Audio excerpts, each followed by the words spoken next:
he called it. That's what he said. That's a quote from him. Right. And I've said this to like these tarred liberals, right? These Antifa creeps. Like, you guys don't even know what fascism is. You don't even know what you're fighting. You're just a bunch of fools, man, that have been like Pied Pipered into like being against something, and they say it's fascism. This is just like Nazis, but you don't have any knowledge of history. You didn't research anything. You just like the Nazis are like this, so we don't like that, and blah blah blah, and they just go along like little followers. But they don't know anything about fascism or the Nazis, the history of World War II, or anything. They just like they're just followers, and it's really a sad situation. Yeah, it's pretty sad. But you know what's really funny about it, though? I don't know if you guys are into etymology at all. I assume you are. The root, A little bit, yeah. the root Latin term for fascism and the slur for homosexuals that starts with F is exactly the same. Did you guys know that? Well, that's because, yeah. So, it comes from quassia, which is like a bundle of sticks or something. And I'm sure you've heard that, like that's the name in English, and that's also what they call cigarettes in England, right? Called fags. So, yeah, I don't know how the word faggot became to mean homosexual. I'm not really sure about that. That is weird. I've always thought that was It's a bundle weird. of sticks. Didn't you say a bundle of sticks? Maybe that's got something to do with it. Oh, when man, did the words queer and gay become homosexual, right? Like, what happened? Bundle of dicks? Yeah, pretty much. Bundle of dicks. Every time I buy my favorite ice cream to get is gay time, but every time I get it, I'm like, I'm not gay. Well, wait, what does gay the mean? Fag thing, Yeah. like that's a connection I never made. Like, don't be a square. Like, be there or be square because you're not around. Like, what you just said about the bag of sticks, that's hilarious. It's pretty funny, bro. Squares. Yeah, that's what cigarettes. Yo, That's what they call cigarettes. That ties into cigarettes too, because if you remember, give me a square, yeah. The squares, yeah. English language is fun. Yeah.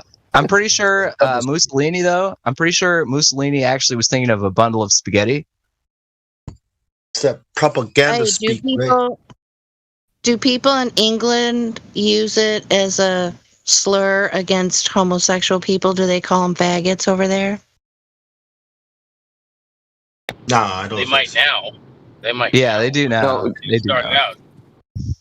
Oh, okay. See, that bundle of sticks comes from I think it's called a fachet or something like that. I can't say it right. Yeah. Right? It's in No, Italian. I think you got it right. So it was a thing some symbol from the Roman Empire. So an axe head wrapped in a bundle of sticks. I don't know if they use it as some sort of torture device or. Well, I don't know. But it's from some US something stuff. symbolic from back. yeah, so the basic symbology of it is that one stick breaks, but a bundle of sticks doesn't. And so to represent the strength of our new political movement, we will collectivize, and thus we will be unbreakable. So it's literally the same bogus reasoning as Marxism. It was derived from Marxism. Mussolini himself was a socialist, right? But these people think they're different. They're exactly the same. Isn't that symbology on some of the United States seals and whatnot? Yeah, I mean, kind of. There's like the bundle of olive branches and the bundle of arrows, and the United Sticks of America. There you go, bro. Oh my God, Tong. The United Squares of America. The olive branches, the eagle, all of that came from Rome originally. If you look at the East India Trading Company symbol, East India Trading Company, City of London, city-state was under the Vatican. The only reason it even exists is because of the Vatican. But we've got that on all of our money, but we're not Roman. No. You're a citizen. It means you're an employee of a corporation. The United Corporations of America. That's how that works. Yo, you know what's crazy though? Much. I think it was Battle Mod about like 5 days ago. Was he posted an image of the cover of The Economist from last week, where they were, really pumping this global cryptocurrency nonsense. And the picture they used for the cover of this magazine was a Roman eagle, like clutching a cryptocurrency in its talon while standing on the flames of all the paper monies of all the governments of the world. Ooh. So That's like, quite the statement. Yeah, it sounds gangster. Yeah. well, but like they just tell you, like once you learn what the eagle means, you can always just say, "Oh, I see. This is them signaling like now you're part of the global, like post-Rome, post-Babylon system." Oh, I think the eagle is the phoenix. The eagle is the modern day phoenix. You got the double-headed phoenix, and you got the eagle. I mean, yeah.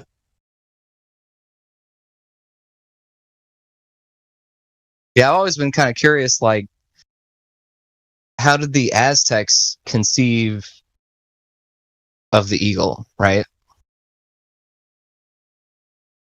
Well, these people worship, strange gods. I mean, they worship everything. Well, but I just find it really interesting that they had, like, there's a million animals, right? And you would think that if you lived in the Yucatan, the animals of power that you were worried about would be like bugs and poison frogs and jaguars and stuff. But well, the eagle's like the most powerful bird, and the talons and the flight thing, it's pretty amazing, air mammal creature thing, it can do some pretty fantastic things, Are there eagles in Mexico? I mean, I think it would be a little hot. It's not an eagle. In North America, there's a lot of eagles in Mexico. Yeah, but it's not the eagle. It's called the feathered serpent, the plumed serpent, right? That's the god. That's the god of That's what the feathers represent. That's the creator. Their origin is always a serpent. Yeah, but like, what if, like, the Aztecs were onto some like deep occult knowledge that you could merge the serpent of the spirit world with the eagle of the world of empire and matter and turn that into your god, and thus be able to justify like mass human sacrifices and slavery on an insane scale. Wow. I have problems with some of that. I mean, I have problems with the Europeans' history, right? So this is the European history of South America. We went there; they're all eating each other, so we decided we were going to kill them all and burn all the book. Now they can't even defend themselves. Like, you know what I mean? We destroyed the record of them eating each other. So to claim that they were just a bunch of cannibals, like that might sell good in European capitals, but I haven't, like, they've claimed it, right, that they would, I've read a book about it written by anthropologists, which actually, their argument is they're ate people because it was a main protein source, right? Wow. Because of the environment, right? They don't have large game. They have no sources of protein. So they decided that they were going to eat each other. But some of the stories about what the Spanish conquistadors witnessed. So one story was, as they were riding into Mexico City, that there was they'd killed all the surrounding. They were constantly at war with surrounding tribes or whatever, right? And they had stuck their heads on stakes, but they weren't like one head to a pole. It was more like they had cross poles on these poles, and each one had something like 150 heads. And that as they rode in, it was like this for 7 miles. Damn. Right? I mean, exactly. I find those claims. I was just gonna say, I find those claims just hard to believe. Yeah, it's a bit outlandish. Yeah. I think that's more like we're going back and we need money to like come back here, take them over because there's a lot of them and there's a few of us. We got armor and we can leverage that. But we might be able to defeat 1,000 people. But we can't defeat 150,000. So we need to tell them back home that this crazy story about these crazy, degenerate savages that eat each other, and maybe they'll send an army with us. That's a good point, man. I would be more interested in their calendar and their pyramids and how the hell did they build all this, and the other thing is they tell the story as if, the Romans hanged people outside for days to death. Like, if you saw something, Vlad the Impaler, they did some really keep bad in mind, stuff those individuals may have not as actually well. constructed those structures, but people that came before them may have constructed those structures. Right. So I think whatever knowledge, that they had about science, and I think that's what they were probably, and the gold. I don't know, the gold, but and like they do everywhere, you take the knowledge and the culture and you replace it with the Christian one, the Catholic Church. Well, you just make a new history and kill everybody that knows the old history. Yeah, exactly. And now you got new slaves to join your economy. That's totally flipped my mind around on it, because now, what if it's like Quetzalcoatl, or whatever this plumed serpent is called, is actually like the stamp of Vatican takeover, right? So like these guys were all worshiping whatever gods they had, and then because the Vatican sent these missionaries and conquistadors over there, as a sort of symbolic marker of their conquest, they basically like melded the Roman eagle with the serpent from the Bible and said, this is what these people worship, therefore they had to be destroyed. That's right. What's up, Jen? Any chance you can describe what you were talking about like just a moment ago? Which one? You were talking about getting rid of people so the rewrite of history went well, Well, yeah, that's what he's talking. Yeah, I can cover both. Because here in Australia too, so when I was looking into Australia's history, right, there was also a serpent. But then I came across these people that were saying, hey, the white man, when he got here, he would recreate the stories, the origin stories, and insert the serpent story. That somehow it's always a serpent. And then that's what South America is like. So yeah, it seems, that's what they do. They glean the knowledge and the information about cosmic origin and history. See, the reason why I asked you is because I was talking about mud flood with some other people, and they said they had a hard time with it because how can you hide that? Other people would document it, or be passed down from family to family knowing it, or something like that. That's what I was getting at. Why I asked you to repeat it, if that's what you were because I'm sorry, I was reading something when you were saying that.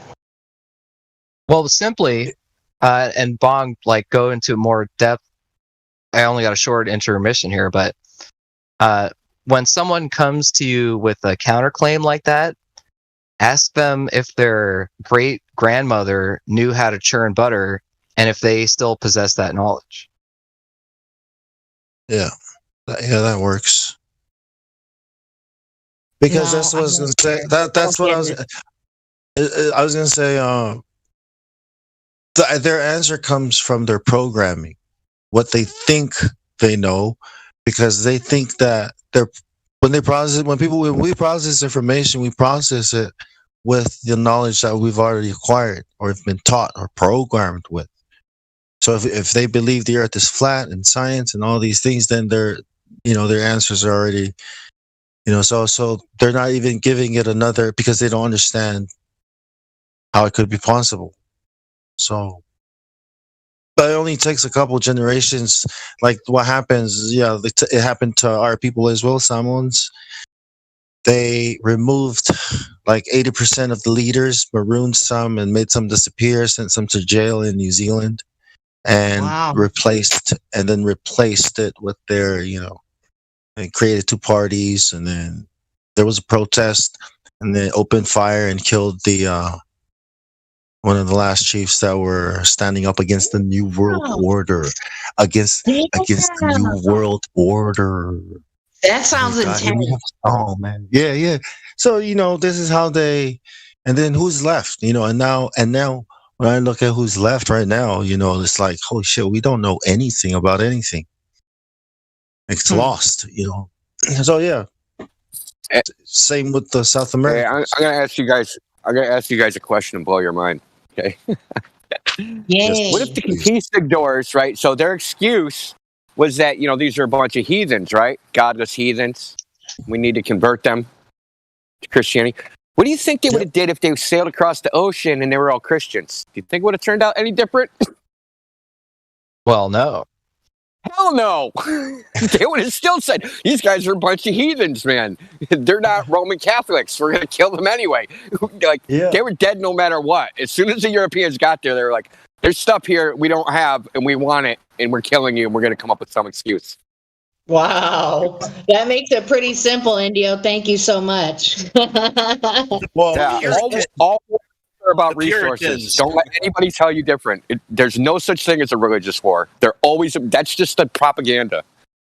It is literally just propaganda. Well, yeah, they want to obtain religious relics or something of that nature. I mean, yeah, it's like Operation Iraqi Liberation, OIL. Well, hold up. Oh, it's called the Age of Discovery for a reason, right? And it's because they developed tools to navigate the Earth. Now, I don't know if they used the ball Earth. I don't think so. They used flat Earth, of course. But when you think about the data that they needed to be able to map the sky, right? And then you think about all the cultures and the data that they have about how they understand the world and navigate. Then you meet a bunch of people who live in the middle of the Pacific Ocean who can navigate the ocean. I mean, it's good, right? You take that information and replace the culture and conquer them. I mean, think about how it will progress your. Yep, go ahead, Jen. Oh, no, I thought you were finished. Go ahead, you go. No, it's finished. Yep. Okay, so I really dove into the Ewar material. I should watch it again, but I recently somehow stumbled upon the idea of, I know religion's been really kind of talked about too much, but I just want to briefly touch on it. I don't want to open us up to that topic, but about preterism, that the timeline is so skewed, and preterism would be the belief that the millennial reign of Christ already occurred, and so that kind of falls in line with what people have found, like a missing 1,000 years, where they add that, the letter in front of the 3-digit year, and it corresponds with a lot of different things as well. And I just find that that really blew my mind. I don't know if you guys covered those documents. Isn't the devil supposed to be locked up during that time? For a season is what the verbiage was. So we are potentially in that season, however long that's supposed to be. No, that's after. No, all that's after God. After we're taken. Okay, wait. I'm not trying to defend it. I was just trying to briefly touch upon it, and I wasn't meaning for us to spiral down that. So, what you are thinking, could very well be valid. But I was trying to bring it back around why I brought that up. Mud flood. Yes, thank you. And so I think that's like a really huge component in the big picture, because that's something that can be observed. You know what I'm saying? And it's not just them saying, oh, we radiocarbon dated it. I know you can't do that with stone, right? But yeah. So I just found you guys got to watch the Ewar material. It's so stellar presentation, I think. I don't know. Did you get to it yet, Indio? I watched some of it. I watched, I don't know, like 45 minutes of it. I think and I fell asleep. It's long.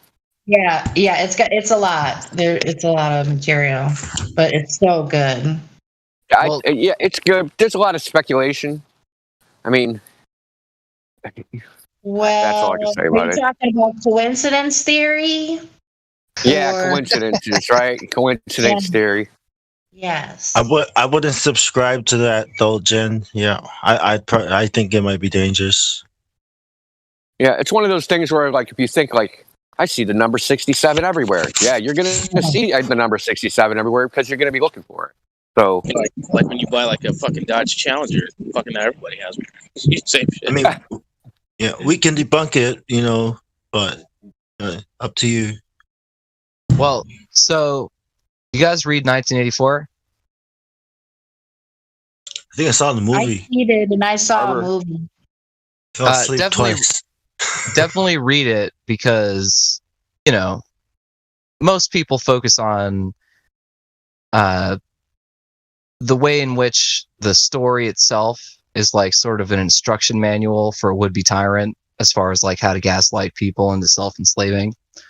Wow. But to me, the most like eye-opening, mind-blowing passage in the whole book is when the main character is talking to like the party leader, and the party leader is describing how, because of the limitations of human memory, it's possible to compress history in narrative. And so in the universe of 1984, the Communist Party discovered North America, and the Communist Party invented the airplane, and the Communist Party invented the automobile and all this stuff. It's called historical compression. And what's fascinating to me, sort of being, pretty eagle-eyed about what types of claims people are making nowadays about history, is that it's an ongoing process that everyone is subject to constantly, right? And so this communist guy we were talking to earlier was poo-pooing the so-called original Thanksgiving story. He's like, oh, it's just a bunch of fascist right-wing propaganda that the Puritans came to Massachusetts and the Indians taught them how to grow corn. What really happened was, and then he said, there was a massive genocide. And it's like, wait a minute. That's historical compression in action. A massive genocide cannot occur in 1 year. That's insane. That's crazy talk. Way more likely. What about what we call the Dark Ages? Or when the Library of Alexandria burns, and who knows if anything's been lost or not, but we're good at what made me I think of, when you said that just now, I was thinking of some of there's many buildings, or there used to be buildings of, with just, it's so elaborate that we're led to believe that before we had industrial technology, that they were just using pickaxes and, you know what I'm saying, to create these massive structures. And it just boggles my mind. I know a big topic for in the mud flood is, talking about the World's Fair. Well, more than one, plural. The immense buildings. I think there was a building in England. Is that where the Crystal Palace was? Yeah. And of course it doesn't exist anymore, but looking at it from a bird's eye view is pretty interesting. Yeah, fun fact, the Crystal Palace is where the very first reconstructed dinosaurs were ever exhibited. Oh, wow. Jurassic Park. Pretty much, man. I mean, it's clearly like a religious building of some kind. It was like pre-Disney. Yeah, exactly. Like the world of tomorrow. But wait, someone had a contention with my claim that you couldn't enact a genocide in 1 year. Why couldn't you? Oh, yeah, Well, that was me. Dude, come on, bro. What's wrong with you, dude? Why would you believe you could do that in a year? Wait, so you're telling me that a couple of disgruntled, like hardcore Christian religious people sailing on rickety boats to Massachusetts could cause 90%? There again, that's the story you're told. That's the story you're fed, right? So now you have to accept that as fact for you to believe that this couldn't happen. So you only know of 2 ships, right? Or whatever, however you're saying it. But then you hear a story saying, well, hey, no, maybe it was more. And then this is what happened. So how do you fact check any of that, dude? That's okay, well, then my counter question is, how do you fact check the claim that there was a genocide in the first place? You fucking talk to the damn Indians, bro. I'm in North Dakota. I talk to a lot of them. You know what I'm saying? Not. I don't think that. I think it's obvious, right? That whenever a nation conquers another nation, there's either war, right, or a slaughter, and usually they kill the men and take the women and children as slaves, right? That's usually what happens, right? But hold on, Bonk. Hold on. See, this is the thing about this, right? People get defensive about this whole thing, or get offended easily. This is how mankind is. They fucking kill each other. No matter what race it is, whatever. That shit happen. Whether you like it or not, whether you're part of the white race, whatever you want to call yourself, that shit happen. Okay? For you to just like say, well, maybe this didn't happen. That's how these motherfuckers were. They were conquerors. I don't hate them motherfuckers. That's just what they did. They were conquerors. Wait. This is their makeup. Hold on. This is their makeup. Like the Spanish conquistadors or something. That's their makeup. They conquer shit and they change the narrative. So fucking what? That's just how it works, man. I don't fault them. I don't hate them for it. That's just their nature. So no, I totally agree. I totally agree. That's what I mean. What they called America the new world. That's what they called America. And we know who the people that set up the Constitution are. They're all Freemasons. We know that on the dollar bill, New World Order, right, is on there. So, if we think about it, this is a very old conspiracy. It's not, and this has all been planned. You know what I mean? If we look at it that way, then maybe things might make sense. They've been trying to conquer the world. They're trying to conquer the whole world. So they've sent people out. Yeah, listen, I think it says something slightly different on the dollar bill. It says something that sounds like that, but it doesn't say New World Order. I don't. It says New Order of the World. I mean, is it that much of a difference? Maybe you're right. Maybe I'm wrong. Hold on, I'm gonna pull this out. I'm gonna pull this out of my wallet right now. It says it means New Order of the World. Novus Ordo Secularum, which actually New Order of the World. Well, it's New Secular Order. New Order Secular Order. Yeah, of materialism. But anyway, secular. Yeah. But see, what I'm saying is George Bush and a lot of other presidents say New World Order. Okay? A new world. I mean, they're very specific about it. They don't mean, they mean a new world order. They're not mincing words. They're not mincing words. Right. Wait, hold on a second though. I just want to clarify my position here. I'm not saying that the people who occupied the land of what is now called North America were not mostly killed. I'm not saying that at all. Dude, they're discovering what they find in Canada the other day? A whole school of kids, a mass grave of kids. They're still finding shit, and these are Indians. These Native Americans, so they're still finding shit, bro. What I'm saying is, you gotta understand, that's just how it's been since the beginning. You know what I'm saying? That's nothing new. So I'm saying that for you to try and say like, well, maybe this, you don't know that, bro. Because when a conquering society comes to a new nation, bro, they're gonna tear it up, and they're gonna change everything. That's just the nature of the beast. That's just how it fucking works. If you look at the Bible, that's how it's always been. They always. I totally agree. I totally agree.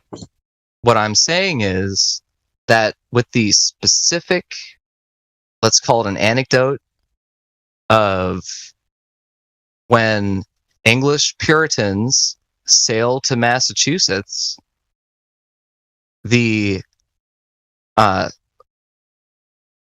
logistical parameters of them enacting the genocide right then are not manifestly clear to me. I know all about the Spanish. It probably never will be, dude. That's the thing. It probably never will. Well, no. Listen. I know. Listen, can I throw my Thanksgiving 2 cents in? Yeah, go for it, bro. Because so the first written record of a Thanksgiving holiday was a proclamation given by Governor John Winthrop in Connecticut, celebrating the killing of roughly 500 Indians. And this happened way before the Pilgrims ever landed at Plymouth Rocks. So it predates the existence of the Pilgrims. The story of a Thanksgiving is just a bullshit story. Well, listen, I'm not even like... Maybe it happened. Maybe they got the Indians to celebrate a holiday. It's almost like getting a chicken to eat chicken, you know. So it's propaganda. I mean, let me just explain my position. Let me explain my position. Can I just please explain my position, please? Go ahead. What I'm saying is, based on everything that I've read, and believe you me, I've read the diaries of the Spanish Catholic priests who were trailing the conquistadors. I've read the letters of the governors of Massachusetts and Connecticut and Rhode Island when they were organizing war parties against the fucking Abenaki, the Narragansett, all these guys. Trust me. I'm not just totally ignorant on this subject. What I'm saying is that to conflate, maybe even, okay, so let's say that the Pilgrims were in fact a malevolent scouting mission sent by the powers that be to enslave and dispossess and murder and rape and so on. What I'm saying is, by the time that this first group of people, because there always has to be a first group, sailed across the ocean in their boats, they were tired, they were hungry, they had scurvy, and they were probably pretty worn out. And so the idea, it's just from the story. Have you ever ridden in a car? Have you ever ridden in a car? You've come to a new world. So you're in the so how does that work? Community. They didn't take an airplane. They didn't take an airplane. We just don't take stuff because somebody wrote it or said it anymore, bro. We've learned that you can't trust people. You can't trust people who write history or write anything. So I know to just attach yourself to the story so umbilically, umbilically. I'm not, bro. Please, come on, man. Please understand. I'm not attaching myself to the story. I'm trying to puzzle it out, right? So. Well, you don't puzzle it out. You go to where the information actually is, and that's the natives of the lands. Yeah, okay? That's the only place you can go. So, right, and this information is information you can trust because it's probably it has the most integrity, right? It's something that hasn't really been manipulated for, depending on who you ask. Because I know that because that's how it is in my culture, right? I know what I know because and then what's written about us is like totally like Margaret Mead, man. I swear, man, it's freaking. I'm already Margaret Mead was horrible. Yeah, listen, I agree. Margaret Mead is horrible. So who am I supposed to ask see what's happening? What was happening during this time is people were writing stories. Like when you look at all the books that were written about all these discoveries and adventures and exotic creatures and all the stories and all the writers and the wannabes that came out of there looking for a name, looking to make a name like her, that they would manipulate, the information, right? Just to make a name for herself in their community. in their industry. I mean, is this the kind of information you want to? Yeah, right. No, listen. I'm trying to describe. I'm trying to describe the diaries that you're reading may as well be Margaret Mead's writing. I mean, come on, man. I mean, maybe they may as well be, but here, listen. I'm trying to use my There are algorithms today that are writing biographies for profiles that don't exist, that come from deep fakes, faces and people that are created out of thin air. How long have they been doing this? Bro, believe me, I get it. What I'm saying is, how would you know the difference? If they were lying or not, how would you know the difference? Okay, so what I'm asking is two things.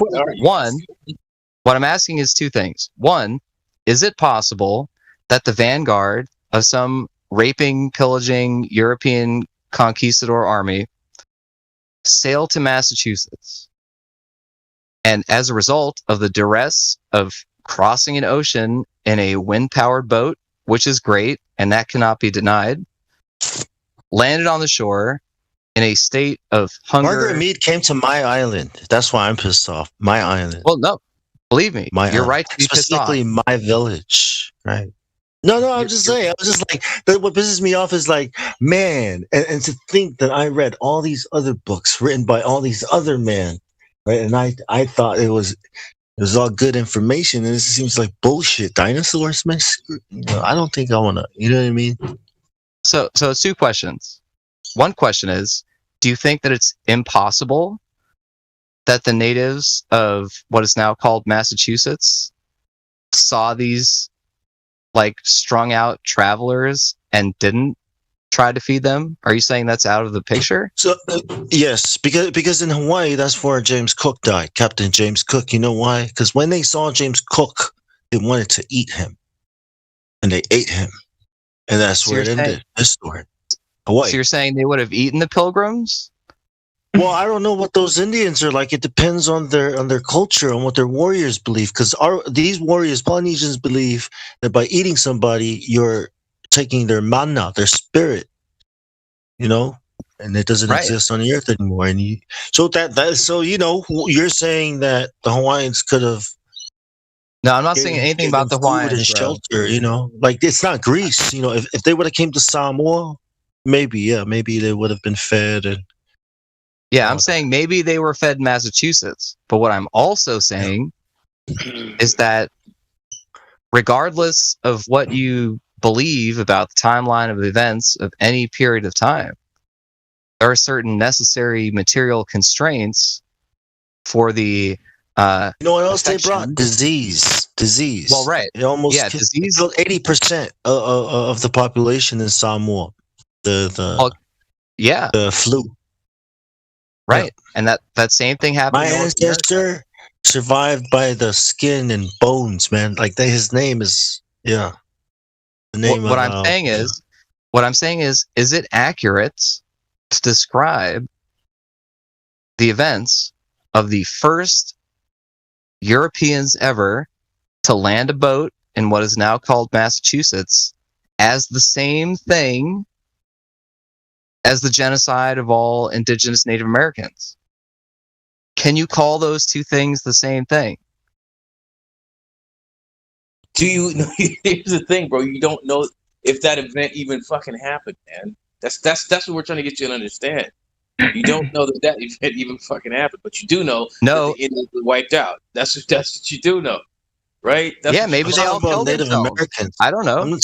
I'm talking about the Native Americans. Like the actual people that are native to the land. I'm talking about the Narragansett, Penobscot, the Abenaki of what is now called the Northeast United States. I'm specifically Are they Indians? About those people. Are you like Indians? They wouldn't call themselves that. I'm using their. Are they Native Americans? Okay, so yeah. Well, ask them. But you still have to decipher. You still have to decide: are these guys passing on the story that someone told them? Or is this an actual story? I mean, you got to go through the whole verifying. Is this story? What I'm asking? What I'm asking? How are you not getting what we're trying to say to you, man? It's very simple. Why are you making this difficult, bro? Always saying to you, ask the victim. Don't ask the fucking attacker or the assaultee. Ask the fucking victim what happened. You asking somebody. You're reading the book of like the killer, right? It's like you're gonna read it from their perspective. Why they killed this person. Yeah, I mean, come on, you have to go to the source, bro. At a very primordial level, at like the basic basement of reality level. Hold on a second. You cannot ask the victim of genocide who did it, because by definition, they're dead and they're not going to tell you. So who the fuck are you asking about history then? The history you're talking about. I guess you better start building a time machine. Right. I'm asking if you guys think it's within the realm of plausibility. I'm asking you guys if you think it's within the realm of plausibility. Bro, we're telling you that the damn Earth is fucking flat. I already know the Earth's flat, man. I already know the Earth's flat. Right. So listen, who's been lying? Everybody's lying about that shit. Every single governmental power. All right? Do you understand the implications here, man? So if they were to lie about that, you think that's a problem to lie about? I mean, come on, dude. Seriously, bro. What's wrong with you, man? Well, okay, you sound like you're attached to a story or to some kind of narrative that you like, and you want to be at least true. You can't do that, right? Let me honestly tell you what story I'm attached to. I'm attached to the story that I'm attached to the story that a human being can witness another human being in a state of deprivation, and out of the strength of That's naive. Why are you attached to that? Because that's not the reality, man. Like that's not the reality of things. Like people can be nice, but people are not nice. Like, well, okay, well that's your. Yeah, but why would you want to be nice? Yeah, being nice means you're stupid. So that's y'all's. That's y'all's naive moral position. I'm not going to take that ever. Well, I'll tell you this: the guy with the biggest guns, right, and the most guns is going to be the guy that makes the rules, because he's not nice. And you just have to do what he tells you, because what are you going to do about it? Yeah, the nice guy is the farmer, not the guy with the fucking axe and sword and shield and buckler. Come on.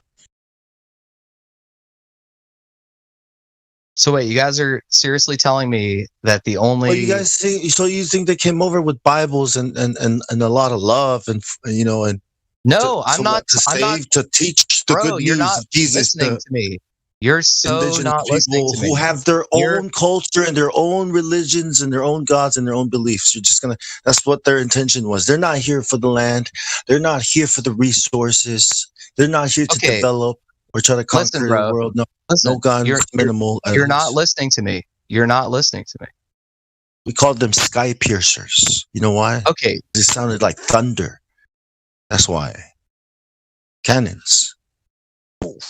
Did I not ask this question within the parameters of the vanguard of a imperial colonial assault? Did I not say that I already accepted that as a given? Right.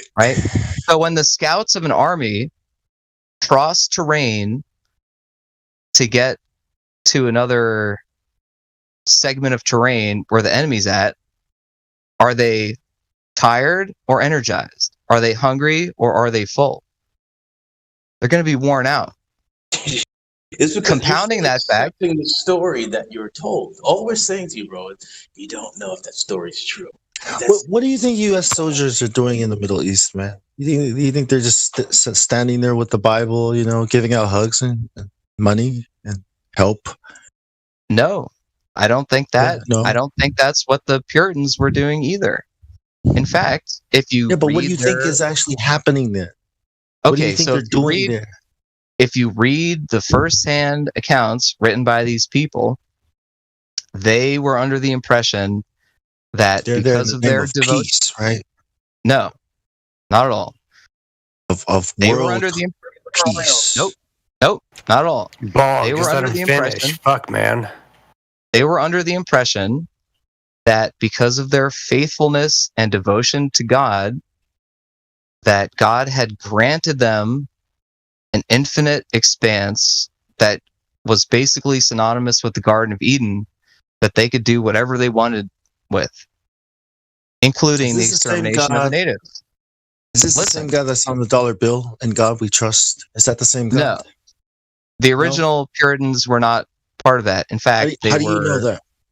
Well, maybe I don't. What I'm saying is, at least in the story, in the confines of the story, and, like you said, trust the people who were there and wrote about it or can tell tales about it, like, whatever. I'm just saying, like, they had a disposition which was consumptive. In other words, when they went to the place, they figured they could subdue it, extract resources from it, and they were sanctioned by God to do so and would brook no opposition. I don't disagree with you guys when you say that that's what they were up to. I agree. They weren't there to make life better for the people who were already there, and I wouldn't even say that they were there to make life better in general. What I am saying is, in the current narrative of the transatlantic travel that occurred in that time period, it is the height of illogic to suggest that the very first people who came from England to what is now Massachusetts, Rhode Island, etc., were part of like a gigantic fleet of exterminating sailing vessels. That doesn't make any sense at all. Oh, well, what about France then? Why is France there, and why are they fighting over land that's not even theirs? What about the people that live on that land? Do they matter? Are you aware of the number of French people who the Mississippi River, gold? Yeah, are you aware of the number of French people who defected from their exploratory charters in order to take lives? Did the French also come there with Bibles and and with a good intention to? As far as I understand, they came there to get beaver pelts. And when they found out that the natives not only knew how to get beaver pelts better than they did, but that they also lived an objectively better way of life, they ceased to be in any type of contractual arrangement with their colonial charters and went native. And because of that, they never maintained any type of political stronghold in what is now North America. Oh, I thought it was because the Rothschild bought it, or someone bought, the Louisiana Purchase. I thought it was because a large sum of money was exchanged. Right, but there were still French people there. And anyway, if you're talking about the Louisiana Purchase with Thomas Jefferson and whatnot, I mean, I guess we're calling all history alleged now, but allegedly, because Napoleon was such a egomaniacal, militaristic piece of shit, he ran out of tax money. Okay. And what about when the U.S., Germany later, right, and Britain came to New Zealand? What happened there? Did they also come with good intentions? And what about when they went to Hawaii and then the South Pacific? Australia? Listen, I'm never saying that they came with good intentions in the first place. I have never claimed that. What I'm saying is that it is within the realm of plausibility that people, like, let's say some burglars have to climb up a mountain to rob your house, and by the time they get to the top of the mountain, they're so tired, somebody's got frostbite, they don't know what to do, and to you just see like a bunch of weary travelers, and you're like, oh, come on in, man, I got some soup, and maybe they murder you in your sleep. That's totally plausible, right? But that, A, demonstrates that the original Thanksgiving story is possible and plausible, and it's not the same thing as the totality of the act of genocide. It's not something an honorable man would do, right? I agree. It's intrinsically immoral. That's why most people call themselves... Most warriors are honorable, right? It's kind of like their thing, right? They have pride and honor, especially in an honorable death in battle. They pray for that day, right? So I don't think it's something anybody would worry about, unless, of course, you get eaten by the Hawaiians. We could take your mana. Unless you're so awesome, they want to take your mana. You know what I mean? And, yeah. Okay. Yeah. Sure. Yeah, I wish I lived in such an honor-based culture. To be quite honest, Well, I think a lot of cultures, like even the U.S. is like that. Marines, the Navy, honor, courage, commitment. That's their core values. Well, except in the Gulf of Tonkin, I guess. But my point is, we were talking about historical compression, viz. The mud flood, and we were talking about, could there be missing time? That was what we were talking about. And what I was saying was, we were talking to a guy earlier today who used this facet of human consciousness, which I'm calling historical compression, to say that the original Thanksgiving story was bullshit, because the only other possibility was that at the exact moment that the Pilgrims landed, the genocide of the Native Americans occurred. And to me, that level of analysis of reality is so abstract and so disconnected from lived experience, you might as well say you're on a spinning ball, because it doesn't reflect what happens. You don't just go to a place, poof a magic wand, and suddenly there's genocide. You don't think that some people had reservations, some people tried to work it out, some people were just mercenaries and grifters, some people hated with a passion the indigenous people, and you don't think some of the indigenous people were maybe we could forge a new society together that's a hybrid, and some of them were fuck these new guys, kill them all. Right? There's a confluence of many different perspectives that always go into these historical events. And every time you say it's as simple as white man come equals extermination, you're engaging in the same type of sloppy, brute thinking that causes the problems in the first place. And I'm trying to crush that type of thinking. I hate it. That's part of what led me to this server and this topic. What do you mean genocide? They didn't even know genes existed then. So it definitely ain't that, That's scapegoating, right? Yeah, exactly. That's exactly what it is, man. Yeah, I understand. I feel your pain, man. Well, it's not pain. It's just I don't know. I spent a lot of time thinking about this stuff and talking about it. It takes a long time to state. And usually before you even get 2 minutes into it, everyone's like, do you deny? Do you deny? And I'm like, no, I don't deny. I'm just trying to get to the finer point, immorality is bad. That's the point. When you're a guest, you act like a guest. You don't fucking murder people. You don't swindle them, so on and so forth. So in every instance where that's occurred in history, I'm against it. What that also means is people who didn't do that stuff, or people who did it to different degrees, are to be understood differently than Cecil Rhodes, Or you ever read about the German colonization of Africa? That's a fucking brutal story. It's continuing.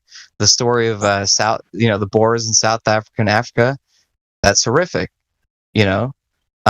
Most of the atrocities that were actively perpetuated against North American natives occurred after the founding of the United States. It's a dark and horrendous shame that I don't think anyone's ready to face in this country.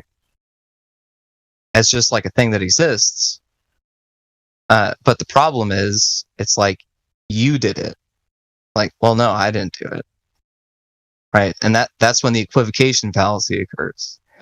It's because I'm the great grandchild of a piece of shit, that means I'm a piece of shit also. That reasoning doesn't hold up. And it doesn't hold up in any context. And if you study history, you'll see that. It doesn't mean you're a piece of shit, because that's more than 3 generations. So you're good.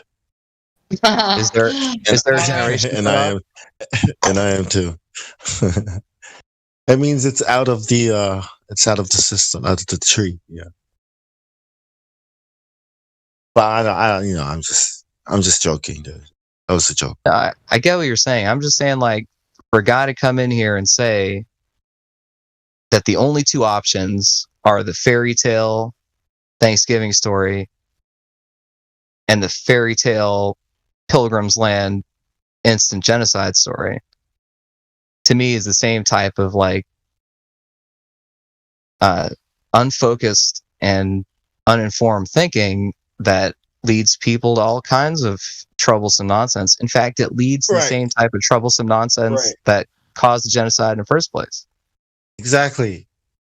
Just like you know how in Flat Earth, right? We said we don't have a model, right? We're not going to assume a model because we don't know, but we're going to investigate and try to figure things out. So I think what you're doing is you're trying to replace that model, right? Because once you find out, like, these guys are liars and kinds of liars or people that they are, the worst kinds of people and the worst, then can you believe anything they tell you? Right? Why do you have to keep ignoring the natives and all these crazy, outrageous stories when you know that science and a lot of the crap that they tell you about it is not even true? They lie to you intentionally, therefore they must be covering something up, and that's why you have to take another look. Even if it sounds ridiculous, you still have to follow the evidence. You know what I mean? Yeah. I thought it was follow the money. Yeah, that's usually what the evidence is. Yep. If you want to follow the money right now in the United States is behind, the sort of like victim consciousness of oppressed groups in America. That's where the money's at right now.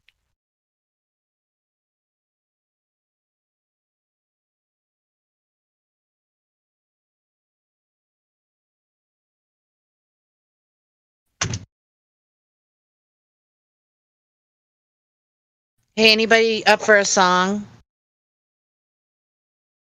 Really quick, like? Anyone? Always.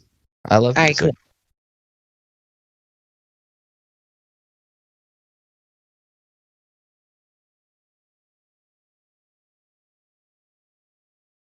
They fucked it up a little bit.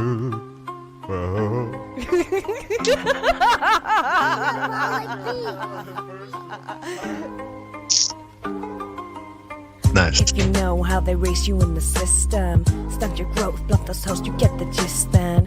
On your own, when you're grown, never learned at school or home, paying off that student loan, it got you working to the bone. Do you know how they race you in the system? Tell you lies, hypnotize, tell you listen. Praise the thief, give you grief, feed you nothing but belief, till you're crying for relief, and you listen to the chief.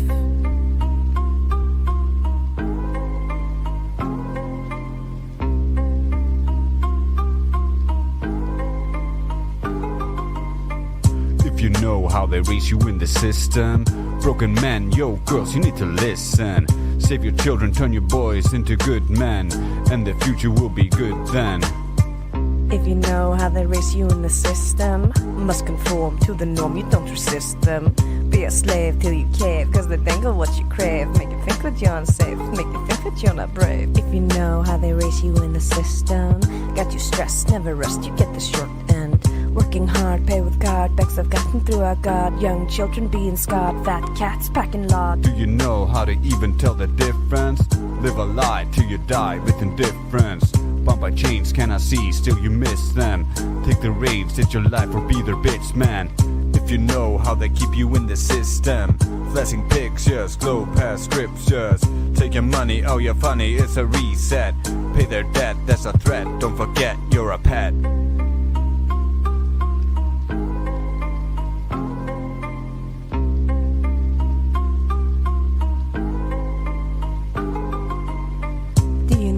They raise you in a system, so you trust to your dust, no resistance. Young or old till you're cold, better stick within the mold. Best believe the story told, better get your kids enrolled. Now you know why they raise you in the system. Full control of your soul if you let them. Open eyes, see the skies, but you look beyond their lies. See the devil in disguise, and the truth it mystifies. If you know that the globe is inconsistent, in your mind cannot find non-existent. Cannot trust, truths are must, globes are bust, no cosmic dust, just free of wanderlust. Do you know how they raise you in the system? Of the fear, lose what's dear, open prison. Broken mind, hard to find, so it scares you to be kind. So you choose to wear the blinds, and it leaves you in the bind. Now you know why they raise you in the system. Kill your god, raise the rod, you don't need shit then. Stars align, it's a sign, there's no bendy space and time. There's a getting all the time, but their content is a crime.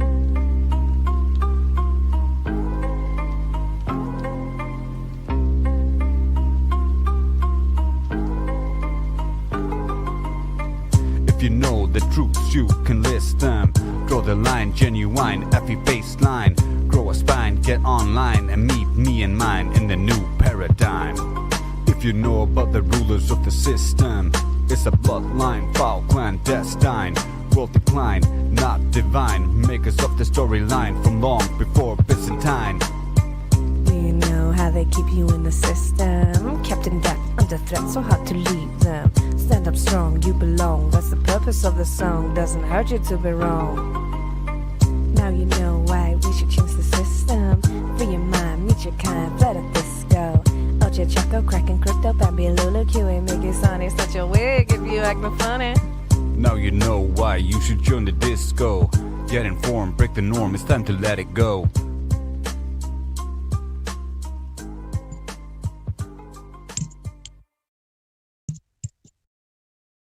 Love that song.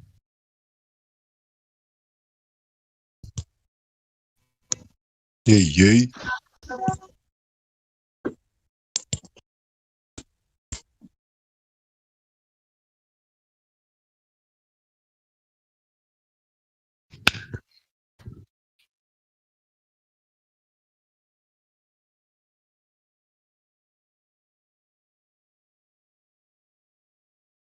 Yeah, so just to sum up, like, I do not at all want to suggest that horrific atrocities of exploitation, pillaging, conquest, and the like occurred. I was merely trying to point out an epistemological phenomenon wherein a collection of extremely complicated events, as all human interactions are, become compressed into a single sort of unit of truth, which I put in air quotes, and to treat those things as if they are the same is folly. And that's just my main point. And maybe I chose a bad example, but that was my point.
Yeah, comments on Elon Musk? Well, you have to give him credit. I spoke to him very recently, and he's also doing the rockets. He likes rockets, and he does good at rockets, too, by the way. I never saw where the engines come down with no wings, no anything, and they're landing. I said, I've never seen that before.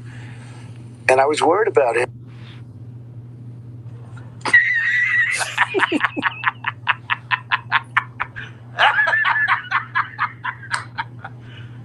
You serious?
The Earth is a big blue spinning testicle.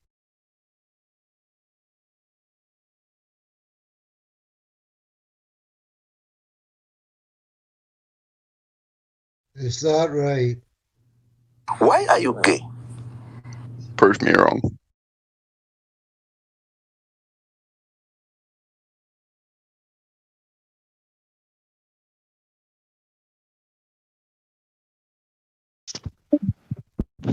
What's the alleged radius of this blue testicle?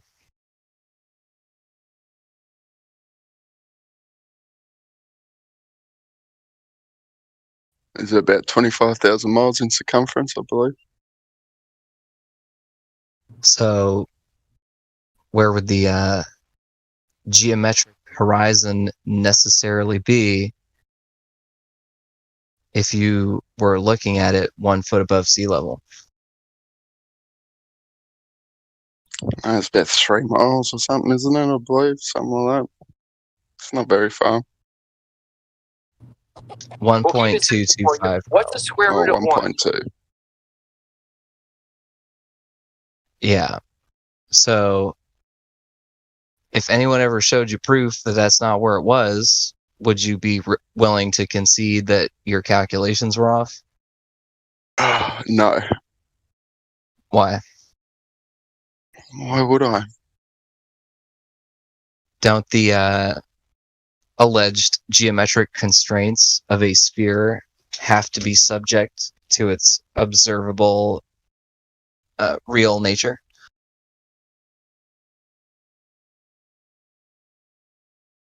Yes.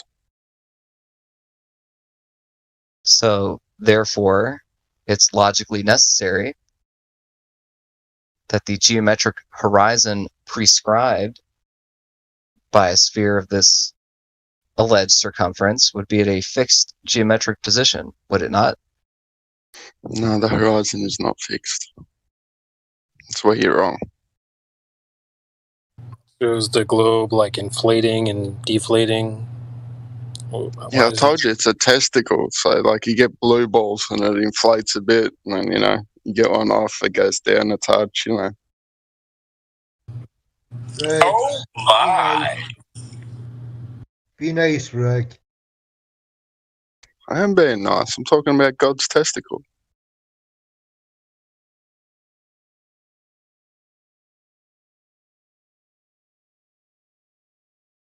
So, are you like espousing a true belief of yours, or are you just taking the piss right now?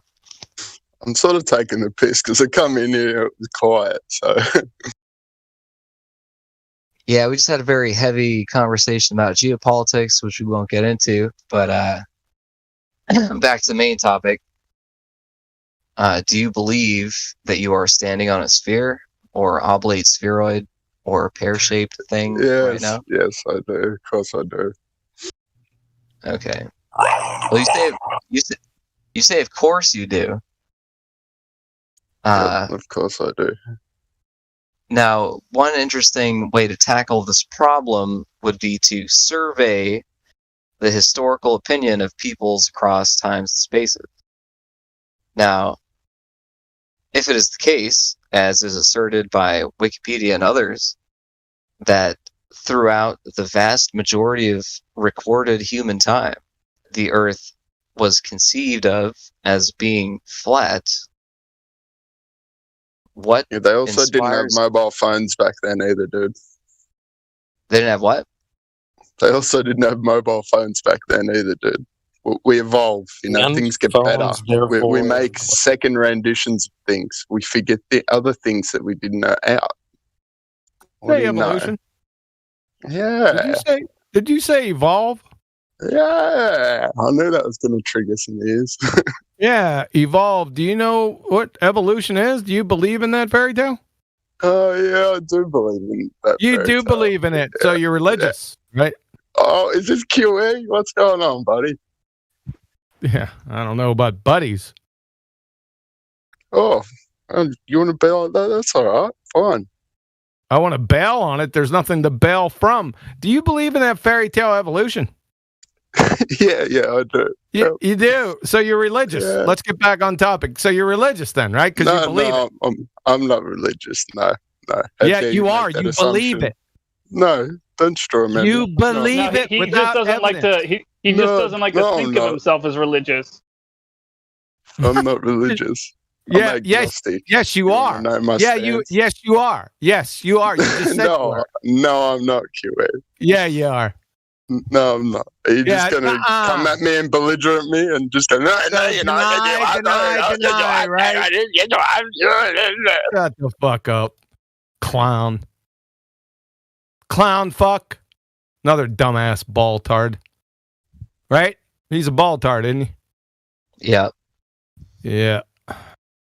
Figured. Got diarrhea. He called Earth God's testicle.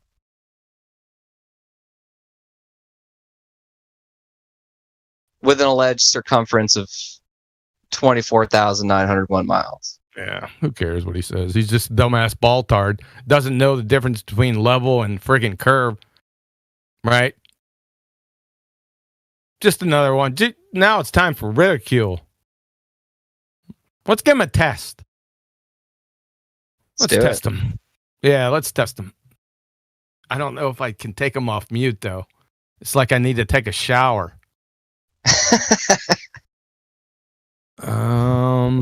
Okay, 1 second. Of course, I can't post these two in here at the same time. It has to be one and another, and somebody will post in between me, obviously.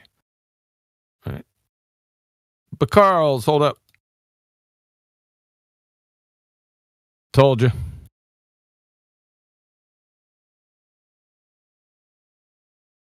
So let's see how good he is with this.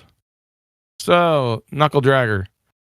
You see at 9 or 4 minutes after the hour and 4 minutes after the hour, there's two diagrams in here. It's got lines in it. Which one's level and which one's curved, and why?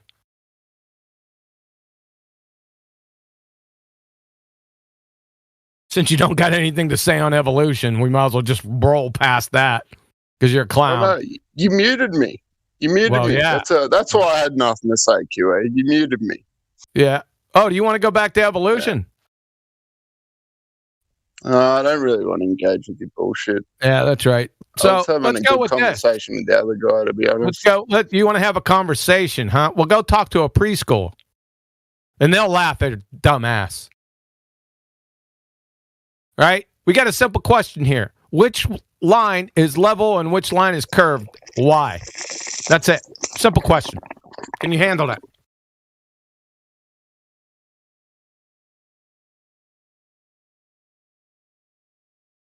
Maybe if you shove that bong up your ass and try to heave it through there, it would help you out.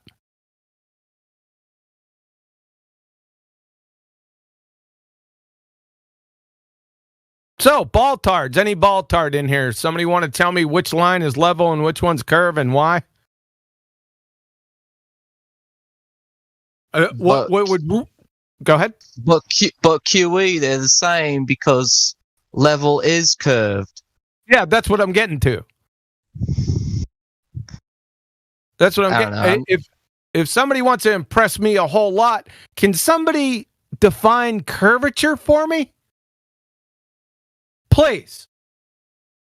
One ball-tard. I want to see somebody define curvature. I want to see the citation right here in live stream. I want to see it. What is curvature? Watch. Stay tuned, folks. Watch this. I'm tuned in, brother. Yeah. Stay tuned. Get your popcorn. Yeah, I will, sir. Yeah. Get your popcorn out because this is going to be good. None of their dumbasses will do it because they know they're toast, right? My reputation precedes me, I guess. No, not I guess. It does. Not I guess. Wait, can I give it a shot? Are you a flat earther or you're a ball-tard? Flat earther. No. No. No, I don't want to play games. This is serious stuff right here. Nope. I want to see him define curvature because that's basically what we're talking about, right? Let's see if the ball-tards even know what it is. Bet you they don't. How much you want to bet? I can't bet with you on that because they can't ever seem to find it. How would they know what it is? I know what their high priests say. Yeah, I want to see if they. I want to see if they go against the grain. Have you ever seen anyone, for as long as anyone been out here, flat earthers, have you ever seen anyone actually define it? I haven't. I've seen just about everything. I have never seen it. Why is that? Well, that's kind of why I wanted to give it a shot, because it occurs to me that when you ask that, I haven't ever spoken my own understanding of what actually constitutes a curve. My own understandings. I want a citation with curvature here. Definition of curvature, specifically.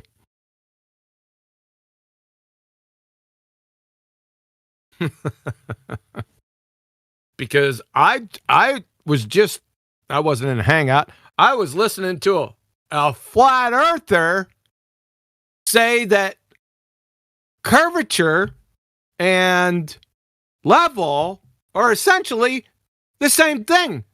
There's no elevation change in curvature. Basically, that's what he said. Seasoned flat earther. And all the baltards, obviously, they all agreed with him. They said, oh, thank you. Can I copy? Can I have this diagram? Can I copy this off you, flat earther? You think I'm fucking lying? You're cracking me up, dude. I said I couldn't. I'm sitting there, could fucking believe it. Now, I would sort of expect that from maybe a flat earther that's been here a week. I would expect. Okay, I got you. Let me correct you.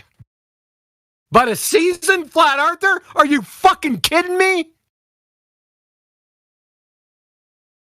It's about to get fucking real. I don't want to invoke the no true Scotsman fallacy, but how could you describe someone as a flat earther if they believe that level can mean curve? I give him the benefit of that because he's young. That's crazy, man. That's it. That's all I got to give him something, right? Well, yeah, you're just being nice for someone that might be inexperienced a little bit. Exactly. So, what I'm saying is, but I have there is no patience for a flat earther that says any shit like that. So, a definition of curvature couldn't include the word curvature, right? Because definitions of words can't include the word. Can I ask you a question? Yeah, Get Good is new here. Go ahead, man. You got the mic. Go for it, man. Hold on a second. One question was asked, and then somebody else come in with a question. Let's go with the first one. It's sort of, how would you say, protocol that if you use the word that you're defining in the definition, it's probably not a good definition. A tautology. You could call it a tautology, but you're not using a different word. You're using the same word. Usually a tautology is a different word meaning the same thing, right? Gotcha. So go ahead with the second guy. You said he had a question. Go ahead.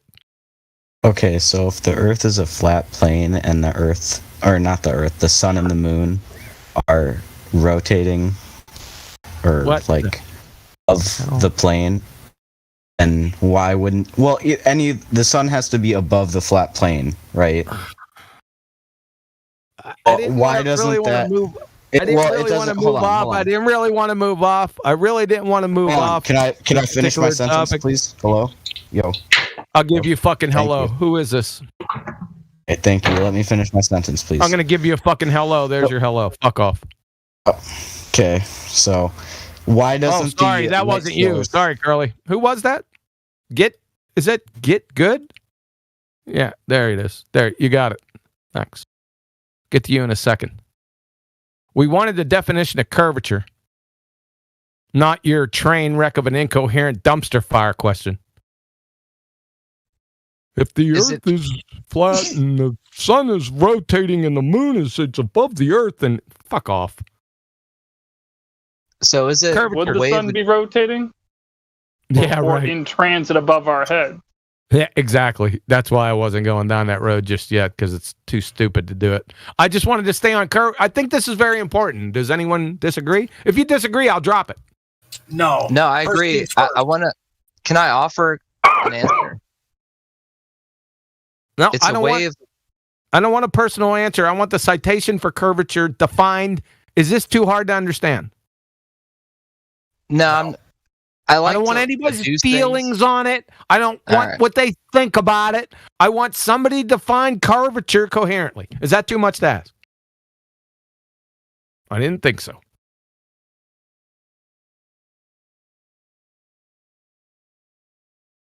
Because I was just told by a flat earther and all the baltards agreed that there is no elevation change with curvature. Really? That's interesting. Well, fucking define it then. Let's see. Let's see, right? I looked up the definition, but you want it from a Glober, right? It doesn't have to be. This is a good teaching opportunity. Yeah, I looked it up because when you asked that question, QE, it actually made me realize when I tried to define it in my head that I had trouble defining it in my head without using the word curvature. So I was like, oh, damn, I got to pull up the dictionary. Here, I'll post the second part of it that doesn't involve the word curvature in the definition. All right.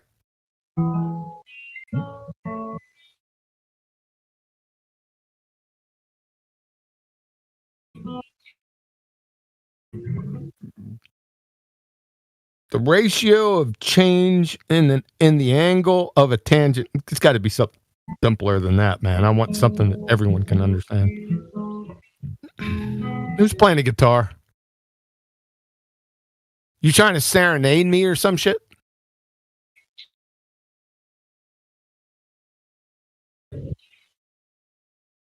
Sorry about that. That was me, Curly. I thought I was way far away from the microphone. I didn't think you'd hear it. Sorry about that.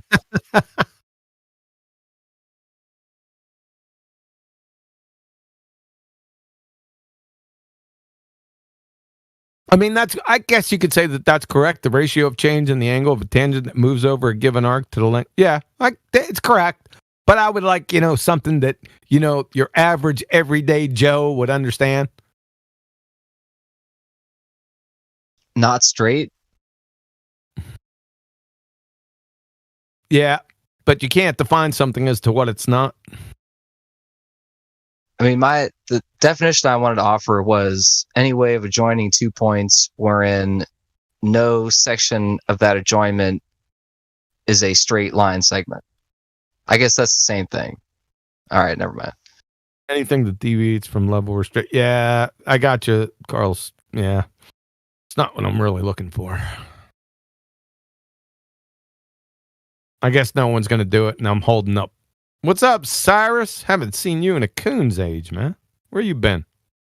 Yeah, man. I've been busy with life and shit. But I've been back recently. How you been? Good. Welcome Good, back, man. Hey, thanks, man. Yep. So we're into curvature. Did you hear my question? Yeah, I did. I like the tangent definition. It's sweet, kind of. Yeah, to you it would appeal to you. Yeah, that's the type of definition like I would look up. Like, all right, let me get my geometry book real fast. Yeah, where's that at? Where'd you get that, Orion?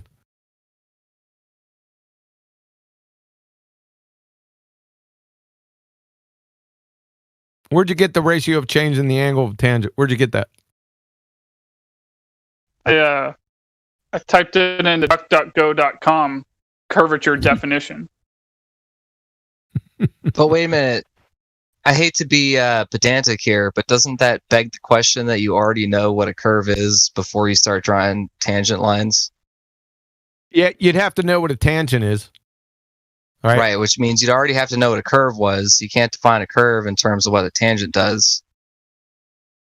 Because I see what you're saying. Yeah, I see your point. Sorry, you've trained me very well. I'm like a begging the question fallacy bloodhound at this point. Yeah, you have a point. I can't take that away from you. Yeah. Do you want me to solve the mystery so we can move on? I could kind of throw one out there. How about a small section of a circle or sphere? How about that? That's an arc. That would small section. That would be an arc, and that would be a curve. The surface would be curving it. Do you want me to solve? You want me to do it? I'll just do it because I'm taking a lot of time up, and we want to move on to different things. Let's see. That didn't format correctly, as usual. Thanks a lot, Discord. So, 1 second.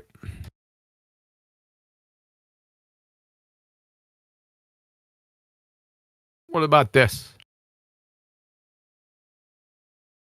All right, let's go through this.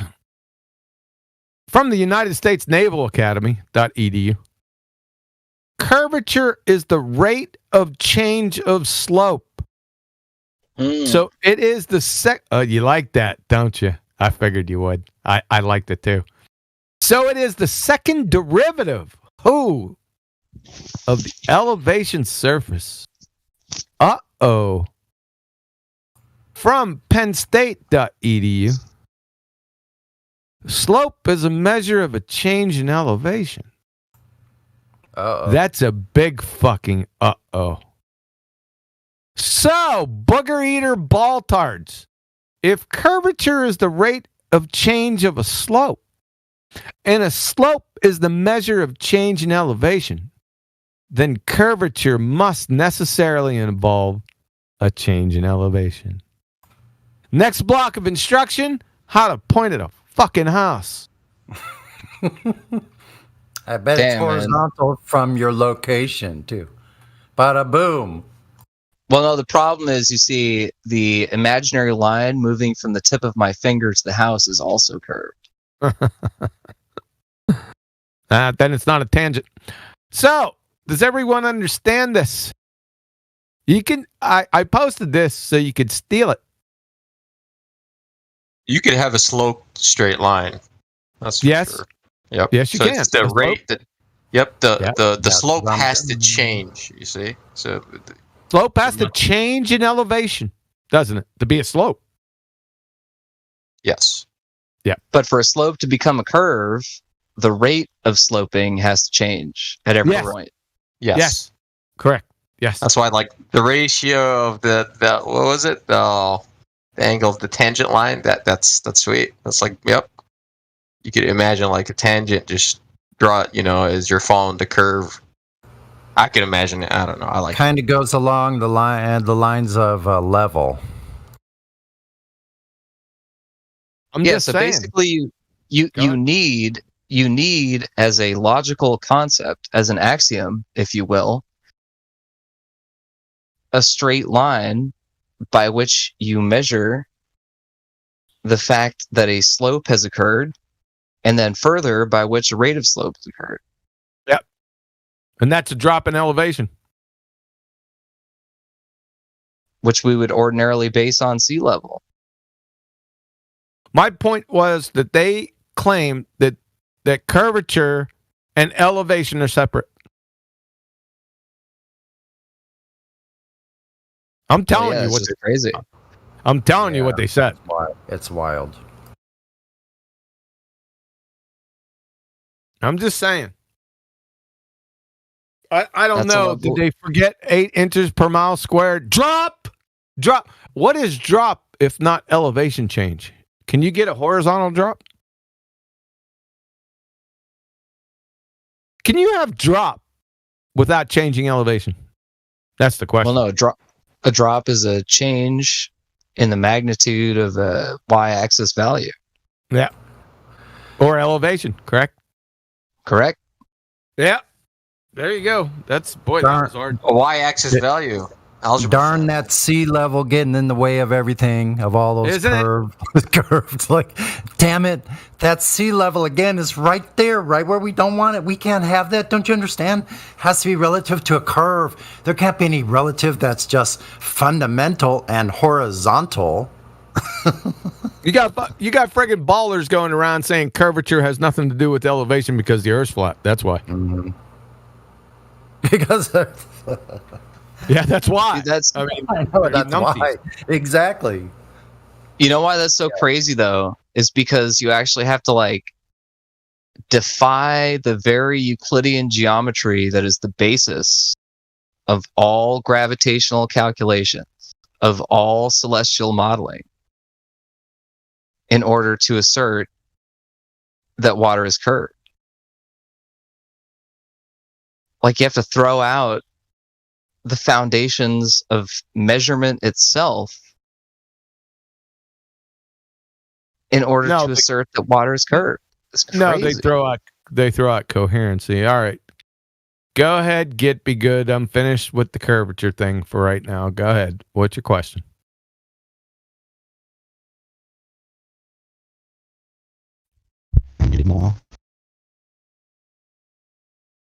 Go ahead.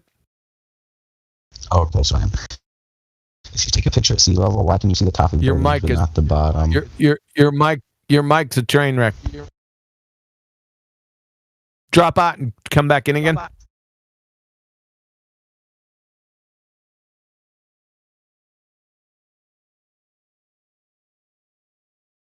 Go ahead. Is that better now? No. Okay, well, you heard me, so whatever. If you take a picture at sea level, why can you take a pic? Or could you stop interrupting me? The fuck? Yeah, I stopped interrupting you. There you go. Gee, platypus, there's a ball tard. Can you define curvature?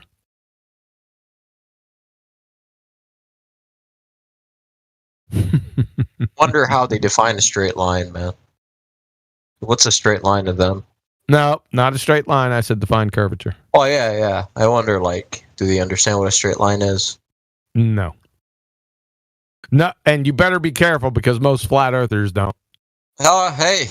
It's geometrically, right? What's a flat line? I mean, a straight line. It's the shortest distance between 2 points, bro. I'm telling you, flat earthers don't understand. They conflate it with level.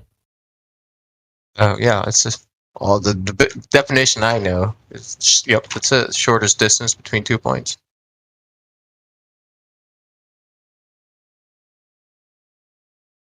You have a better definition for it? For straight? No, I just said a lot of people.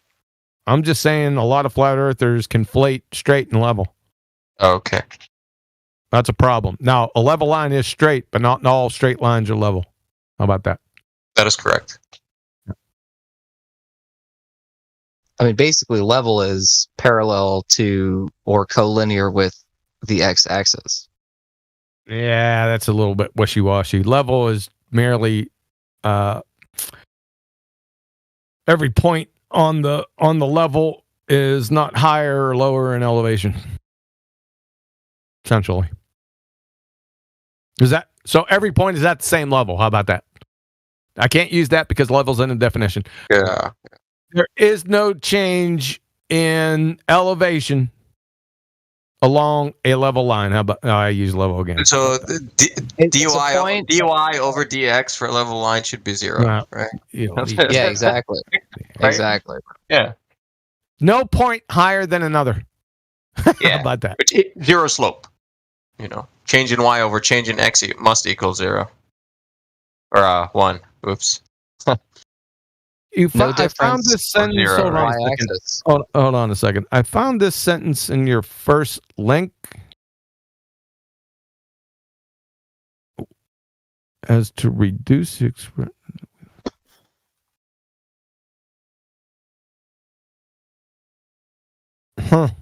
Interesting. Doesn't that mean that they are talking about elevation and slope with regards to a flat plane? Yes. Well, flat plane is redundant also. Yeah, exactly. Yeah. Serious. Did you see that from LE TN whatever the fuck that is? Ooh. At 25 minutes after the hour, he was responding to me. No, I did not. Who's the responder? Platypus? Lay Tiencher. Okay.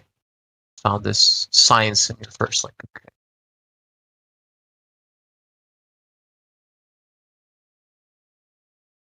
Also, note Bene, GE Platypus is a decent sporting interlocutor and should join the VC. So if you're listening, GE Platypus, there's nothing to be afraid of. No matter how loud anyone speaks into your ear, you will not be actually harmed, and you might as well give it a shot. So what did you think about that, Sirius? It's pretty good. Yep, I would say doesn't that. I'm trying to wrap my head around it. Read it again. Don't really get it. Well, you already have plane. Basically, what he's saying, in order to define curvature, there must be a level plane first. They're relative, right? Okay. To the plane. Yes. Yeah, there must be a plane. Yeah, for sure. Yeah. There has to be, So right. Yeah. So Lay, you're correct. Yes, I would agree with your statement. Yes. Yep.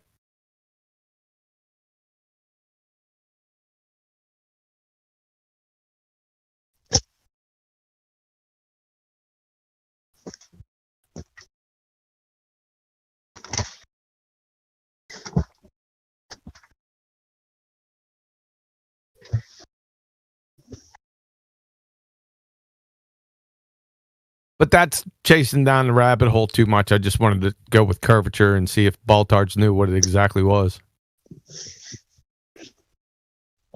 That's pretty gnarly, though, right? Because we're talking about a claim about the nature of what we stand on that's based on a fundamental ignorance of what the descriptor of said topography even is.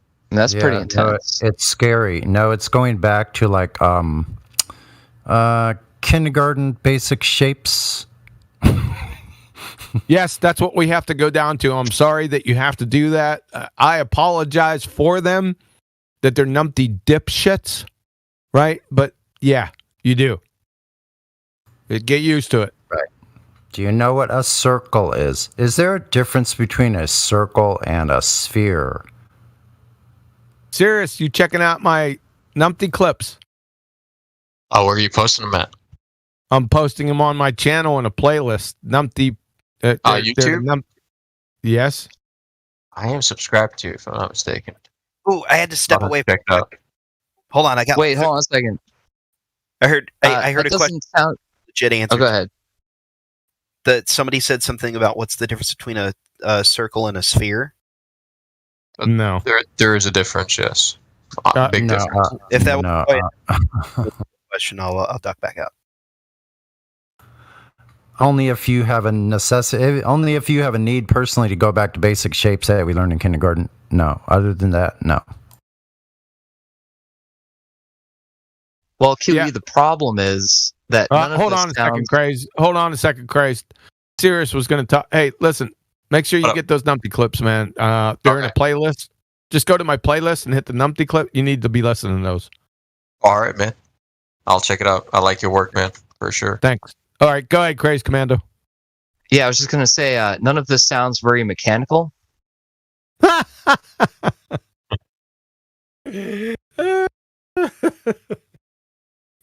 That was an inside joke to today's numpty clip. What a numpty dipshit that dude is.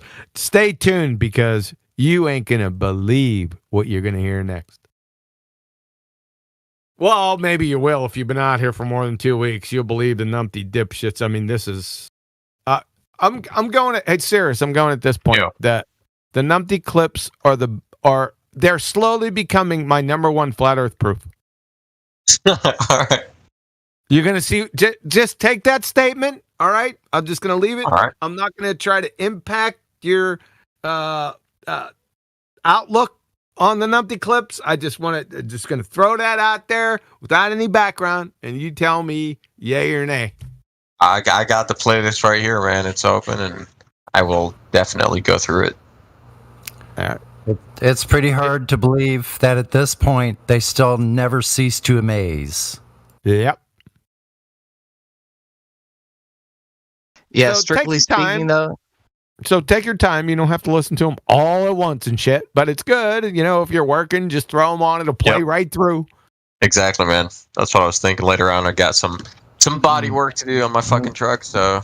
Yeah, make sure it's a place that's safe. Make sure it's a place that's safe physically for you, because when you roll out and fall down, make sure it's you get a soft landing or prepare yourself.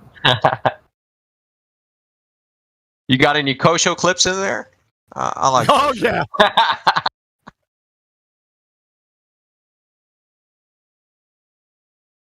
You ain't seen nothing yet. That's friggin'. That's gonna be friggin' scary to make that claim. So these guys, like, they come in, they make these. Okay, so when I went to logic class in college, we learned that there were physically impossible things based on the understood laws of physics, and there were logically impossible things based on. Hold on a second. I got to stop you. Laws of physics. What's that?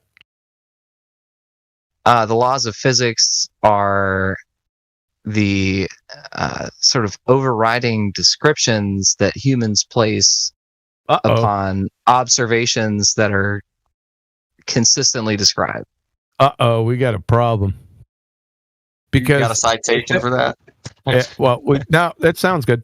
That's what they say. There's a problem there inherently, because if you go back to the necessary antecedents or the necessary conditions that have to exist for that statement to be true, the problem is you said descriptions, right? And then you said physics. There's a problem there. Is physics natural science? Yeah. Natural science only deals with explanations, not descriptions. Right. There's okay, so perhaps more accurately, the laws of physics are the sort of collated descriptions of the consistent phenomena that all humans experience. Still wrong. The laws of physics are descriptions, can't be descriptions. It's pedantic, but it's important. Oh, I agree, man. Where am I erring? I'm going to tell you again. Here we go. I'm going to say it one more time. You said the laws of physics, and then you used descriptions. All right. So what should they be called in the laws of what? Natural law. Okay. Natural law. Yep. There you go. There you go. Reword it. Natural law. There you go. Leave physics out of it.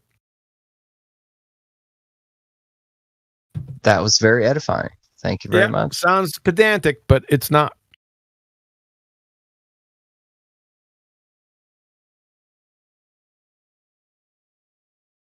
Okay, so anyway, hold on one second, Craze Commando. I did give you a thumbs up, so you said it was antithetical to my argument, lay Tenturi, or how so? Because they define elevation as reference to an arbitrary plane. No, not arbitrary. A plane's a plane, not arbitrary. That they choose. A plane's a plane whether they choose it or not. Then they are not talking about elevation, really. Then why are the definitions based on elevation? You just fucking train wrecked yourself. Do you see what I mean? You have 24 hours. My God, sir. Start reading. Start comprehending the words you type. You know what? I'm not reading your chat, Skank, anymore. If you don't speak, I'm not following the chat. I don't chat Skank all that much. So you're in VC. Go ahead and speak. Mike, you're unmuted. So start speaking. I'm not looking at the chat, Skank, anymore. I got other things to do. Yeah, man, it's way easier on the mic. It's like I don't get your point, Lieutenant. Hey, whatever your name is. What's up? Yeah, what's up? Hey, I wanted to ask a question. Quantum Eraser. I was trying to recognize your accent. Where are you from? Originally? The accent, basically. I don't think I have an accent, but I'm from. I was born in Pittsburgh, Pennsylvania, home of the world champion Pittsburgh Steelers. The world champion. Okay, would you say you have a representative accent from that region? It's hard to say because I've been all over the world. So okay. I've probably taken things from the places that I've been. So maybe I'm a in general. Yeah, in general, a person gleans their accent from the way their parents talk to them, from the way their peers talk to them, and from the way they engage with media of any type. So it is only in places where the parents and the peers and the media all have the same accent that you could ever glean any type of locality from a person's way of speech. And they would have to stay there and not move. Yeah. And have no interactions with people from different places, I would suppose. But that's not me. So it would have to be an amalgamation of every place that I've been. And that's a lot of fucking places. You're not in Pittsburgh. From all over, bro. I am not in Pittsburgh. Right now, I'm sitting here in central Missouri, home of the Missouri boat ride. Isn't that the one that flipped over? Before that, I was in California. Before that, I was back in PA. Before that, I was in Hawaii. Before that, I was in Germany. Before that, I was in Georgia. You travel for business? Go ahead. Say again? You travel for business? I'm retired military. Ah, so you were based and positioned. Yes. Ah. So you were positioned abroad in Germany, but any other places? Yeah, I just gave them to you. No, you said Hawaii. It's not abroad. Hawaii is abroad, the continental United States. Okay. Yep. And Germany's definitely abroad. Yeah, that's correct. Did you learn some language from there? I did, but it was a long time ago. But I only learned as much as I could do to get by. As we all do. Language isn't, my strong point. I went to Germany in my mid-20s. Somewhere around there. Well, it's kind of good, right? Because languages. I'm sorry. Who's talking? Is that you, Crazed Commando, again? It was. I'm silent now. My goodness, man! You trying to get your 10,000 words out? I'm known as a talker. What can I say? I want to see what Lei Tien. How do you say that? Tien Churier. The literal translation is the dyer, the person who gives taint to the clothes, colors the clothes. Oh, right? Cool. Yeah. You're tainting your clothes now. So you think you got a gotcha on me, huh? So let's Not see. Really. I don't work with gotcha. Yeah. I just explained why you didn't. Yeah. So the way I understood, I'm not sure what it is. This link that you shared, USNA. I'm not concerned about the link. I'm concerned about the citation. Yeah. Anyway, so they seem to be saying that they pick two vectors that define a plane, and then they make measurements with regard to that plane. And this is what they call elevation, right? So they don't, when they mention elevation, they don't refer to the same elevation that is usually defined as the distance to sea level. See what I mean?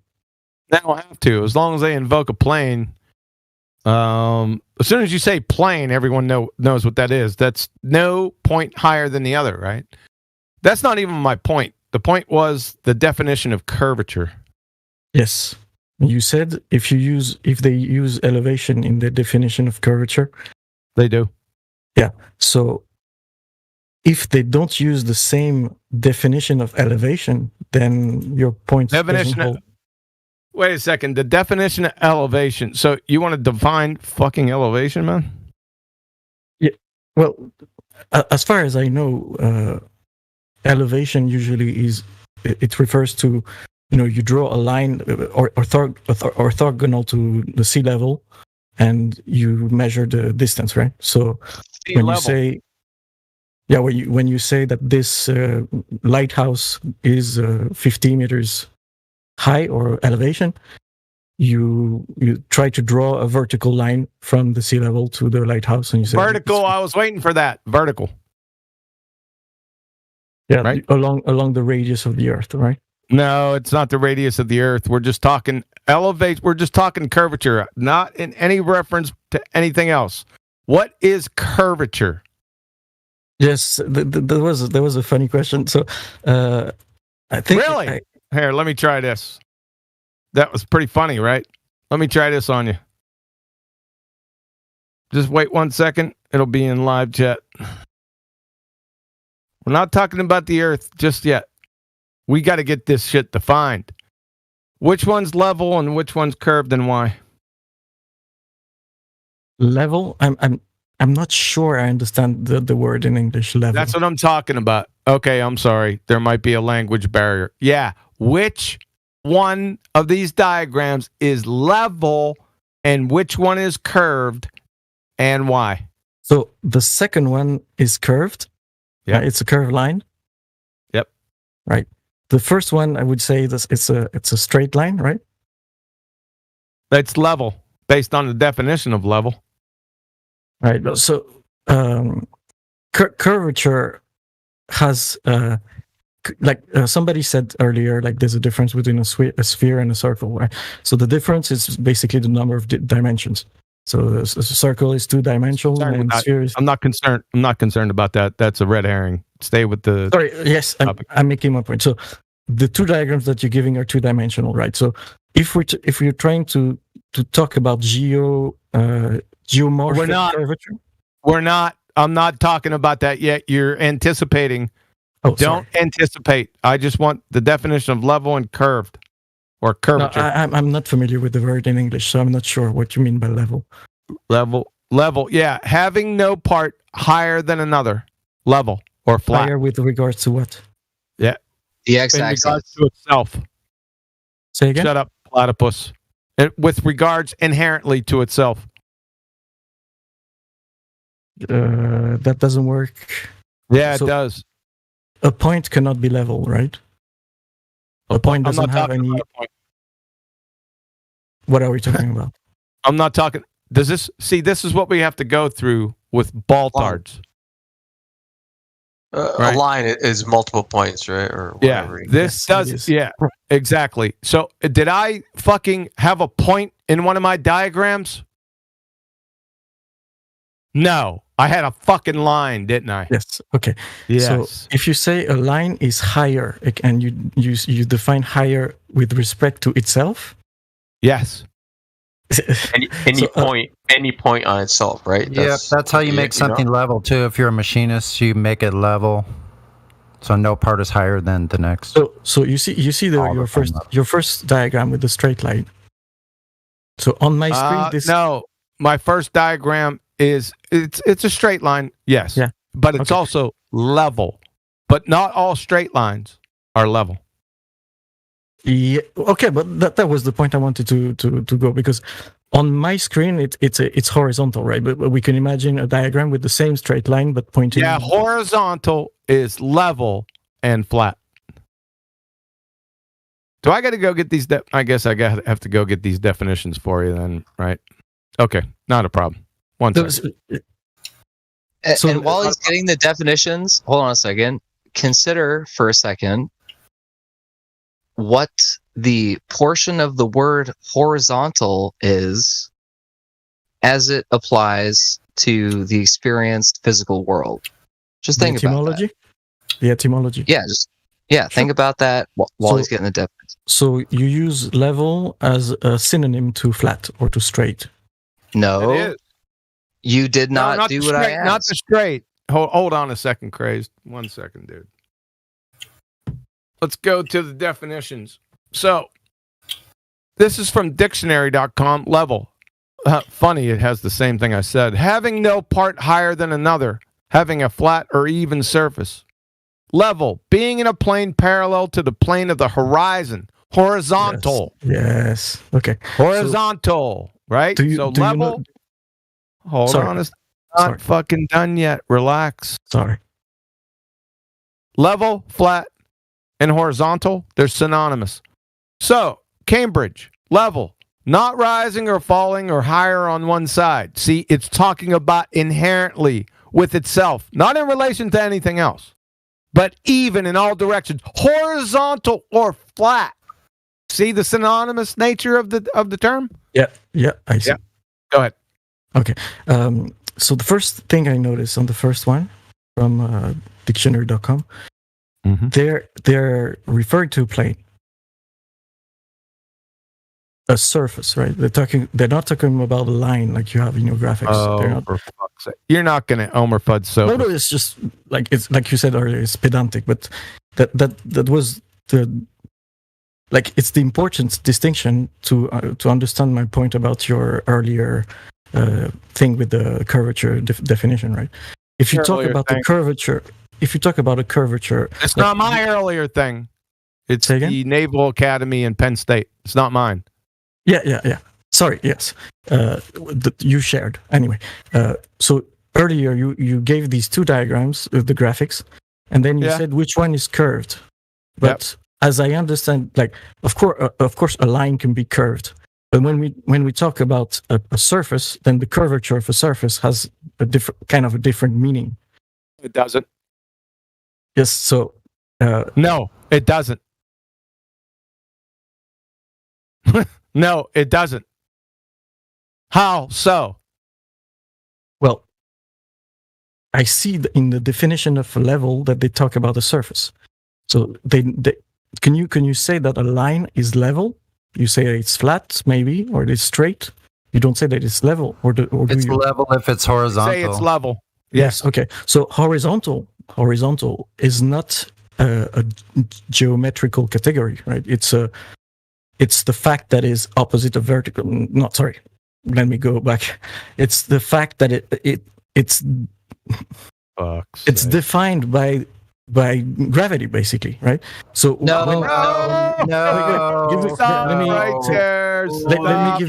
Let me give you an explanation. Stop. I'm not allowed. When you are because Mason. I'm gonna mute your dumb ass if you don't stop, because you brought into this discussion gravity. This has nothing fucking to do with your fairy tale gravity. If you think it does, on the gravity of the situation. Yeah, he's gonna understand it right now. If you're gonna invoke gravity, you're gonna scientifically validate that monkey right now. Okay. You prepared to do that? Can I try? Yeah. Okay. Sure you can. You shouldn't, man. You should not. Well, you should not try gravity. Go ahead. I'm sure if I don't insult anyone, I will be able to get unscathed by this experience. You're gonna get scathed. So okay, wait a second. You're not fucking talking. I am in charge now. I am the prosecutor. You are the witness. Follow? Because you invoke gravity, now I'm going to hold your feet to the fire. What type of gravity are you talking about? The one defined by in physics. The one defined in physics. Boy, you're fucking. This is going to get nasty. Do you know there's two types? Do you know there's two types of gravity? I think you can see it there in classical physics or general relativity. Oh, really? So then there's two, right? Sure. One that is not applied anymore, an old one. So, which one's not applied anymore? Oh, the classical physics from Newton. Sweet. Thank you very much. Okay, so we're going with bendy space-time, general theory of relativity. Do you know what a scientific theory is? Yes. Tell us what a scientific theory is. It's like a tentative explanation of phenomena. Nope. Negative. Nope. That's a problem. Yep. So you're in control. So I just answered the question. Yeah, that's incorrect. I still had a point to make about. No, you will get to your point. All right. Because your first point right here is incorrect. So your point downstream from it is going to be fallacious. Correct? Maybe not, because I was about to give a very basic experience that anyone can do, or even you're not. As a Mason. You're not yet. You're not. So, scientific theories. If I can get everyone's attention to 52 minutes after the hour. Don't worry about the first one. That's just my summary. From Chemistry About, a scientific theory summarizes a hypothesis or group of hypotheses that have been supported with repeated testing. Now, we can skip most. Yeah. That's not what you fucking said. I said a tentative model. No, we already heard what you said. You didn't say that. Okay. So we'll go to the last one from the University of Rochester Physics Department. So we're right in the physics you were talking about. A scientific theory represents a hypothesis group of related hypotheses, which has been confirmed through repeated experimental tests. Do you agree with that? Yes. All right. So you said the general theory of relativity. So to have a experiment, you must have a hypothesis. You understand that?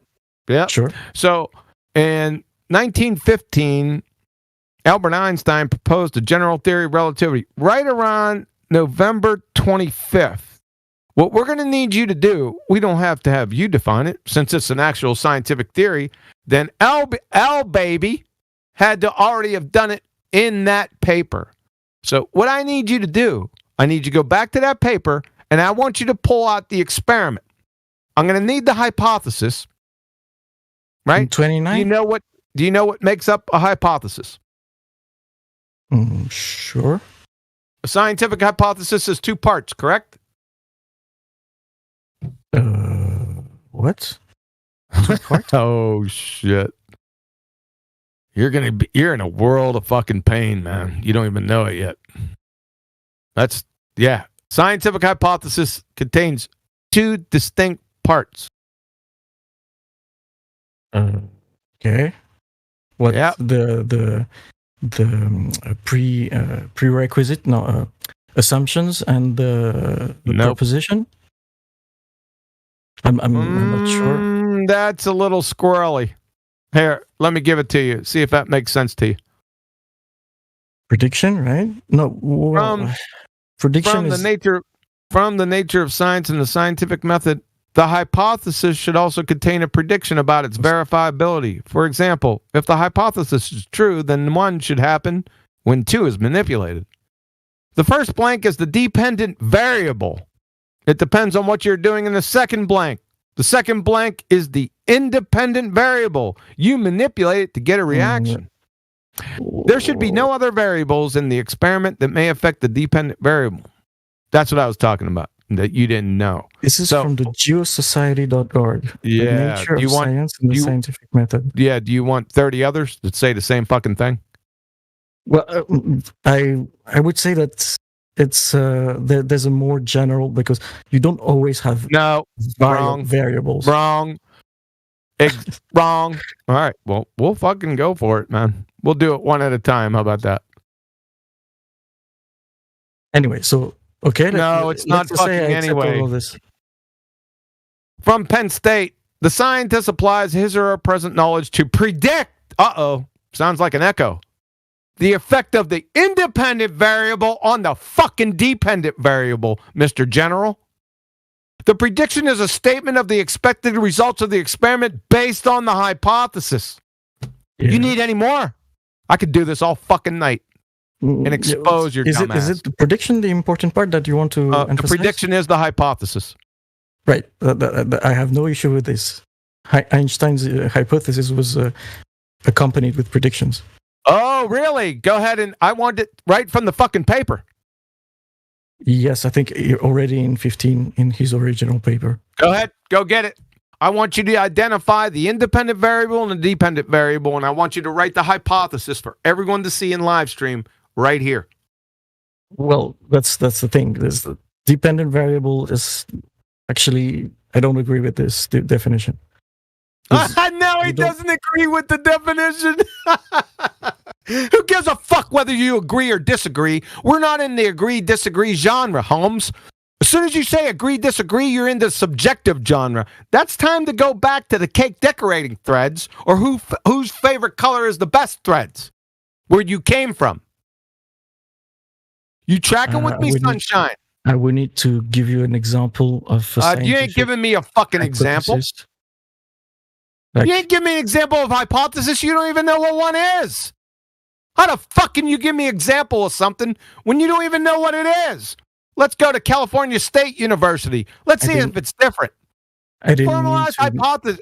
Shut the fuck up. Formalized hypotheses contain two fucking variables again. Shocking. One is the independent, the other is the dependent. Do you fucking disagree with that clown? Apparently, I'm not allowed to There's disagree. prediction down there too. Holy shit. Sure. You want another one? You still disagree with them? Clown fuck. You just been exposed, son. You would fail 5th grade general science. You don't know what a hypothesis Told you, man. Told you not to mess with Einstein. You're gonna get grilled. He's not messing with Einstein just yet. He doesn't even know what hypotheses are. He tried. He tried. He doesn't agree with it. Oh, well, forgive us that you don't agree with it, you fucking idiot. You would fail 5th grade general science. Let's try Colorado State, see if it's different. A scientific hypothesis, a special kind of prediction, holy shit, that forecasts how what? The independent variable will affect the dependent variable. Holy shit.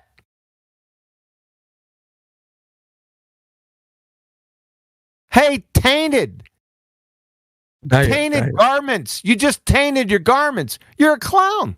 I'm looking for the Einstein paper. See if he has. Good luck. To see if he has variables, because actually maybe he has, but. Oh well, I thought you disagreed with what a hypothesis was. And I still do. Come on, man. This is what we call fanatical religious zealotry.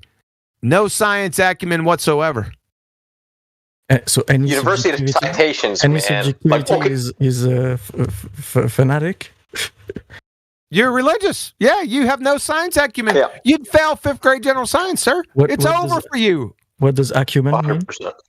Acumen means expertise in the subject area. Okay. You have none. You don't even know what a scientific hypothesis is. How many more you think I could post? I kind of lost track of what we were talking about. What a scientific hypothesis is? We'll get to Einstein in a second. But if you're going into the paper looking for the hypothesis and you don't know what a fucking hypothesis is... Oh, yeah, we were talking about horizontal and vertical. Looking inside the paper, right? So you don't want to talk about horizontal and vertical? You don't. Oh, here we go. You don't care about it? You're going to go on mute here in 1 fucking second. If you don't pull out. What? He's obfuscating. I know he is. I caught him. You don't know what a hypothesis. I don't know where in the discussion you want us to go from here. Well, if you want to have a conversation with me, maybe we can agree on certain definitions of terms. Agree and disagree, I already told you, is subjective. We're dealing here with objective, the completely opposite of subjective. You're agree and disagree. Here, let me say it again. If you want to agree and disagree, go back to your cake decorating forum or whose favorite color is the best forum. We're dealing with objective, empirical here. Right, but can I speak? What are you going to speak about? You already don't know what a hypothesis is. Where are we going to go from here? You want to talk about objective, but you give me definitions. What is objective definitions. They're objective. Yes. What about definitions is objective? What about objective definitions? What about definition is objective? Yeah, definitions. What the experimenters define as hypotheses, they're objective. And you know what? They're all saying the same fucking thing. Shocking, that is. Apparently, I'm not. Oh, because you're a pretender clown. So you outweigh the Geo Society of America, Penn State University, Colorado State University, and fucking California State University. Maybe. I think you didn't get my point. Yeah, I got you. Can I jump in? So this guy this guy is basically trying to say that the rigorousness of the scientific method is itself in question right now. Because he does not believe that it's important to isolate to the best of the experimenter's ability, the cause of a natural phenomenon. And so he would say, instead of you utilizing the scientific method and isolating causes and making absolutely damn sure that what you see in life is caused by what you presume to be caused by, I can just take Einstein's word for it because he said so. And so he's at a basic epistemological disadvantage because he doesn't understand what the burden of proof is when you're talking about how Natural reality, natural science, exactly. Anyone can say anything about what causes things to happen. Anyone can say anything. Yep. He wants to play. Unless, he wants to play games here, and I'm not playing fucking any games. Look, this is strange. This is the first sentence on your first link. I'm not concerned about that. It's a red herring fallacy. A hypothesis is a tentative statement that proposes a possible explanation to some phenomenon or event. That's correct. It's almost exactly what I said. Yeah. Yeah, but it's ambiguous. Now I'm getting specific. So you share links, but you're not. Yeah, you don't. Do you understand the difference between a link or a reference and a citation? Formatting a testable hypothesis, right? Yeah. What is a real hypothesis? First sentence. A hypothesis is a tentative statement. You already said that.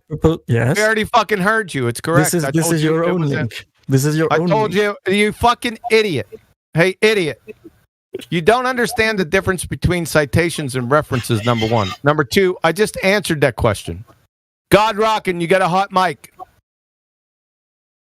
Thank you very much. Number two, I just answered your fucking question. I said that first statement is correct. However, it's ambiguous. And then it got more specific. You haven't defeated anything here. Fuck nut. So I agree with what you just said. You said it's more specific. That's right. It means that not all hypotheses entail independent variables. Oh, really? Provide a citation for that. If skins can't... citation. Provide a citation. No, shut up. Provide a citation with what you just said. Hypotheses don't require independent and dependent variables. Fuck not. It's in the link that you shared. It's not. It's the first paragraph. All right, fuck off. I'm not dealing with your dumb ass anymore. It's in your first link. You don't even know what a citation and a reference is, for fuck's sake. You don't know what a scientific hypothesis is. You don't know what level or curve is. You're a fucking Elmer Fudd sophist. And we only deal with those for so long. And then you're goodbye. Yeah, at the basic level, from the human imagination, it can be assumed that there is any type of cause to a natural phenomenon. So in other words, if you see a plant droop from overexposure to sunlight or lack of nitrogen, you can say invisible three-toed gnomes from behind the Crab Nebula are casting evil aspersions on your plants. And then you can do a little rain dance and see if that does anything. But in science, we observe a natural phenomenon, do what is it? An inductive guess? No, what the cause might be? Nope.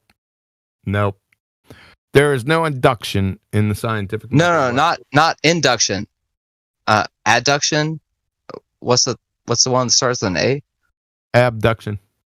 Abduction. We do an abductive guess as to what it is, and then we very carefully. Okay, so if we're talking about plant propagation, right? If we think it's three-toed gnomes, we'll take our plant and we'll shield it from the sun. We'll control the soil composites. We'll control the amount of water. and we'll see what the effect that all of these independent variables have on the dependent variable of plant growth. And what this guy doesn't understand is, when we're talking about objects seeming to fall up or down, no one has ever done the work to isolate the variables to prove that this alleged cause of gravity makes the things fall up or down. Because when you're dealing with plants, you can put more nitrogen in the soil, or you can shade it more, or you can use quartz crystals to, you can do all kinds of things. But with gravity, you can't manipulate it. This guy's lost, man. He doesn't understand what knowledge is, he doesn't understand what wisdom is, and he certainly doesn't understand what science is.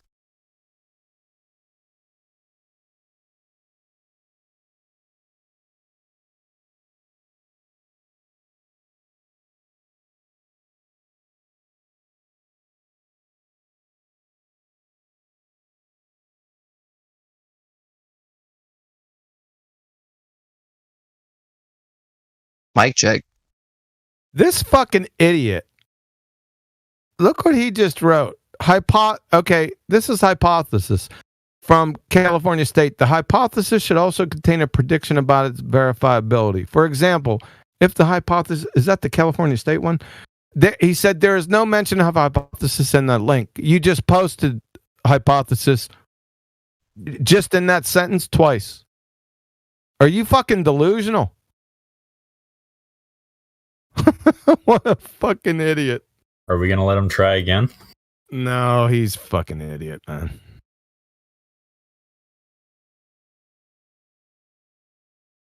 So with the metaphor or analogy with the plant growth and experimenting on that, would it make sense to say in a greenhouse you can turn the lights on and off and you can turn the sprinklers on and off, but in a greenhouse you can't turn the gravity on and off?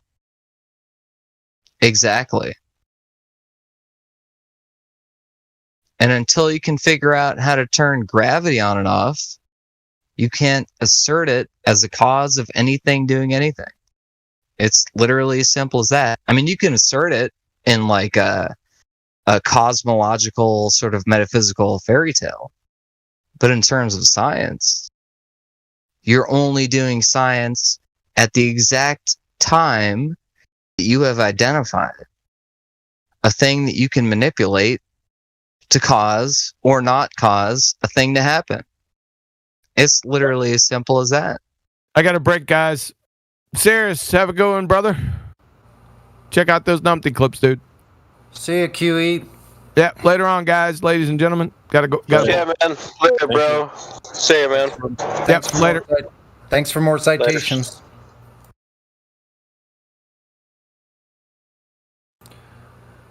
No one knows what is my stance? Yes, we do know what your stance is. Your stance is you're standing on a horizontal plane of existence, no curvature in any direction, not in motion. Let him back on, man. Let him back on. And no vacuum of space.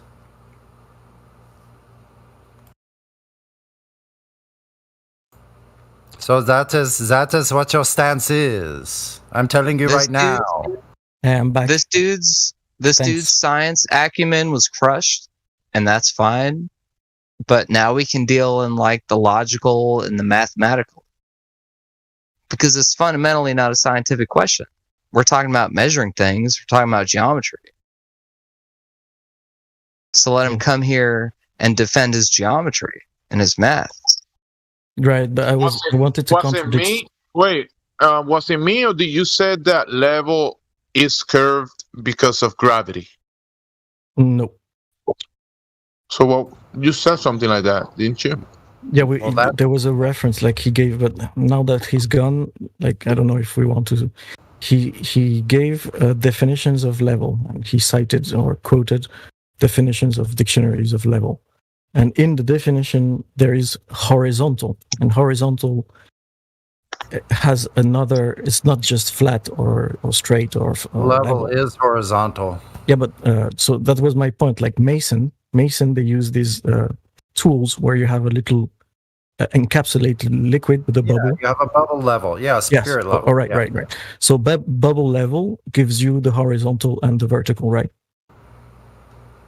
Yeah, where does that level come from? Where do you think that's related to?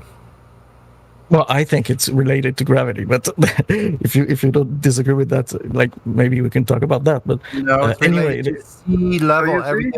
All liquids. Listen, all liquids here on Earth are situated. So what their fundamental nature is that water is horizontal. Like still water lays horizontal. Sea level. Seas are all level. Yes. There's no sea. Okay, so let me. I just want to jump in really quick and say, hey, do you have to use science to determine whether the seas are level? Is there any aspect of science that you might be able to use to determine this? Is this? It sounds like you're French or whatever. You have a French kind of name. This is a question for me. Yeah. Would you be able to use science to determine whether the seas are level on Earth? I wouldn't really see the point. Yeah, me either. So that's our point. So so science is not involved. What we're gonna do is look across the Earth and determine whether or not the oceans are flat or curving. Right? Why? All right, cool. So what method would you come up with to determine whether or not the oceans are curving away from you? Well, let me ask you this. What do you think the horizon is? When you stand on the beach and you look at the horizon, what do you think the horizon is? It's the furthest points your eyes can see. Oh, dude, we're on the same page then. Okay. Yes. All right. So let me ask you another question. If the Earth was a globe, the size that they say it is, where would you expect the curvature of the Earth to be if you were standing on the beach? What do you mean the curvature? Well, I mean, if you're standing on top of a ball, when you're looking across the ocean, it's going to start curving somewhere. Yeah, so take, for instance, let's pretend that you're on a shoreline in front of the ocean and your head is just 1 foot above the surface of the ocean.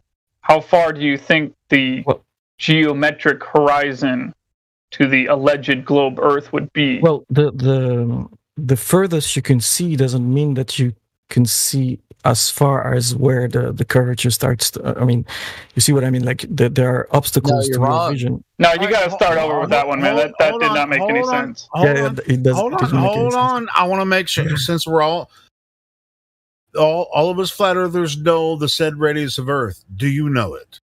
Do you know what they claim the radius of Earth is? It's 6,500 kilometers. Approximately, right. So at that point, you can actually calculate what would be called the geometric horizon, which you already admit doesn't exist because you say the horizon is just as far as you can see, right? Yeah, it's where the ground appears to meet the sky. Exactly. That was my point. Like there are many. So are you saying that even though the Earth is a globe, the Earth is so big that you wouldn't be able to see the curvature of the Earth from the ground? Basically, yeah. Yeah, I know your type. I know your type. I'm not the first one. No, anyway. So with those calculations, though, we can actually determine where we should be able to see this curvature of Earth. Because if you're standing on the beach, with this calculation of the radius, you should only be able to see it from about 3 to 4 miles away, or 5 to 6 kilometers, and that would be the curvature of the Earth. would be the physical barrier that's in the way. If the Earth was a globe, but we have observations from freaking 3, 4, 5 times further than that from the same observation height. So what is that? Yeah, well, yeah, that's not surprising. Like if you make a very basic theoretical model of the sphere, and you say, okay, I'm 1 meter. Theoretical model. What? Well, you said model, you calculate. a model is theoretical. Anyway, go on. Yeah, sorry if I repeat if I'm redundant, but so you said you calculate the place where you should see, like the furthest point where you should be able you should be able to see, right? Because the physical curve right, of so the Earth would be in the to way. calculate this, you use a theoretical model. You use a model, right? Mm-hmm. You use a model of a sphere with a radius of a certain length and a certain elevation of your point of vision, right? So you use a model to make this calculation. So if you use this very basic model of standing on top of a sphere, then you will have a very basic prediction of this distance. But then if you want to make your model more accurate, then you need to add all the other, the rest of the context, right? Of course, if the terrain, like well, for example, if the sea, if you have a storm, and the sea is very agitated, then it will impact the furthest distance you can see. Most of the time, when the sea is very agitated and there's a storm, you can't see as far, right? Yeah. You agree. Yes. So right. Any material. What conditions, atmospheric conditions, or any type of thing would make you see further? See, this is what happens. We see much, much further, multiple times further than we should be able to see. Wait a minute. Wait a minute. You're saying, guy whose name I don't know, new guy, that you'll expand the model to incorporate more and more observations until you have a better picture of reality. And what we've all been asking is, upon what measurement or what basis is your model spherical in the first place? Sure, I can answer that. Can I? Oh, if you can answer that, where's this? How did they come up with the curve? And are you aware of any time that in the history of man where anyone has measured the curvature of the Earth? I think it was Greek during when they. Don't start. It starts with an E, doesn't it? The what? Yeah. So Eratosthenes. So we're basically going to say that our surety of the shape of the Earth is based on one observation made 2,260 years ago. What you said short? Sorry, you said shorty. Shorty. What is shorty? Surety, like sureness, like certainty. Okay. Okay. I didn't know the first time I hear this. The shorty of the curvature. You said the Greeks. You were talking about Eratosthenes. Right? He didn't measure the curvature of the Earth. He calculated it from a model that he had. The sky, right? Yes. He already presumed that the Earth was a globe when he made his. Yes, I agree. I agree. All right, cool. So, how about let's talk about someone that has actually measured across Earth and found the curvature. That's what we're talking about. We were just talking about that. So you asked me the question, like, why do my model, like, if I don't start from a globe Earth, where do I get this conclusion that the Earth is round, right? So this was basically, so the older people in Mesopotamia or even the Incas, they settled and they use agriculture, right? So their whole life was based on the seasonal cycles. So they had a part of the population that was studying the sky and the constellations, and they were following the evolution of the sky to say, oh, in 2 days we need to seed this field with these plants, and on that day when you know about you that. have to stop. Hey, hold on. You have to stop. Hey, hold on. No, he doesn't. I want to hear what he has to say because he brought his own shovel. Keep going. Yeah. All right. Okay, so that's the origin of calendars, right? It was necessary to like that, Helio. Production. He brought his own shovel. Fuck yeah. So doing these calendars, they did these star maps, and they became very familiar with the constellations. Wait a minute. Who did it? Who? The Mesopotamian, Babylonian, Don't bog him down. The Incas. Okay. Let him. The Incas, the ancient cultures. They base their farming cycles off the patterns of the heavens. Yeah. Let him carry on. Carry on. Yeah. Let him carve his own gravestone too. He's really good. So you are, man. So they had these star maps and these calendars, and then they had expeditions like Mesopotamian. They went to Egypt, and they had the expeditions, and they discovered as we go south, as we travel south, there are new constellations that we could not see from our place of living, like where we come from. The Incas famously did this because their empire extended basically from Central America to the north of Argentina, so thousands of kilometers. So they knew already that there was this weird thing that when you travel south, or depending on your latitude, of course they didn't have the concept of latitude, but depending if you're north or south, you see different constellations. So they still studied that as well, and this is what gave them the original idea that maybe we're not on a flat plane, because what they were seeing in the sky doesn't make sense if they're on a flat plane. All right. Do you have any evidence that they said that we're not on a flat plane? Wait. Don't challenge the historical accuracy. Let's get to the basic brass tacks of the question. Are you saying that a bunch of ancient civilizations looking at stuff happening in the sky is the same thing as measuring the topography of the ground?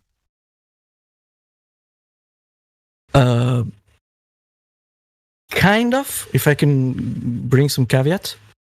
Or better yet, measuring over water.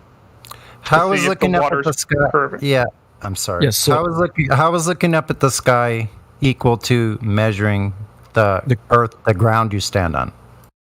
Well, that's so. I mean, isn't that obvious? Like if you well, let me give you an example. If you have a table, right, and it's a very large table. Anyway, you stand on the table, and you look at maybe your light bulb. So as you walk around the table, the light bulb is in the same angle in the sky, that's indication that your table might be flat, right? But if as you move around the angle and the angle with the horizon of the table, if you see what I mean, if it changes with a constant rate as you move, then it's an indication that your table is bulgy, like it's curved, right? Because are you freaking serious? Hold on a second. I'm gonna blow this whole thing out the water right now. Okay. So what you would do in that instance is you would say the light above my table appears to be telling me something about the surface of the table that I need to look into. Yes. And now I'm going to measure the surface of the table to see if it pertains to what I assume about the surface of the table based on what has occurred, based on the light hovering over my table. And if you measure the surface of the table and it's flat, then you have a problem. Yeah, then you have a fucking problem, bro. Yeah. Anyway, but check this out. Have you ever stood directly under a street lamp and then walked away from it? When you're directly under it, you have to look straight up at it. But the further you walk away from it, then you're looking over at it. Yes. And if you keep walking away from it, then it's going to descend toward the horizon. Yes, it's still at the same elevation above you, but now you're looking over at it instead of directly above it, above your head. Well, it's still at the same elevation above the earth, but it's a different distance away from you. Just like he gave the example of the table with a lamp above it, right? I mean, how hold big on, is this guys. table, Hold right? on, guys. I hate to be this guy who just constantly interrupts, but what we're asking for is for one person to come into this Discord server with a measurement of the curvature of the Earth. And what this would mean is a person who stood on the shoreline and a person in a boat or a person at another shoreline who could demonstrate with whatever material we decided was straight, be it a beam of light or a long ruler or whatever. We're asking for somebody to show anytime ever that this has been done to measure an arc length of the circumference of the Earth to then back calculate to the radius, et cetera, et cetera. And so you're asking about tables and lights. You're asking about gravity and all this other shit. We're asking about when does the surface of whatever it is that you're walking upon curve away from you? And if that is the case, that the surface of whatever you're walking upon curves away from you, who has ever measured that to be the case? And what are the measurements? Yes. So the first question was regarding a street lamp and the angle to which you see the street lamp as you walk around it. So no, bro, that's we're beyond that. Ignore that. Forget about that. Yeah, sure, it was just a small example. No, we don't care about crap in the sky. Crap in the sky doesn't matter. We want not looking at the sky, not using any lights coming from the sky like the sun. We want direct measurements of the curvature of the Earth. Kind of like how if you were to directly measure the table in your kitchen that you keep talking about, if you were to directly measure it, you would hold a ruler up against it directly. That's what we're asking you to do with the Earth now. Can you please do that? That's very impractical. Like how? Wait a minute. No, it's not. Listen. What we're saying is what you're trying to tell us is that if you have a table, that you should start measuring from your light on your ceiling. I'm telling you, no. You start at the surface of the table. Stop looking up into the air. We're talking about the surface of a physical thing, like a surface, a physical surface. Yeah, right, Sonny. Even in his example, he told us to look at the light to determine the shape of the fucking table. Yeah, because it works. Just stupid. No, it doesn't. Why not? Well, and so I just really want to reiterate this, right? And I know I'm an overtalker, and I apologize. I want to get this guy to understand that the further that he delves into the history of celestial measurement, the sooner he will realize that none has ever been done, ever. Literally, no one has measured the topography of the Earth as being curved. It has literally never been done. Well, I bet we can look up the definition of table, and it's going to be level, just like I said. It seems very the definition of level. I mean, you can have a curved table. I guess you could, but it would be it would be defined as a curved table. But a table, in definition, is flat. It would fucking weird, man. Come on, man. So hold on. He said that it works. I want to know how somebody building a table, how this is going to work. You're going to measure from the lamp that's above the table and start your measurements there. Yeah, tell me how. Table. Wait a minute. Tell me how that fucking works. Show me anybody that has ever built a table that way. And then besides that point, the Mesopotamians you talked about, they invented things like the astrolabe, which they laid out the city of Baghdad in like 500 BC. No, that's the Arabs. That still works today with the same lights in the skies. The Chaldeans or whoever made the astrolabe. The same people, the Sumerian culture, those people as well. Anyway, that's not important. So that's not important. That's the Saros cycles that NASA uses for the eclipses predictions. No, they still use made by flat earthers. Not important. No, Okay. they use much better models than that now. They still use the Searle cycles. I'm not asking but you. the I'm telling you they'd use them.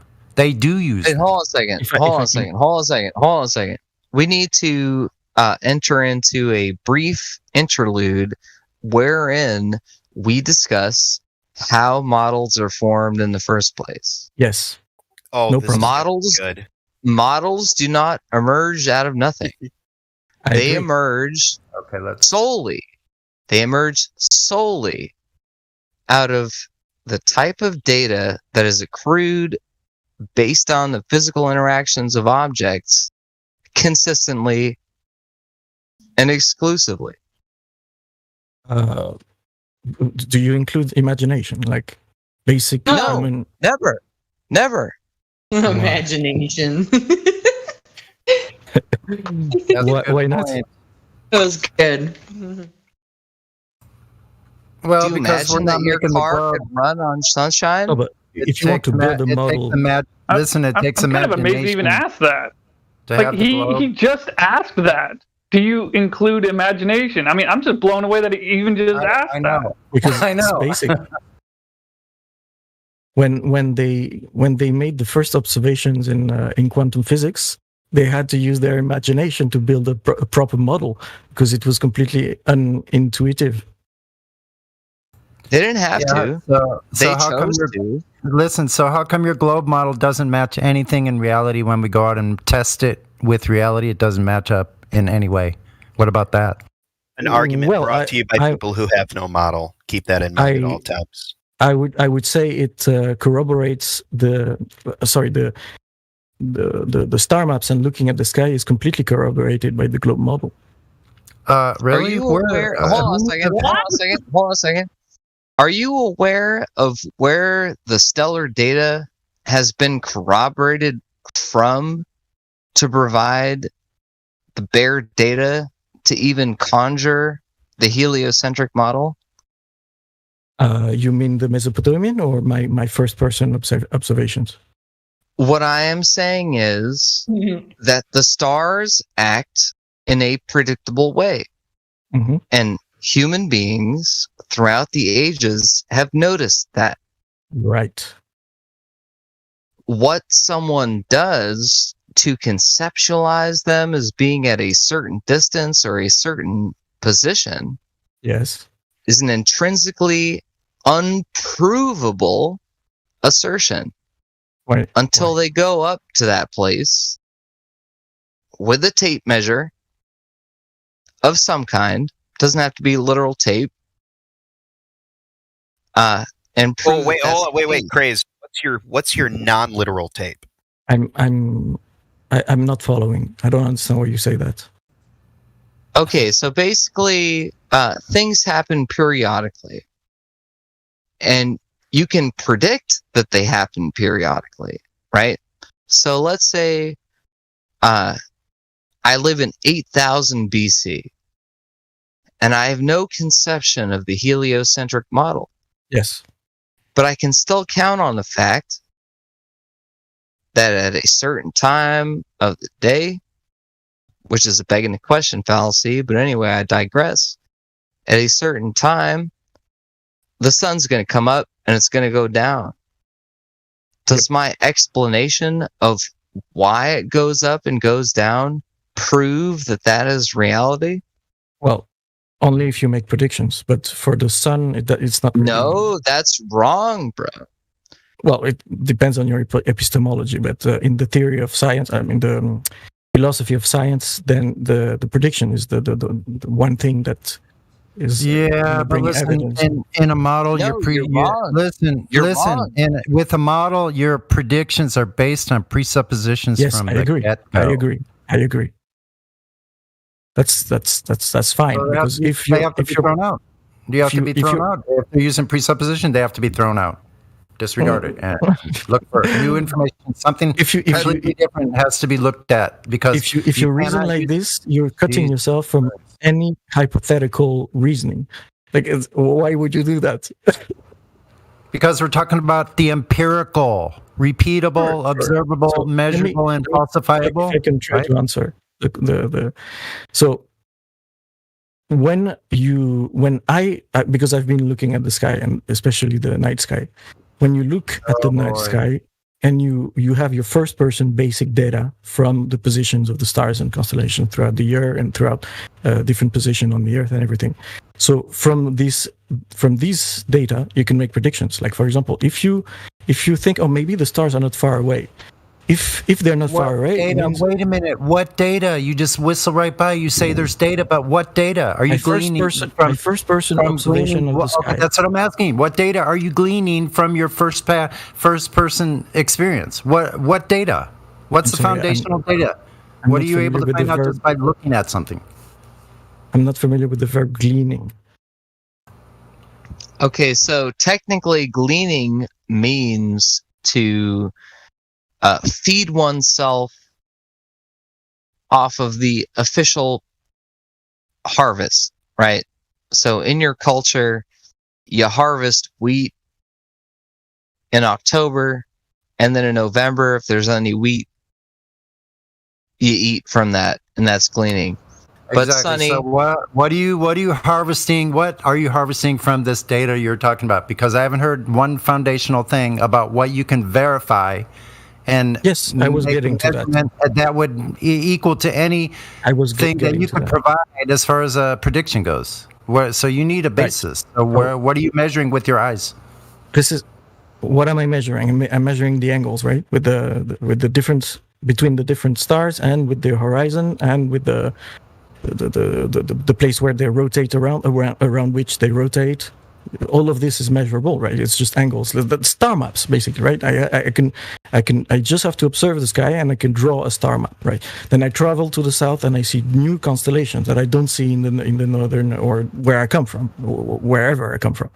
Except if I go west and east, then I will see the same, of course. But if I go north or south, I will discover new constellations that I don't see from where I'm from. So then I can try to, just with using my imagination, I can try to construct a model, like how does that make sense? Like and then I can make predictions, and then I investigate. You're right, that when you look, those things in the sky that we see, excuse me. Right, so I make predictions. This is the proof, right? If my model is based on false premise, which is, of course, very possible, then my predictions won't be corroborated by the observation. Like, I'm going to make false predictions with false premises. If my premises are right. Okay. Hold on, buddy, right there. You can observe what's in the sky, and you can write it down, and then predict what's going to happen next year. That does not prove the shape of the Earth one way or another. I'm getting to that. So, wait, it's taking a damn long time, dude. Sorry. I'm doing my best. Guys, let me explain this. We're already at that point. We're already at the point where your model has failed to predict observable phenomenon. Yes, because you see further than you should be able to. Exactly. Yes, I know. This is what you said earlier. But I was responding to the fact that you said that there is no observation that is corroborated by my model. And I said the sky, what you see in the sky is very well corroborated by... How do you validate? Wait a minute, I gotta stop you again, man. Nothing has been validated of what's in the sky can only be done in the imagination. Because you don't know what they are, where they are, what they're made of, how far. You don't know anything about them. You're just going to be making a guess. That's the thing. Like, even if you start with the assumption that the Earth is flat, you can still make a parallax calculation. This is where I was going. Like, if you on your model you presuppose that the stars are close by, then they should basically act like the street lamp that you were talking about. Like, you should be able to walk and find yourself under. How are you saying they when you don't know what they are? Yeah, you don't know what they are, bro. You have to stop. What you have to do is understand that if you measure the surface of the Earth, it's flat.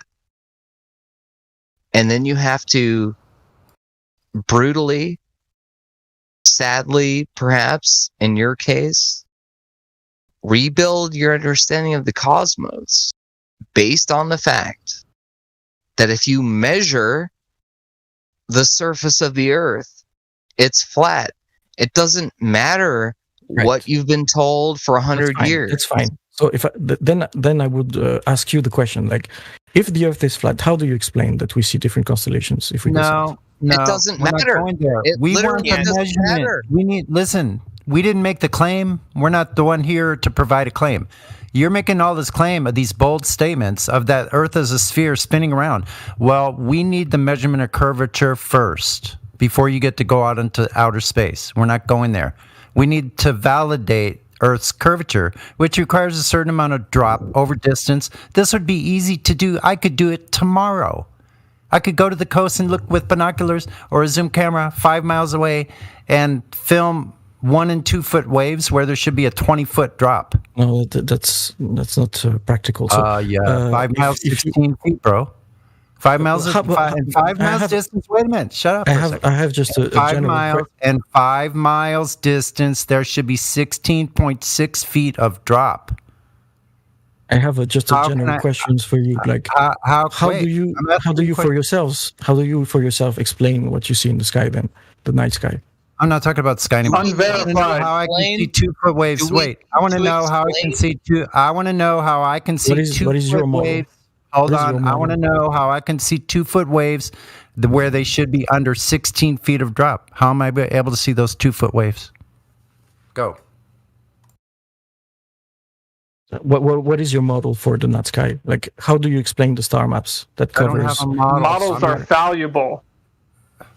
Well, that's fine. They're useful. Yeah, so fuck models. For imagination. They're useful for your imagination. That's all, though. Fuck models? So fuck science, basically? Why are you not fuck science, just fuck models. Can we talk about the especially attractive looking ones? But wait, hold on a second. Everybody needs to be quiet right now. Quantum Eraser just popped in here like 40 minutes ago to explain what science is, what science isn't, what a theory is, what a theory isn't. Precisely. And so what we need to do is make sure that we are not making claims that are predicated on science when we have none to back it up. We can all agree on this shit. So we went over the definition of a theory. A theory is like a groupment of hypotheses, right? That is corroborated multiple times and through time, right? That's the definition that Quantum Eraser gave himself, like the quotation that he gave. So you are saying a theory is a model, right? That's a synonym. So when you say I'm not model, saying that's a synonym at all. I'm not saying that's this is what it is. It's what the definition says. This is what a theory is in science. It's a model. It's a bunch of hypotheses. Okay, let me put it this way. You could literally be blind and still understand that applying heat to water causes it to turn into vapor. Whereas, I got to point out. Go ahead, man. Well, he just said something about theories and models being synonymous, and I just want to point out, yeah, good point. They might be, they might not be, but let's pretend for a second that they are synonymous. We're all about not having anything to do with models here. We're all about not having anything to do with theories here. You can take those theories and models and stick them up your ass. Yeah, we're all about the really is over here. I go back to my previous point. You're cutting yourself from all hypothetical reasoning. Like, why would you do that? I don't care to talk about stories from Narnia or Star Wars or Lord of the Rings or any other imaginary things. But I'm not interested in fiction. Fiction is not interesting in here. If you want to make predictions, any kind of predictions, you need to have a model. That's how would you do it otherwise? No, you don't. Totally right. Hold on a second. Let me meet this guy where he's at. Yes, you are correct. In order to make predictions, you need a model. Fair enough. So if your model predicts that the limit of human vision is 1.225 miles times the square root of the observer's height in feet. Yeah. I can already answer. I know what you're saying. So I completely accept that. If you make measurements, precise measurements, and you see that the Earth is flat, then your next step is to make a model of the Earth flat that can explain and that can predict accurately what you see in the night sky. It should be a goal for yourself. Like you want to have a all-encompassing, inclusive model of everything you can observe. Why would you discard the sky? Like the sky is still an observation for that. I mean, maybe I want to live on the seat of my pants and know exactly how flat the Earth is and revel in the chaotic unpredictability of the night sky. Also, in no way, bro. Hold on a second, bro. In no way am I required to corroborate the events of the night sky to my measurements of the ground. I wanted to go back to that point because what was it you were saying about stars in the south versus what other stars? I don't get what you're saying. To me, it just sounds like the further away you get from something, the less likely you're going to be able to see it. It doesn't really give credence to any shape. I can address that point if you want. So, as you travel south, even if you take a boat or even like you have a large community here on the Discord. Maybe you have some people like the same night you tell them like along a longitude you tell them somebody that is at a plus 50 degrees latitude plus 40 plus 30 plus 20 on the equator, and then on the southern part you tell them to take a picture pointing at the same star or in the same direction depending on their on the ground.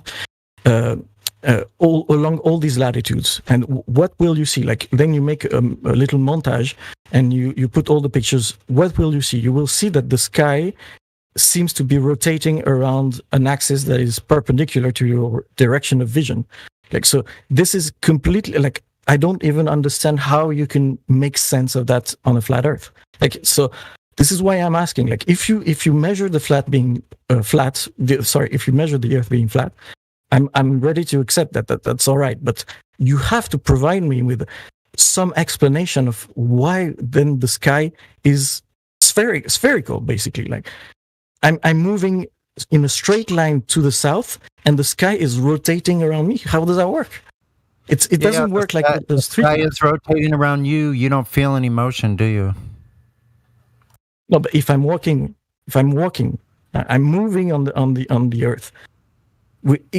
Either with extreme speed, or you just take you call your friend, you say, oh, you're on the equator, oh, you are in minus 50 degrees latitude, and you say, okay, right now take a picture of this in this direction, and you compare your pictures. Right? If we are on the flat Earth, then the only reason why we should see different things would be like Jim Jam said earlier, like there's limitations on what the distance to the stars we can see or stuff like this. But this is not what we see. We see the same constellations. They're just rotating around, like exactly as if we were on a curved surface. Which doesn't match your heliocentric model of this helical corkscrewing through space. No, it doesn't. Yeah, he doesn't realize that he's actually debunking his own claim.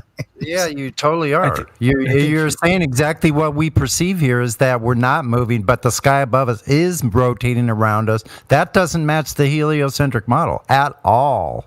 Yes. Can I put it this way, guys? Yeah, listen. When you move away, just like with the street lamp interview or example I made earlier, when you.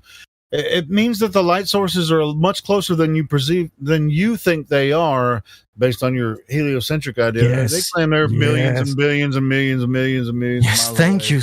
So if they are much closer than when you move away from them, they're going to distort the horizon. We're going to see new lights. That was my point. That was my point from 20 minutes ago. If you think that they are close, it means that you can predict how they will behave as you move. Like and all the ancient cultures have. That's where we get the calendars from. Yes, and if you compare it... So you just said if you think that they are close. How could you prove that they are close or far away? Can you prove that they're either really far away or really close? Can you prove it? Yes. You make a prediction. Okay.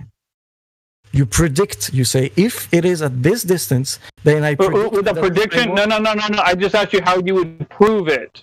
Yes, this is what That the stars are either really close or really far away. How would you measure that? Everybody has to stop talking. Let him answer it. Enoch, you asked him a question. Let him answer it. Wrong. Everybody has to stop right now.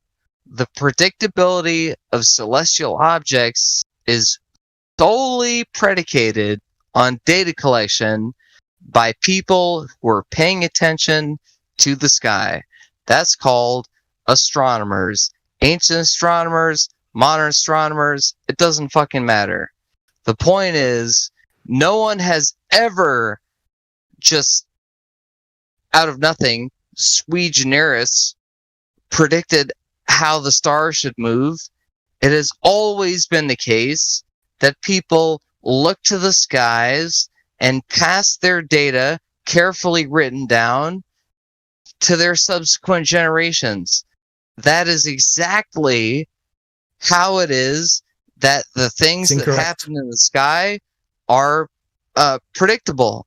That's incorrect. No one ever came up with the there's a really big problem here, because he's even admitted that, okay, right, you've measured the Earth to be flat, the ground to be level and flat.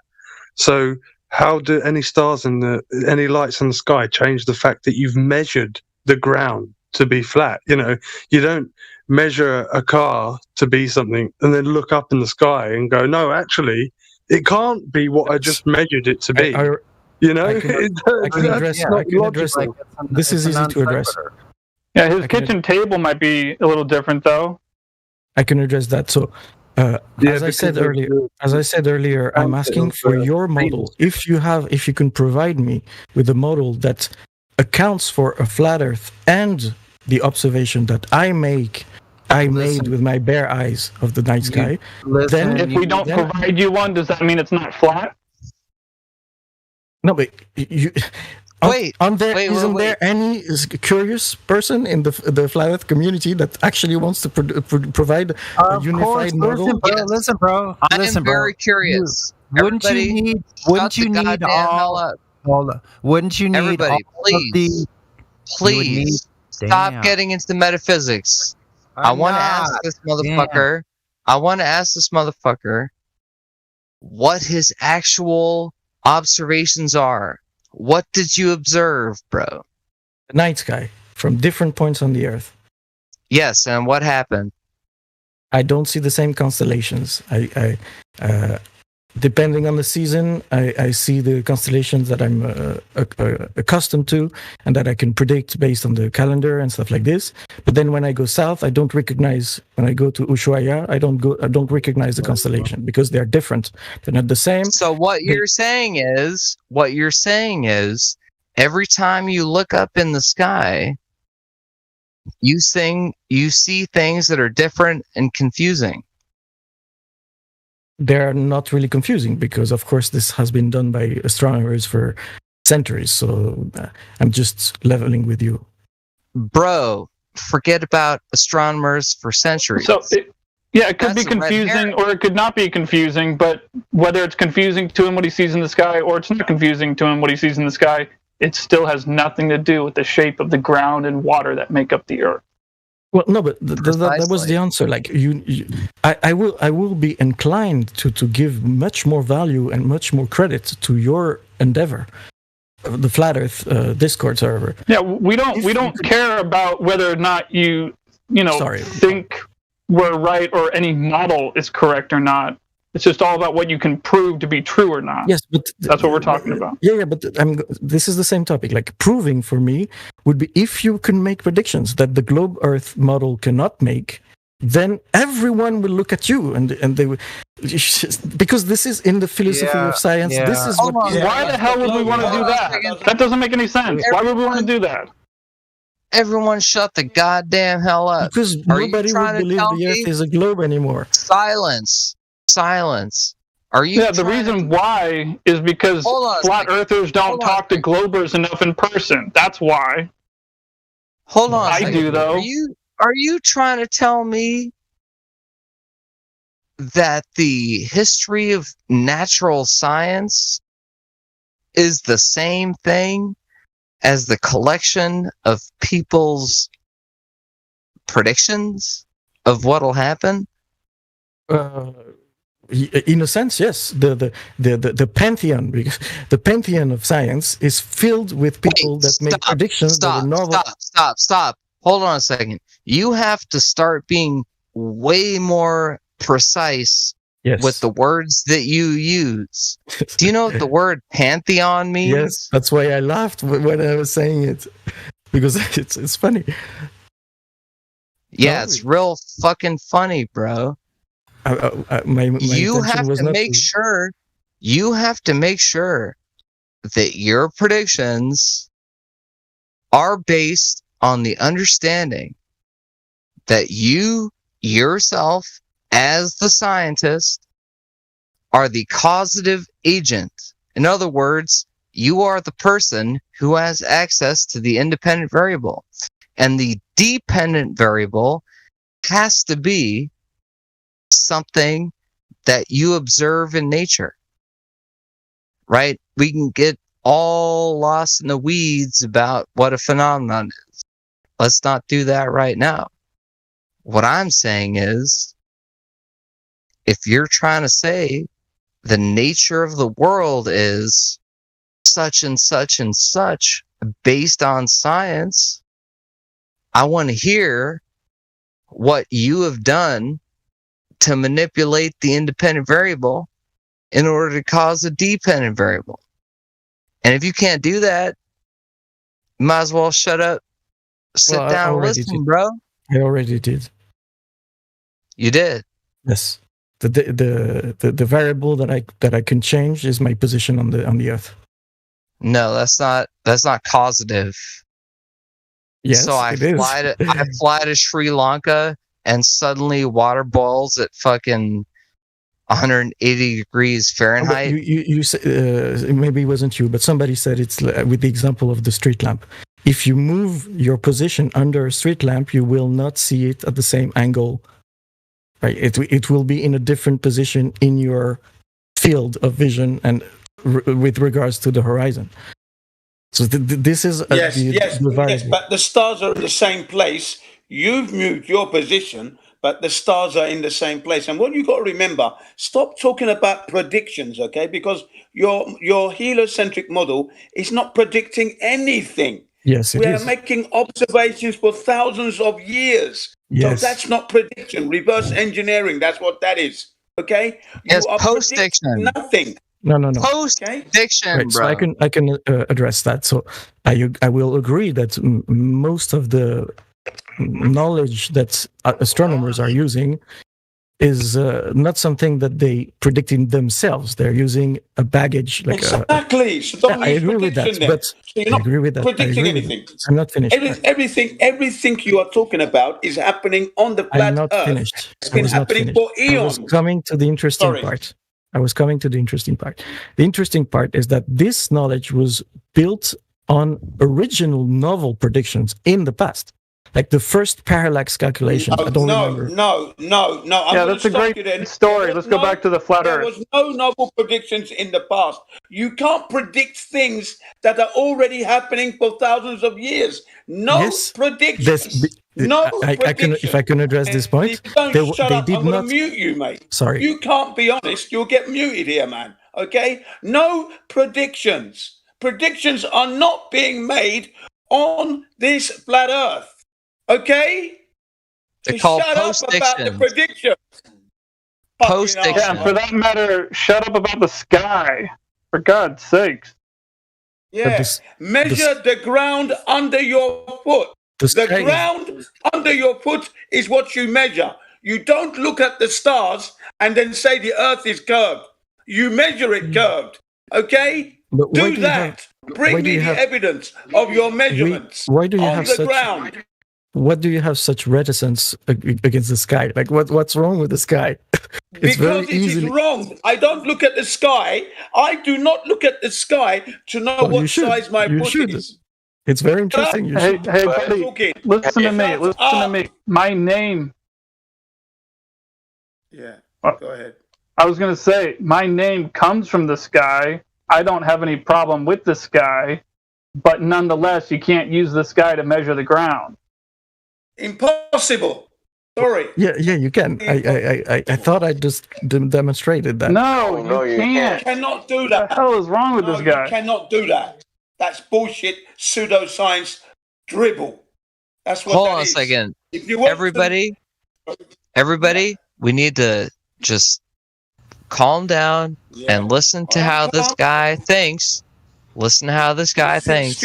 He proved the curvature of the Earth based on his observation of the sky. Go. No, he's been doing this for a while. He keeps going in circles. I want to ask him a more important question. How would you construct a straight line to see where the Earth, so you can show me where the Earth is deviating from the straight line? Because you claim that you live on a globe. How would you construct that? Yeah. I'm not sure I understand the question. Okay. How would you measure the curvature of the Earth? Do lasers go in straight lines? No. Okay, so is a ruler straight? Let me ask you this. If you build it the other way, I guess it is, yeah. Yeah, a regular ruler, kind of like how we're using in grade school. Yeah, a ruler is straight. And a basketball is spherical, right? Yes. All right, so in this analogy, you think you live on a ball, so the basketball is the Earth, and the ruler is a straight line that you would create either by using a laser or some kind of actual physical structure, or even a piece of fishing line that you've tightened. Somehow, some way, you have managed to create the ruler, a straight line, and held it up against the surface of the basketball, the Earth, so you can show me where the ruler is deviating from the basketball, where the straight line is deviating from the Earth. Can you do that for me? This is exactly why I was saying that it's very impractical. Like, you cannot build a ruler that is Okay. Well, how did they then tell me this? How did they find the radius value of 3,959 miles? How did they come up with that very specific number? By looking at the sky. With a much smaller ruler, right? They're stuck in the ground, I guess. By looking at the sky is what this guy says. He literally just said, by looking at the sky. Okay, wait. Okay, so wait. Let me just bring this back just a second, though. Did you just say that you couldn't create a straight line to show me where the Earth is deviating from it? Did you just say that? At the scale of the Earth, you would need a very, very, very long straight line. Is it possible, yes or no, to do what I just asked you to do? I don't think so. Okay, well then welcome to Flat Earth, because if you can't prove it's a ball, then it's just by default flat. Welcome to Flat Earth. You can't measure it to be a ball, we went not a over ball, this. I guess. A proof in the philosophy of science, a proof is a corroborated prediction. So if I can make so all right. You looked up at this night sky or whatever. You mapped the sky, and you're like, oh, you know what? The patterns. Oh, I think it's a spherical. It's a ball, right? Right? Yeah. You looked up. Okay. You've done your deductions. You're like, okay, then I must live on a ball. Now you must go out and test that, right? All right. Show me. Exactly. Yes. That's Now, the point. how'd you test it? That's the point how'd I you was test trying. it? Yep. Cool. Sounds good. Everyone keeps interrupting me every time I try to make this point. So if you have a model that you start with the presumption that the stars are close by, then you can predict that if you walk 100 kilometers south, then you should, with the position of the star close by, you should be right under, for example, right underneath the star. Or you predict that it will move with that angle, and then the angle will accelerate because you're right under it. And all of this is measurable. You just measure the angle with the horizon of the star. So none of the flat models can explain, as far as I know. This is why I come to this Discord server, because I want to be provided with something that makes sense, because for me it doesn't make sense. None of the flat Earth model can explain the way the angle moves as you move around the Earth. Okay. Well, I'm sorry so to disappoint you, but we're not going to give you a model. Yeah, just relax. Everyone relax. Hold on, man. That's not really. He didn't. You just danced in circles, man. Like, okay, we're already past that. Okay, man. Okay, Relax, man. It's bro. a ball. Let's go test it. Dude. Relax. Hold on a second. Relax. Yeah, let me talk to this guy. Hold on. Does it matter what happens in the sky if the surface of the waters of the oceans and lakes and ponds of the world in which we live measure flat? Does it matter what happens in the sky? Yes. What was the question for me? I think that's the moment. Wait, you said yes, right? Yeah, he said yes. Yeah, of course it matters. Okay, so how does it matter then if it all measures flat on the ground? How do the lights in the sky because affect that? I don't know about you, but I'm a curious guy, and I want to have a unifying model of everything I can observe. Right, so I'm not going to discard what I see in the sky. Oh, it's confusing. I don't care about it. No, I want to understand and make sense of it. Wait, hold on. You're not answering the question. Sorry. He just said to you, it measures flat, and then he asked you, how do the lights in the sky have anything to do with it measuring flat? Is it not flat because of the lights in the sky? Yes, that's what I've been trying to explain. But it measures flat. How could it not be flat? Hold on a second. Everybody shut the goddamn hell up. You've been trained to explain that it was otherwise. Expound on that point. It's my not trained, trying. Sorry, it's my accent. Trying to explain. That's why I was trying to explain. A mispronunciation. So to answer Orion,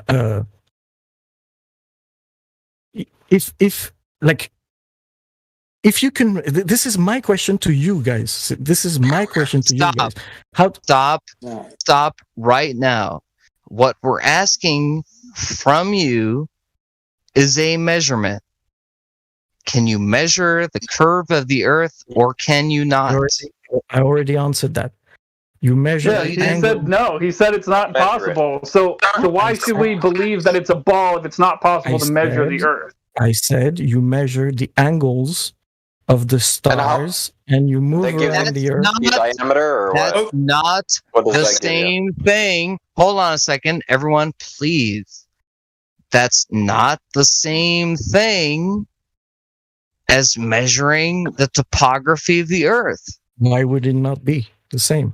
Why would it not be? Are you literally insane, bro? No, I already explained that. Hold on a second. Everybody, chill out. If I look at a cloud in the sky and I guess how far away it is, does that have anything to do with how far away from me? Very good example. So you can make a simple parallax calculation of the position of the cloud. You look at the cloud, you look at the angle with the horizon, and then you move in the direction of the cloud. I'm not finished. Bro, you have failed. You have utterly failed.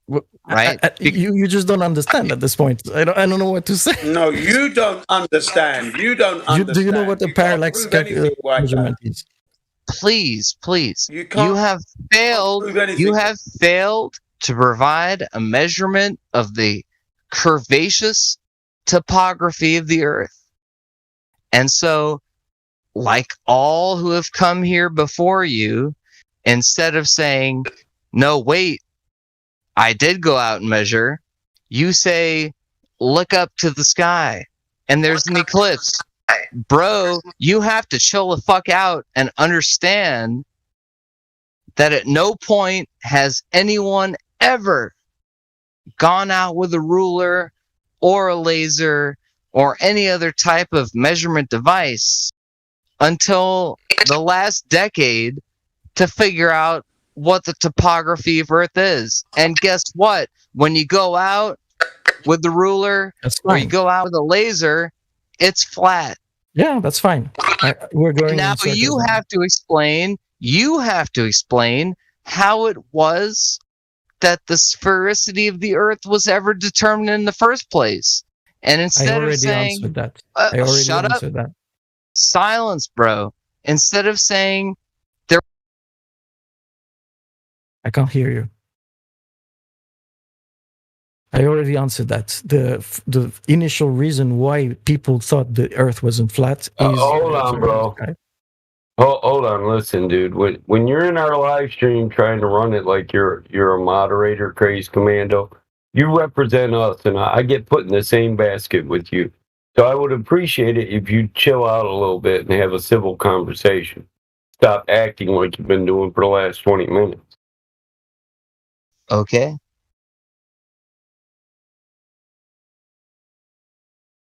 So I think we're going in circles now. Of course, if everybody says that the Earth is a globe and you measure it and it's flat, of course it's problematic, and I accept that completely. Like it's obvious, right?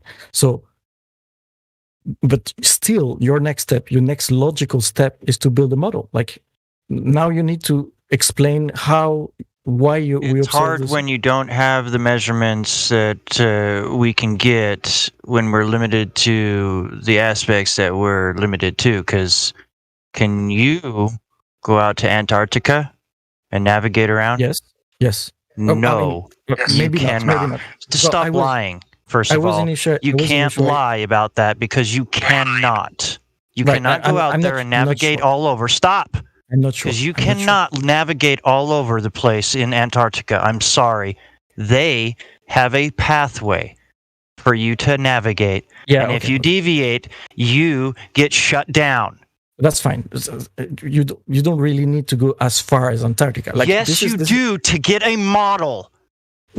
Yes and no. Stop and listen to us, because you're still thinking that we're on a globe and we have this globe model in our heads when we are navigating the flat Earth. No, we're navigating the ground, not the sky.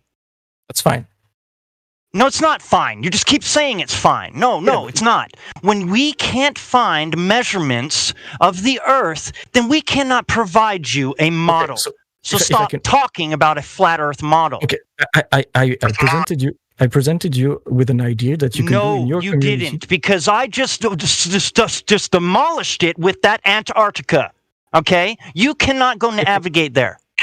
I will reiterate. It's not the same idea. It's an idea that I presented like an hour ago. So it's an idea for you, for your community that could be interesting for you.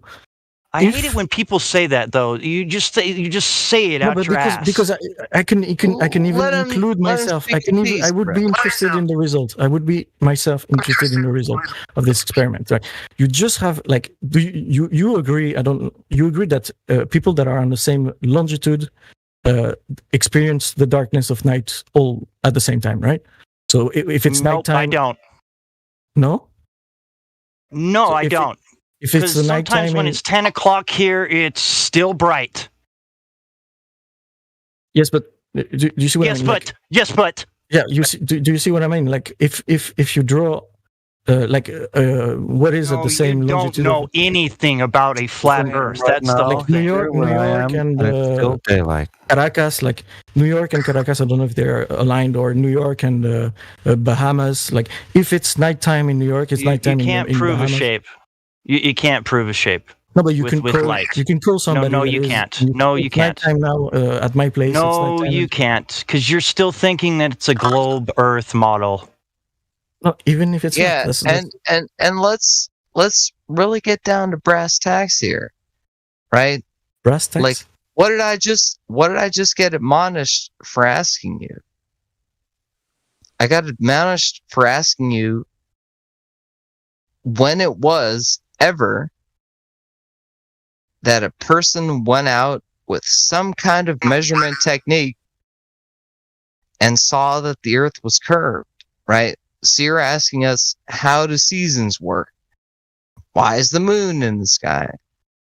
Like, that burden of proof isn't on us, bro. The burden of proof is on you to show us where the goddamn curve of the Earth is, bro. Yeah, I already did this. You never did. You literally never did. Yes. I don't know what to. I think you just don't understand. This is why I was trying to present you with an idea of experiment that you can do in your community to at least you would need to explain, like maybe do it yourself. I can't do it on my own because you sure you could? But do you think it will prove shape? I think it would disprove the flat. Will it be another situation where you'll say, yeah, it's another situation where you'll say this can only happen on a sphere because it can only be two reasons why it happens this way? Do you have a problem with letting other people talk? It's really rude to talk when somebody else is talking. So no wonder he keeps getting aggressive with you. You don't shut up. Are you a grown man? Am I going? Could you act like one, please? Grown. Yes, grown. Are you an adult? Are you finished?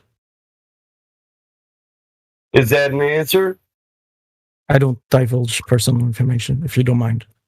Yeah, that's cool. Well, try to act like an adult and quit interrupting me when I'm talking. Because I won't play the game with you until I'm pissed off. I'll just ban you. I don't have time for that bullshit. That's not what I come here for. I don't have time.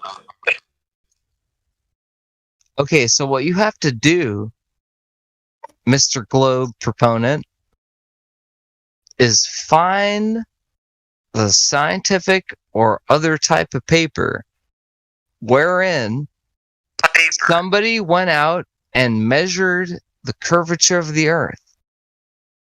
Can you do that? Yes. By measuring the sky, depending on your Okay, by measuring the skies, that's fucking bullshit, bro. If I'm trying to measure how long the bed of my pickup truck is, am I going to look at the shadows cast in it by the evening sun and say, based on such and such angles, it's 8 feet long? That's ridiculous.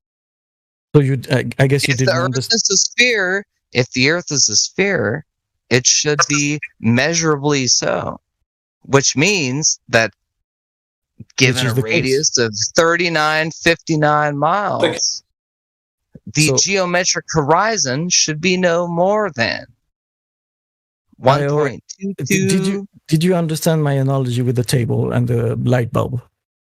You've got it all wrong. You've got it all wrong, son. You've got to be able to measure this globe on the ground. It's inaccurate to be using the why do I have to? I'm going to say one quick thing. I want to say one quick thing. Okay. NASA gives us photos. You need to measure the ground because that's that's the initial because that's the initial proof. That's the initial burden of proof. You can't just walk around the land saying that the Earth is a triangle, the Earth is a cube, is a dodecahedron, it's a sphere, unless you have measurements of said shape. You can say, I've been to the other side of it, so I know its geometric limitations, such that I can calculate its radius or circumference. Because we can guarantee to you, sir, that you will not measure an arc length of the circumference, because anytime you try to measure the rate of fall between one position on the ocean's surface and another, you will find zero curvature related drop. It cannot be found. Literally, it cannot be found. And so what we're asking you is not to come back at us with hypothetical questions of how the sun and the moon moves, or why would they lie, or any of this type of bullshit. What we're asking you is, when was the curvature of the Earth measured, like as a physical thing? You don't hold a baseball in your hand and say, I don't know if it's flat or curved, but I better stare up at the fucking incandescent light bulb in my interrogation room. You never do that. You take the object in your hand and you measure it. And that's how you know how it's shaped. You don't look at how light reflects on it. That's crazy talk, bro.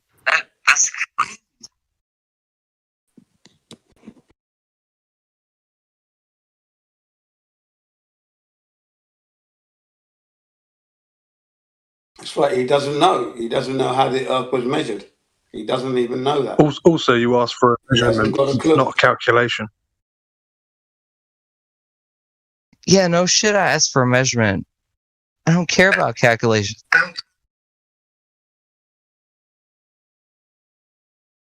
I want to know how he came to the conclusion that the first way he should measure the ground was by looking up. Wouldn't that be like the third or fourth or fifth thing you think of? Wouldn't you want to measure the ground first before you even get to that idea? Even if you do believe it's a globe still?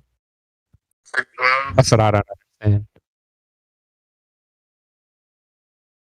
Yeah, they're mutually exclusive sets of information, right? So the stuff that happens in the sky is a mutually exclusive set of information in the exact same way that the number of numbers between 1 and 2 is a mutually exclusive set of information as the numbers between 6 and 7 are.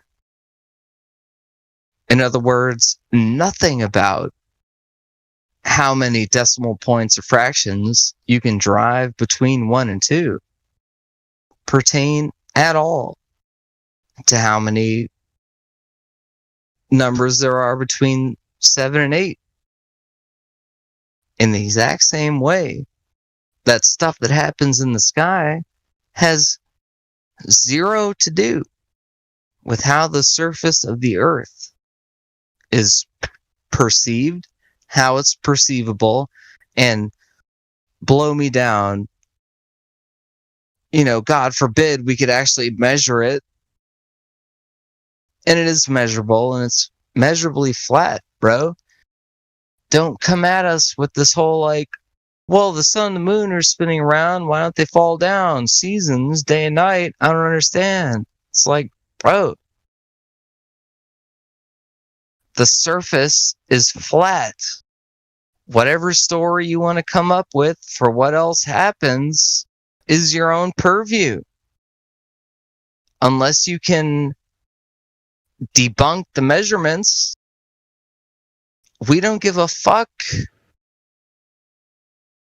How hard is that, man? Well, let me ask him this. He's unmuted, right? I think so. And anyway, what I wanted to say is, in your priority, right? If you're going to measure something, wouldn't be looking at the sky be not the first thing you would do? You know, just looking at it from the most logical standpoint, why did you say that looking at the sky would be your best option? I just want to understand that, because that doesn't make any sense.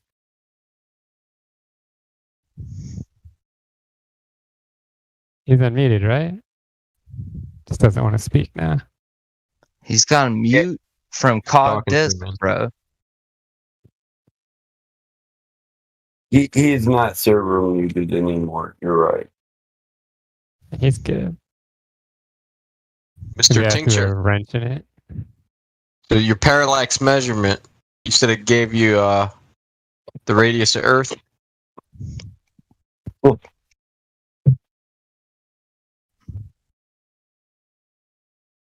Use 8 or something. Yeah, can you type that out so we can put it in the Golden Lobby comments? Please? I'll send you $5 if you got PayPal. Hell, I'll give you 10.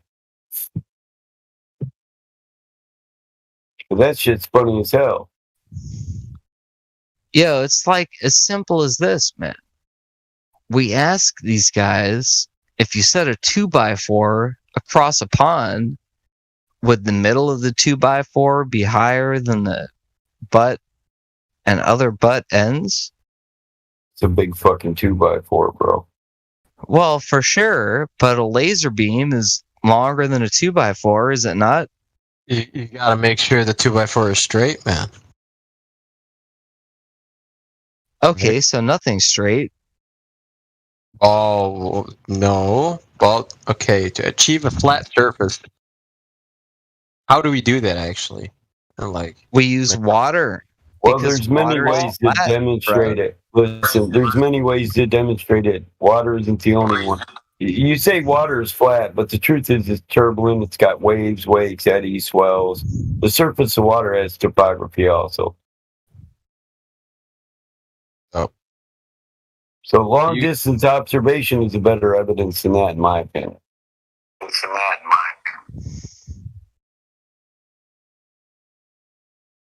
Yeah. It is. But wait, we're still all totally deviant from the main You question. use we too much. There is no we. I'm not in the basket with you. Are you not somebody who is asking for I'm someone not in to come in agreement from with the everything lobby? you say. No.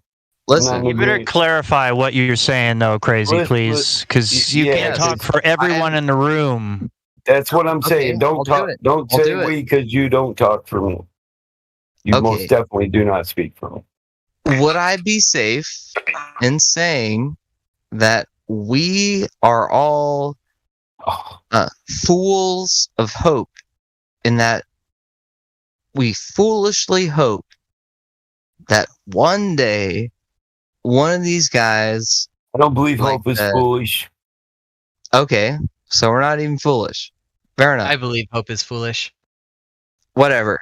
Anyway, my point is, we all hope, as flat earthers, that someday someone's going to come up in here with a measurement. I think that's a very safe usage of the term we. Am I wrong? Yeah. How so, bro? Still don't include me in your statements. You can make statements as an individual. I really don't Battle care Mod. which way you frame it, dude. It's not going to change for me. You don't hope for one of these guys to come in here with a verifiable Listen, dude, radius? it's not a debate. measurement? I said don't say we and include me in your statements. Make your own, stand on your own 2 feet. I mean, that's legit advice, bro.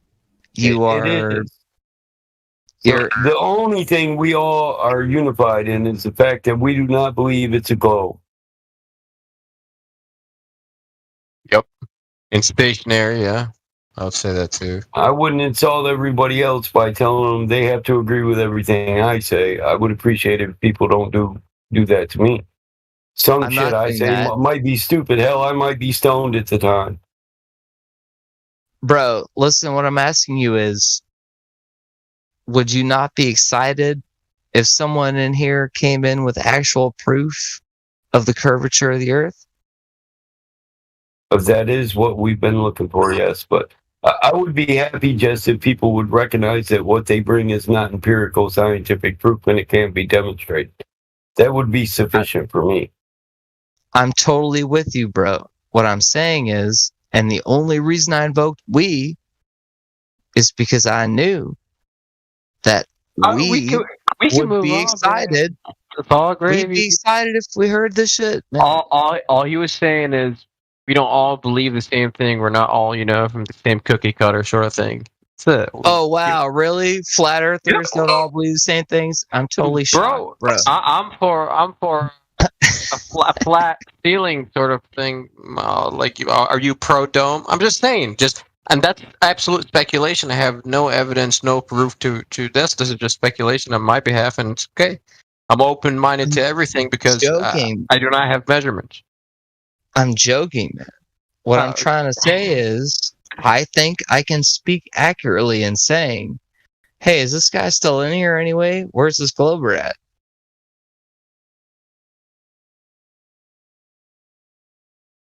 Hello, Mr. Heliocentric model. You still here, bro? Question if you're actually a flat earther, dude. Do you actually want it to be a globe? No, never. Well, That's what it I mean, makes I it don't sound actually like when you care. say you hope for it. No. You're misunderstanding me.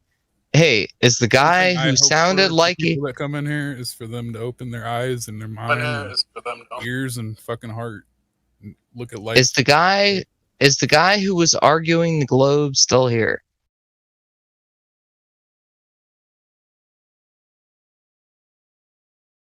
Yeah, look right down there. Lee 10 Tour. Yes. However the hell you say it, he's right. Lee 10 Tour.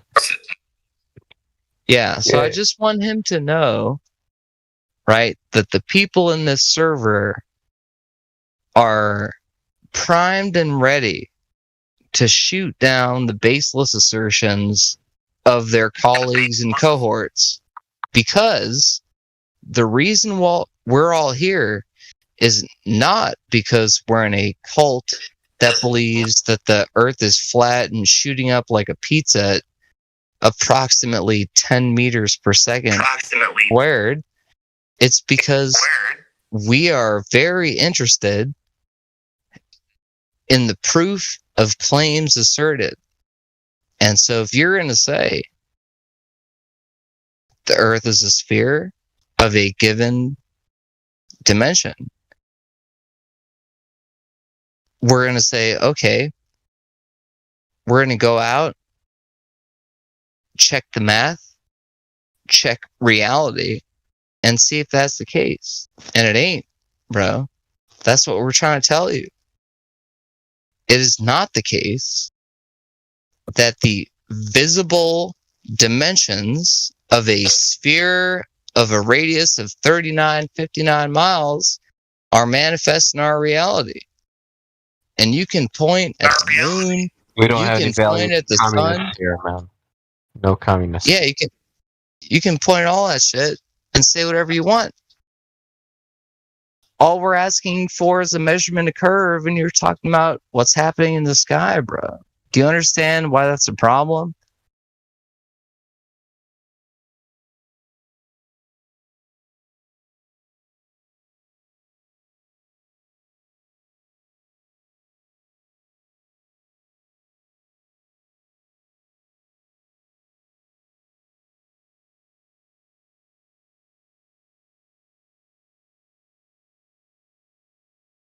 All right, I guess I've had my time. I'll let the rest of y'all talk about it. I couldn't get shit out of this motherfucker. That's okay. You'll get the I next think one. he's AFK, man. He's not even here. You insulted his religion. He didn't speak up about it, and he's definitely not here. I'm just asking, Carl, like, can we talk about what? the Revolutionary War? Sure. Civil War, but Oh shit! Wait! Hold on a second. Hold on a second. Communist guy's back, bro. Hey guys. Hey. I think Aviat has like 3 different types of colored hair, and he doesn't have a license or a job.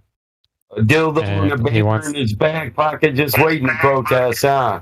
Oh yeah, he's got a walkie-talkie up with the head of BLM, about to call him up and ask him to show up to the local protests. Like, Just paint a target on your shirt, bro.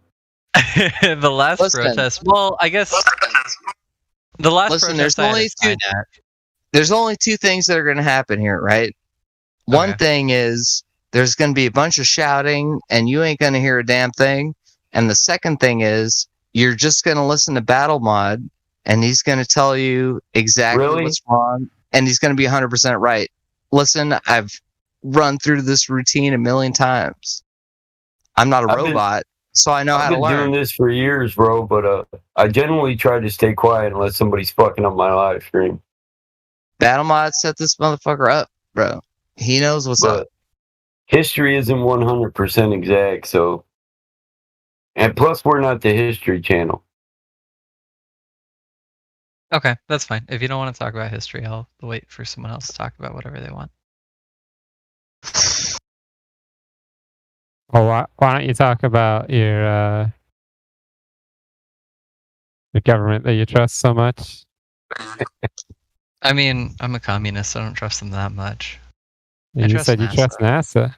Who's I NASA? do trust NASA. My grandfather killed many commies. Who runs NASA? You know? Yeah, sure. I mean, they can be a government agency, and it's not like that. Well, hold on. They can or politicians they have are? enough power Hold on, to they sit can down or in they every are? single board meeting and dictate exactly what they do at all times. Like they don't have Well, that much time. hold on. You got it wrong. They Wait, what? What's your question? So they can be the government, but that's not answering if they are or not. They're a part of the government. They are Why not. why do you trust the government then? I trust parts of the government. This happens to be the one you trust. This one, yeah. You trust in the Department of Defense? Absolutely the fuck not. Well, what is NASA? Aren't they part of the Department of Defense? Are they? Isn't space a matter of national security? Is it? I'm pretty sure it is. If you're flying your satellites over us, you're in space above us, that would be a threat to our national security, would it not? Don't they fly with the same technology that nuclear warheads fly with? Obviously, you would answer the Department of Defense. They're an independent agency of the U.S. government responsible for this. Are you sure? Yes.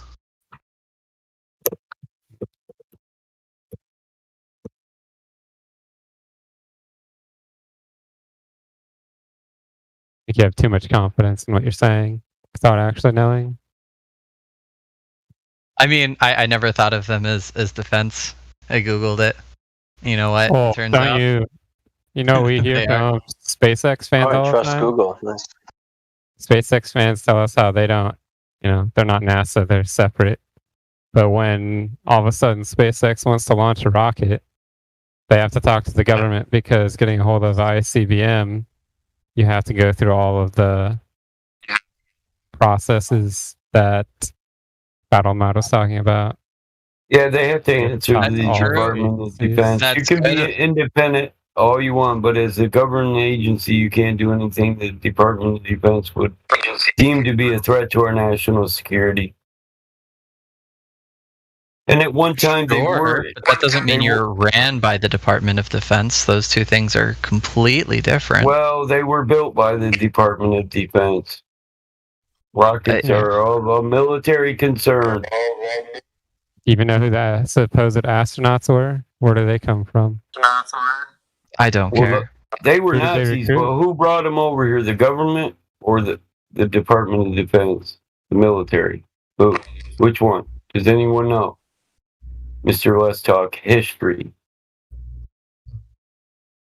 I don't care. Well, anything governmental is under the Commander-in-Chief, so it's absolutely under the Department of Defense. I mean, that's not how the structures of balances, right? The checks and balances of the U.S. government. It is. A lot of this stuff is under Congress.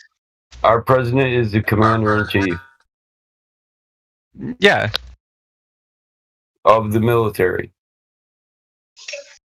And can I just say at Drace, I don't like the conflation here of calling the NASA Nazis. If Nazi is going to mean something, we can't call it to everybody. Well, it was started by Nazis. Nazi scientists. Yeah, they founded Yeah, them. sure. You don't even believe that? I mean, yeah, probably. The U.S. government and their willingness to work with fascism. You can look it up, man. You can look it completely up. You're just overlooking everything. You don't want to look it up. No, I just don't care. No, you just don't care. I don't care. That's right, Justin. Now you don't care, huh? Okay. Idiot. This is so absurdly obvious because his literal name is Werner von Braun, and he's the guy who made the V2 rockets that bombed all of London. You know that guy? You learned about him, I'm sure, right? You learned about the bombing of London? I probably learned about the bombing of London. I definitely did learn this guy. The factory and the guy who made all those bombs is the head of NASA. Right? And his literal name is Werner von Braun. That's not an American name, right? It could be if he was born in America, but sure, go for it. It's just obvious. No, He's just man. picking things out. It's funny how Man, he's a everyone's history like buff or really, whatnot. really mad in here, though. Can you guys like take a deep breath? Maybe do some stretches. No, man, we're chill, but you gotta be honest. As long as you're Serious, honest, I'm gonna admit you're chill, but everyone else, I can like feel how tense they are. I'm like, hey, we're just he's right. he's right. When I started listening on YouTube, the tension just slapped me in the face. I was like, man. Yeah. So let's just take a good time. I am the resident commie here, but like we don't. I want you guys to be good, right? Like, come on. Dude, we're good, man. We're good. Okay, good, cool. I'm glad you are serious. He said resident commie. You're not the first communist here. You're not the only person here that says comrade. Am I going to be the one that lasts longest? How long have you had a communist in here? I don't know. You keep bringing it up more than the rest of the people, and they've lasted pretty long because they respect the way it is. Man. Will you? That's the question. And that's Will I? That is the question. Yeah, there's no tension there at all. It's just laid back. Will you or won't you? It's but to be seen. I mention it because it's like the connection to connecting thread I have with you guys. Yeah, so Operation Paperclip, was that or was that not a military operation? I've never heard of it. What is it? Okay, we can provide you with something you can read then. Go get it from CIA.gov. I think From this is Cosmic a Paperclip. bunch of shit right there. What is a bunch of shit? Him not knowing about that, so I said that I didn't know what it was. I promise you, if I knew what it was, I'd try to like gain some sort of like intellectual points and be like, "Oh yeah, Operation Paperclip. I know that this wouldn't be happening because of like I don't know." I'll give you a brief outline. That's when they brought the Nazi scientist over, including Werner von Braun, right? And it's documented, like. So you can go check it out for yourself, is what we're really saying. If you don't know about it, you should read about it. Video from an ex-CIA official who says NASA is not a space agency and goes a little bit into this.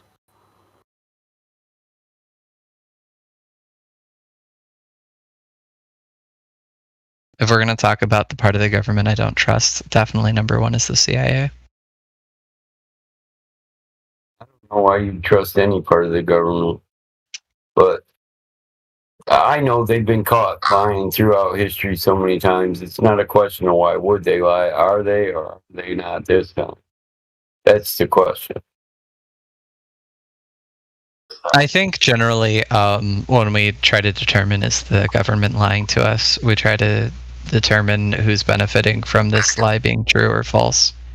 Yeah, well, when your government's been caught lying, you serve in the military and maybe take somebody's life and you have to wonder if it was over a lie. Then you come back here and ask the question, why would they lie? It'd be a lot harder to ask them.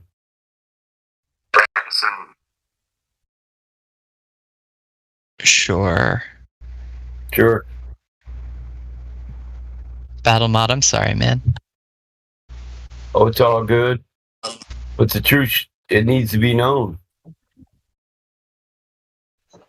You know, I find it interesting. You said you especially don't like CIA. And if you watch that clip, you see all the Nazis went to the CIA. Or half of them went to CIA. And the other half went to NASA.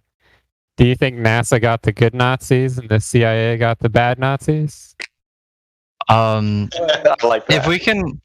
God, I'm really going to get reprimanded for this one. I'm going to lose a whole bunch of lefty points, but I generally don't think that everybody that engaged in the Nazi party did so consensually. It would be nice to imagine that some of those people weren't evil monsters and that they were just willing to go with fascism because they were able to benefit from it somehow. But they we know some names, man. Yo. So we got names of those Nazis. You can check the credentials and what they used to do, right? Check this out, man. You're just saying this that you don't know, but we're saying that we do know, and you need to know that we know these names. So don't just say that you know. See, he's I know operating that you know under that you don't know. Yeah. He's Kinda operating crazy. under the notion that he thinks that these were lower level Nazis. Now, these people managed the good guys. Lower level Those were the Nazis. good guys. Yeah, that's why they brought them over. They were good, right? Yeah, they ran the show. They're the ones that called the shots. They weren't the lower level guys. Well, Hitler was forcing them, man. Come on. That's why we brought them over, and we're not. Yeah. It's just too easy to demonize your political opponents if you just say like every person that disagrees with me is a monster and you should kill all communists. That's just like too simplistic. No one said that. We just want to know who got the good Nazis and who got the bad Nazis. Okay. Yeah, sure, all the bad Nazis joined the CIA. Absolutely. NASA got the good guys, yeah. Yeah, they got the good ones. NASA got the good guys and all the super evil ones. So you can't even say that without laughing. And you trust Nazis. I mean, God. How do you trust a Nazi? Can I promise you guys that I'll look into Werner von Braun? That's the homework I'll do tonight. Last night, someone sent me Just do it right now, man. truth. God, but that's like a lot of reading. You want me to just stay quiet for like 20 minutes and just like read this guy's documentary? A chill conversation where we're just saying, what the fuck were you doing today, and what are you gonna do tomorrow? Otherwise, just back up your shit, man. Like, if you say something and we said something, and and here it is, the Operation Paperclip. Go read about it. Boom. If you're interested. If not, well then, go believe whomever you want to believe, man. But I was meaning to at least say, I know Josiah isn't in here tonight, which is really unfortunate, but he sent me like a really cool like collection of data, and I was looking through that a lot today. Oh, good, man. Did you pick up anything new? Anything interesting? Yeah, there was this clip he had of Trump saying that he wanted to take away guns. Wow, shit was wild. I do like politics. I do kind of admit. This is not the politics server. I know, but I thought it was wild. Okay. Well, I don't know what you're talking about, so all good. Yeah, here, let me post the link if you want. No, I don't like politics. Fuck that shit. I'm not interested. Sorry, man. All right. Well, if you're not interested, but that was the interesting thing I found. Oh, in politics, yeah. I thought you were going through like flat Earth, globe Earth sort of material, not politicians and shit. Well, I've mentioned every time you guys talk to me about flat Earth that the number one I would have to be like convinced on the conspiracy before the science would interest me. The conspiracy. Yeah. Okay. There's quite a few people here that know politics is a sham, and they really just care less about it. At a higher level politics, anyway. Well, when you look into Werner von Braun, just have a look at his tombstone as well. Okay, you got it. Yep, for sure. After you realize what he did, you got to go through like his achievements and who he was and what he did, then go to his tombstone and read.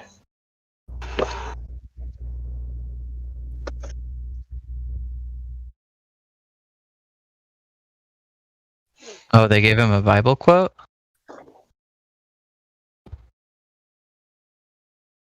They gave him? Oh, well, I mean, maybe he picked it. Okay. It's on his headstone. It's on his headstone. That's all we know. Oh, the firmament. Nice. Not bad, right? Not bad. So why would a guy that took, supposedly took us to outer space? Why would you put that? Or whomever. I know he was a Nazi. He wasn't very bright. I'm kidding. The Rakia Shamim shows the handiwork of the Most High. I think he was extremely smart, buddy. If you think this guy was an idiot, dude, this is the father of rocketry that you're making fun of. All right, you say, "Oh man, it's not rocket science." Yeah, he's the one that made up all the rocket science. That dude. He's no joke, man. Well, there was also Sokolov. This would be interesting to look up, just like the comparison between him and Sokolov. Oh, you're a Russian. Okay, so you're a fan of the Russian scientists. Yeah. I do gotta man, I prefer German my engineering counting myself. points. I like German engineering. So what? You know what? Russians make good stuff too. I'll be honest. What Nazis did the Russians get? I never hear about that. They supposedly got some. Oh, I said Sokol. That's their own, right? Sokol. That's a Russian. That's a Russian name. Sokolov. Yeah, Sokolov is the Russian rocket guy. I'm not talking about the rocket guy. I'm talking about the Nazis that went to Russia, because supposedly they took some of them. Oh. Their own Operation Paperclip. Yeah, I never hear about it. Well, just look into the space program then, and you'll find them there. Yeah. I'm sure you would. Let's do that. In their military, it'll be there. You know what? Maybe we can have Vlad Google it in Russian for us, like if there's a like Operation Paperclip equivalent in the Russian, literature or whatever.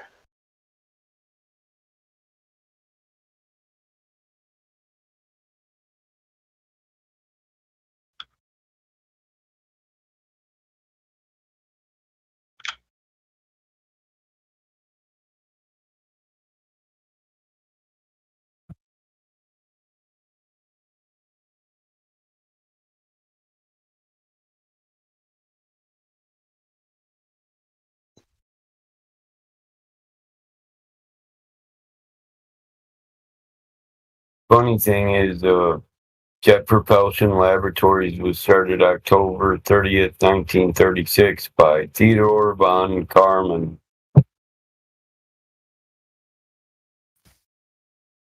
So the Nazi they got was Eric Apel. Oh man, I'm sad. I was gonna just joke that the commies didn't work with the Nazis; they just killed them, and then just try to ignore this Warsaw Pact.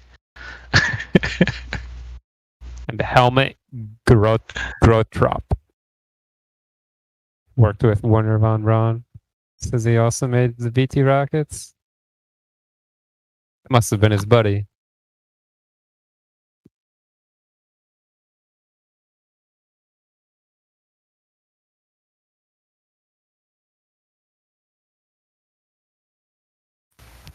What's interesting is they got a chemist. What would a chemist be doing or making?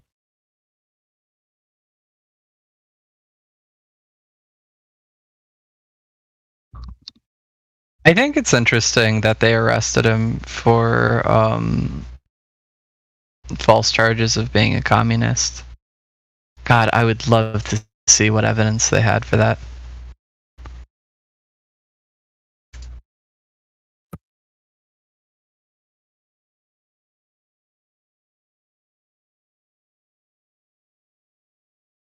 Let's not forget Jack Parsons. Satanic ass.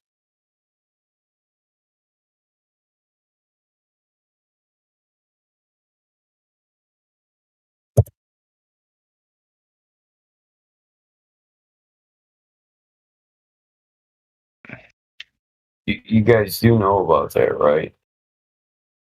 The occult history behind NASA Jet Propulsion Laboratory, rituals, orgies, ceremonies. you gotta do rocket science because that's where the orgies are. With Jack Parkins, he was a self-proclaimed Satanist. He didn't hide it.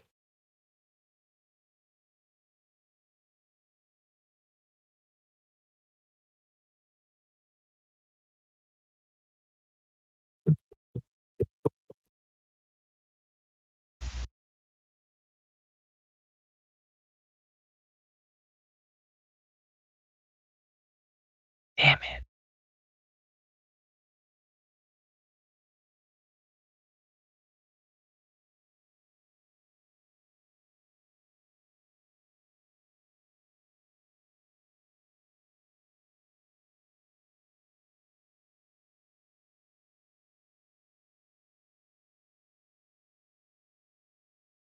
What's up, everyone? Morning. Hey, does anyone have a good site to torrent books? Books. Anyone? Man, bro, what do you expect to learn from books? Well, Really? unfortunately, the source to this claim was on a book, and I'd like to see it substantiated. We need to start a flat earthers golden comments.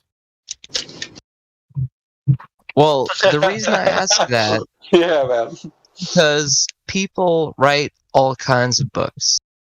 And Well, it's they up to do, you. but if you don't know how to critique information or source, then it's not really their fault if they wrote a book that was a lie. It's yours because you had no discernment. That's what I'm saying, man. Information is all about source. I agree. This is why I've mentioned post-truth in here before. No. Information is not about source. Information is axiomatically organized into So I can take organized. information from a 5-year-old. That's a valid source, huh? Yo, 5-year-old saying the house is on fire. It could be true or it could not be true. 5-year-old Point telling is- me the cookie's his. That's why he took it. It wasn't really mine. I just thought it was. Okay, that depends on how you run your house. No, it's not about the house. It's about the information. The information is do not open the cookie jar. And if your 5-year-old breaks the commandment, that's between you and him. What I'm trying to say is when it comes to books, That's a non sequitur. I mean, aren't there certain sources that you wouldn't believe no matter what they said? Yeah, maybe. I feel like that's too extreme. There's some sources that I don't like that I'd probably end up at least agreeing or wanting to know more with what they said. I try Well, to. maybe I should clarify. The quality of the information is only as good as the quality of the source. That's not true, Battlemod. It is Yeah, that I true. don't think is true. Well, hold on. You're in a tautology right now. You're If I want to know about mechanics, I ask the guy that's experienced in mechanics. If I want to know about carpentry, I ask an experienced carpenter. If I want to know what I did wrong when I wired my barn in, I ask an electrician. Information is absolutely 100% about source. And if you want to know about space, you gotta ask NASA. I'll ask the guy who's got proof of space. Okay, how about proof of barn, proof of engine? That's what we've all been saying for years. And now Proof you're of barn saying and proof of engine. All you got to do is walk in the barn. You'll see plenty of engines. That's what I do. What's the pop? Pop the hood. There's an engine. That's what that is. There you go, dog. Shit, I got 5 on. I got 5 of them on motor stands right now. What kind of engine? Be specific. You want a flathead, a V8, a big block, a wide block, a short block, a small block, 4-cylinder, 6-cylinder, 8-cylinder, 12-cylinder. What?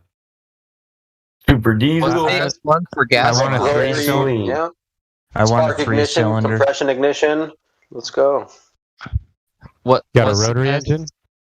What's the best piston? I do have a rotary configuration for gas engine. What's the best piston?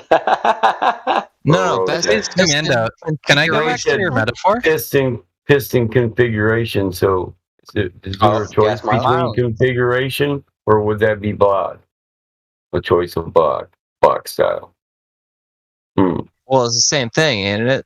Like you gotta design your engine block to hold the pistons in a certain way. What was they're already designed. You buy somebody else's block. So if you want to reconfigure that, what? So you're talking about, can we get a reconfiguration of pistons? No, unless somebody else designs a new style of motor. No, what I'm asking is which one gets you the best mileage per gallon, man? What do you mean? 4-cylinder? Well, there's a lot of variables in it. Depends on Yeah, what the we're weight of on. the car. Well, displacement of the engine, all that shit. I mean, Generally, it's a Yeah, four-cylinder. it's more sophisticated than that. Well, would you get your best gas mileage if you put a 4-cylinder in a dump truck, man? You really don't. You really don't want to go here. He's talking a compact car, by the way. He's talking. Yeah, That's first not we'd what I'm have talking to about, know. bro. I'm talking about like take the same chassis, take the same car body, and then put a number of different engines in it, and which one is the most efficient? There you go. You look up the efficiency rating of the engine. Period. That's it. Hey, you I got don't even know what that is. You know? Where do you look it up at? And what if you have conflating sources? There we go. We're back to the information problem. Dude, I studied, dude, internal combustion engines in college. Like, what do you want exactly? Well, like, I gotcha. Like, just be real and like be specific. Like, what the fuck are you asking? You know? Actually, because you did this, do you think I'm going to be able to get a stick in another 10 years? Or a standard transmission? Sticks are gone. A stick? Yeah, I got one in 20. I got sticks from the 30s. I got top loaders from the 30s, man. Dude, that's Stick awesome. is the best, man. Give me a good Manual deal. transmission. Do you think all of a sudden all the manuals are going to disappear, or you're not going to be able to buy a car in a manual? You want to control it with the manual. Come on, man. Yeah, You don't as want long as automatic. there's rich people out there that want a manual in their fucking sports car, there'll always be manual transmission. Yeah, but I don't want to spend like $50,000 for a car. Like, it's just a dumb investment. Why would you spend $50,000 on something that's going to depreciate that much in value? Because you It's a bad can idea. Spend 50 grand. What are you talking about? Listen, a sports car? Listen, if you're not Buy a secondhand. moron, you won't buy something that's going to depreciate in value. You'll buy something that's going to go up in value. But Wait, Battle Mod, I just want to set you off straight. This motherfucker thinks that we can only have a perfect society if every object on the planet has 0 cash value. Oh, That's what it's worth.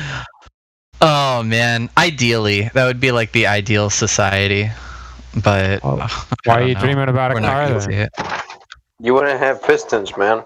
because I'm not going to see it in my lifetime, and it doesn't matter. yeah, sound like what's a going to doomer. get a doomer? He sounds like Yeah. a doomer.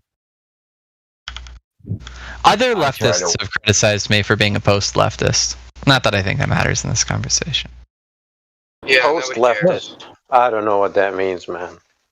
Yo, That's for okay. real though, like bring all of your leftist friends up into the server, and if you want to like They just make up words. see their too. world turn on fire, we can do that. One of them By already the got way, banned. For your engine maybe- question, man, let me give you the best technical answer, like the simplest technical answer for that question. I All wanna right, hear this. you want to match? Don't interrupt. You Don't want to interrupt match? All right. You want to match the load that you're gonna apply, you're gonna put on the engine, right? You want to match that with the power of the engine at the most efficient range. So your engine, it's not gonna like its peak efficiency. Let's say 30% efficiency, right? And efficiency is output over input, and let's say 30%. Now that's not going to be throughout the entire RPM range, right? Definitely not idle, but somewhere up top. But theoretically, it would be at wide open throttle, like all engines are designed at to run at. However, friction is a problem at wide open throttle, and so we neglect it in the preliminary calculations just to get the power down. But then we design the bearings and whatnot to whatever to withstand the RPM. Anyways, so you want to match the load to the engine, so it will be in the engine's the most efficient part of the curve, right? That's it. That's it. You will get the best efficiency overall that way, right? Fuel mileage. Yes. Let me ask you this. What's the best engine configuration for running a 2,000 pound I think currently turbines are the most efficient currently, if I'm not mistaken. That's why we use them in electricity generation.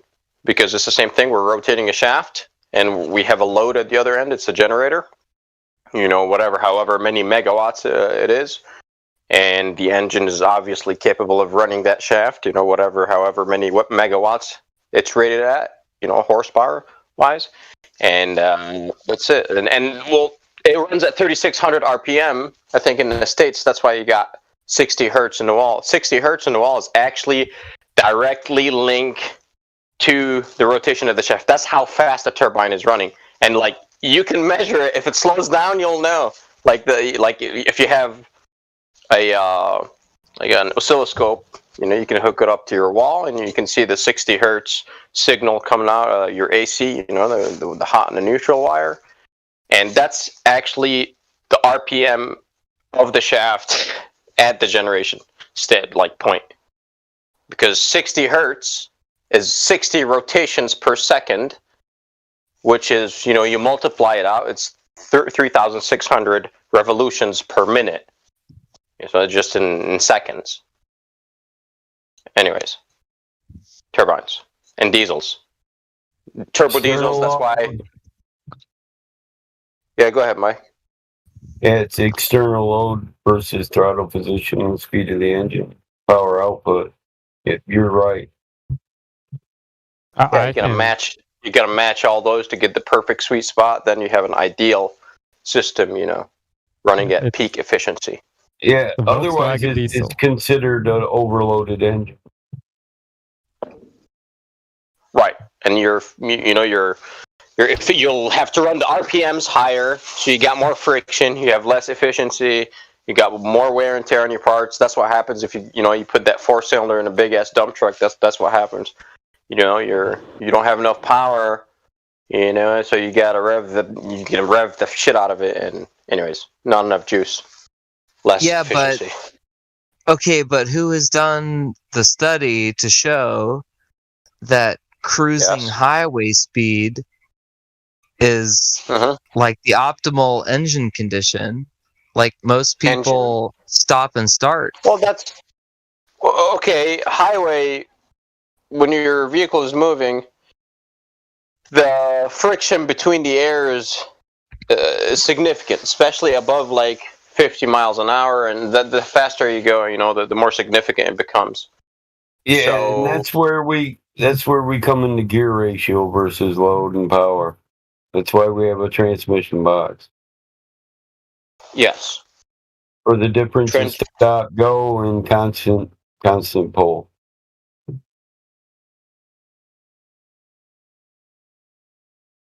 So highway, you have another variable now, which is friction with the wind, and that depends on the projected area of your car. Yeah. Load causes external resistance, restraining torque. Basically, what you guys are telling me is that the question of what the ideal shape of a car is and what the ideal number of combustion cylinders in a car is still a matter of scholarly debate. Whereas... No, that's not what he said. He broke it down to a science. He said it's a science. We've already got this mapped out, laid out, and broke down. Yes.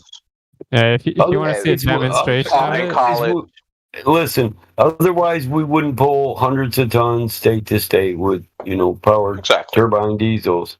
So, no. Yep. Look at your train. Look at the train, man. Look how many carts of fucking gravel or iron we can pull with a single locomotive up front, diesel. Just look at that shit. It's insane. Well, it's engineered. We know that it can actually haul that because of the friction. It's the iron wheels. If it has rubber wheels, shit ain't moving. Right? It's the iron that's the key. Right. You see? Yeah, So, it's the friction coefficient between. Yeah, go ahead, Mike. Yeah, what determines the power production of the engine is the load that it's bearing. Plain and simple. Yep. So for the best efficiency, you want an engine powerful enough to maintain the largest load. If you're hauling a large load, if you're not, you can go with a smaller torque engine, have a lighter load capacity. So you have to match the power to the load. This is basically what he said. You're not going to pull 10 tons with 120 horse. On a bicycle, you can put a 1-cylinder engine, just a tiny little I don't know, let's say 25 cc's, 25 cubic centimeters. I don't know, however many cubic inches that is, you can convert it. But okay, and you'll probably get like 100 miles to the gallon plus on that thing. Right? Well, weight is a big factor, right? Because remember the load. So each friction point, the projected area of the vehicle against the wind, all this adds friction, which equals load on the engine. Yep. So if you can minimize all those, well, you can get away with the smallest fucking buzzing thingy little engine you can. Just put a tiny ass motor. If you're on a piece of paper, so to speak, just put the smallest engine there.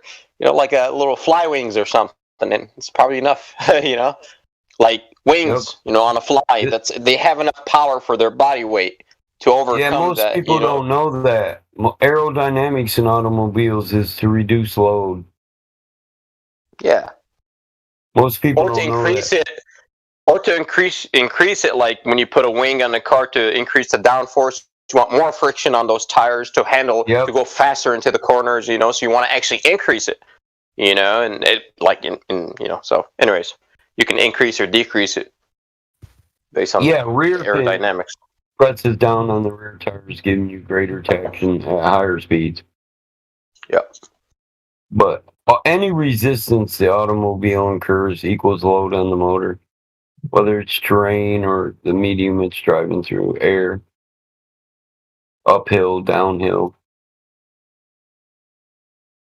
So literally to say what's the most economic way to do this, we have to know what it is we're doing, what load are we carrying. Yeah, we broke it down like Mike said to a science. Like we have this in engineering today. You can go study it, it branches off from mechanical engineering. You gotta study thermodynamics first, then hop into It's a level 4 course, so it's a last year elective course, the one I took. It's called ICE, Internal Combustion Engines. Study spark ignition and compression ignition and turbines. And it's amazing. All you need is fucking algebra, dude. You don't need differential equations, but there are differential equations in there, but it's not hard at all. Yeah, we harness the kinetic energy through an umbrella effect and send it to a drivetrain through a crank. It's all kinetic energy. But what decreases the efficiency of it is load. Resistance is load and weight is load. Anything that makes the motor work more is increased load. I think he was asking for a specific example of something around 2,000 pounds. And if you're just looking at what car makers compete with today, between what has actually been legal, because if you go with what technically was illegal, you would come up with a Volkswagen EcoDiesel. And you can put a big block in a V.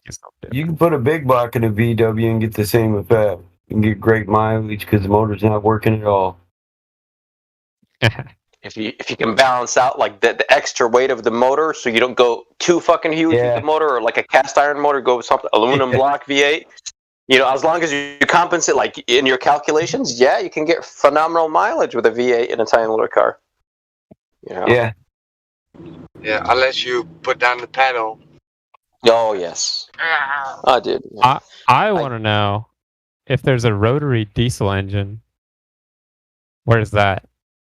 I think it exists, like rotary, like the Mazda, the Wankel. We talk about that Wankel engine. Was it a diesel engine? Well, it's a spark ignition engine, so I'm not sure if they have a compression ignition, which is diesel variation of it. However, I don't see why you could not configure it to run that way, because compression ignition, if you can get the compression high enough, it will ignite. So Google it, rotary diesel. Google Wankel diesel Wankel. Wankel. Let's see if something comes up. Wankel diesel. Yeah, that's what I was going to say. Let's see if something comes up, man. I'm not sure. That'd be fucking awesome. I want to see it. No, they do make rotary diesel engines. Wankel does. Really? Nice. Now, how does that work? Because usually diesel engines are low RPM, and you have a rotary engine, which is always really high RPMs.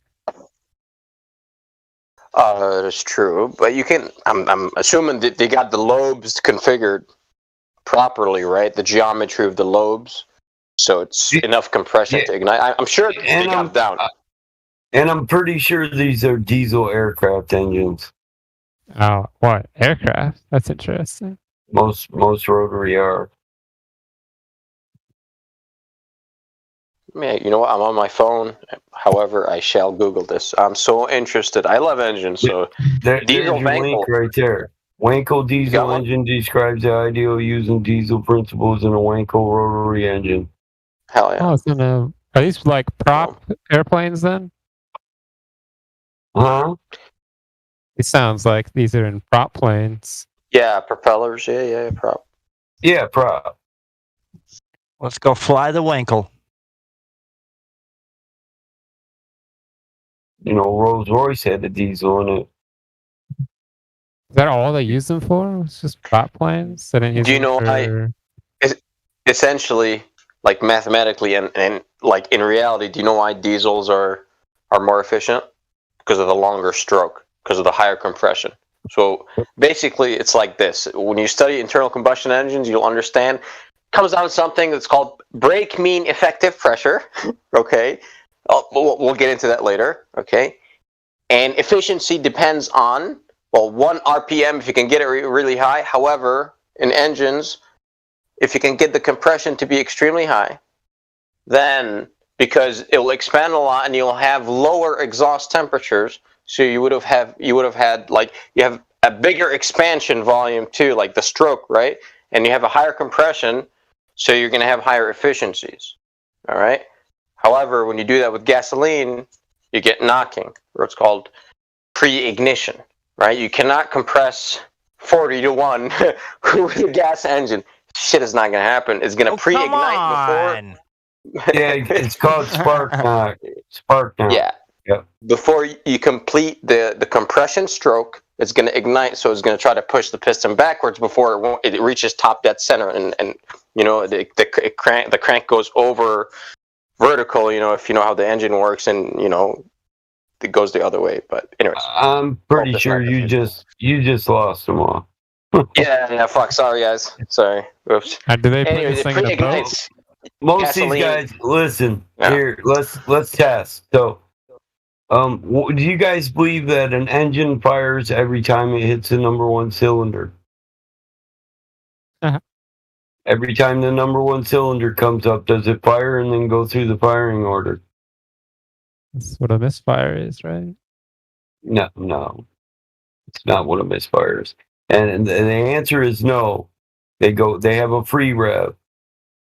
It fires every other time that the number 1 piston comes up. That's why you have a number 1 piston stroke that's not top dead center. And then the next one will be the tallest stroke of the number 1 rising is top dead center. All engines have what's called a free rev. There's no way in hell we can match the timing for it to fire every time it hits number 1. So they free rev. You hit number 1, it comes up again, it doesn't fire. Comes up the next time, it fires. We couldn't time them. Just you talk about the 4-stroke cycle. You know, intake, compression, ignition, exhaust, for everybody to be on the same page. Exactly. So every 720 degrees, you got spark for each cylinder you have. You know, because each stroke is going to be 180 degrees on the crank. You know, so you have, let's say, so we're going to start up top, piston, you know, top dead center. We're going to pull air and fuel mixture down. That's 180 degrees. We're going to compress it now. We're back up top. That's 360. Before we reach the top, we're going to get spark. And now we're going to continue back down. 3rd stroke, which is the power stroke. And now the exhaust valve is going to open, and then, you know, it's going to go back up, completing the 720 degrees, you know. Boom. And then we're going to go back down and suck in air and fuel again. And that's a 4-stroke engine. Because we got, like, the 2-cycle engines, right, versus the 4-cycle engines. Yeah. Which they work a little different. They got no valves. You know, they use the scavenging effect. And they're fucking badass. because you have power. You have power every 360 degrees from each cylinder versus every 720 degrees. So you theoretically you have twice the power to piston ratio. You see, so it's like, oh, that's so 2 strokes are gangster. However, it's theoretically, not in reality, because of losses, of course. Saying this diesel, I don't know if this one was a diesel or not. Yeah, sorry, man. Don't talk about engines. I fucking love engines, so sorry. And like, I went all in. Like, I was like, you know what? I don't just like working on them like greasy hands. I was like, you know what? I'm gonna study this shit by the pen too. How it's designed like thermodynamically, like at an engineering level. Yeah, the 2-stroke just has compression stroke and a power stroke. Yep. Yeah. And they think a lot of people think, look, you can build your 4-stroke up to make it get with the 2-stroke, but you'll never equal it in its performance. But they don't last as long. Beat the hell out of a 2-stroke quick. Yeah, they're dirtier, and there's disadvantages, of course, and of course pros and cons to both designs, the 4-stroke and 2-stroke. Just like the turbine, it's got the best efficiency, but you can't stick it in, underneath the hood. It's not really feasible, and yeah. But you can make a fucking giant one to generate electricity for the entire city. That's cool. Or airplane or whatever.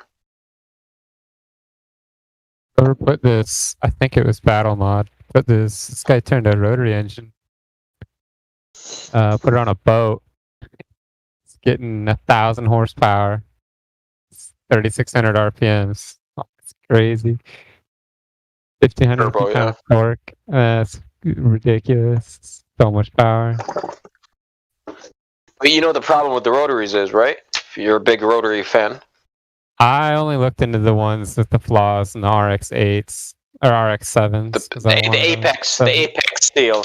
The apex seal is the problem all the time. It's an engineering problem. That, and there was another one. I think they forgot to change the fluids. Or the fluids need to be changed in the motor more often than what it actually said, and people didn't manage the engines properly or maintain them properly. Okay. That was just like people's experience with them, I think. But they have a really cool sound, so I really liked them. I made a Stirling engine back then for thermodynamics class. It was pretty cool. Have you heard about those Stirling engines? Yep. They're badass, man. They're just cool little toys, a little desk piece, and his friends come over, ripping the bong, like, oh, what's this? Oh, let me show you, you light a little candle underneath, like, you got an engine up top. It's like, what? Yeah, it's external combustion engine, not an internal, where the fire happens outside, not inside the engine. This is badass.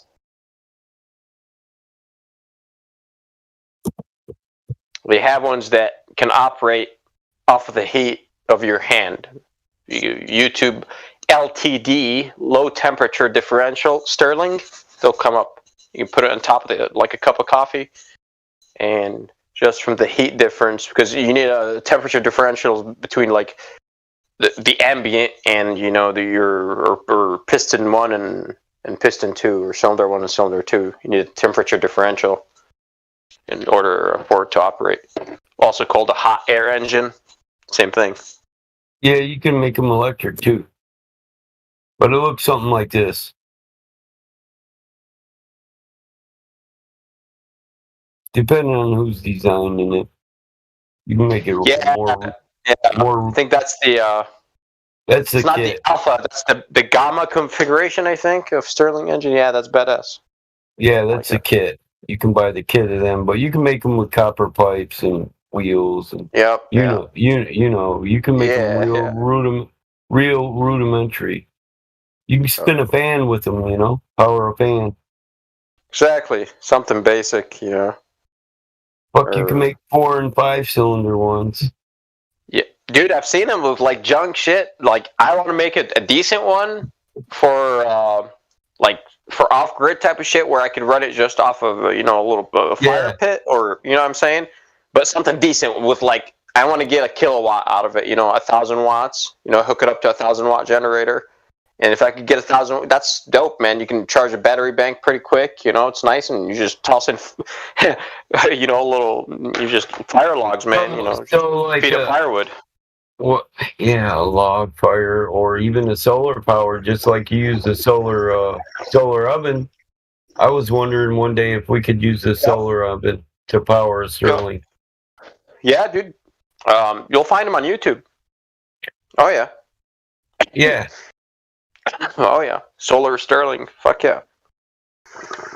You get like a Fresnel lens, or like a parabolic reflector, whichever style you want to go with, and hell yeah. Yeah, they're fun to play with if you're a nerd like us. This is gearhead shit, though. Gearhead shit for sure, man. I mean, next level gearhead, though. Right. This isn't for the guy that changes his starter on his car and thinks he's a mechanic. No offense. I mean, hats off to you if you can maintain your own parts on your car. No, but wouldn't the efficiency be low because you're going from sun to Stirling to electricity, from sun to kinetic to electricity? I'm with you. But without it, you're getting fucking zero, right? So sun is hitting the ground, waste. You put Stirling there. Let's say you gather 5% of the sun's energy. Hey, bro, not free, but 5%. You know what I'm saying? Whatever. That's the way I look at it. How much can we get out of it? Not input over output, but how much can I use it during the day? Can I power batteries with it? Can I use a network of batteries? Can I power them by Stirling and solar, and add some hydroelectric in there? Maybe you can even use fertilizer to compost pile to create heat. If you can convert heat to a Stirling movement. Exactly, man. Which you can do. Exactly. That's it. So it's waste. You're harvesting waste energy, man. So like, if you heat your place with a fireplace in the winter, okay. The ideal setting is you put a thermometer up top at the exhaust, right? And you want the temperature to be equivalent to ambient. That means all of the heat generated from the log got dispersed inside of your house, not up the fucking chimney. However, it's all most of it, like 80% up the fucking chimney. Okay, that's the problem. Right. So if you stick Stirling engines there, guess what? You're gonna harvest wasted energy that's going up the chimney, man. You see, so that way, whatever you can extract out of it is bonus nachos. You know. Yeah. So instead of the sun hitting the ground, going to waste, heating up the ground. You know what? Let's store that into batteries. But who gives a fuck if my shit is 3% efficient? I seen a dude make a Stirling engine out of a soup can and number 1 copper wire.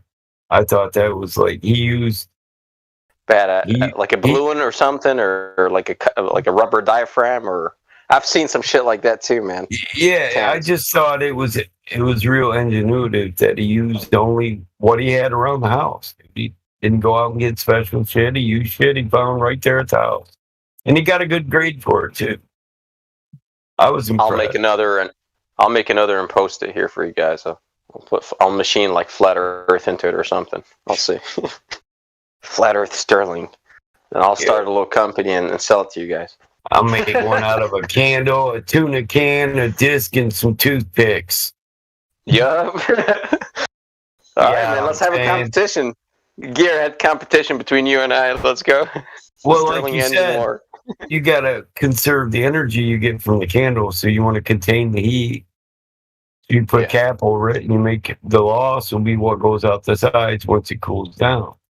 Yeah, exactly. It's the amount of transfer. That's what I've never looked for a perpetual engine, but how much can you get out of this?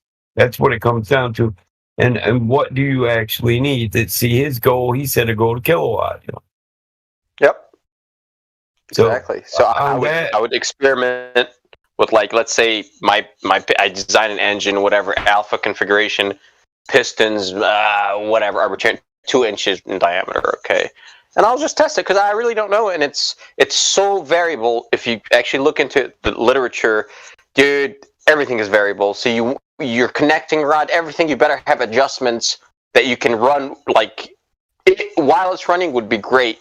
You know, like the stroke and all that, because piston 1 and piston 2 are not the same diameter. You can have different strokes. So you want variability in your engine and flexibility to tune it, because you want to find the best power band, so to speak. Like, so you keep on tuning like a music instrument, you know, like guitar string. You know, you can go too far that way and too far that way. You got to find the right spot to tune whatever frequency you're tuning. So you want to find the right spot for because they are difficult to make, but they're not that difficult. Like, you can make them out of trash. But listen, us two would be powering the farm with a converted biodiesel diesel generator while we're playing with this shit. We get our first system up. It'd work. It'd supply what we need. While we're seeing the problems that are in there, we'd be doing process control and improvement. The next system we build up would put us beyond our goals. The 3rd, 4th, and 5th, we'd be now running a community. Yep, you're generating now for sure. You can distribute. Yeah, some of you guys would be out in the fields growing stuff for us to convert to corn oil and ethanol for biodiesel. Yep. Somebody's got to run the still. Yeah, for sure. We need corn for the livestock running, man. Yeah, we need corn for the livestock, but we also need it for fuel. Ethanol. Henry Ford, man. Yeah. Yeah, ethanol is basically moonshine. No worry about the how high the alcohol content is. You know. If you drink methanol, you probably go blind. Just like if you drink moonshine that's too high in percentage. I'd like to play with those, a system where you pump a tower full of water, pump it down through a track, use the track to propel turbines, and then the weight of the water above it creates hydraulic system that returns it back to the reservoir at the top. And then the only thing you have to do time to time, because of evaporation and heat, is use some of the power you create to fill the reservoir again. Well, yeah, that's what you would have to do exactly, right? Like, but you can't spend there has to be losses, right? Because the water, if you pump up the water you use, well, you're gonna the same energy you used, like it gave you, you're gonna spend to pump it back up, plus the losses of the pump. Right, but if you do it like the Roman wells, once enough gathers up, it in a reservoir, a staging reservoir, once enough gathers up, it puts enough hydraulic pressure on that to return itself. You don't need to create energy to return the water back to the top of the tower. It can be done through created hydraulic pressure, just like your Roman cathedral wells. And how about collecting rainwater, right? Rainwater from your roof, and then Yep, there's another way, too.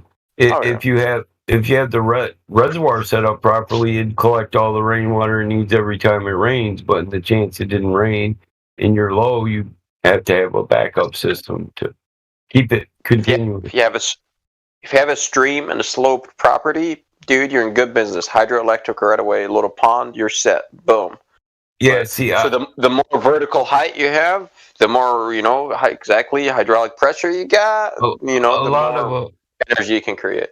Yeah, a lot of our power plants, we have a hydroelectric power plant in Jackson, and what they do is pump water up a wall and down the other side of the wall. They spin turbines with it, plus they collect the static it creates. So they only use about 2% of the energy to keep the water continuously falling. So the output versus input is great. A lot of energy plants are switching to this. we found better than atomic right now, and a lot of people don't know about it.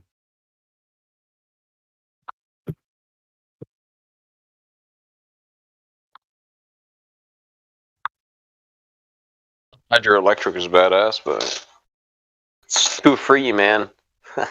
You gotta burn something, you know? Right.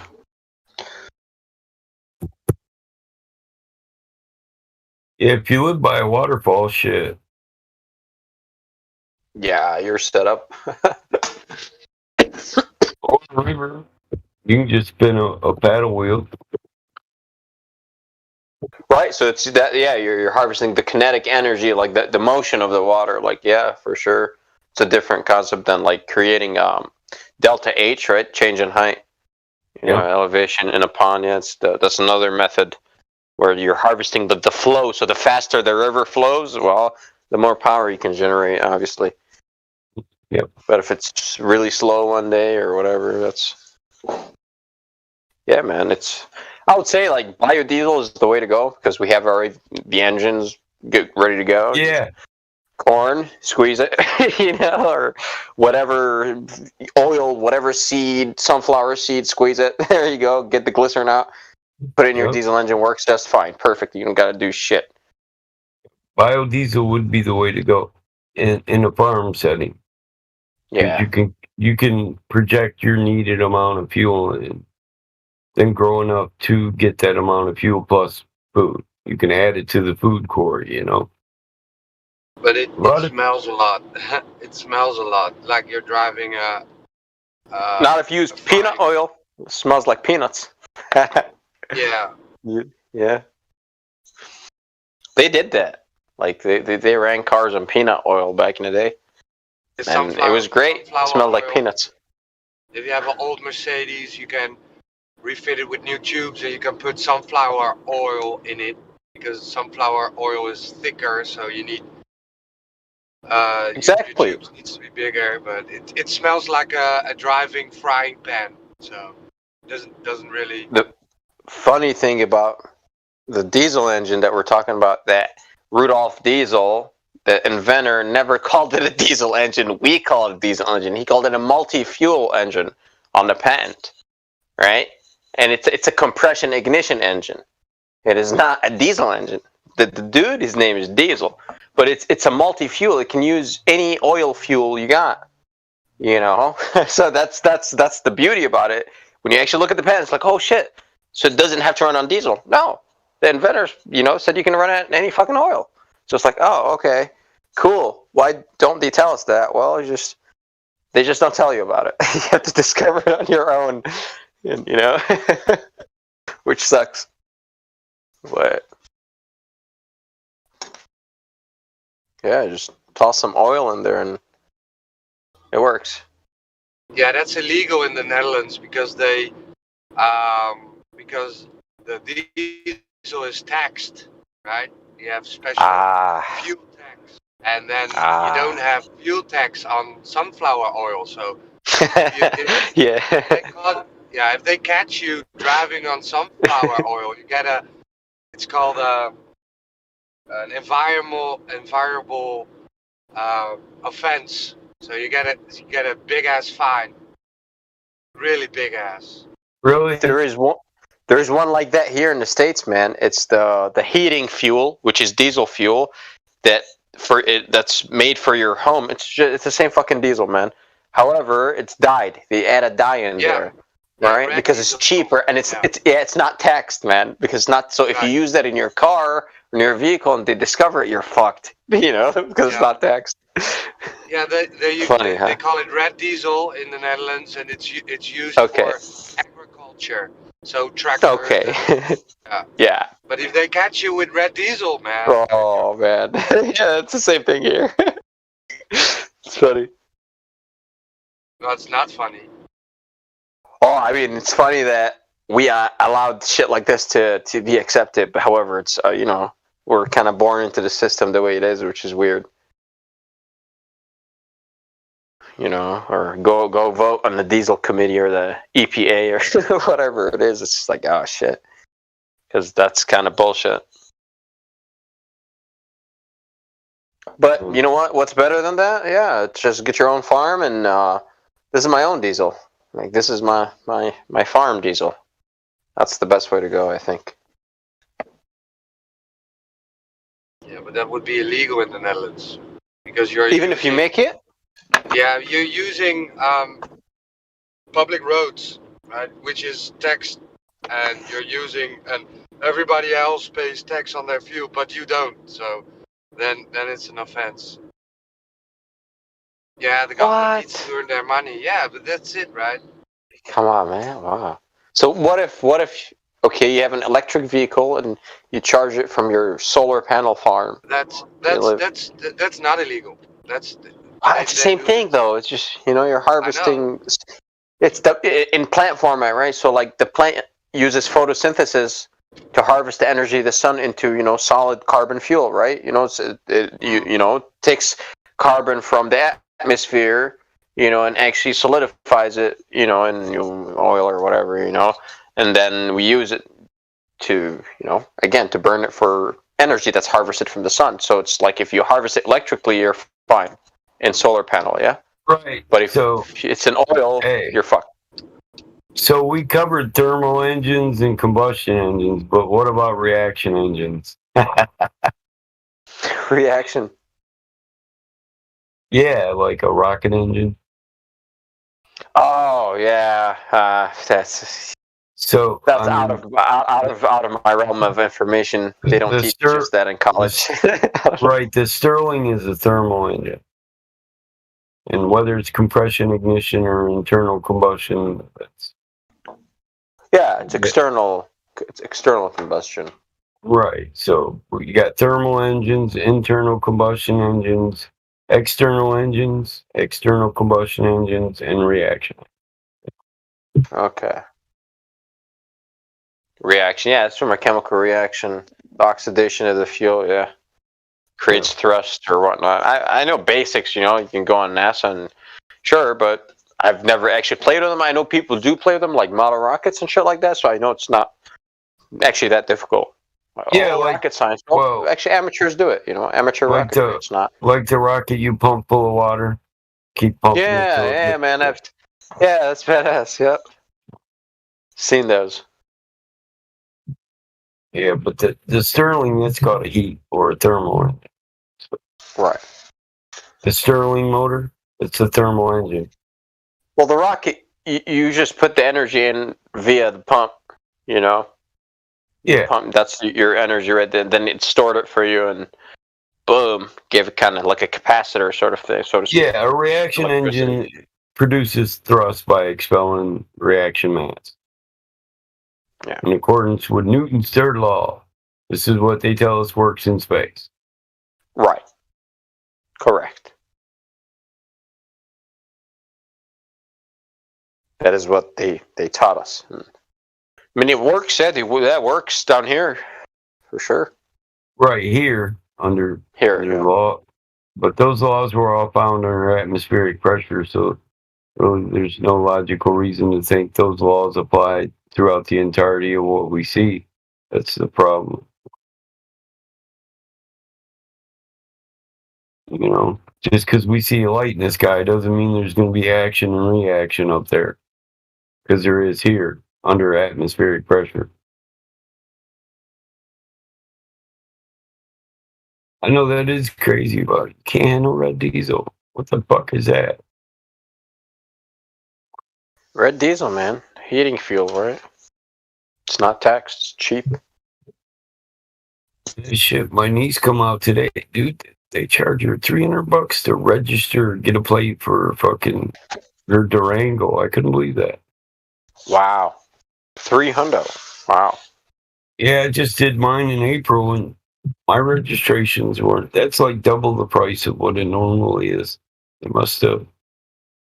I had to re-register everything in April, but it must have jumped since then. I'm like, God damn. This is what old boys, the president's doing for us. He's doubling the price of everything.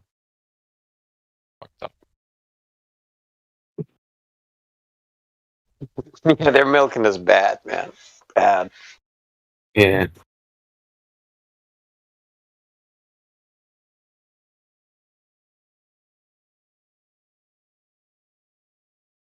there any new people in here, Roger? What's up? We can get off motors whenever. No, but I'm at my destination, so I need to jump off. All right. Maybe I Smoke will tough. be listening. Yeah, maybe I will be listening in a few bit, but I have to go inside. But no new people, no. It's funny he said, so you're saying. No, old boy just broke it down to a science. Hillary.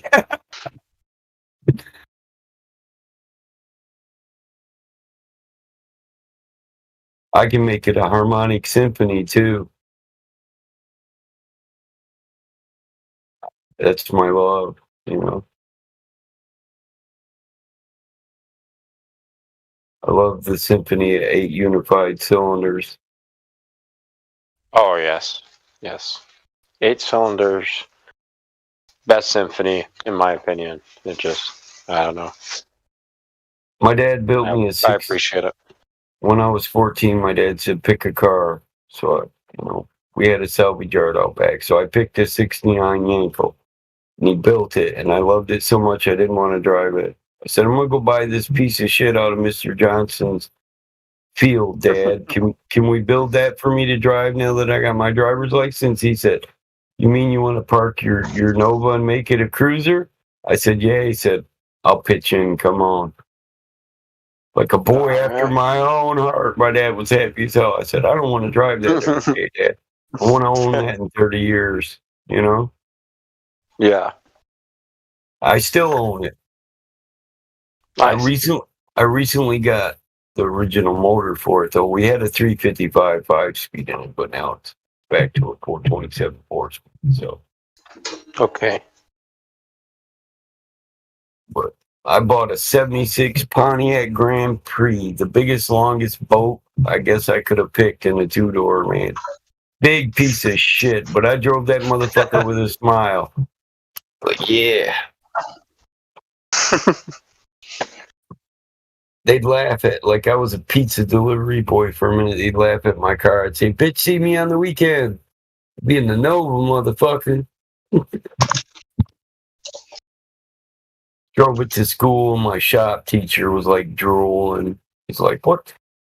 Your dad let you drive his car? I was like, that's my car, Mr. Shapley. Holy shit, your dad built this for you? I said, I put some hands in there.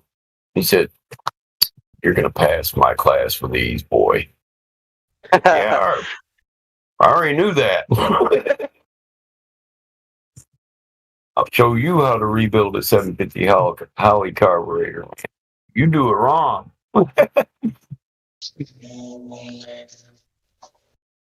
I never rebuilt a carb, even back in high school in shop class. Never got to it.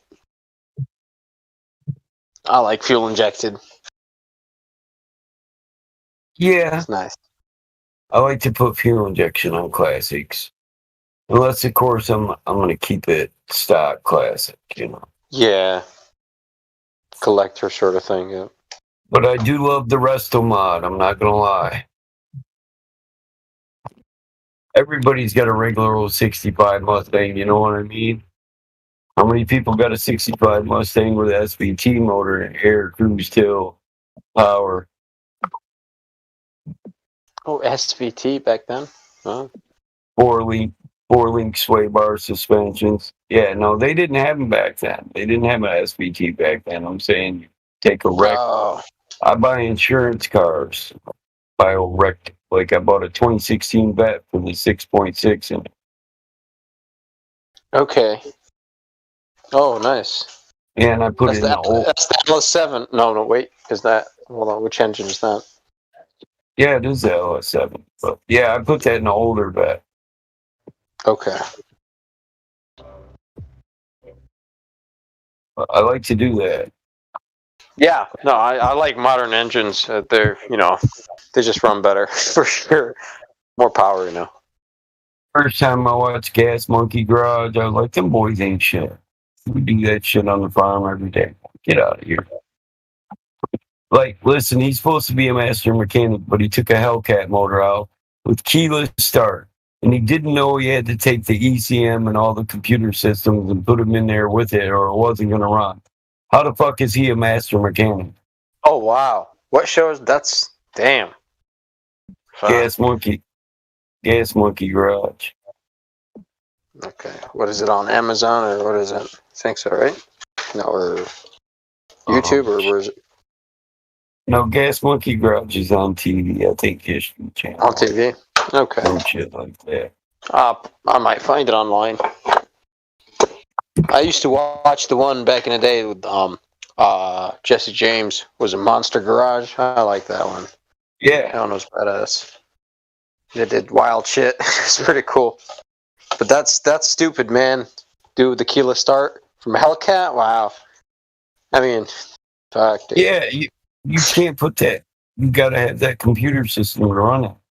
You absolutely have to have the ECM, the OBDC, everything. Yeah, unless you're going to go full custom, like wiring from the block up, like to your own computer, like a Holly Dominator or something. Like, man, unless you're going to do that, you know?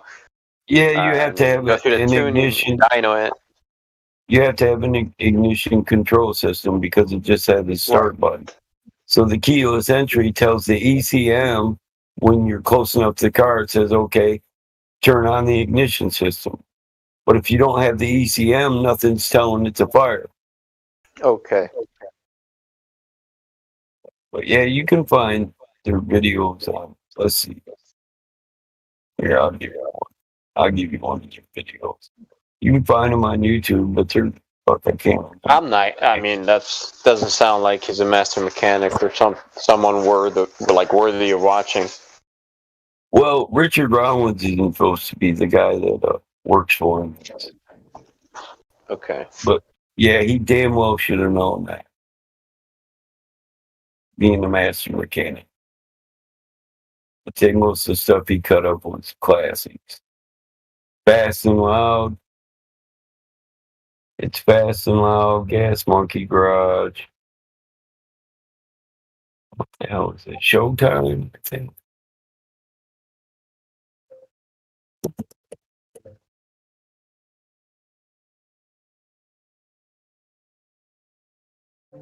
Yeah, Discovery Channel. There you go. It started as Fast and Loud and then became Gas Monkey Garage. Okay. I like that. I like Jesse James too. Though. Yeah, he was cool. West Coast Choppers. Yeah. When I was married, my wife used to bitch. I'd come out of the garage and I'd turn on West Coast Choppers, and she's like, "Weren't you just in there working on something?" And I'm like, "Yeah." Well, that's my entertainment. You want to go to sleep watching this shit, huh? I'm like, well, yeah. Yeah. I mean, that's what I do. Like on YouTube, I'm always watching shit like that, DIY, like whatever, just from usually metalworking, machining sort of thing, you know, fabrication, that sort of thing, all the time. Yeah, it got to where I had to watch it while I was in the garage. That's when I put cable in the garage. Got to keep the man shit in the man house, man cave. Yeah. Hey, I have a question about like energy. Oh, go ahead. Sure. So when you have like something moving, like kinetic energy, like a windmill or something, how does that? How does that be like? How do you turn that into electricity, or like how are you harvesting electricity from that? From kinetic energy? Well, kinetic energy. I mean, are we talking about in an internal combustion engine, or just like a windmill, or like hydroelectric, or isn't nuclear that too? Like it makes steam, and it like turns a turbine. Yeah. Steam turbine. Use nuclear at the end. Yep. So I just don't get how it like becomes electricity though. You have to create a movement. And then you use that movement to harness or turn a generator of a sort. Oh, so it's turning the AC generator? It's all about torque, man. Right? So it's the force perpendicular to the center of rotation, right? So you have like, let's say you have a crankshaft, which is the center, right? The shaft that you're going to spin, right? You have an arm that's attached to that shaft, and you apply the force, you want to apply the force perpendicular to that shaft. That's called torque, measured in foot-pounds or in inch-pounds, so it's a distance multiplied by force perpendicular to it. Right. And that's essentially, this is where everything begins. So there's no torque, no power, no rotation. So torque, so you have to apply the force. So turbine, wind turbine, you're harnessing, of course, like the wind, right? It has energy because it's moving. And it got that from the sun, created turbulence on Earth. Wind, then wind dances around somehow magically, whatever, God made it this way, whatever floats your boat, but we know thermodynamically the sun causes it. That's what we know. Sure, high pressure, low pressure, wind flows. You got these blades, so you're opposing the flow of the wind, just like you're opposing the flow of the river. Thus now this friction starts turning the blade. Combustion, gas, air. Kinetic energy. Yeah. Boom. You have the shaft hooked to a generator because now these fans. So the wind is like, the fan blades are like pistons, right? They're pushing the force. Essentially what you want to do is like turn that wind to into 90 degrees to rotate the blade along the entirety of the blade. Umbrella effect, more or less. Okay. Yeah. And so it's basically kinetic energy comes from movement. You got to use that movement to turn a crankshaft and to turn a generator. Yeah. Okay. So it basically just unless you're talking about that piezoelectric where they apply pressure to crystals. No. Oh yeah, no. That's a form of kinetic energy.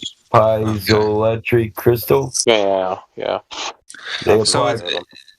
But it's like the generator is. It's basically a like magnetism. It's like a rotating magnetic field, right? And then the electricity charges up. In a sense, the generator. Yeah. We're harnessing the magnetism. That's magic now. This is literally like really magic land. Like you've entered the realm of invisible stuff that till today we don't actually know how this stuff works. We have theories. You see? We know this. This is electricity. Gremlins, bro. You don't want to open the can of worms. You get into Tesla and all this. Oh, Einstein. It gets ridiculous, right? So where do you want to? How exactly? We don't fucking know, but magic. Yes, you wave. Essentially, okay. So you have this fibrous structure that sticks out of a permanent magnet, okay, and you wave this across a coil, right? Like an iron. Well, you want to absorb most of the magnetism. So what you do is you get a piece of iron, you wrap a copper wire around it. And if you swipe the magnet fast across it, you'll get a pulse of electricity by induction. Yep. And you don't want them to touch. So induction, these fibrous structure is going to jump to the iron, to the core of the iron, and it will. Iron will absorb it, right? You can test it for yourself. It causes electrons. It causes electrons to flow. Yeah. Okay, so that's a theory. So they say electrons. Yeah, that's the theory. That's electron theory. Yeah. Yep. So it's just the magnetic fields are like rubbing against each other, and then it's like charging up. No. Once electrons start moving, it causes an electromagnetic field. The field is an effect of the movement of electrons. It's not the cause. When electrons move, it creates a magnetic field. That's why you make a magnet with a coil and a bolt and a battery. You're just getting electricity flowing through it, and where the electricity is flowing, you'll have an electromagnetic field. Right. So it's a byproduct. Alternators on your car, which are AC generators, they use a field widening, right? Which they don't have permanent magnets, because you can make it out of permanent magnets, but that's not the ideal way. So you use it's called field winding. You use electromagnets. So you use from the battery to kind of. And then as it runs, once you run the system, your engine, you're generating enough power to keep that the electromagnet on to create the field, the magnetic field. Oh, okay. Huh. Yeah. A dynamo uses magnets. It's called a dynamo. Yep. You know, but an alternator, yeah, it uses, which is, you can use magnets, but it uses a field winding for the magnetic field, right? That's what we do. So Interesting. So if that's what Michael Faraday discovered, where you have a flow of electricity in a wire, electron or whatever it is, all right, when you have a flow in a wire, a magnetic field is created in concentric circles around that conductor. The Faraday, and he noticed the needle jumping. Steinmetz wrote about it too. Yeah. Oh, yeah, okay. Well, you know about Steinmetz? Yeah, wow, that's advanced, man. There you go, bro. If you know about Steinmetz, you're into it. You're into the gremlins. Yeah. Yeah, I don't believe in electrons either. But yeah, I'm for field. It's just like the heliocentric model. Field lines. Yeah. Okay, cool, man. But I don't subscribe to electrons either. Electron like flow. Yeah. So if everything collapsed and you have a wheel spinning on a waterfall, you need one of these generators to harness the electricity, right? To harness energy. Well, coils and electromagnets, you can build your own generator. That's it. Okay. Yeah. All right. If you got those, and you can make a really, really basic one, Coils, armatures, a pickup. Yep. All right. Cool. Yeah, you're harvesting the rotating magnetic field, and you'll notice that you can do this yourself. Get a little DC motor and rotate the shaft with your fingers, and then short the wires out of the back and rotate the shaft. You'll feel the resistance increase, so you have to apply more power, and that's what will happen. Let's say your turbine blades in the river, you have this water wheel, and you can measure how many revolutions per minute, and let's say it's moving at 1,000 revolutions per minute. Now you turn on the generator and you max it out to peak power, light up all the light bulbs and shit. You'll notice the wheel will slow down tremendously, it'll just bog down. Needs more torque. Most people don't know you can turn a electric fan motor into a generator. Most people don't know that. I made a gas-powered flashlight to take fishing with me out of a weed whacker motor, an old electric fan motor out of a car, and a 12-volt inducer from an old snowmobile. I just run a Cadillac.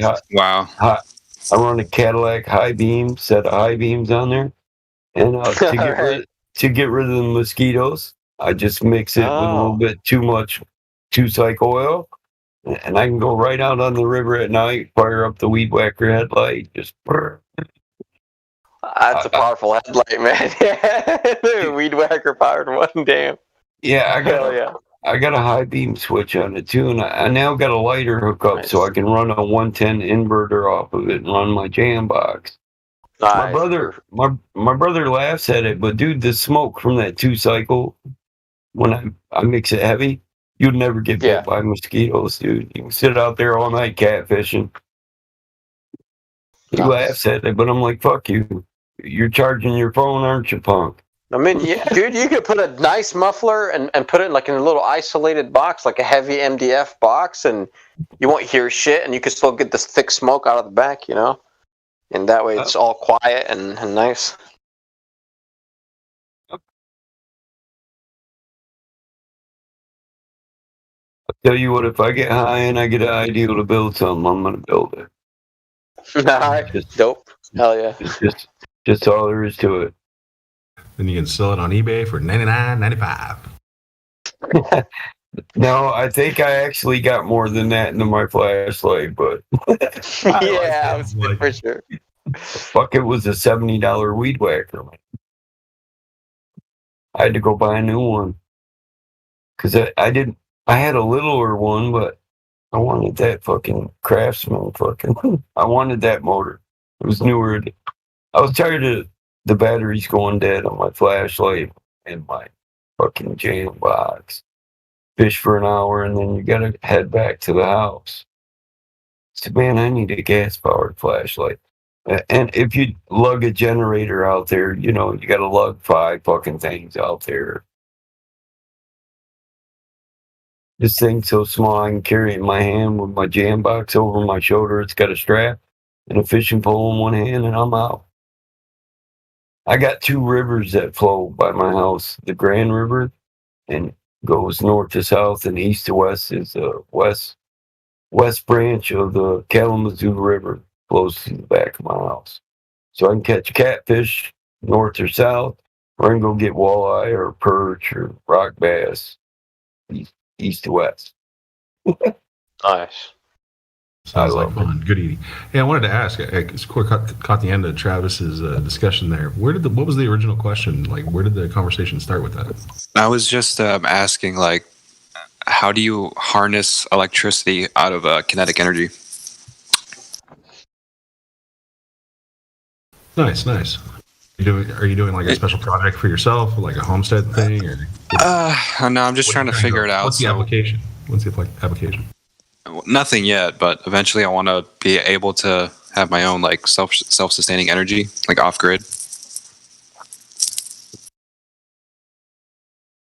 Yeah, a lot of people getting into that. Quick pointer, if you're into that for that purpose, okay. So if you have a gasoline engine or diesel engine, that's like 1 horsepower. Okay, I'm just going to go 1 horsepower for easy numbers. A horsepower is, I think, 746 watts. So theoretically, if that's running at 100% efficiency and your generator, your electric generator that's attached to that shaft is running at 100% efficiency, which is not going to happen, you can extract 1 horsepower electrically, right? Then you can store that into battery bank. That way you can harvest it at night. So you only run a system to charge the battery bank, depending on the load that you have, like the constant load. You would, run some math like, okay, I'm gonna, need at least like 500 watts per hour, for 12 hours at night, and then boom, that's how big your battery bank you need. How many kilowatt hour battery bank? Yeah. But anyways, but that's not gonna happen like matching the engine to the generator because of efficiency. So if you want a 10 kilowatt generator, which is ideal, I don't know, like you need at least like a 10 horsepower more, a little bit more than that, probably 15 horsepower motor, little gas or diesel would be ideal for sure. But yeah. Watts and horsepower are interchangeable. They're measurement of power. Yeah, you can also run them off propane, dude, and do that electrolysis. Extract hydrogen from water, convert it to propane. There's something. Sorry about that. I was just gonna throw in there. The first thing that comes to mind is that electricity in the air, right? And then water. Like, yeah, if you got water, you got a good source, right?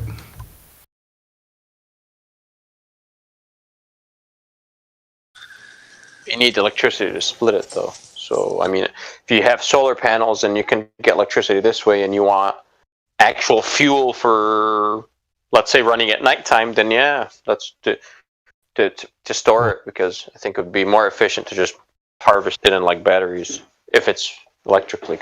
That way you don't have another process to eat away, to add like in the train of like resistance, so to speak, friction. Or that's why I think biodiesel is a good start while you play with everything else. It's the best, I would say, the most efficient, because you're harvesting directly. Then you're allowing the plants to store that chemically for you, and you harvest it chemically later whenever the fuck you want. So that's right. That's what I would do personally. That's my route. I wouldn't even think about it. Biodiesel. I'll just see. Depends where I would grow my source of oil. I would choose the plant that's ideal for my geographic location, and boom.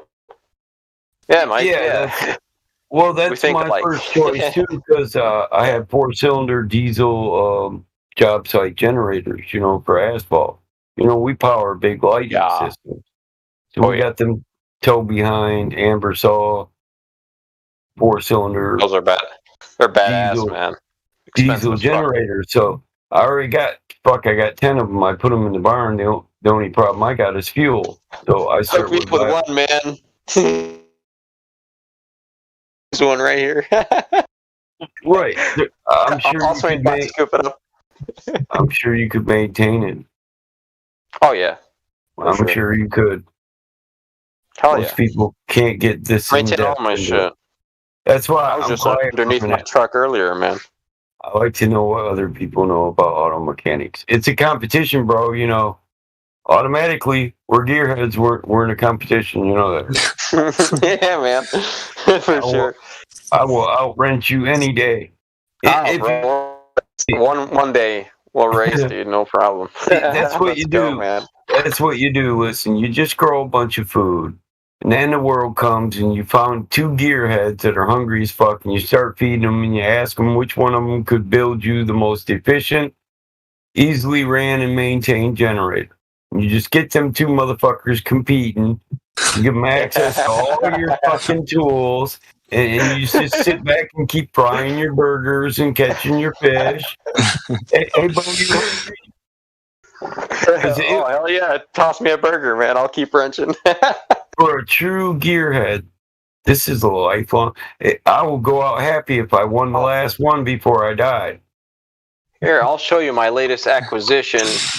Right now, though, I got it taken apart because I'm moving shit around, but here. Let me snap a picture. Hey, you ever play with them hit and miss motor? No, I've seen them on YouTube though. Oh, I've seen them. I've never played with them though. No, man. Have you? Well, yeah. Well, you know, my grandfather was out here when they used the hit and miss to run the washing machine. You know what I'm saying? So, but those are real efficient as far as fuel goes. They'll run for a long time on a little bit of fuel. If you could convert one of them to biodiesel, you can. And they last forever. Yeah, they're old school. I could pull one out of the barn where it's sunk in the dirt floor in the barn, and I can make that motherfucker run in a couple days. Yeah. Finally got some argon for this baby. Here. Sorry about that, Cyrus. Well, all good, man. Just a little cheap welder. I was just, practicing. Little TIG setup. 200 amp TIG. AC DC. So I can do aluminum. Who makes not yet. This is AHP. So it's a cheap one. AHP. Well, no, that's not bad. You'll see them in the production environment. AHP. Oh yeah, I've seen a lot of reviews on YouTube. Yep. A lot of manufacturers use these. Now I have a Miller, but I'm not putting that. Yeah. These are easily maintained. Pricey, man. They're the pricey as fuck. But Miller is badass. Yeah, these are easily maintained and they last longevity. So they use them in manufacturing environments. So my nephew is a certified welder. He works at a production welding place, and he bought the exact same kind because that's what they use at work, and he's already proficient with it. I mean, don't get me wrong. When he comes out here, he plays with my Miller, but I bet I got a few Millers. Do you have a Synchrowave by any chance? A Miller Synchrowave? No. AC/DC? Those are nice, man. That's the one I want. I got old stick welders, all that. That's the next one I'm buying, though. All right. Pork out the dough, man. Well, I haven't done any big projects lately, like chassis. Cyrus, I didn't take you for or drag. Cyrus, I didn't take you for the heavy machinery kind of guy. What are you doing with this equipment? Oh, dude, yeah, I got a little lathe. I'm staring at a little lathe. I got some microscopy stuff. I got my electronics. I got my oscilloscope upstairs. What else? I got my vacuum system right here. A little play around with little vacuum stuff. Sputter chamber coming up next. It's been on my long to-do list. I have other priorities. Once I get those the serious shit knocked out, I'll get to that eventually. But hey, I like tinker, man. We shouldn't leave it out though when we're talking about engine-powered generators. You can always power an engine with steam. You can always make a steam-powered engine. Oh, most of the electricity is still steam. Man created steam is fucking gangster. Yeah. You can get crazy efficiency numbers with steam. Just a boiler, water, a boiler, and off we The whole go. And a conversation turbine. reminded me of looking into atmospheric electricity. I don't know if you guys got into that or not, or electric universe for that matter, right? And then I got into atmospheric lasing lately. I built a nitrogen laser. There you go. Understanding, what type of energy there is around you to use is sort of a big hidden secret, right? Like they're using this technology, and all you have to do is open your eyes a little bit to see that there's some high tech shit going on around you, and that you're not aware of for the most part. Most people aren't, at least. So yeah, recognizing that. You not necessarily don't have to reinvent the wheel. Like going back to hit and miss motors, yeah, extremely efficient. Now the fuel thing, can you figure out how to make your own fuel? That's doable these days, right? Like I've seen these huge EcoVat kind of biodiesel things that you just pile up the shit and there it goes. It's going to make fuel for you. All you have to do is open the spout, right? Like there it is. So lots of different ways to fuel a farm, so to speak. Yeah. Yeah, you can go firewood and whatchamacallit, Stirling engines. No, if that's you can do that, dude. I'm in the Pacific Northwest. We got wood for days, man. So I don't have to grow anything like. Yeah, go ahead, Mike. You know what a gasifier is? Yes, of course. Wood chip powered motor. Yeah, you can. I got a Model T out here that's like that. It was my grandpa's. My brother said that's so badass. That's so badass. Damn. Yeah, my brother wanted to take it apart and put it back together all original, but I'm like, hell no, man. Our grandpa, his hands built that, dude. I can't do it. Gasifier on it. Damn. Yeah. Wow, that's so badass. And actually, is it running, man? Yeah, so that's what I was gonna say. A lot of times when my brother comes out here and gets drunk, because I won't let him restore it. He's got, well, let's see if it still runs. If it don't run, maybe we'll restore it again. So I end up having to make it run every fucking time he comes out here. All right. So it runs, man. That's good. With a fifth. That's fucking bad. Damn, yeah, they're just... Badass. It comes stock with a gasifier, from the Ford, dealership? No. Or... No? Okay. No, my grandfather built the system on the back of it. Have you seen these guys building these Tesla coils and doing these lightning displays to music and shit? Like total amateur stuff. Yeah. Yeah, here's 500,000 volts. It's classic. Let's amplify.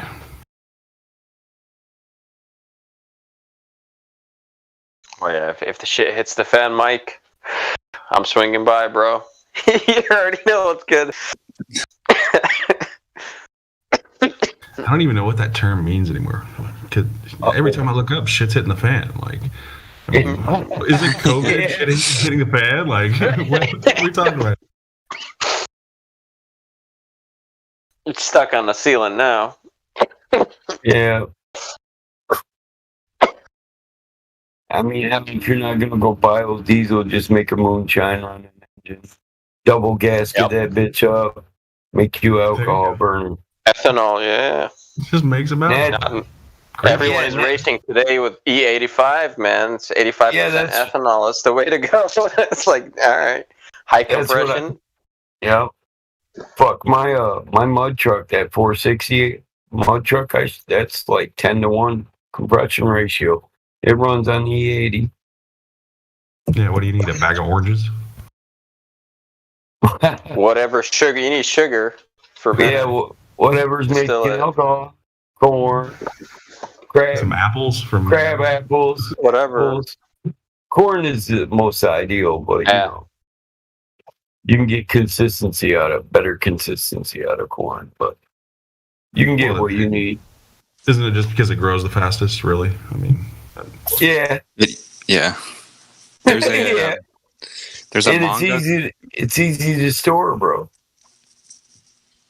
If you want to go oil and diesel and you live in the right spot, you can go hemp because you'll have a lot of byproducts that you can turn into even plastic, like cellulose, and you can get plastic. However, that's a lot of processing down the line. So I'm not sure. However, you can't sell, like you can make stuff out of the stalks, right? So besides the hemp seeds, you're gonna squeeze. You got oil. You got feed for your cattle from the shells that got squeezed. So there you go. So that's a byproduct that the cows will eat. That's fantastic, right? And then you still got the fibrous material, the stalks, which are strong as fuck. You can make clothing. You can so you got something else you can still sell after the oil.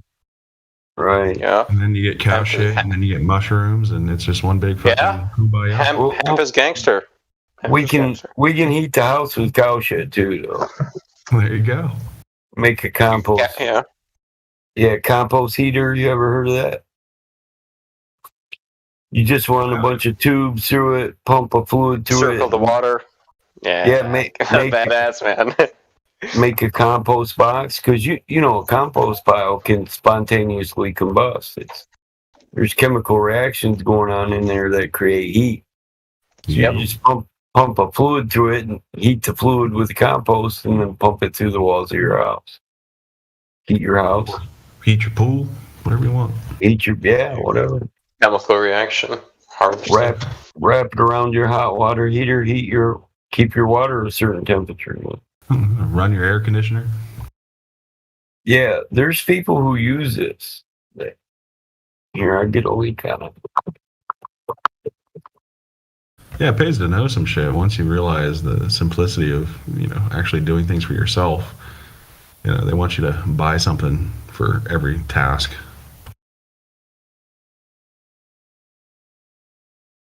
I'm still so surprised that they keep racking up a lot of electric bills, right? These electric bills are crazy. Yeah. I think I know who that Simon Roma is. Yeah. It's that dude from Winnipeg, isn't he?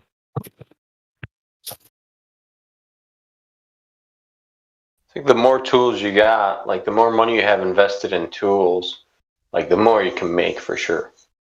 So that's the thing. Yeah, if you got essentials, if you got a machine shop, you got a fab shop, Yeah, it's the same. Listen, it's the same for a mechanic as it is for a mechanical engineer. They're only as good as the tools they use. Yeah. It's that simple. You can't do the best job without the best tools. I'm not going to poo-poo tools. Tools are amazing. I mean, they're game changers as far as time and energy and efficiency, right? Like, you can't dismiss that. That was part of the equation. The bottom line is, though, that you don't need to spend money to make things work, right? Like we're talking about with these biomass solutions, heating your house, coming up with fuel solutions, creating some alcohol, all that kind of stuff. Don't have to go out and buy booze. Just make it yourself if that's where you're at. If that's what you want to do. But if you got skills and resources, and hell yeah, one tool will make you a living, right? Yeah. Clean, One talent will make you a living. One skill. Yeah. And the way it is now, though, a lot of people don't know that. But just knowing how to roof houses, you could be a roofer your whole life. For sure. I like being a polymath, Like I did construction for 4 years, like remodeling and shit. So it's like I like to be able to wrench on my vehicles. I can like invent something, like innovate, put two things that don't work together, like like Mike with his weed whacker and the fan motor. You see, that's gangster, right? It's like that's like tinkering, It's like you can just if you have an idea and like you can actually execute it. You have a path of execution that's feasible, with shit that you can scavenge. And I think like today with being a specialist, not many people can do that because you have to study many fields. You got to wrench on everything. It takes time. Hey, listen, this is what I tell them every time I pull up in a clunker or a hot rod. They say, "What you got in that?" I always say, "Some shit I had laying around the barn." Some shit that was laying around. But I got a lot of shit laying around. Yeah, it's generally true though. I was watching this guy in this machine today. He was cutting down trees, and he had these two joysticks, a bunch of buttons in front of him, and literally down went that tree. In under a minute, it was downed and stripped and sorted. It's just. Are you talking about the claws that grab and saw at the same time, and then it runs the log back and forth, debark it, and then just cuts it while putting it on a truck. Yeah. The same fucking hold. Yeah, that machine. Amazing. It's insane, man. Hydraulics are another there level. goes all the loggers. Exactly. Guy taking down a forest. How many loggers did he replace? Wow. It's like wow. But yeah, It's like the ice cutters, man. Get a property with a bunch of trees and buy one of those machines, and you're in business. There you go.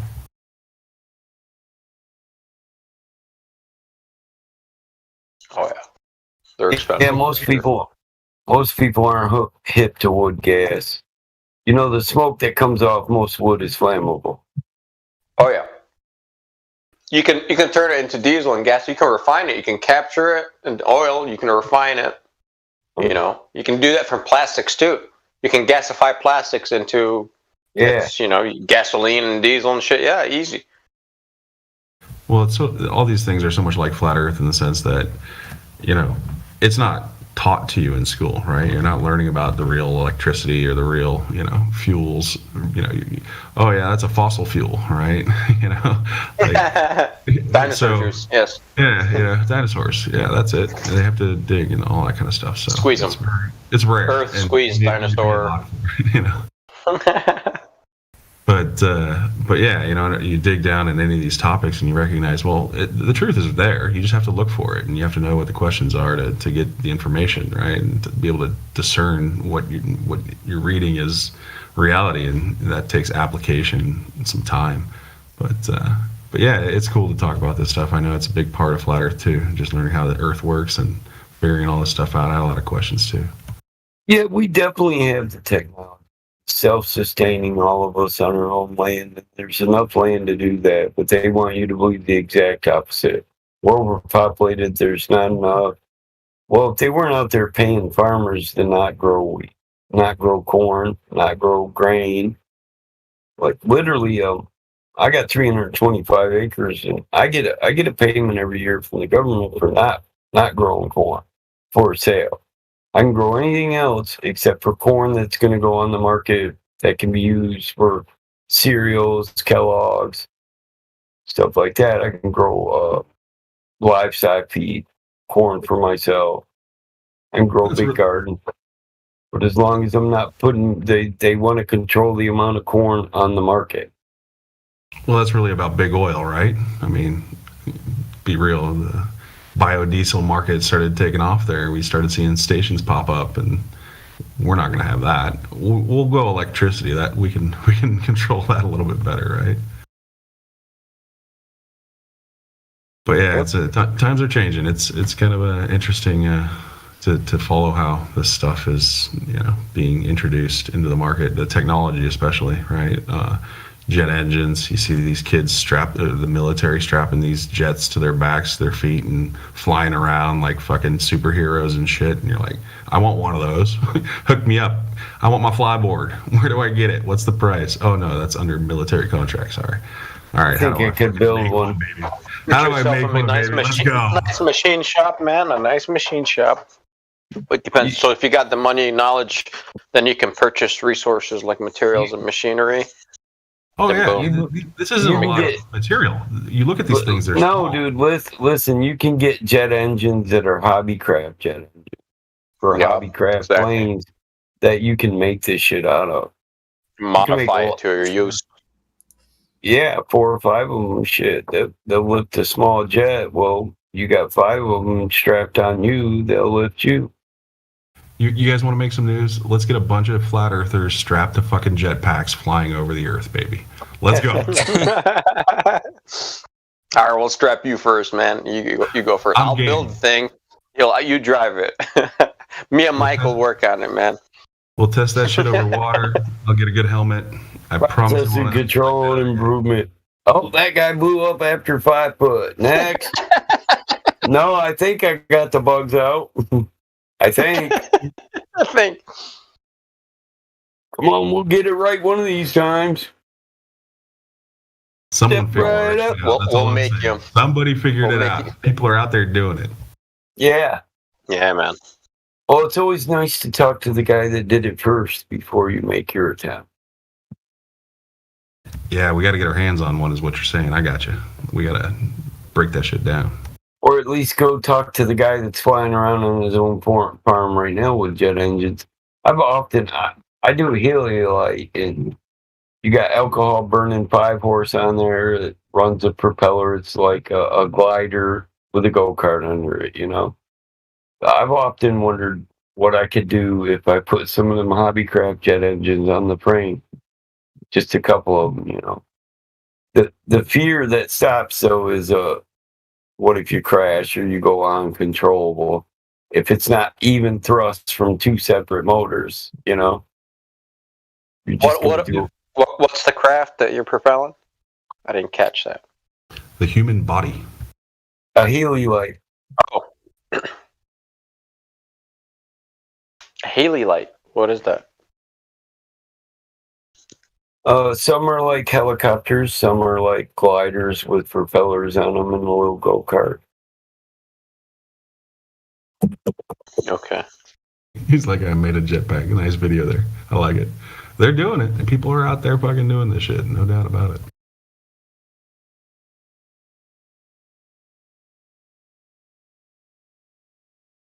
What was it? Back in the day, Michael Jackson bought one of the first flying cars.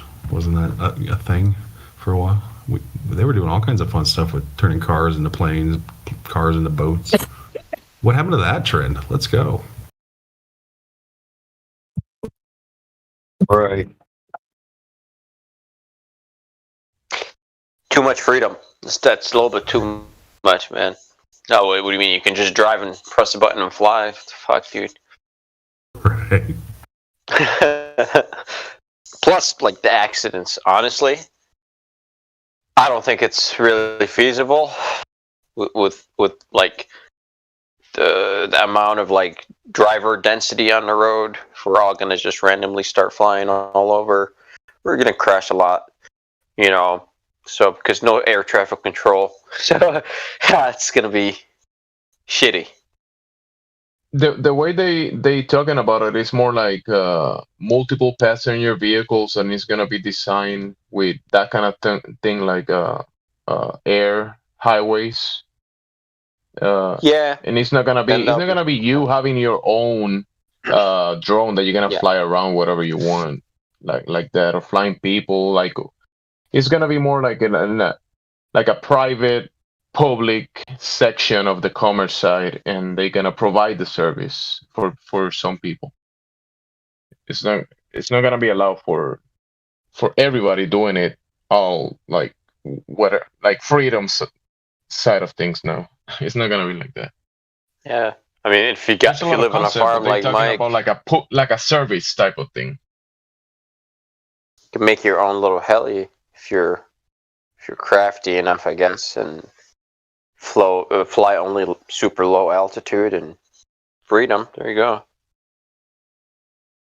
Helis work. They're safe. I think safer than the jetpack. You can get a heliolite or an ultralight. Yeah, they're fun. This is an ultralight. This is what I run, an ultralight. But I want to buy the heliwave. All right, yeah, man. Nice. So you got that's yours? Well, I have one like that, but the heli lift is like a go-kart helicopter. Okay. It's pretty much a go-kart made into a helicopter, so you can land. This is an ultralight. The other one's called a heliolite or a heli lift. Yep, that's it. Practice on that thing and get good with it, and you know. So here, I'll show you one. It's badass. They're fun. I mean, my boy down the street, my neighbor down the street, he's got one of these heli lifts, and me and him, we fly around above our farm. And the thing is, we have to call the prison because we're so close to the prison. We're in restricted airspace, so we actually know that the tower sergeant at the prison And we have to call the tower sergeant and tell him, hey, man, we're going to fly our little go-karts around in the sky. Don't shoot us down with that armor-piercing shit you got 2 miles from us. Or, well, it's like 1.75 miles. But I'm not that far from the world's largest walled prison. The restricted airspace extends over my house. They're like 3 miles from me, but they will shoot me down. They'll send a Jeep out to find you and shoot you right out there. Or they'll send out, police helicopters. How often is there an alert for a breakout at the world's largest walled prison? Never. Never? You've never had an alert? A local alert for someone breaking out? Once in my lifetime when I was a kid. Wow. And listen, when they bust you in there, you're passing nothing but farms. And I don't give a fuck who you are, especially if you're a city boy, you're already scared as fuck because every house is full of guns.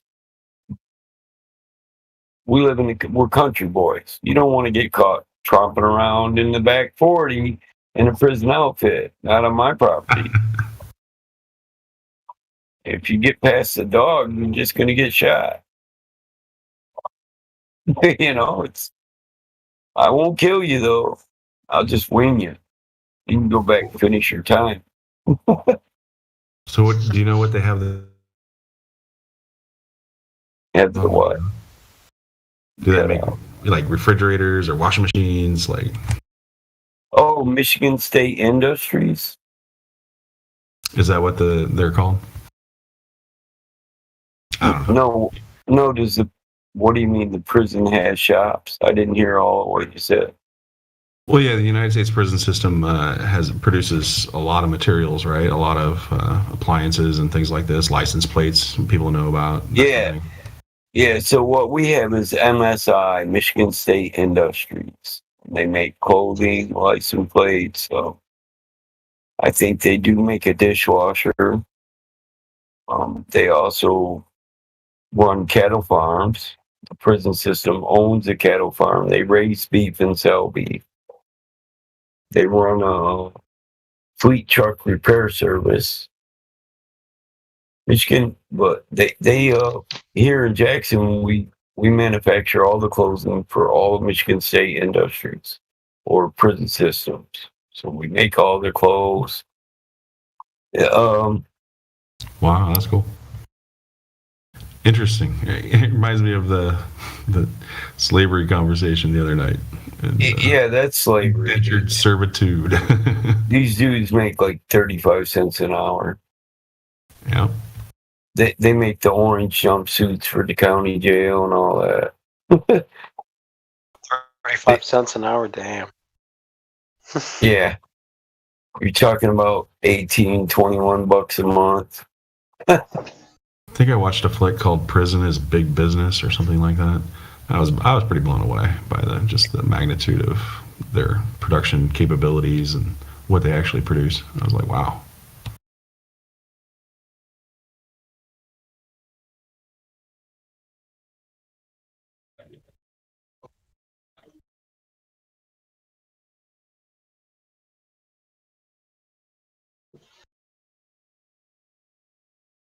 See any signs of life in Detroit there? We're going to have our Motor City back anytime soon? I keep seeing these shows on TV with people rehabbing homes there. Yeah, I go to Greektown. The casinos are open. I know that.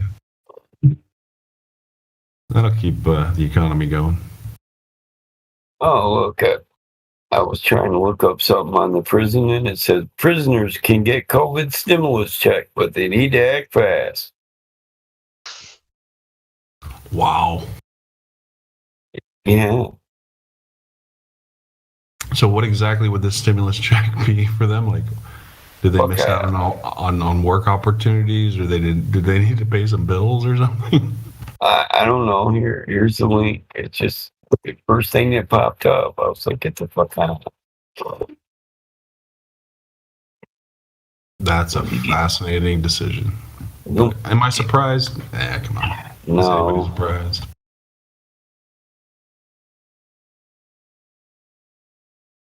we got so much money, we don't know what to do with it. We're just going to throw it everywhere.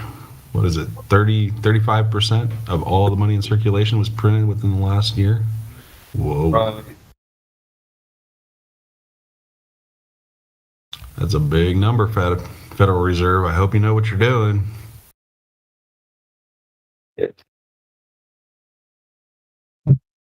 a lot of dollar bills, y'all. Yeah, they're trying to crash everything so they can reset the entire system. Yeah, I can only speculate. That's a lot of money. Come on, bro. They're tightening the reins, you know. Yeah. Well, they doubled up the prices of like everything, man. Everything costs more. Less people are working. Here's some stimulus, though. Here, you know. They're crashing the economy, censoring everything. Have you seen those interest rates?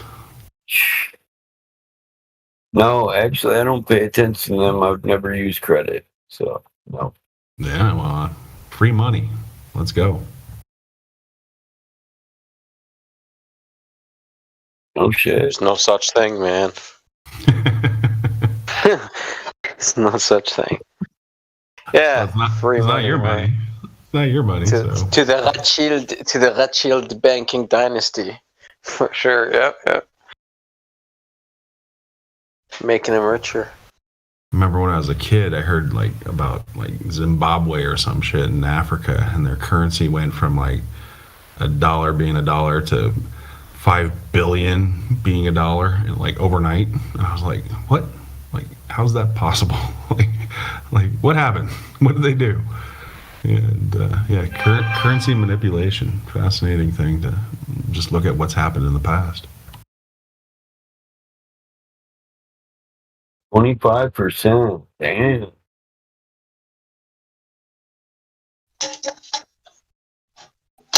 Damn. Maybe I should just start loaning money out. Quit working. Shit, that's good return. If you get a return. But hey, maybe I can get federally insured. And if I don't get a return, I can just get my money back from the fucking government. Yeah, man, you're definitely too big to fail, bro. You're too big to fail. Well, isn't that what Price the of bank cars, I think. Used cars are going to go up too because of the shortage. The price of cars, shit, they're trying to make the computer chips, the silicon, right? There's silicon shortage, so you know, the new cars are, the production is slowing down, so yeah. Yeah, I'll be which will make the factory in China. Yeah, will make the used market, right, go up, right? Because the demand, whatever the demand is, and supply stopped, so demand just increased. Because the supply, decreased, so yeah, get the same effect. Oh, I heard something like that recently. There's a chicken shortage in America. Have you heard about this? Chicken shortage? No, I have not. Chicken farm. Oh, it's fucked up, man. Like, don't chickens breed like rabbits? Don't they lay fucking eggs every day? What the hell are you talking about, man? It's the employees not going to work, bro. And shit being shut down. So that causes serious shortage, It stops the train from moving. The chickens got COVID, and they couldn't lay eggs. Yeah.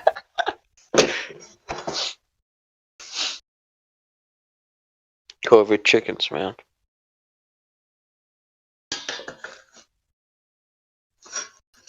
Who knew how outrageous this would be? Oh my goodness.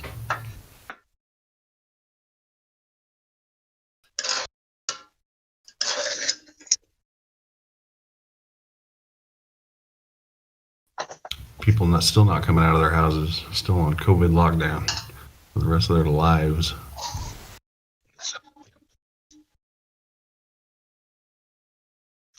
The huge psyche thing. I think about how just knowing the earth is flat changes your psyche tremendously, right? Like if people actually knew how much it changed them, they would definitely want to learn about it, figure it out. But yeah, you recognize the social construct, psyche, psychological warfare, basically, that you're part of, that your people are part of. It's a real battle out there, man. Good luck, warriors. I know some of you are listening, man, and trying to get the truth out. It's not easy battling this machine. Everybody, wanting to take some vaccines and shit, put shit in their body they don't have any clue what it is, what it's going to do to them. I don't know. Afraid to kiss each other and stand next to each other and breathe on each other. I don't know, man.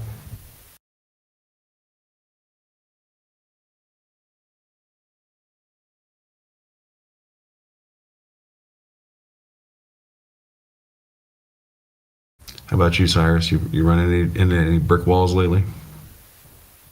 Find any of those people that kind of brick walls? Stubborn. I just don't give a fuck anymore, man. I just zone out. I avoid all brick walls at all costs. You don't have a family member you've been grinding on for the longest time? Somebody that just like, oh, I know they can figure this shit out.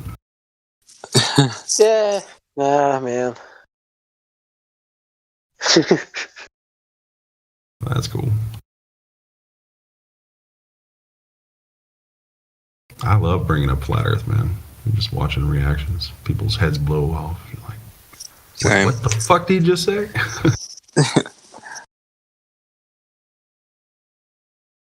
How about you, Travis? You know a lot of people that just melt when they hear the term Flat Earth? They run and hide. I like to, yeah. I mean, I like to bring it up on purpose to like those types of people. Like I just go in like communities where people are just dumb, and I just light it on fire with like flat Earth truth and stuff. But I have a friend who's like, I've known him for a while, and I just say like crazy shit to him, like which is it's all true, but he just thinks it's crazy, and he's like in my Discord. Like I have my own Discord server. It's only like 4 people, and he just like I just post flat Earth shit all the time in there, and I think he's still like a glober, and he still like looks at it every day. He always like, I don't know. It's like you can't really convince people in a certain like I don't know. It's weird how like it doesn't do anything. So like you can literally just show people. It's like everything they need to see, and like that just doesn't do anything. It's like right. It's so funny. It's like, am I talking to like a program? Like, are you real? Like, are you fucking for real? I ran into a couple of people, like, they seem curious, right? And they wanted to discuss it for a bit. And so, I basically broke it down and say, hey, Flat Earth is stating one thing. It's contesting one thing, the curvature of the Earth, right? So let's just deal with one thing, the curvature of the Earth. And next thing you know, they're often like, oh, but what about fucking black holes? What the fuck about black holes? Like, how did I lose you that fast? Like, all I said was curvature, and you're like, fucking black holes. Like, come on.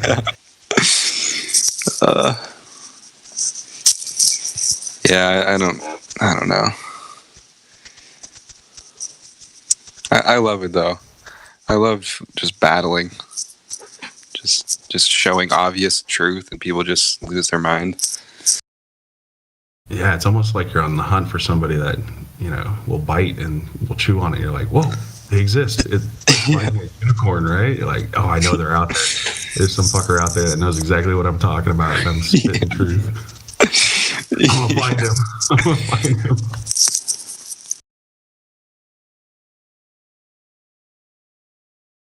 Yeah, a lot of interesting discussions with this topic. It goes so many different directions, and I dig it, man. It's fun for me. I'll never stop enjoying, spreading truth. I don't care if people can handle it or not. That's their business, right? If they can't handle it, that's their business.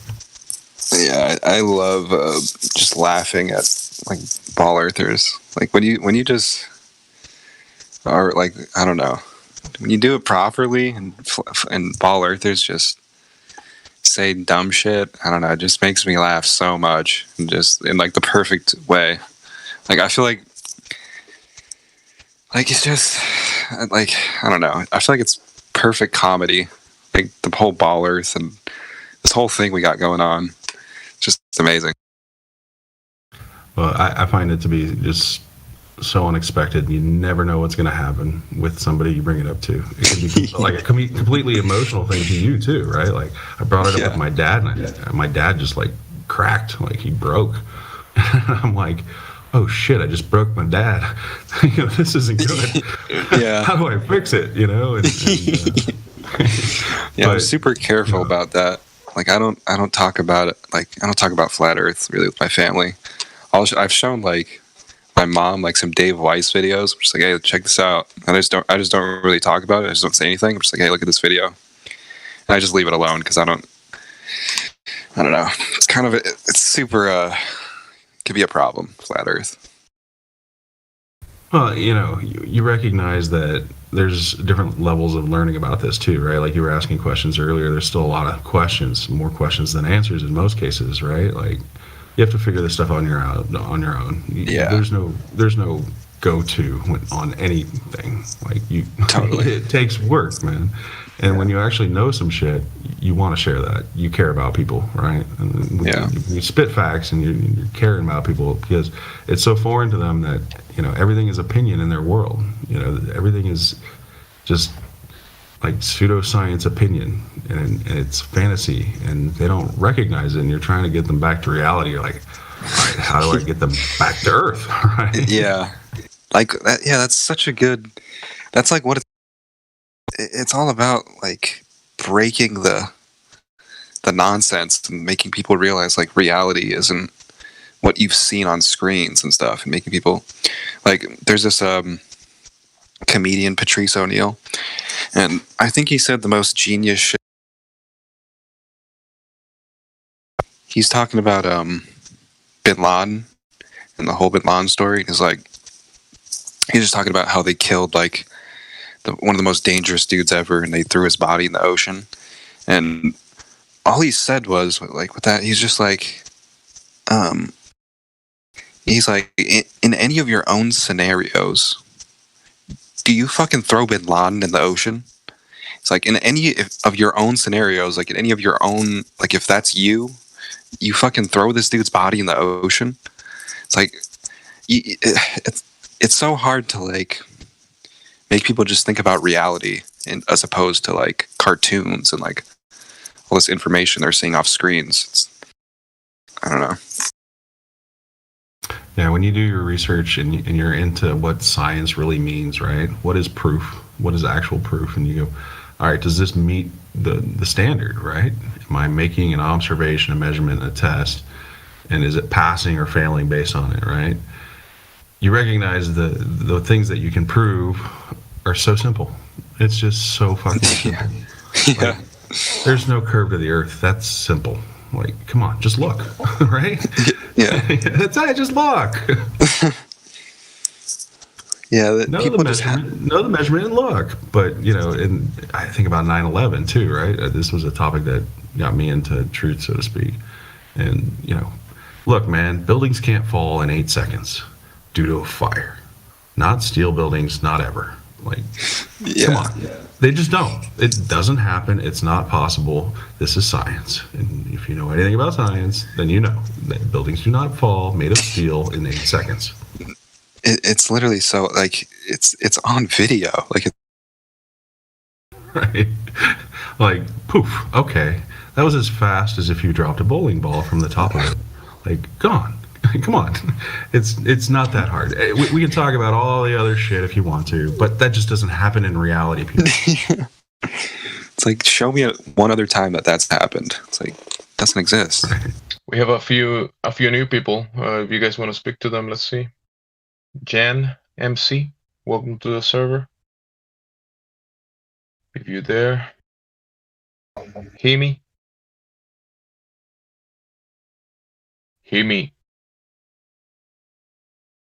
You guys are unmuted if you want to say something.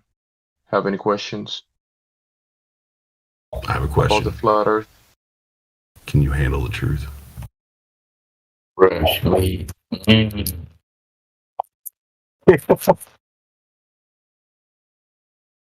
Himi, are you there? Hola, ni hao. Ni hao. Hello. Hola. ¿Qué pasó? Sayonara. Adiós. Vámonos. Vámonos, where we going? I don't know, but you gotta go. You ain't gotta go home, but you gotta leave. Hello? Himi, you muted yourself, Himi? Come on, bro. Oh, yay. Hemi. Hello. Welcome to the Flutter Discord. Can't talk much. Can't talk much. That's okay. No. Is it late up where you at, maybe? You don't want to be too loud? But no. Been a flat earther for 8 years. Before that, it was flat. Yeah, you also have a mic problem, so yeah. All right, I'll talk to you later then. That wasn't too That's bad. fine. Another flat earther. Man, I thought this was a rare thing. Where are they coming from? There's over 5 million of them. 5 million? Wow. Who Where, counted? Mexico?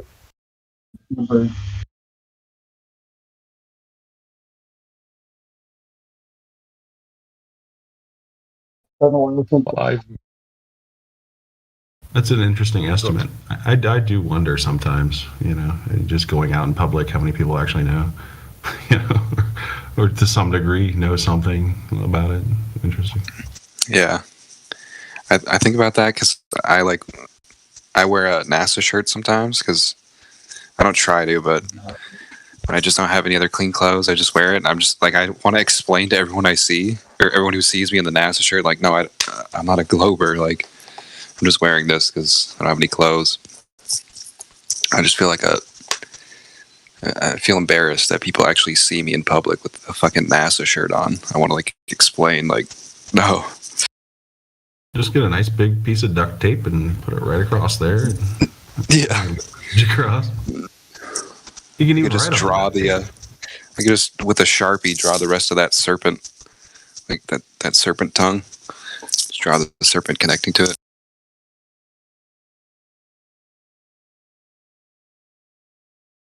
The last time I wore a NASA shirt, I flat smacked a few people. It was in a get together. Dude, that's they say, oh, that's a cool shirt. That's a nice shirt. I was like, yeah, it's NASA, not a space agency. Yeah. And then we took it from there.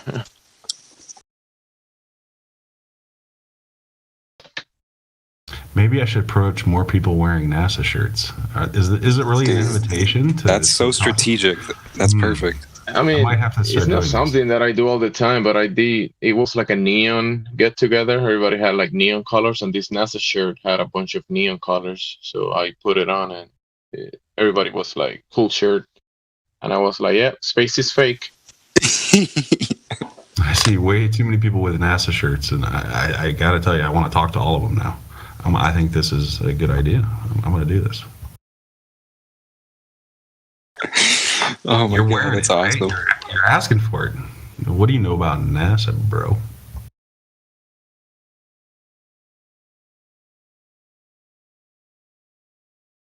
Let's check on Jan. Jan MC. You can mute yourself if you like, Jan. How much time did you put into looking into NASA, Travis? I mean, I feel like a NASA fanboy now that I'm a flat earther. Before, I thought I was like into it, but now that I'm a flat earther, like, oh god, the amount of time I put into NASA. It's similar to being a Star Wars fanboy or anime fanboy, something like that. Yeah. For me, it's probably, I don't know, like hundreds of hours. I don't know. I spent like 2 years of just every day. I would just dive into flat Earth info. Dissecting like NASA and shit.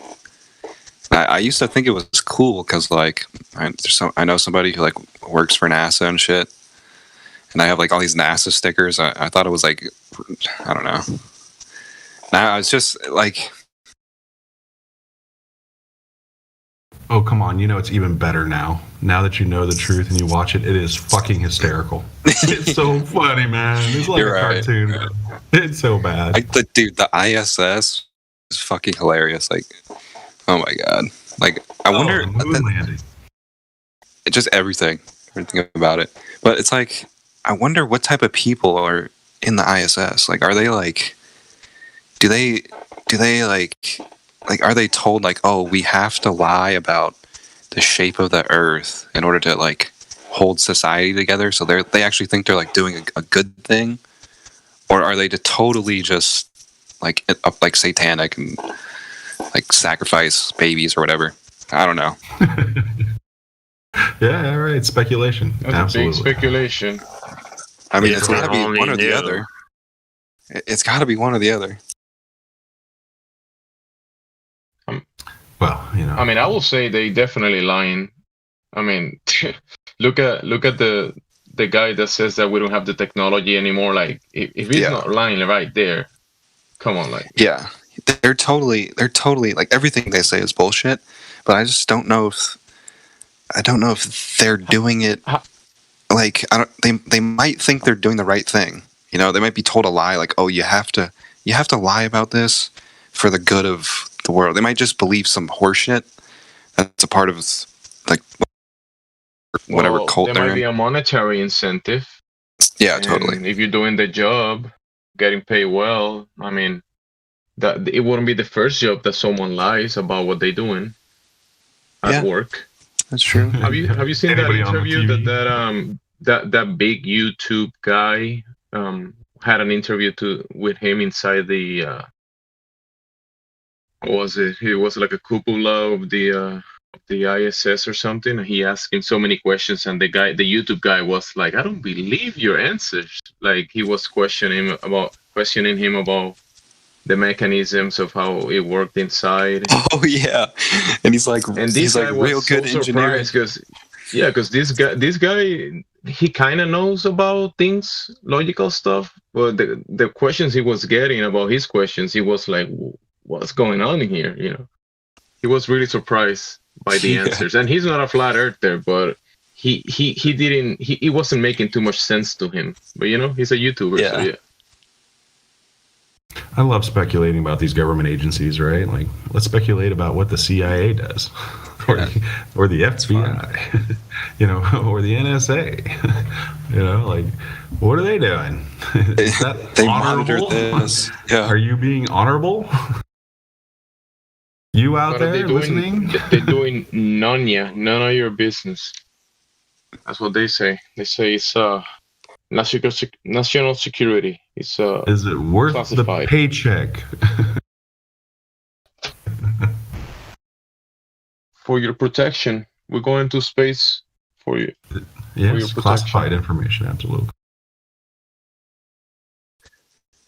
I think a lot of the shit that they lie about is also like to push the whole like secret like alien agenda too. Like when Don Pettit's like, oh, we destroy that technology. We don't have the technology to do that anymore. I think, and Alex Jones like says like, oh, they actually did go to the moon, but a bunch of people died, and they don't like. I think they're trying to like frame it like they actually did go with like some sort of alien technology that they found. Like they're trying to lie about. They're trying to say like, oh, there's secret space shit, and there's like aliens, and that's why they're lying about stuff. It isn't that the Earth is flat. It's like they're hiding like some galactic, like federation that's trying to like bring Earth up to speed so we can like fight in some galactic war. Like there's all these like secret space program conspiracy theorists. I don't know. Like they're trying to like say they're lying, but they're trying to make it seem like they're lying for like the alien reason and not just that the Earth is flat. It's weird. Yeah, the internet ruined aliens for me. I was like into aliens big time, and then I got into the internet. I was like, yeah, oh, this is nonsense, man. Damn it. Yeah, I kind of hate all I had that to shit. spend a lot of time looking. I looked a lot, I promise. Then I found Flat Earth. Kumbaya. Yeah, I spent so much time just going through like nonsense, and then I eventually just got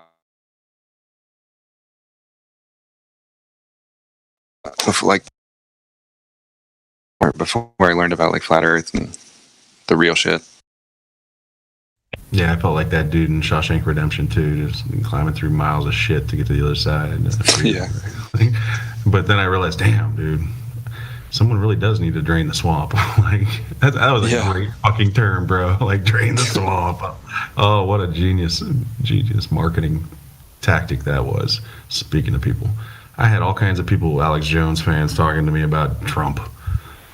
Like, no, dude, he's on our side. Like, what the fuck are you talking about, bro? Yeah, actually, I kind of believed that at first, but it's just it got too obvious. Like, it just got more and more obvious that Trump is just part of it. Dude's an actor. What? Like, does anybody know anything about Trump? Like, what? How'd they hide this guy's background? He's straight up gangster. Like, he declared bankruptcy like 7 times. Like, what the fuck? Come on. And it reminds me of what you were talking about with the astronauts. And, you know, if you're going to be sending people up into space, right, these better be some really smart fucking people doing some really amazing experiments. What you find when you look at NASA, you recognize these are kids actors. All these people are not speaking to adults. They're speaking to children in everything they say and do. And you're like, damn, like, wow. Like, where are the smart people at NASA? Please step forward and tell me some real shit. Like, I know you guys are doing some stuff. Like, there's some real shit happening there. Dude, even people who like, there's this guy Ken Wheeler. He's like a scientist. He's like a glober. He like believes the heliocentric model. Even he like makes videos like NASA Stone Age front, and he's like breaking down how NASA's all bullshit. And like they just like he even believes, like he thinks it's like that other shit. Like there's a shadow government, they're hiding alien tech. Like he believes that whole shit. But it's like even Globers like just break down all the NASA shit. It's hilarious.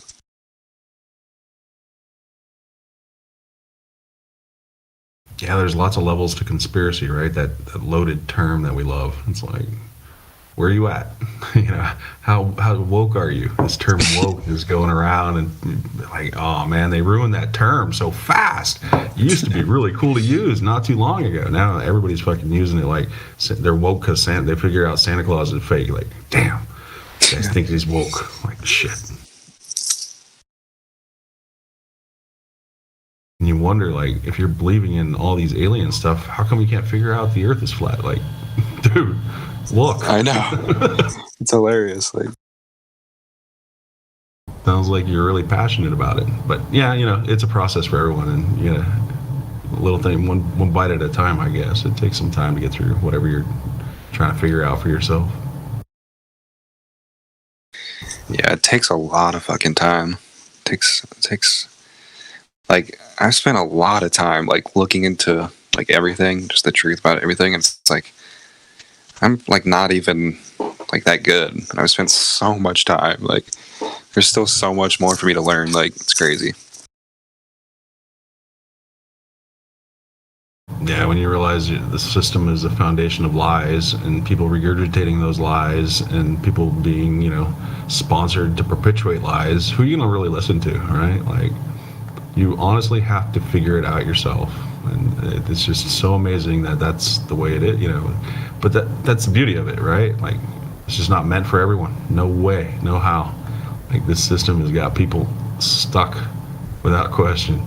The philosophy behind, you know, showing a kid a ball in kindergarten, right? Like, this is some heavy stuff to try to change. Like, I can only imagine how we would change the system if we were being honest. Just that was the only premise. You had to be honest. Like, what? Like, if the news had to be honest, right? Like, could you imagine if the news had to be honest? What the fuck? Yeah, just be the scariest shit ever. Like, man, that would be insane.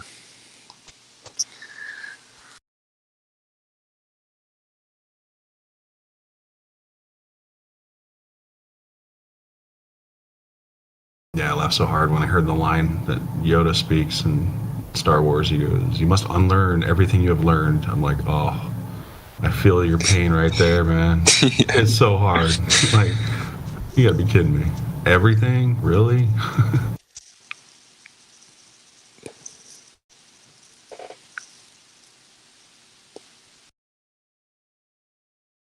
So what? You don't believe in dinosaurs now?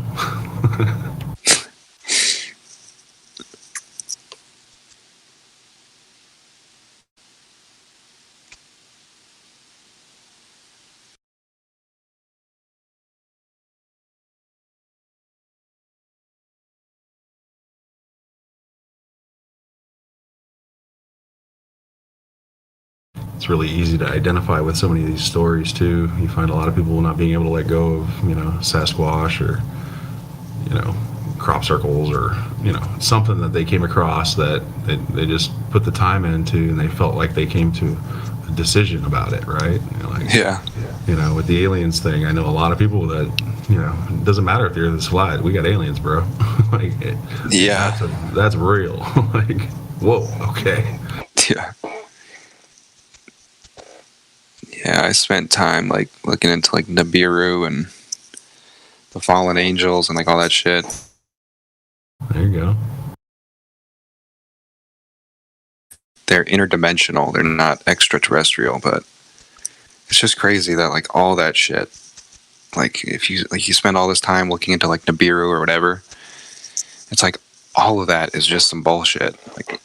It's just crazy. You have to shed all of that. I used to like Coast to Coast. I used to like Alex Jones. What happened? Why I know. Like anymore? Dude, that's so crazy. Alex Jones is literally he's nothing. He's not even a truther anymore. It's crazy. It's weird. It is weird. What the fuck?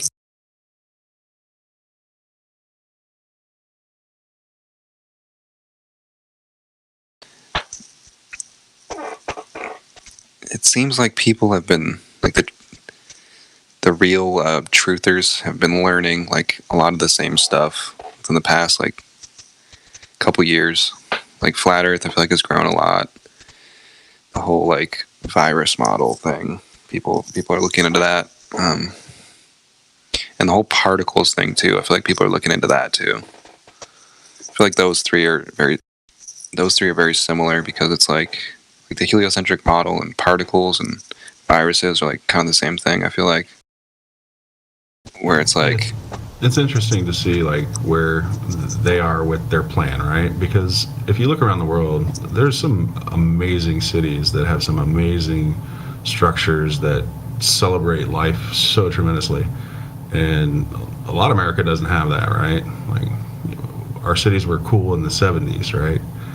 And you wonder if this was a flat Earth and et cetera was a controlled release, or maybe even this was get everybody home learning for themselves to figure things out for themselves, so we can increase the expectations of our public. I don't know. It's kind of interesting to think about the philosophical aspects of what is the backdrafter. What is the consequences of their actions, or I know think tanks that really get into this shit, but there's a lot of signs that some of this stuff was definitely controlled release. You don't see it in mainstream for no reason. Yeah. I've noticed with Flat Earth though, they've just clamped down on the censorship so hard. You look up anything flat, you can literally type in Eric Dubay, Flat Earth 100 proofs or whatever, the exact channel name and title of the video, and it won't come up. Just a bunch of debunker stuff comes up. I think Flat Earth it's got to be one of the most shadow banned things, just censored and controlled things, out of everything. That's interesting. I don't know. I think that there's a lot of topics that are much more hot button than this. We can talk about some history that people don't want to talk about. Oh, right. There's a lot of things that are more sensitive than this, but I get what you're saying though. As far as how they've convinced everybody, there's so much more propaganda on the other side, and there is no other voice, so to speak. There is no opposition. Yeah. So yeah, I get you on that. But, like, we hear, opposition to the government, we hear opposition to Wall Street, the Federal Reserve, yada yada yada, but yeah, there really is no. But it was interesting to hear the president say, we don't have time for the Flat Earth Society so many times. I thought that was pretty, looking back, like, wow, that's kind of interesting. And, seeing some of these public figures, putting it out there, and commercials on TV putting it out there, and all these movies, you're like, whoa, it's really a lot of places they're talking about Flat Earth. I didn't realize. Yeah.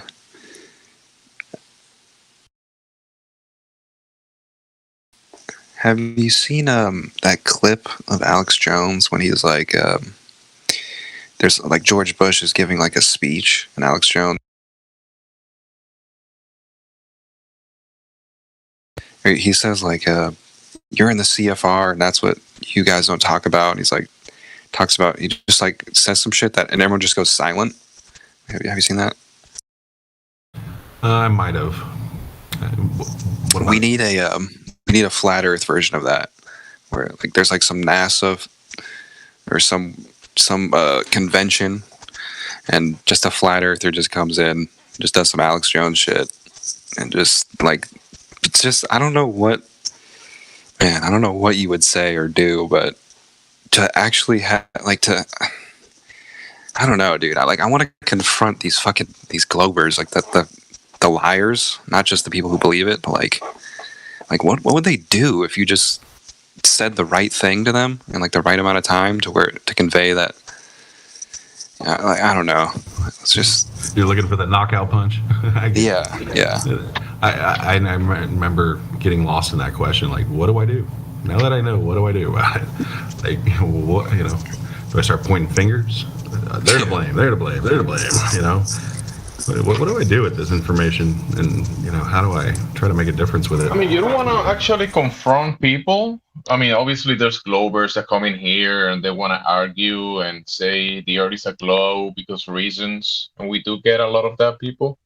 But if you want to approach people and just have a conversation about it, you could do that.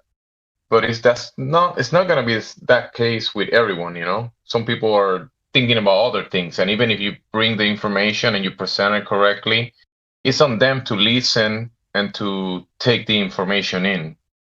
So not everybody's a glober, because people are busy with other stuff. Most people that I know, they don't think about the globe and the flat earth. They don't even think about it. They're doing other stuff in life. They might think about they might see the image in the TV and they might think about it at that moment. But 99% of their time, they don't think about this stuff, right? So they're not globers. And if I bring them the flat earth information and I have the conversation with them, I try to do it in a fundamental way. Like, let's say with family, we go to the beach. I talk about level, water, stuff like that, the observations, distance, and that kind of stuff. I do bring just basic points that they might pick up and think about little by little, but I'm not like telling them, not pushing all the arguments into them, Yeah.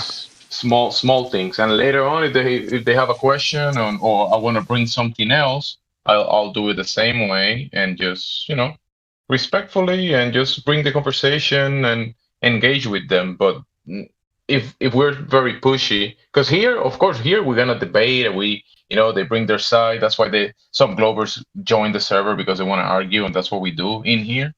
But if you want to approach people in the real world, like if you go out there to the streets and want to talk about people about these topics, obviously you want to present it very respectfully. And if people actually want to take it, want to hear it. If they don't want to hear it, just go to the next one. Don't spend your energy on people that don't want to hear what you're trying to say, right? Yeah, you're right. It's more strategic to do what you're saying. Just be like relaxed about it, and like just break it slowly. Oh yeah, I thought about all kinds of fun stuff. People renting billboards and stuff like that. You could go grab a sign and go sit on the corner in Times Square, right? Like, oh yeah, there's lots of ways to get the word out. People will approach you if you do that. Some people will approach you most likely, and you can have the conversation with those people. If you're vocal, if you're going to be vocal, some people will come and talk to you. Yeah, I think so. I want to like get known for like being successful at something, and then just say just be like a super conspiracy theorist. Like I don't know, like I make like music and shit. I want to like become known for that, and then just do like live streams or whatever, and just say the craziest shit. I was blown away when I recognized how much music was flat Earth music. Like Dave Matthews has a flat Earth song. B.O.B. Flat Earth Flat Earth Society. You know, this has been sung about and put out there in so many ways for such a long time. I was like, oh hell yeah! You know, there is people out there trying to. It might go in one ear out the other until you put some time into it, but it's out there. It's pretty cool to see. Made me feel at home in some ways, like okay, the real conspiracy is there's a group of people out there that know the truth and are trying to share it, right? like those are the hidden people, really, the ones that are trying to share the truth.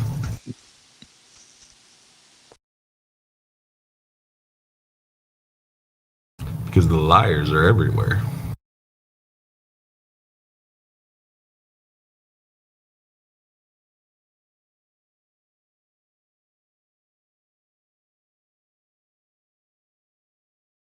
There's a lot of honest people out there too. There's liars everywhere, yeah, but not everyone is a liar. Well, I mean, we can get philosophical about that, but what is a lie? And it's a tool that we all use for whatever reason. So, I mean, it's not personal. That's the whole thing is, when is it personal, right? The lie, becomes personal when it's about you. And it's hard to differentiate this particular lie and making it not personal, right? Because Flat Earth is really personal when you get down to it. Like, it's some heavy shit. Yeah. And I not think, take it personally is a challenge for a lot of people. Right. I think there's like only really honest people can actually become flat earthers, because it's like this is something that like there's something called the perennial philosophy, and it just talks. It's like metaphysics, and it says something about how there's like a condition or a requirement to get a grasp on the true divine reality. And one of these conditions is having a pure heart, and it's like the people who meet these requirements and conditions at a young age are the people who are called saints and prophets, whatever, like Jesus and shit like that. And it's like if you're like a dishonest person, it's like you are like unable to even reach the truth at the highest levels. Like I don't know, it's I don't really understand it, but it's weird. I don't know. Yeah, I dig it. You know, the psychology of all this stuff, how it fucked with your mind, is worth the time to figure out, right? And how did I believe I lived on a spinning ball traveling through outer space? How did that happen, right? What allowed me to be fooled, to be the fool, right? And then, that's a brutal, honest moment with yourself. Like, you have to be brutally honest that, yeah, you were that guy.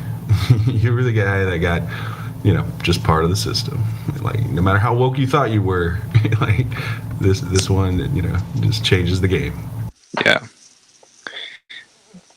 Yeah, I mean, for me, Flat Earth was like one of the last things that I got into, like last conspiracy theories.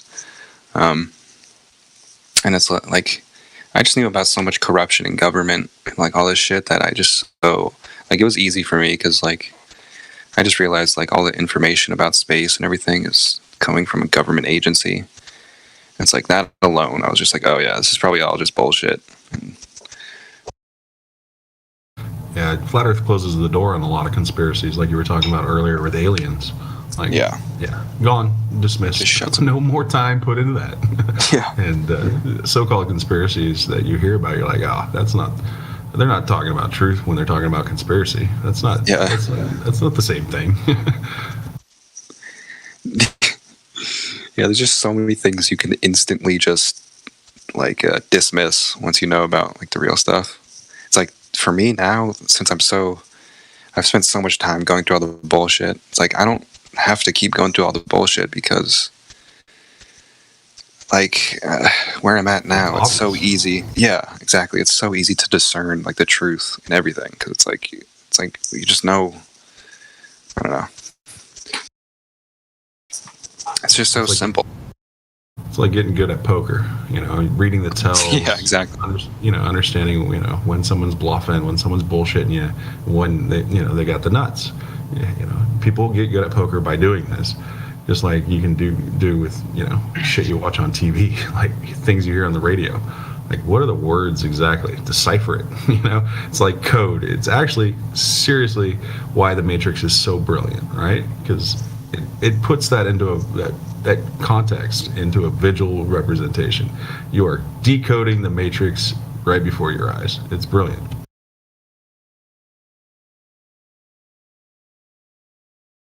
You see the woman in the red dress over there?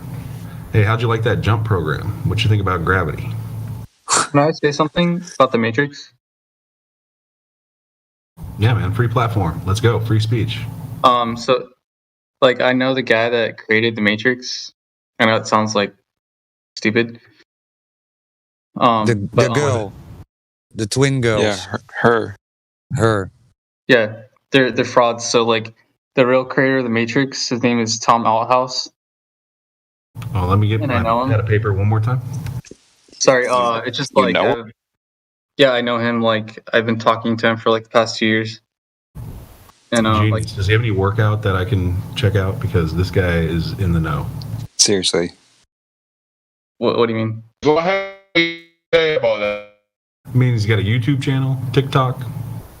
So like, I can just like link it to you or somehow in this stream or chat.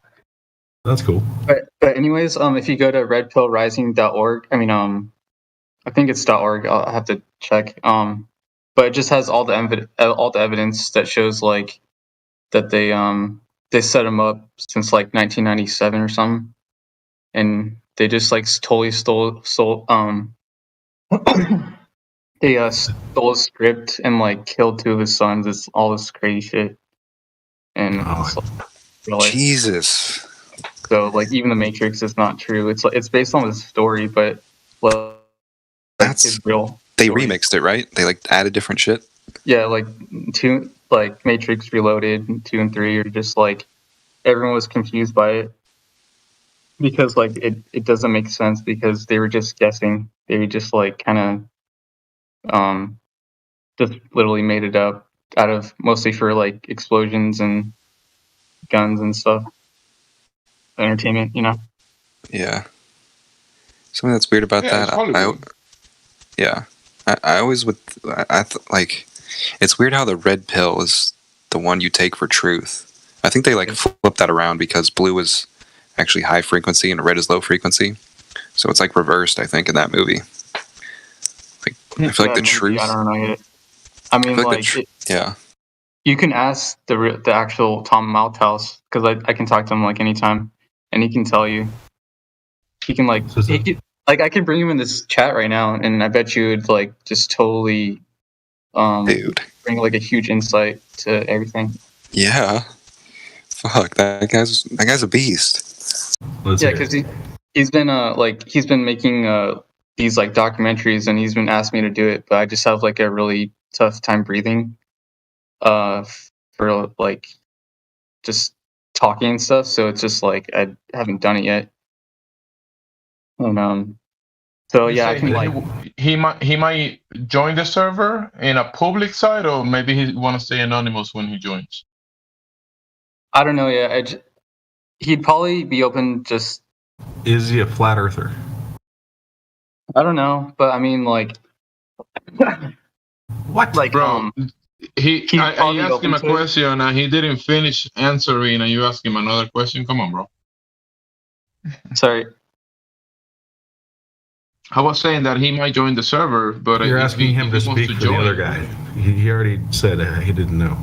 The other guy, ask him when he gets here. So I'm sure like he would be open to the flat Earth because like basically he knows like a lot of like the ins and outs of like Hollywood, and he literally has like helicopters hovering around his house literally every week and shit, like all this crazy crap. So like, I mean, just like FBI and all this kind of stuff, cops just like following him in real life, like every day, all this crazy stuff. Yeah, I don't know. All that stuff sounds a little sus to me, but you never know. Yeah, but I mean, if you just talk to him, it's just like Yeah, the that's flat cool. Earth. We It's talk to anybody. unbelievable. Bring in Trump here. Let's go. It's a public forum. Interesting Yeah, people, invite him. always fun to talk to. Especially if you have no idea if he's a flat earther. Fun question to ask somebody. Yeah, I'm just like getting back into it. I've been kind of on purpose ignoring everything for the past year just to see what it's like to just kind of just sit, like, not look at anything, like literally nothing for 1 year and like have it, the like, I guess the insight of that or something. I've done that before. It's pretty nice. I feel like you when you do that, like you just like I kind of lose my appetite for just diving into truth every day. Like normally I don't know. Like if I take a long break, it's hard to get back into it. I don't know. I think it's different for me. Like I've always loved it. It's just I've had a lot of just bad experiences. You know, like I never like gained someone's trust in real life for something like, you know, like a conspiracy or the moon landings and stuff. Like never had a friend or something, like a actual connection or like you can relate in person. Yeah, it's hard to find people in real life. Like I've only met one other flat earther in real life, and she was dumb. I was like, what the hell? She like wasn't even. I was like, aren't flat earthers supposed to be smart? She like didn't even. I don't know. It was weird. She like didn't. She wasn't like a conspiracy theorist, but she just thought it was like, I don't know. It was weird.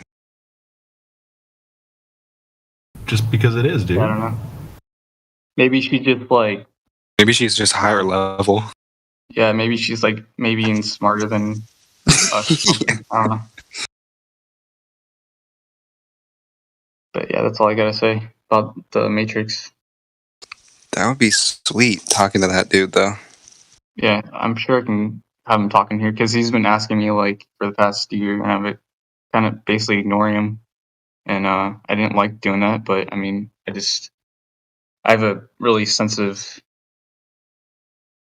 like tinnitus. I'm really sensitive to sound, so like, and then I lived for the past year in a really loud area, and I just moved, so I'm kind of like getting back into it. So he's been asking you about flat Earth for a year? Not flat Earth. He's just been asking me like to be in his documentaries and like talk on podcasts and like stuff like that. Oh, okay.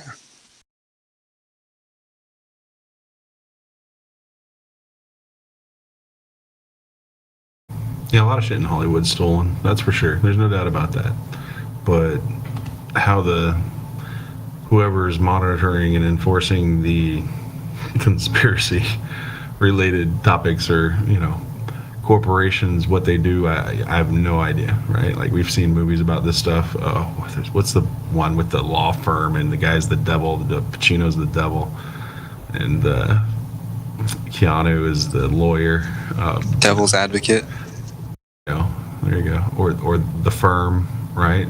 Another epic idea of like what really happens at the highest level of these corporations, and what do they actually do to cover up their dirty laundry?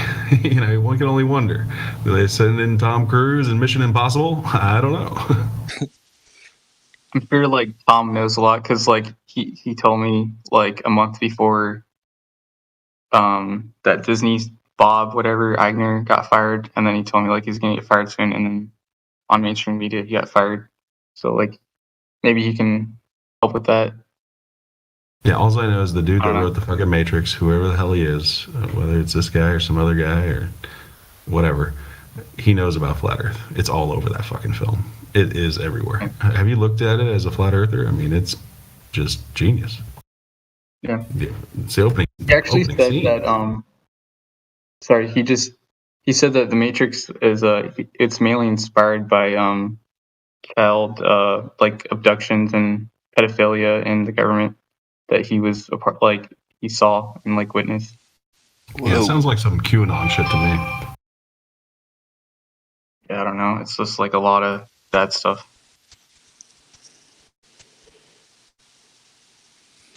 That movie is so genius because it works on like so many different levels. Like you can just see it in so many different ways. Yeah.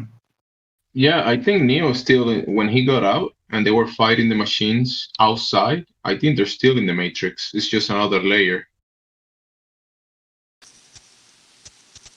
It's just another layer of the control. He's still inside. Everybody's still inside.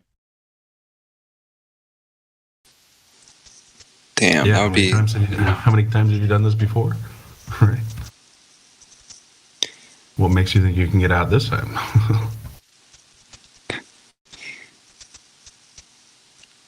But it is the idea of reincarnation as well, right? The idea that we come back to this place, where a lot of different philosophical and deep biblical kind of stuff throughout it too, and from the names to the actual events. Yeah, there's also like simulation theory in there too. And, I've seen like somebody compare it to like when you wake up to the Matrix, it's like waking up to the Federal Reserve Bank and like how money's all bullshit. Like I don't know, there's just so many like it's just true on so many different levels. Yeah, That's why it's so good. When you were talking about changing something, it reminded me of the ruby slippers used to be silver slippers, and the Secret of Oz, and Bill Still. Watching that was a great documentary. I really enjoyed that. Learning about the history of the Federal Reserve and money and the money systems throughout history. It's pretty interesting stuff. Yeah.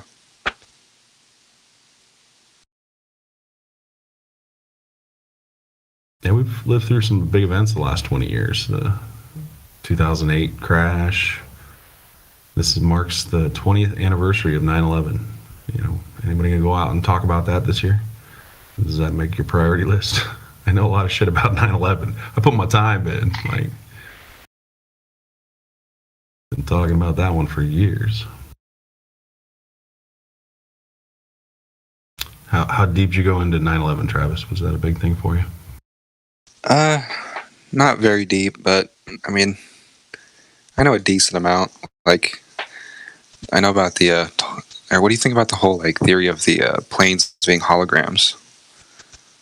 Ah, yes, holograms. That's interesting. Or missiles. Yeah. Ideas out there. Because I saw a video that slowed. It was slowed down a lot, and it just looked like when the plane hit the building, it just looked like the plane evaporated, and then the building exploded. There's those things where there's something where I saw this video of there's people in a gymnasium, and there's a whale that jumps out of the ground. All these kids freak out. It's this super advanced hologram tech that people have. It could have just been honestly just some holograms that they flew into these buildings and blew it up right when it was they just timed it perfectly. Yeah, I don't know though. When you get into flat Earth, you start learning about CGI, right? What is CGI? What is a computer generated image? And long ago, I became a no-planer, and there are no aircraft that were used anywhere on 9/11. The Pentagon, Pennsylvania, nor the Twin Towers had any aircraft. And this is something you can actually prove pretty easy. You just know the density of materials: aluminum, airplanes, steel buildings, right? This is, in essence, an aluminum can versus a tank. What is going to happen? And you break it down pretty quick when you recognize that there is science that you can do involving these incidents, like we were talking about earlier. And no planes, man. It's pretty heavy. Damn. Yeah, I became one of those guys. that's right up there with flat Earth, man. Yeah, that's a crazy one. That you say that to people? Get the fuck out of here. Yeah. 9/11's an inside job, but get the fuck out of here. Yeah. Yeah. But what about all those people? The other questions just come flowing after that. But yeah. One thing that's crazy about that, didn't they find one of the fucking guys, like, his, like, ID in the wreckage? His fucking passport, yeah. They found his burnt up passport in the rubble. Like, come on. Yeah, they threw a jet engine on the street, too. It's fucking ridiculous. Like, that jet engine is, like, so small. It's under a canopy. It's like, what? You got a jet engine on and what kind of plane did you say hit this building? Because that thing's, like, so small. The day before, $2.1 trillion was announced that was missing from the government, from the Pentagon or something. Yeah, and that same day, the next day, the office where the records of this information and this it was being investigated. It was destroyed by an airplane that fell on the Pentagon. But when you say there was no airplanes hitting the towers, there was no airplane hitting the Pentagon, right? People said it was something else. Yeah, all kinds so of you can ideas. add that up. Yeah. Yeah, there were some good documentaries that came out about it, and I talked about it for a long time. So it's one of those things that, there's a lot of different ways to go with it, right? You know, from the Bushes to what happened after. You know, a lot of shit's happened after that. And yeah, Afghanistan happened, Iraq happened, some shit happened, right? Things changed. The Patriot Act, what's the end results regardless of the equation of, that day, because that day was definitely a shit show, no matter how you look at it. And I remember being awake watching it live on TV. I was like, holy fuck, what the hell's happening here? What could they attack here on the West Coast? I didn't know. Like, I had no idea. Like, this was fear propaganda at the highest form. If you listen to our president, he was on the television every day going, hate, fear, terror, hate, fear, terror. He repeated those 3 words. I don't know what the count was, but it's something ridiculous over that period of time. It was unbelievable. Never heard such hate speech in my life, right? Like, it was crazy. But yeah, that war machine was turned a notch back then. The war machine was really hyped up. Let's go to war, everyone. Yeah. People were saying, yeah, let's go to war. Yeah, let's go kill people. Who are they? Where are they? Let's go. Yeah, it worked. Their plan worked so well. Everyone was just down to do whatever. Not everyone, but a bunch of people got thrown into it. Yeah, a lot. Yeah, then we had the largest unsolved, or the only unsolved terrorist attack in history, which is the anthrax. That got delivered to Dan Rather and a few other interesting characters. Dan Rather's known for saying, "Oh, this looks like controlled demolition," live as it's happening. Like, whoa, off script. Who let him do that?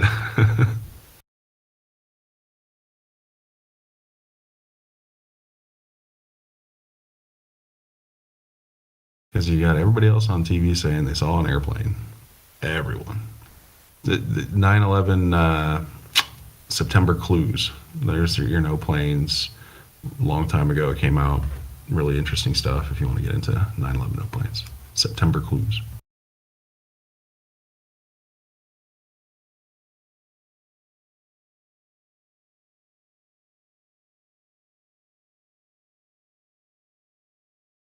But yeah, the truth hurts, man. Flat Earth hurts. But you'll get better. I promise. It's beautiful.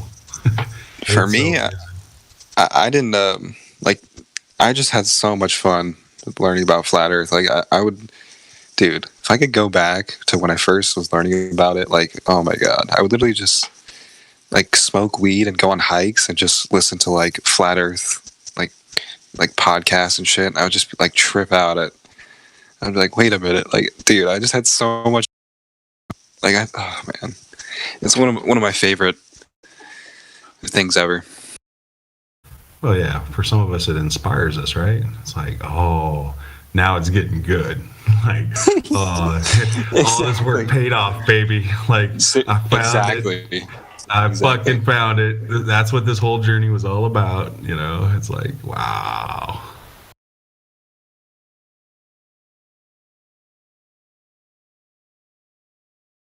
Yeah, it's glorious, man, and it's so inspiring in so many ways.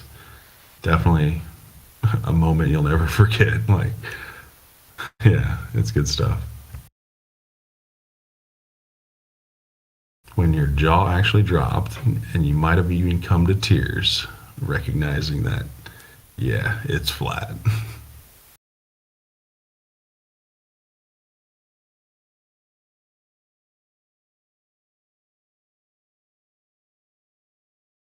Some of us feel like the guy in the Matrix. Give me the steak. I'll take the steak. I want to go back.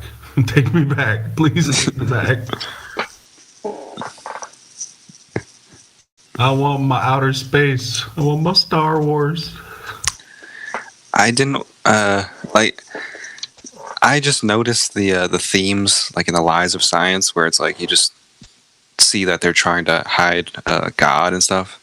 So like and this was before I knew about flat Earth. Like it's so obvious, but I actually wanted to believe in God, but I couldn't because of the model of the universe, like all this shit. I was like, okay, if there is like, I knew that they're trying to lie to like hide God and everything, and I was like, okay, they're doing that because it's probably real, but I still like couldn't, like even when I wanted to believe in God and everything, I just couldn't until flat Earth and until like we're in some system that was actually designed specifically for us, and we're like actually the center of the universe and all that shit. Then I was like, oh yeah, it's yeah. There was a moment there where a God really stood out for me, and I moved on from that. I'm not an a God person. I'm still open-minded. Like I have no fucking idea, and I can't wait to find out. But I know there's more, and I know this place is created, and that's powerful stuff. Like that transforms my whole identity as far as realizing that purpose, plan versus chaos, chance, right? Yeah, because I totally bought all the bullshit. Like when I was young, like I was like an atheist. I thought the atheists were all smart and shit. Yeah. And then just breaking down like the theory of evolution and the Big Bang, like all these fucking stupid ass theories. You just realize like, why are all these lies in science like the same? They're trying to say the same thing. They're just trying to discredit God with all these stupid ass theories, and it's like, why do it all lines up like perfectly? It's weird. Yeah, it's a great story, but it was also told by the church, so that's interesting too. Like, what's this all about? What's it really all about?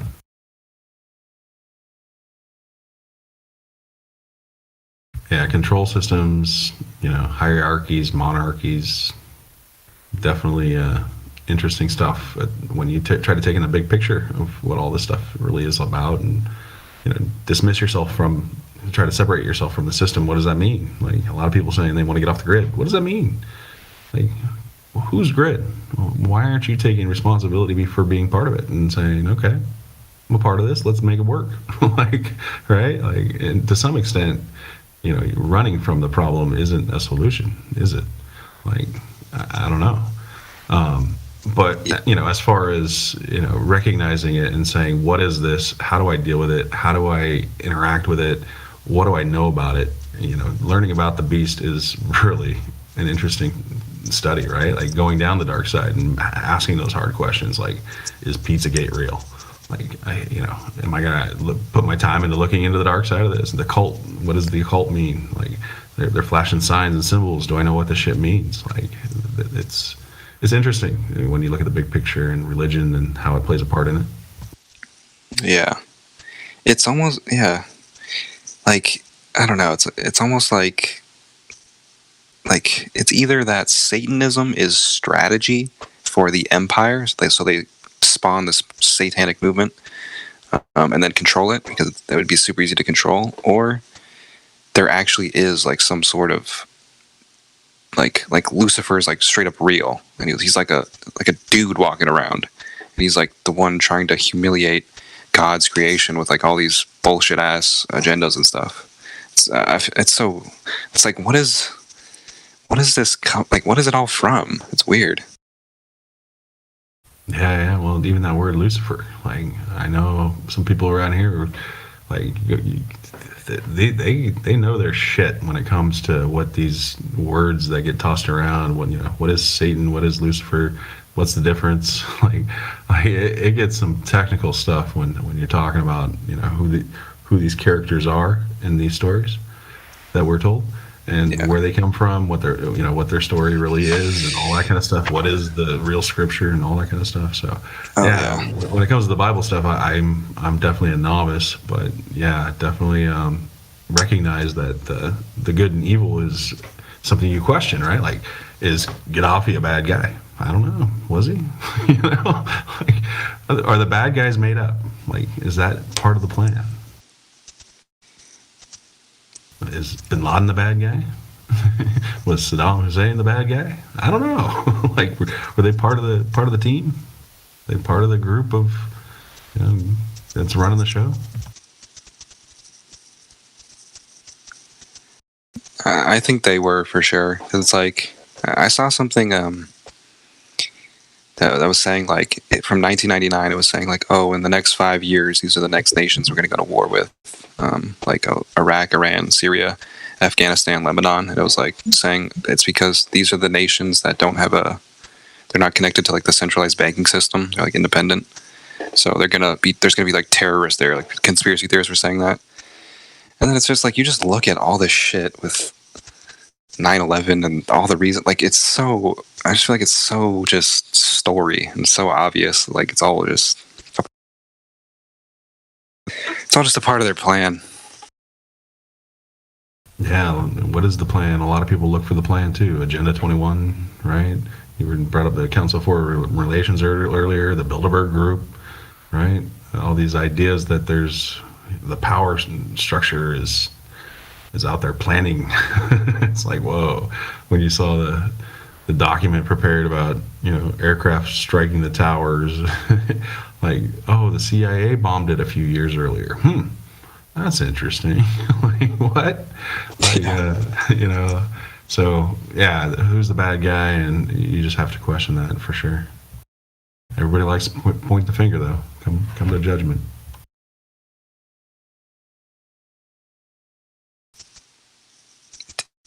It's just so dark that it's like it honestly I feel like it could be some sort of, I don't know, interdimensional being that like interacts with this dimension somehow and like makes I don't fucking know, but it's so like the end goal of it all just seems so like demonic. It's weird. It's like how does this actually serve anybody? It's crazy. I realized that if there was any philosophers out there worth their grain of salt, they would talk about flat Earth, right? They would know their shit.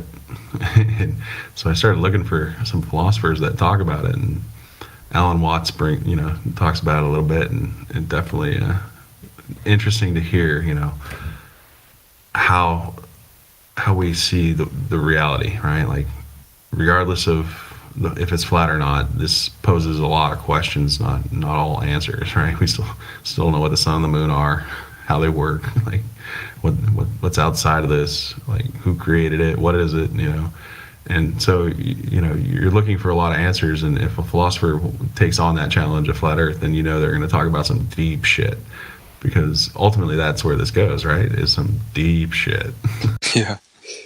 Yeah, for sure.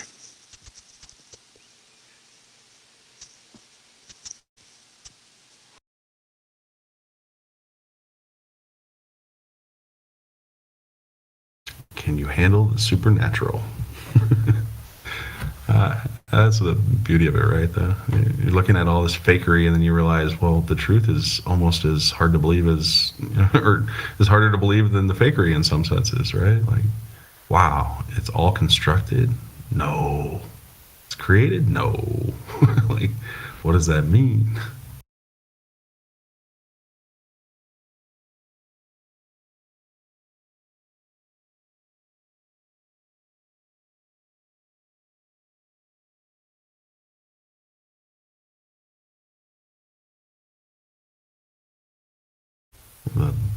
the struggle of good and evil,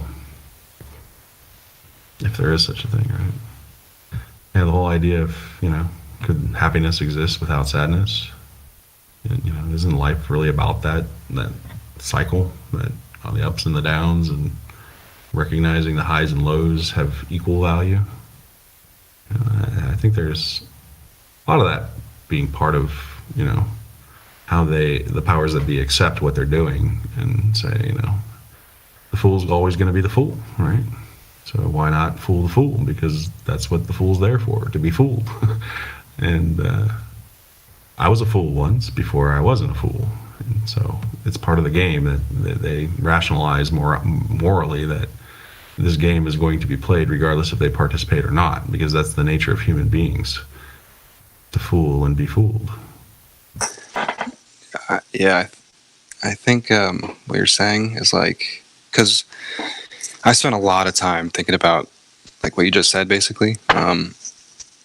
And Freemasons say like Lucifer is light, and they just have this horse shit about whatever, how Lucifer is like actually light. But I think in a way they could be right, because when it comes to like good and evil and like all this shit, and like comedy, and like I think everything really does come down to like comedy and what laughter is. And it took me like fucking forever to figure that shit out. But essentially it's like one implies the other. So it's like good implies bad.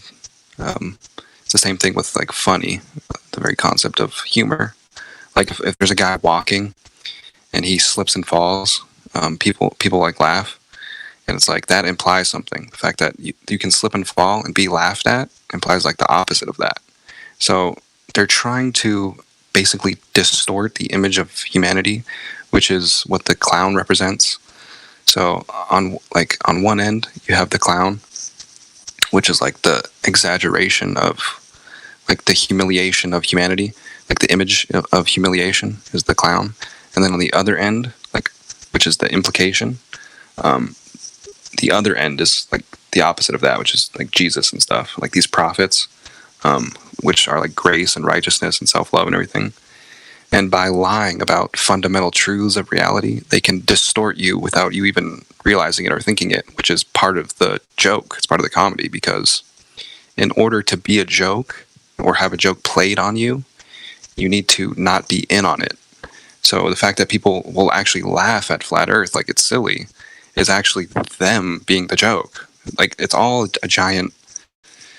They're trying, like it's like strategic, making people a joke. Yeah. It took me like fucking forever to figure that out. It's like 10 years. Laugh a little.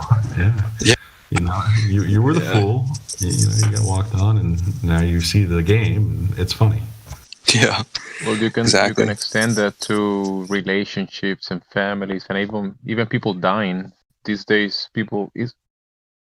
I don't know. It's kind of like people passing. It's like people don't even think about that anymore because everybody's so separate. Families are so separate in many ways. I find children, they talk about killing and use those words like it's nothing. It's like you're saying, it's like a joke for everyone. Even people dying is a joke. Yeah. It's just what's so interesting to me, because laughter really is like a fundamental thing with like this reality. Like it's so like fundamental. Like there really is truth. Like truth isn't like just subjective. Like comedy is not subjective at all. It's people can laugh at things that are not funny, and when people do that, they're the joke. It's like the joke's on them. It's like it I don't know, the whole laughter thing and what comedy actually is just so like interesting to me. It's just insane.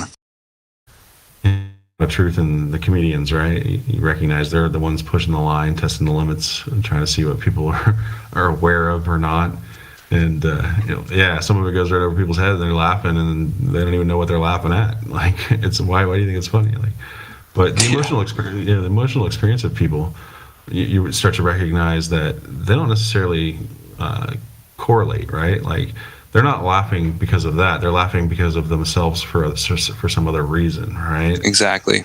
This just allowed them to express it. This allowed them to get it out, which yeah, it gets pretty deep when you recognize the emotional, you know, when we all find our own dark side, right? When we get really pissed off, really angry, really frustrated, really feel like, you know, this is my low point. Like things can't get worse, right? Those days happen. That time happens in our lives. That, you know, that's part of the human experience. We have bad days. Guess what? It happens for everybody. So yeah, you know, trying to deny, you know, the negative is just another way to amplify it, right? You suppress these things. You just magnify the expression. So yeah, it's definitely healthy to laugh about this topic, not just get pissed off, because it pisses me off too. And you know, it sucks that, you know, every day in every classroom in America, some teacher is presenting nonsense to children. It's like, that's you know, that's some Pink Floyd, another brick in the wall, teachers leave our kids alone shit. Like, you start getting fired up. Let's go. Let's stop this shit. Enough.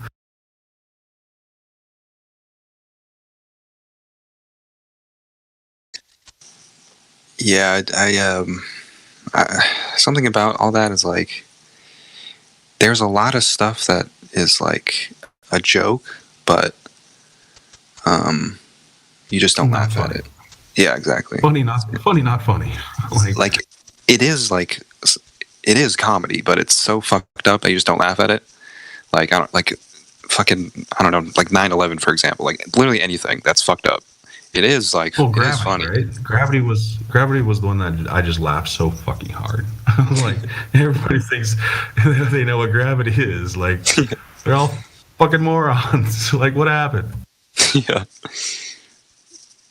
It's oh man, when somebody that doesn't know what they're talking about brings up the word gravity and thinks they know what they're talking about, oh, that is just priceless. You're just like, oh, you really just did that. You think you know what gravity means.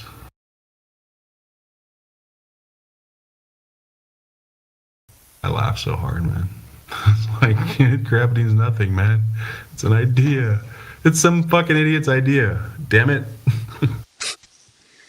Yeah, it's pretty, like, I think gravity probably is actually real, but they lie about what it actually is, because if you actually understood what it actually is, like the heliocentric model, like, is a joke if you actually understand what it actually is. So they have to say it's like some bullshit, and I don't know, it's just so dumb. Like, do things actually go down in a vacuum chamber? Like, how would we know? You have to be outside in outer space, not be affected by the Earth's, you know, electromagnetic field. Like, you know, right. Like, I don't know. Anybody that claims to know is an idiot.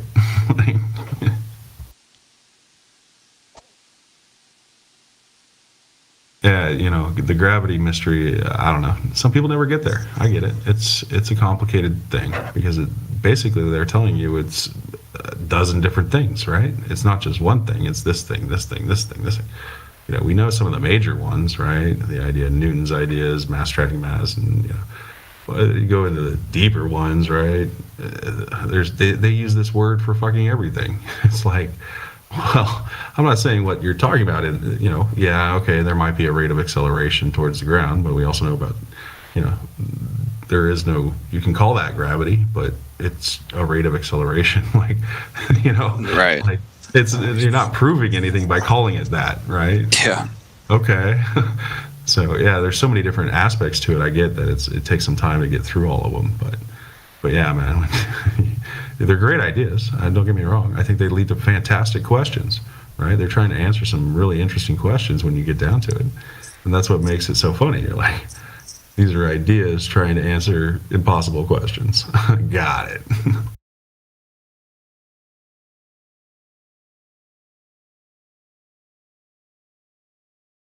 So just in case you were actually asking about the vacuum chamber with the things go down in the vacuum chamber, it doesn't matter if they do go down in a vacuum chamber, because it's just based on the medium. It doesn't have anything to do with direction. It just goes back to density. Yeah, I always thought about that because, like, I would bring up the argument, like, okay, if I drop a pencil and it falls through the air because it's more dense than air and then lands in water and then it floats in water, it's like if you drop a pencil in a vacuum, it's doesn't matter. It's a total non sequitur. It's just it's because it's going to be more. It's like a pencil is more dense than air, but it would also be more dense than non-air. So like this, And a helium balloon goes down supposedly in a vacuum. They say so. Well, a true vacuum would have no directionality. The question you're asking is why is up, up, down, down? Like in a vacuum, in a true vacuum, there is no directionality.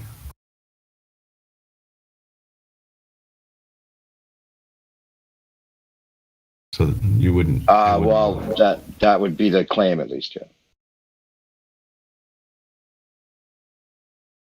They haven't been able to reproduce a true vacuum, though. It doesn't exist. It's not reality. It's nonsense.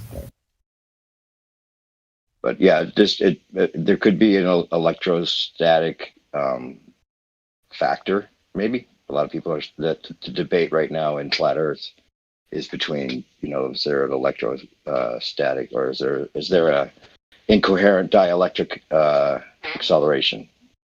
And one side saying that there is something that between the two fields, there's a electromagnetic pole of some sort, and then the other side is just saying density is the only thing, and we can prove it.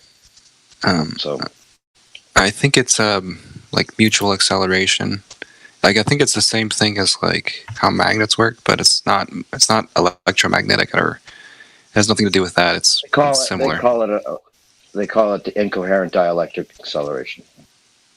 Well, now you're getting into what I like to call the ether. I don't know of another term. I know that means something different. Ether is. That's what they try to hide. Yeah, the fabric of actually, reality. I just sent both of you guys the series that talks a lot about the ether, the Lost History of Flat Earth. If you haven't watched that, I was just talk. There's a guy called Ken Wheeler, and he goes on about that shit. I know. Theoria Positus. Yeah, I know. Yeah. Oh, he's so hard to listen to, but I love it. He doesn't really. I don't think he's a baller, though. I think if you actually were to ask him, I asked him. I asked him. Yeah, he is. I have two, but he must have heard it from all of us because that's all. You can't not know. You can't not know. Come on. Yeah, exactly. That's what I thought. But I was in his live stream, and I asked him, "Do you believe in the heliocentric model?" And I said, "Do you think the heliocentric model is true?" And he said, "Of course it's true." But the way he said it just made me think that he hasn't looked into it because he wouldn't respond with, "Well, of course." He can't go there. Yeah, if you're certain about something, he can't go there. He's in love with his sci-fi books or something. Just he could, stories. He could just be he could just be a lie. Like he could just be being strategic and saying that he thinks it's a ball. Because he said other shit before. He said, "I would gleefully work for a shadow government." Like I don't know. Oh really? He says weird shit. Well, he's really good at magnetism. He knows what he's talking about there, as well as cameras. Yeah. I think that if he knew, he may not say still because of his fan base being more, normie type base people with the camera stuff. But he's debunked everything that the heliocentric model proposes. So I mean, he calls out NASA and he calls out gravity. He calls out black holes and anything that's pseudoscience. The quantum stuff, he's calling. Yeah, he goes, dude. He assaults all the quantum shit. Yeah. I learned a long time ago never to judge the person, but judge the quality of the content, right? Like the information presented is all that matters to me, and he does a wonderful job of showing you, right? Like, Yeah. Like here it is. Mm-hmm. Check it out. Like that's all. But he never tries to talk about heliocentrism and how that works and why it works and all that. He never does. Exactly. Say he's not opposed to it, but yeah. Yeah, he never talks about it. Yeah, he's smart. The secrets of magnetism, just beautiful stuff. Yeah, hidden secrets. I still want to he's amazing. But he's kind of a linchpin for a lot of these arguments going on right now with the incoherent dielectric acceleration versus density. And then Bob, I guess it's Bob versus Anthony Riley on that, in the more flat Earth side of it. Well, Yeah, it's always cool to hear Flat Earth, on YouTube and people talking about some of the deeper stuff when it comes to truth, right? Like the ether, and it's a tough, subject to tackle. You guys, if you haven't seen that series I sent you by Ewar, the guy named Ewar, a lot of flat earthers aren't that into it because he can take away a little bit of the mystique maybe that the Bible might hold, or some of these things that the cathedrals might mean, or but he demystifies some of the things, maybe like the ice wall or Antarctica surrounding us. And so there's some things that maybe step on some toes if this is a controlled rollout that we're involved with here. It could be that they don't want that to be, because it's been out a couple of years, and we should all have been talking about it, in my opinion, at least talking about it, whether he's right or not. But the way he puts it together, you guys are gonna love it. I mean, I'm saying first, the next thing you should watch should be that if you haven't seen it, and if you're not gonna watch the whole part, like I said, just watch 7 and then go back and watch all of them, because 7 really is like the reveal. And I imagine he's coming out with another one because he ends off on 7, like there's more to come, and I'm trying to figure out if that's gonna happen or not. He's elusive, this guy. But it's a really, really well done series. Yeah, there's some hidden gems when you get into this topic long enough. Not everybody talks about it, and that's fine. Every to each their own. But yeah, I'm not a North Pole Center Earth believer with Antarctic wall surrounding us and dome over us. That's not where I go with this at all. I don't think that's true. Well, he does make some leaps I'm not even sure about, like the waters above. I mean, that's not necessarily the case. It's definitely not provable, but it does seem shimmery. But then it's so fixed. If the stars are fixed, the water seems so fluent that it's hard for me to put those two together, at least. But he goes into the whole thing about the map of the world possibly being on the moon, not the Crater Earth guy, but this other guy.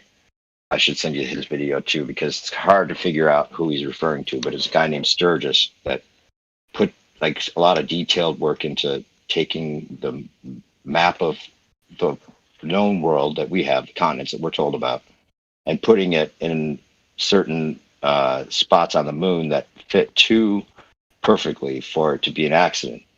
And now it sounds crazy, right? But it could be there was a flash of some sort, or somehow the moon acted almost like a silver nitrate acts when a picture's taken, and it's capturing our world, or was projected to be an image partly of our of the whole world, maybe, but just also in particular just the part we know that's only a segment of it, implying that there's a lot more to the world and the reasons the way he puts it together makes a lot of sense, because it has to do with astrology and the fact that they've taken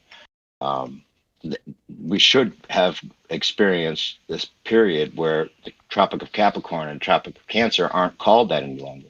They'd be called Pisces and whatever aligns with that for the last age that we were in. Like those should have changed, because that's how they're aligned for the stars. Those lines on our map, Tropic of Capricorn and Tropic of Cancer. Now we're about to enter the age of Aquarius, and it should change again. So this whole last period, he's claiming, is that the maps have been all at least partially misinformation, because they never changed it from Tropic of Capricorn and Tropic of Cancer, which is old world. So it's very interesting. And I don't know if I did it justice at all, but definitely have to check that series out.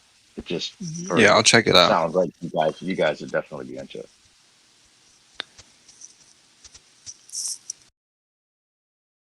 What about a new people? PhD guy. Shop PhD, you've been unmuted. You have any questions?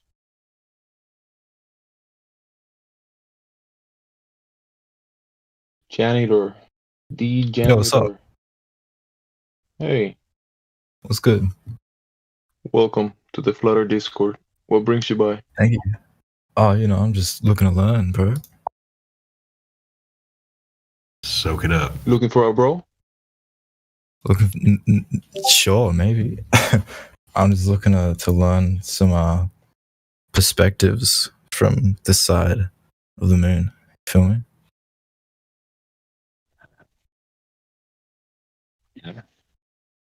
So, you all said gravity wasn't real.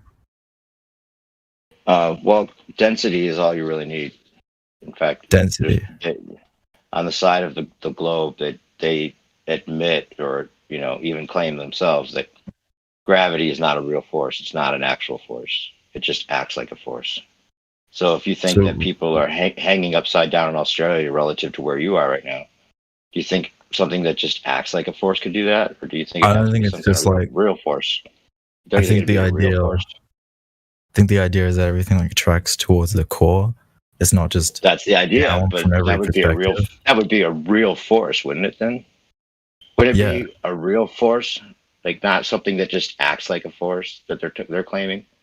Like that's the globe side says it's not a force.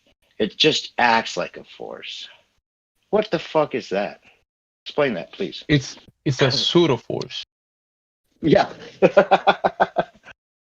I mean, if people were upside down in Australia compared to us, you would think there'd have to be some kind of suction cup type force you'd feel. But when you lift up your leg, you just feel the weight of your leg, right? Do you feel a force pulling your leg? Relative to size. Yeah, but do you feel like a force pulling your leg back down? Do you feel a force? Yeah, dude.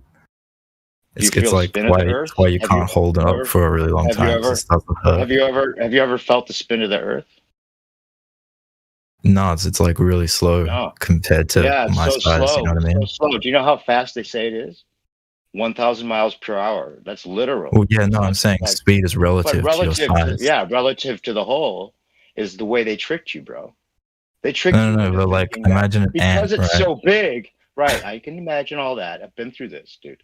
We've all been through it, and it's ridiculous. Once you take a step back and decide to have some, objectivity about it, instead of just deciding that you're right, coming in here and that you're going to prove us wrong. I'm not deciding. Why don't you listen? Oh, you sound pretty confident, like it's just matter of fact, which we all are at some point. And then we start to question, how does that really make sense? 1,000 miles an hour is 1,000 miles an hour. It doesn't matter if it's relative to the whole, bro. It's literal. And then you're going 67,000. Then you're going 67,000 miles an hour in a totally different direction around a sun that's 93 million miles away. And they say that sun goes 500,000 miles per hour. So you're talking about 500,000 miles per hour. Every hour, 500,000 miles. That means over a 1 day period, you'd be traveling in space and time 12 million miles from the original spot you started from. What's 12 million times 360? How many miles is that? And then you don't see any parallax shift with the stars above. They stay in the same spot. If we're traveling even 12 million miles just in 1 day, how after 1 day, if we're 12 million miles different at a different spot in space and time, our relationship to the stars should change quite a bit. I mean, a lot, even though they are coming along for the ride, they say, but there would be a big relative. There would be the exact same spot. No, they circle around us. They're fixed. They're fixed. They always end up at the same spot relative to where they started. Yeah, because the idea is that you go around like the sun and you eventually come to the same spot. Yeah, but it doesn't work out. It doesn't work out at all. How would the North Star stay where it is? Parallax. There's no parallax shift. It's staying at the exact same spot all year round. The sun's moving too. Possible? Yeah, it's all like moving in like cohesively, basically. Right. Why does the fact that they come it's all moving? It's a magic spell. It's a magic spell. They have you believing it's all one vector. Why would they want me to believe that? It's all about because they made you stupid. I'm sorry, no offense, but they're making you sound stupid because you're claiming something ridiculous as if it's a fact when the obvious is the opposite. Okay, so they're literally making you. They're making you a clown. They're making you have clown makeup on right now.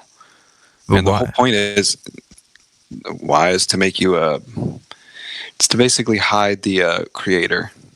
The fact that this place that we're in was actually your mind. Well, they want to hide the creator. Yeah, that's one entertainment. So like, who's they? What about hiding more land? What about hiding infinite resources?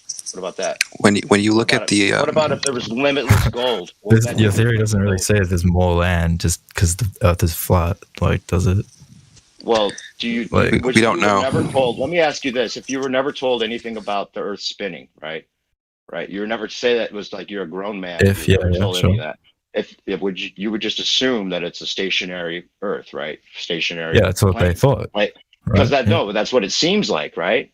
So they, Of course, they yeah. Everyone's experience. the belief. So that's your base experience, right?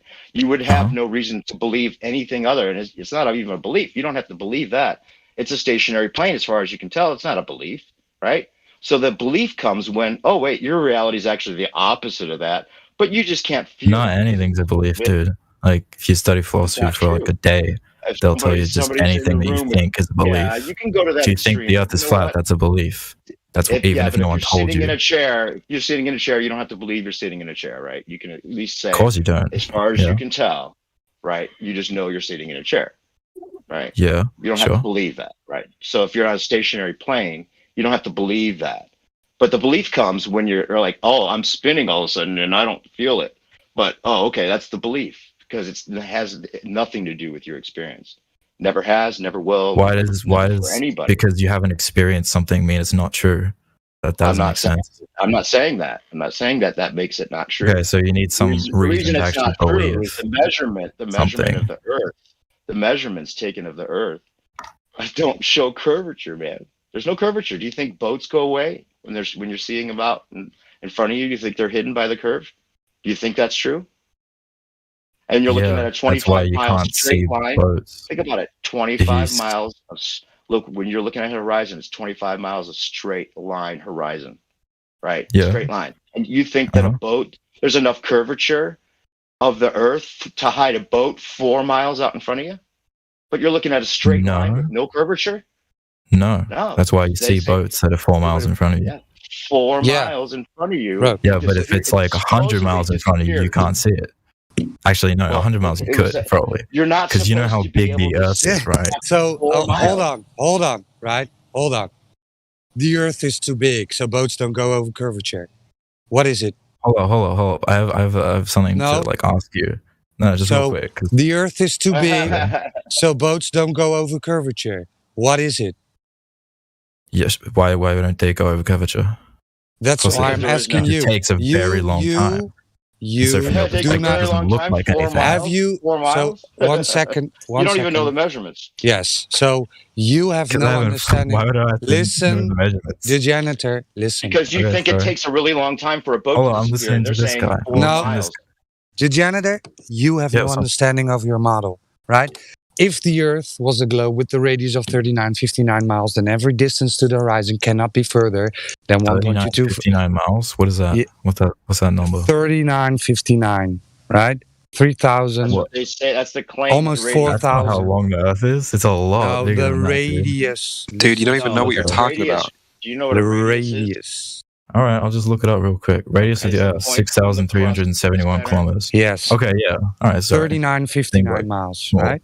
Okay. Yeah, so sure. if the Earth was a sphere with a radius of 3959 miles, then every distance to the horizon cannot be further than 1.225 times the square root of the observer height in feet. So if you are at 1 foot observer height, lying on the beach, looking over the water, the horizon cannot, I repeat, cannot be further than 1.225 miles. Okay? So the Earth is not too big. Hold Yes. up, what? Yes. If you're sitting on the beach, the horizon has to be 1 mile away. Yeah, 1.225. Yes, when you're lying on your belly, right, looking over I the think that water. math's a bit off for like the No. horizon isn't one place. It's a continuous. This is your globe model, right? The horizon in the globe model is the leading edge of a sphere, is the physical location where boats and buildings should get blocked by, right? And it cannot be further. This is geometry. The ball claims physicality, a radius of 3959 miles. It cannot be further than 1.225 miles at 1 foot observer height, right? This is the model they gave you. So again, when you're at the beach on your belly, looking over the water, the horizon cannot be further than 1.225 miles. Yet we have hundreds and hundreds of observations which you can do yourself, which prove that the horizon is way further than this, right? The Earth is not a Okay. ball. It is not feel like- curving anywhere. I can't take that as evidence because I don't know how to do that kind of math. I'm sorry, but like, Well, that's an appeal to incredulity, right? So because you don't understand it, it must not be true. That's not the case, right? I advise you to look into your own model, right? The globe model. Look into the dimensions, what they claim, but like how there they are claim. famous mathematicians who have done like the same calculations and said the exact opposite thing. So like, how So do you know you're you're right? just saying shit now, right? You're just saying shit to. So let Am I? me talk about cognitive dissonance. You know what cognitive dissonance is? Not off the top of my head. Okay, no. so it's a psychological term which causes unease or mental pain when somebody rattles your belief system or I your know. convictions, right? Yeah, And this sure. is what is happening now because we just pointed you to the model, right? The dimensions of the model, and you're like, well, that cannot be true, right? Well, how can that be true? I'm just saying I don't know because I can't do that math, but I've like Just so I'm not lying to you. mathematicians- I'm not lying to you. I'm just pointing you to the globe model, telling you Okay, but what you're the claim using is. science to No, describe science how is it's- not math. Science Okay, is math. not Sorry, math. math. Science Using is not math. Measurements are not math, right? Measurements yes, are they not are. science. Science is Yeah, you're doing math. Got it. My bad. measurements, right? Measurements. We're Measurements. talking about measurements. And math out of those measurements. You're not just measuring it and going like it's math. You can't really. So decline does that. math And create physical measurements? what? So if I type something You're into my doing math calculator, with the measurements. Listen to me. When I'm typing something in my calculator, does it create a physical measurement at that point? Does it create a ruler in front of my eyes? No. Right? What's your point? We're talking about physicality of the ball and physically measuring the surface of the earth. Right? We can calculate curvature drop over distance. They claim the earth is a ball with a radius.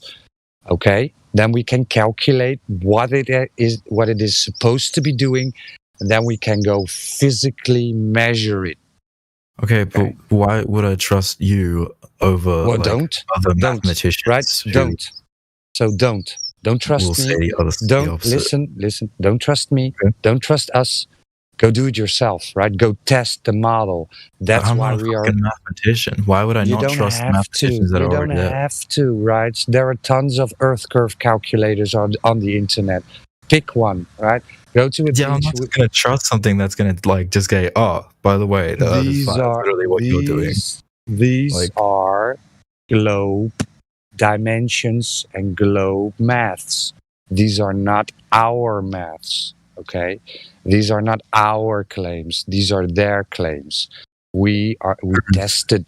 We went out and tested their claims, and the Earth is not curving. Okay. Anyone want to take over? Lasers. Yes, lasers. I'm supposed to trust lasers. You just went out. So militaries can't trust lasers, degenerate. That proves it. Militaries, right, use lasers to pinpoint targets. Can't be trusted then. But like, why would your theory like trump the theory that's already there? Like, why would that be a lie? It's not a theory. It's objective reality. Not a theory, right? We all see No, the actually, same it's your things. belief because you can never really be certain of something. So when I measure my table, I believe my table is a rectangle, and then I measure it.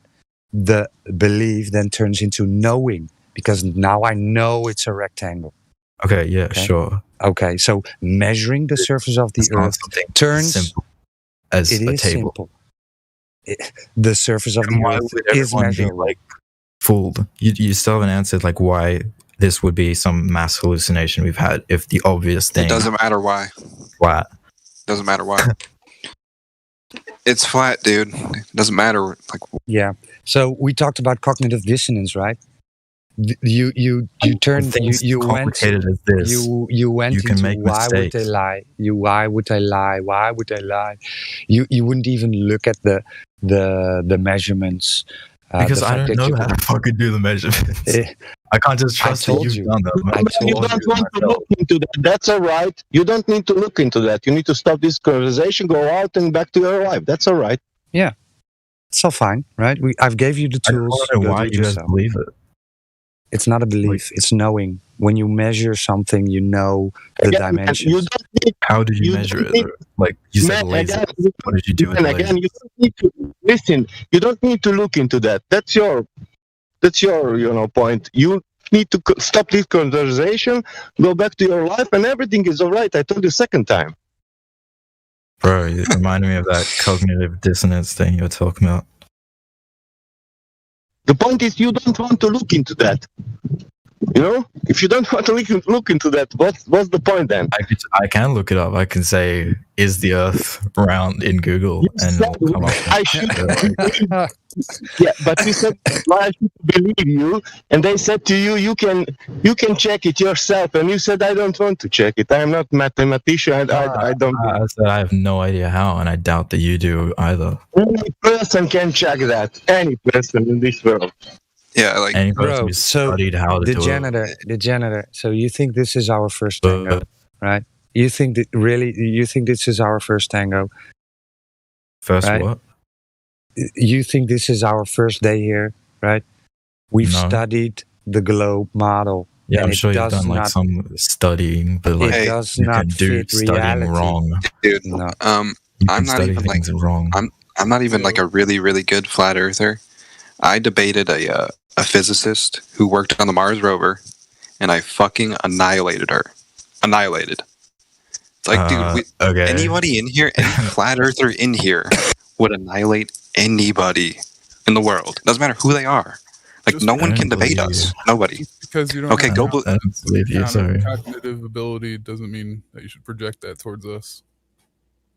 Oh, you're low. Okay, so you guys say that you did studies to prove this, right? But there were studies that showed cigarettes don't cause cancer.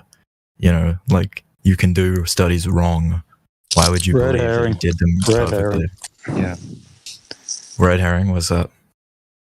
It's when you try to change the subject. No, I'm not. I'm Yeah. completely You- sticking to the subject. You're convoluting cigarettes with measurements of Earth, bro. Measurements. I'm relating studies. Okay. I'm saying you So- can do a study so- wrong. You did a okay. study, Okay. and you're okay. certain that you did it Saying- completely right without bro, flaw. Bro, saying And we that's did kinda something hard. wrong does not mean we did it wrong, right? No, I know. I would I'm just advise saying you. don't know that you did it wrong. We And do. we did it right. Sorry. We do. Yeah, we do. How? It's because measuring requires methods, right? So Oh. if you would, so a laser, require right? Shoots straight. methods? Yeah. Fuck. Okay. Now I'm like reconsidering everything. Yeah, I'm not really. I don't think Sorry, I'm this just taking conversation. this. Yeah, this conversation. I don't think it's very productive. No, right? that was just one if you second. don't, if you don't, if you don't really want to understand listening. or just I want to understand. Seriously. okay. I do. So the method by measuring the surface of the Earth can be done by long-range distance observations, or lasers, or telecommunication, or radio waves, right?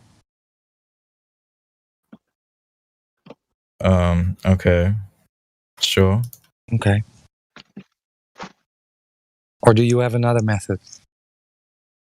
Proving us No, wrong. I'm not really concerned about the method. It's just like there are factors to consider, and like Which there are ones? other studies. There are other studies that will say the Earth is round. So it's like, how would you know your study is better than theirs? If you have something that provides direct measurements of the surface of the Earth, right? Water is always flat and level. If you have anything, right? We ask the globers, come with the measurements, the direct measurements of the surface of the Earth, showing that it is curving at 8 inches per mile squared, and there are none. That's why we're here. None. There are no what? Sorry? No measurements of Earth curvature. You haven't like looked it up? Of course, bro. I'm just gonna check that. Earth curvature. Let's look up per kilometer. Earth curvature calculator. Cool. Yeah, a calculator. We're talking about direct measurements. Right. Yeah, because you can't really like put a tape measure down and then go all around the fucking Earth, can you? How about a Why would laser? you expect that? How about a laser? I don't know how they work, man. Couldn't tell. You could just point a laser; it'll come back around the other side. I don't think that's how it works. Yeah, no. Lasers go straight. The Earth is Yes. round. Awesome stuff. Lasers go straight. When we shoot a laser over 41 kilometers of water, it hits so the other side and the target. Yeah.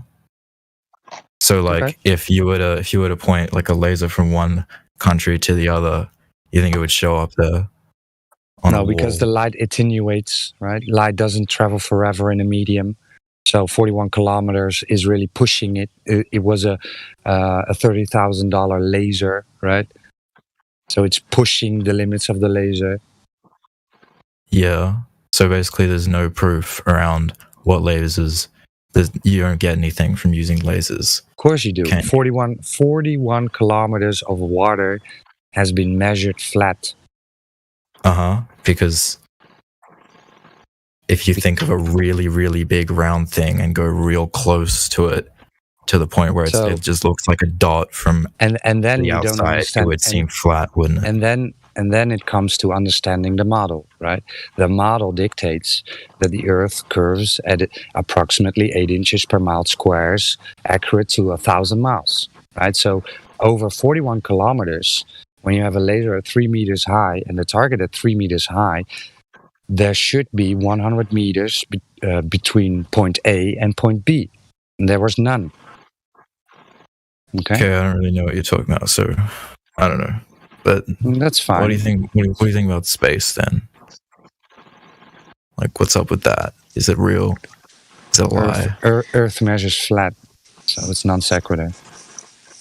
So, what do you think? It just goes on forever? What goes on forever? Like, if it's flat, where's the end? I couldn't tell you. I haven't been there. Chop, can you mute yourself because you're making a lot of noises? How come if you're in a plane, they'll drive you straight, and you can go around the entire world? Yeah, that's get to an edge. Circumnavigation, right? That's the same as a globe. Flying a circle. Yes. Yeah. So you can drive straight, and eventually you'll end up at the same spot. No, that's not driving. That's not driving straight. When you go flying, you know? So again, that's understanding the model. When going west or east, you're always correct for north, right? You're not going in a straight line. Going west or east, you're actually making a circle because you're always correcting for north. It would be the same as a globe. No, okay. I'm telling you. So how come no one has like reported that there is an edge to the Earth when there's people like literally everywhere? That's not true. But how can you say that? You're going off of one idea, which is just that your math dictates that. No, it's their math. The Earth isn't. It's their math. It's the globe math. I don't believe you, bro, because then there wouldn't be hundreds of mathematicians using the same math and saying it's a globe. Like, why would they be wrong and you're right? They assume it's a globe. They haven't measured. No. Professional mathematicans don't do that. They don't assume. They do. That's their job. They're just taking the numbers. They're just taking the numbers and using it in their calculations. That's assuming. Yeah, it's exactly the same as what you're doing. No. Isn't it? No, it's not. No. How are you certain and they aren't? Because we do actual experiments, dude. Their experiments are just like janitor.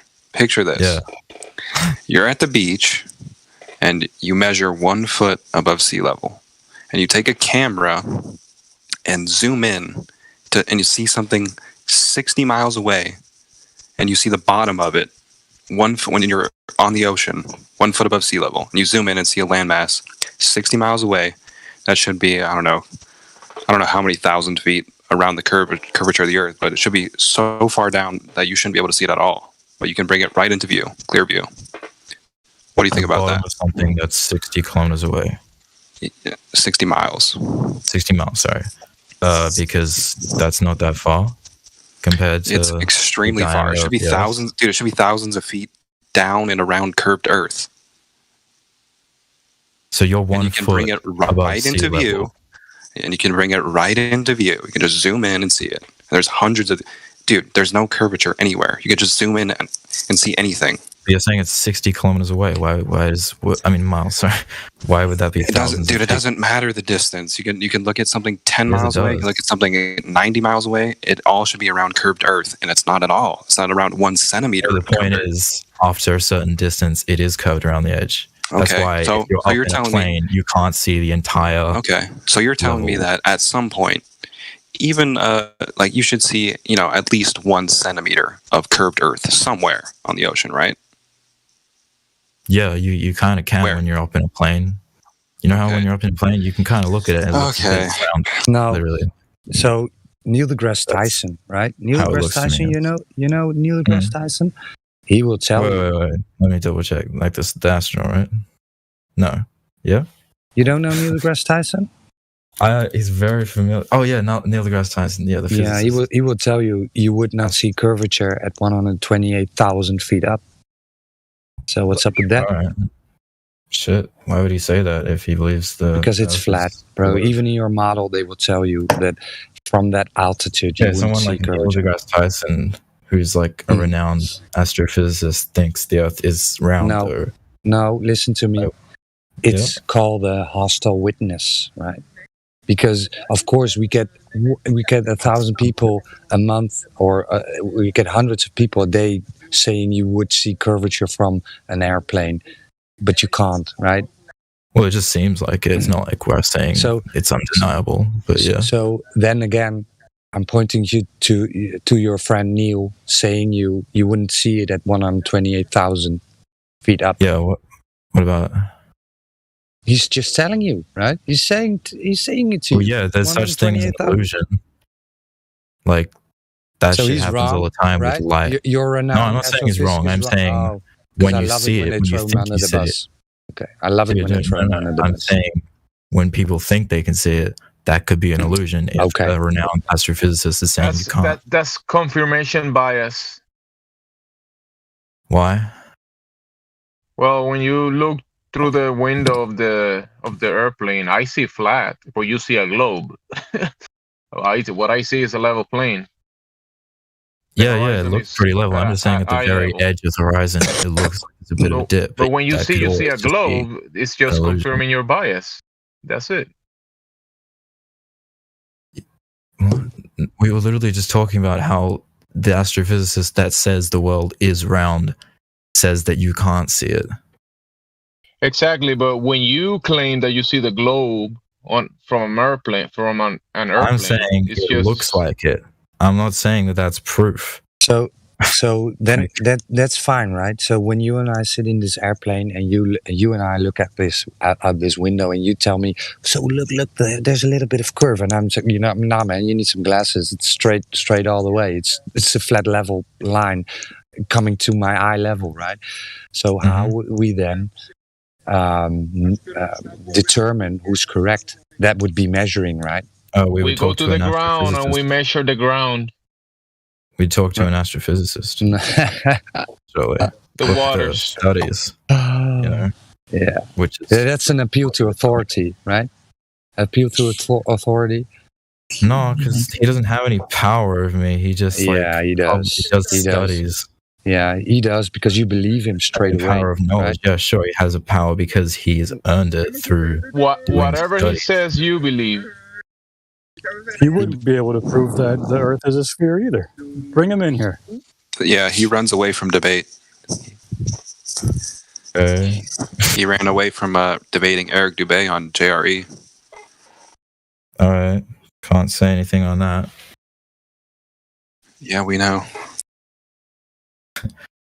All right, shit. There's no curvature, dude. There's no curve anywhere.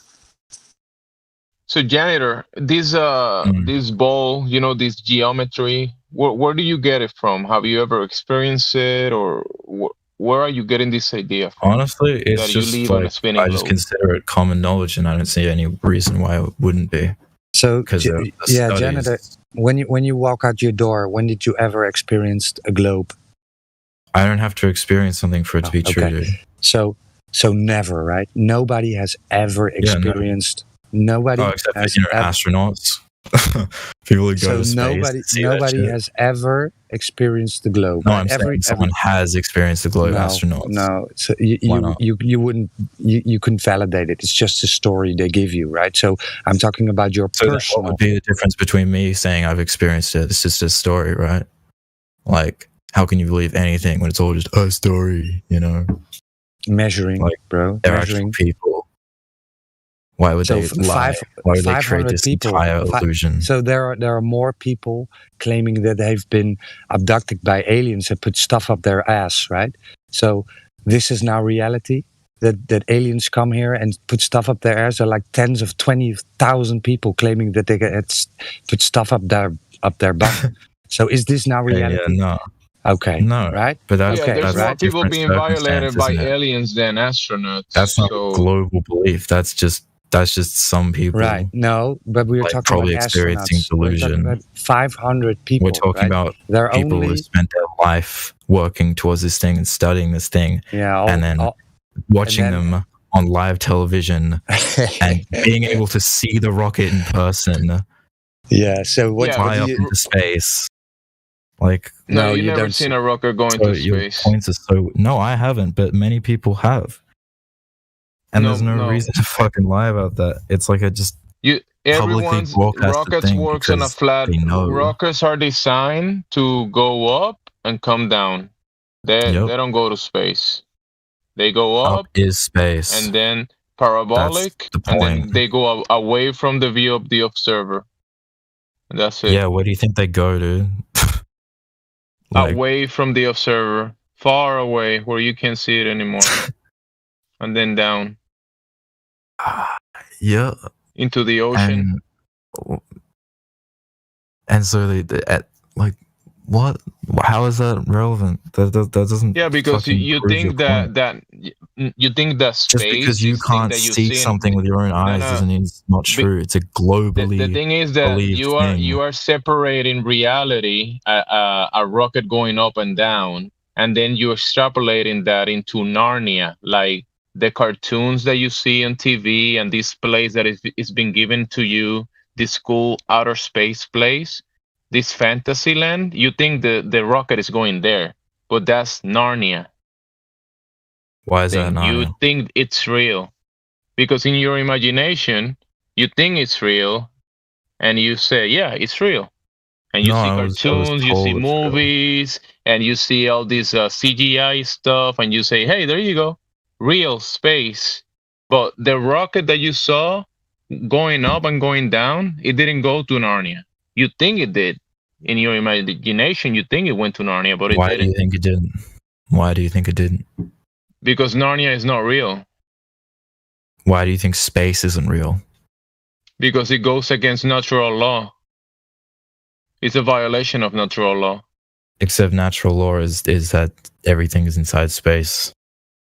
No, we are contained. What natural law is. We live in a contained environment. There's no going to outer space. Except that's a belief that you hold. You have not proven that. You can't prove that.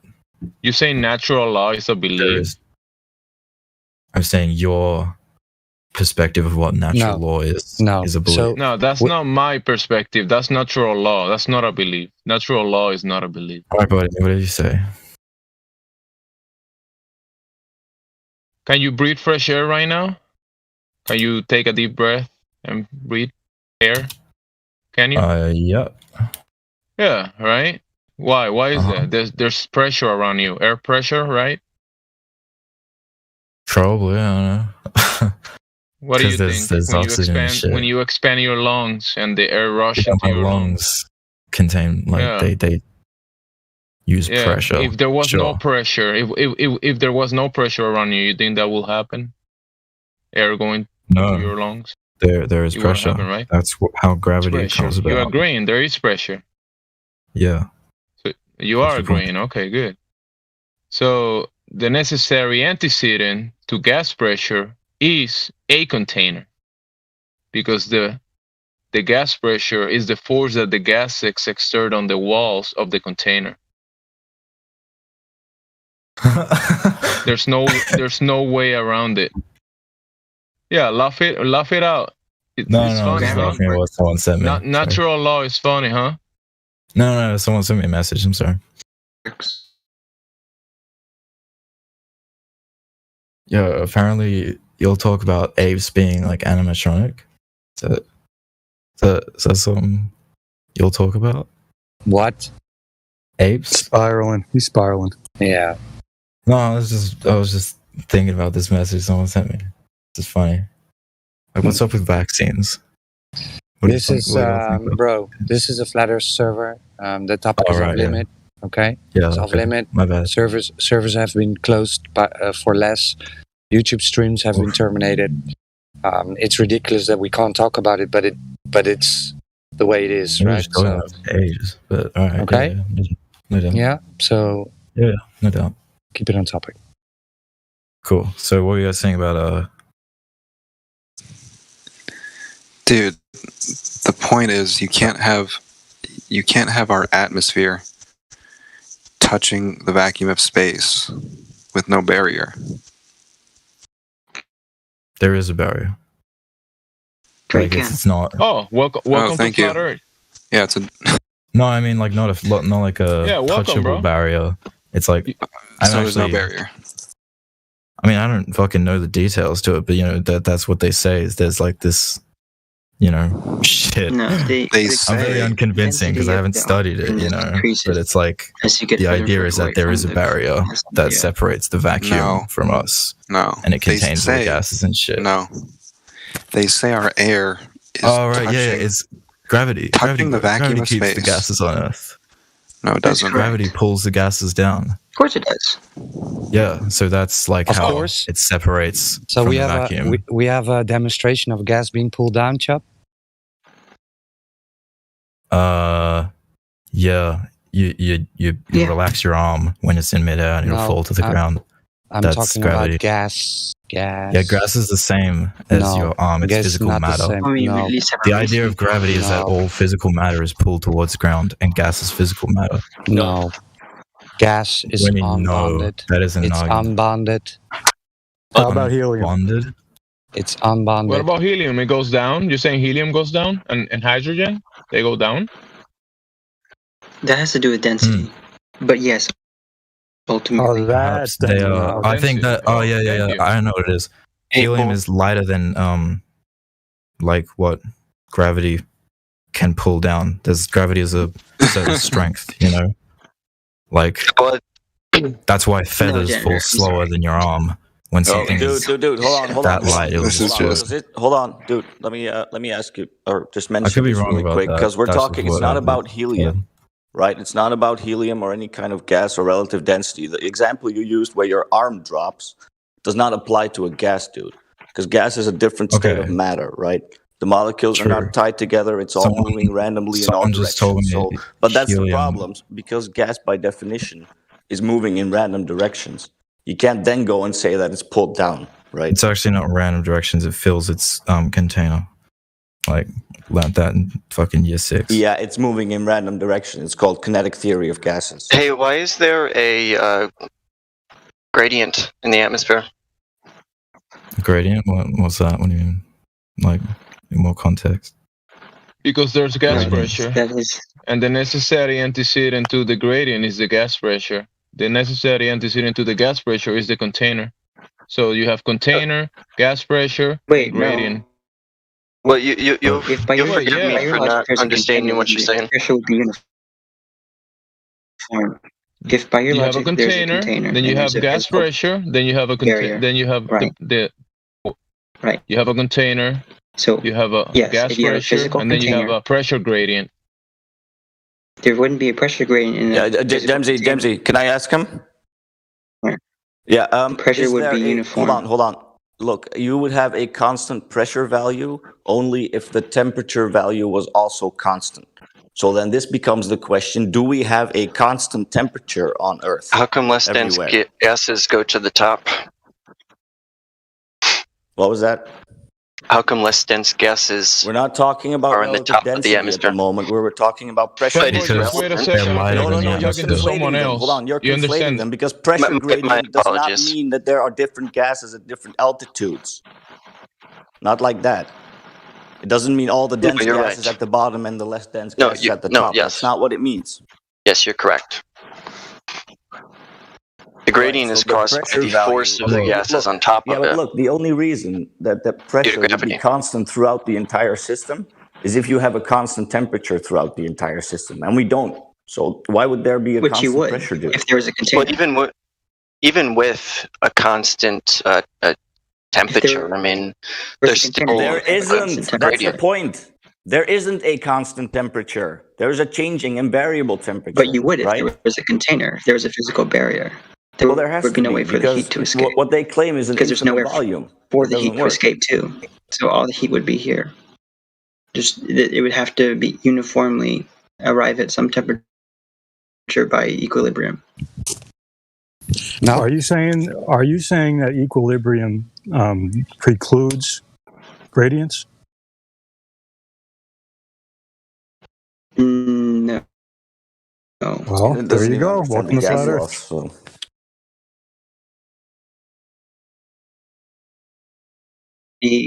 You're asking me if Hey. I think that an equilibrium implies a gradient. No, if it precludes, means if it cancels it out. Equilibrium. Hey, I yo, think here.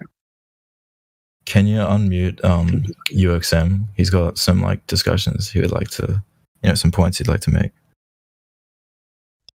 To the new guys, let's Well, say, no, not exactly. what was it? One second. Shop PhD, and who's the other one? The janitor, and who else? UXM. Yeah.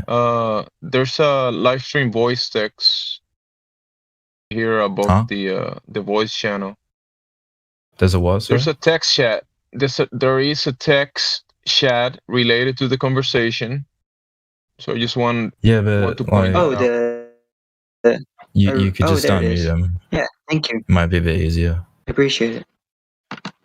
But yeah, cheers. I was wondering. No, if I'm there's something like pointing that. out that the voice text has nothing to do with unmuting him or whatever.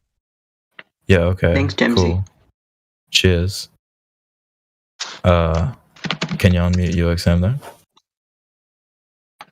Is a conversation? Is the exchange done between who was it? PhD and someone else?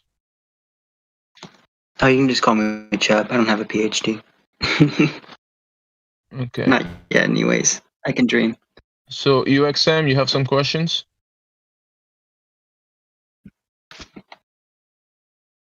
UXM.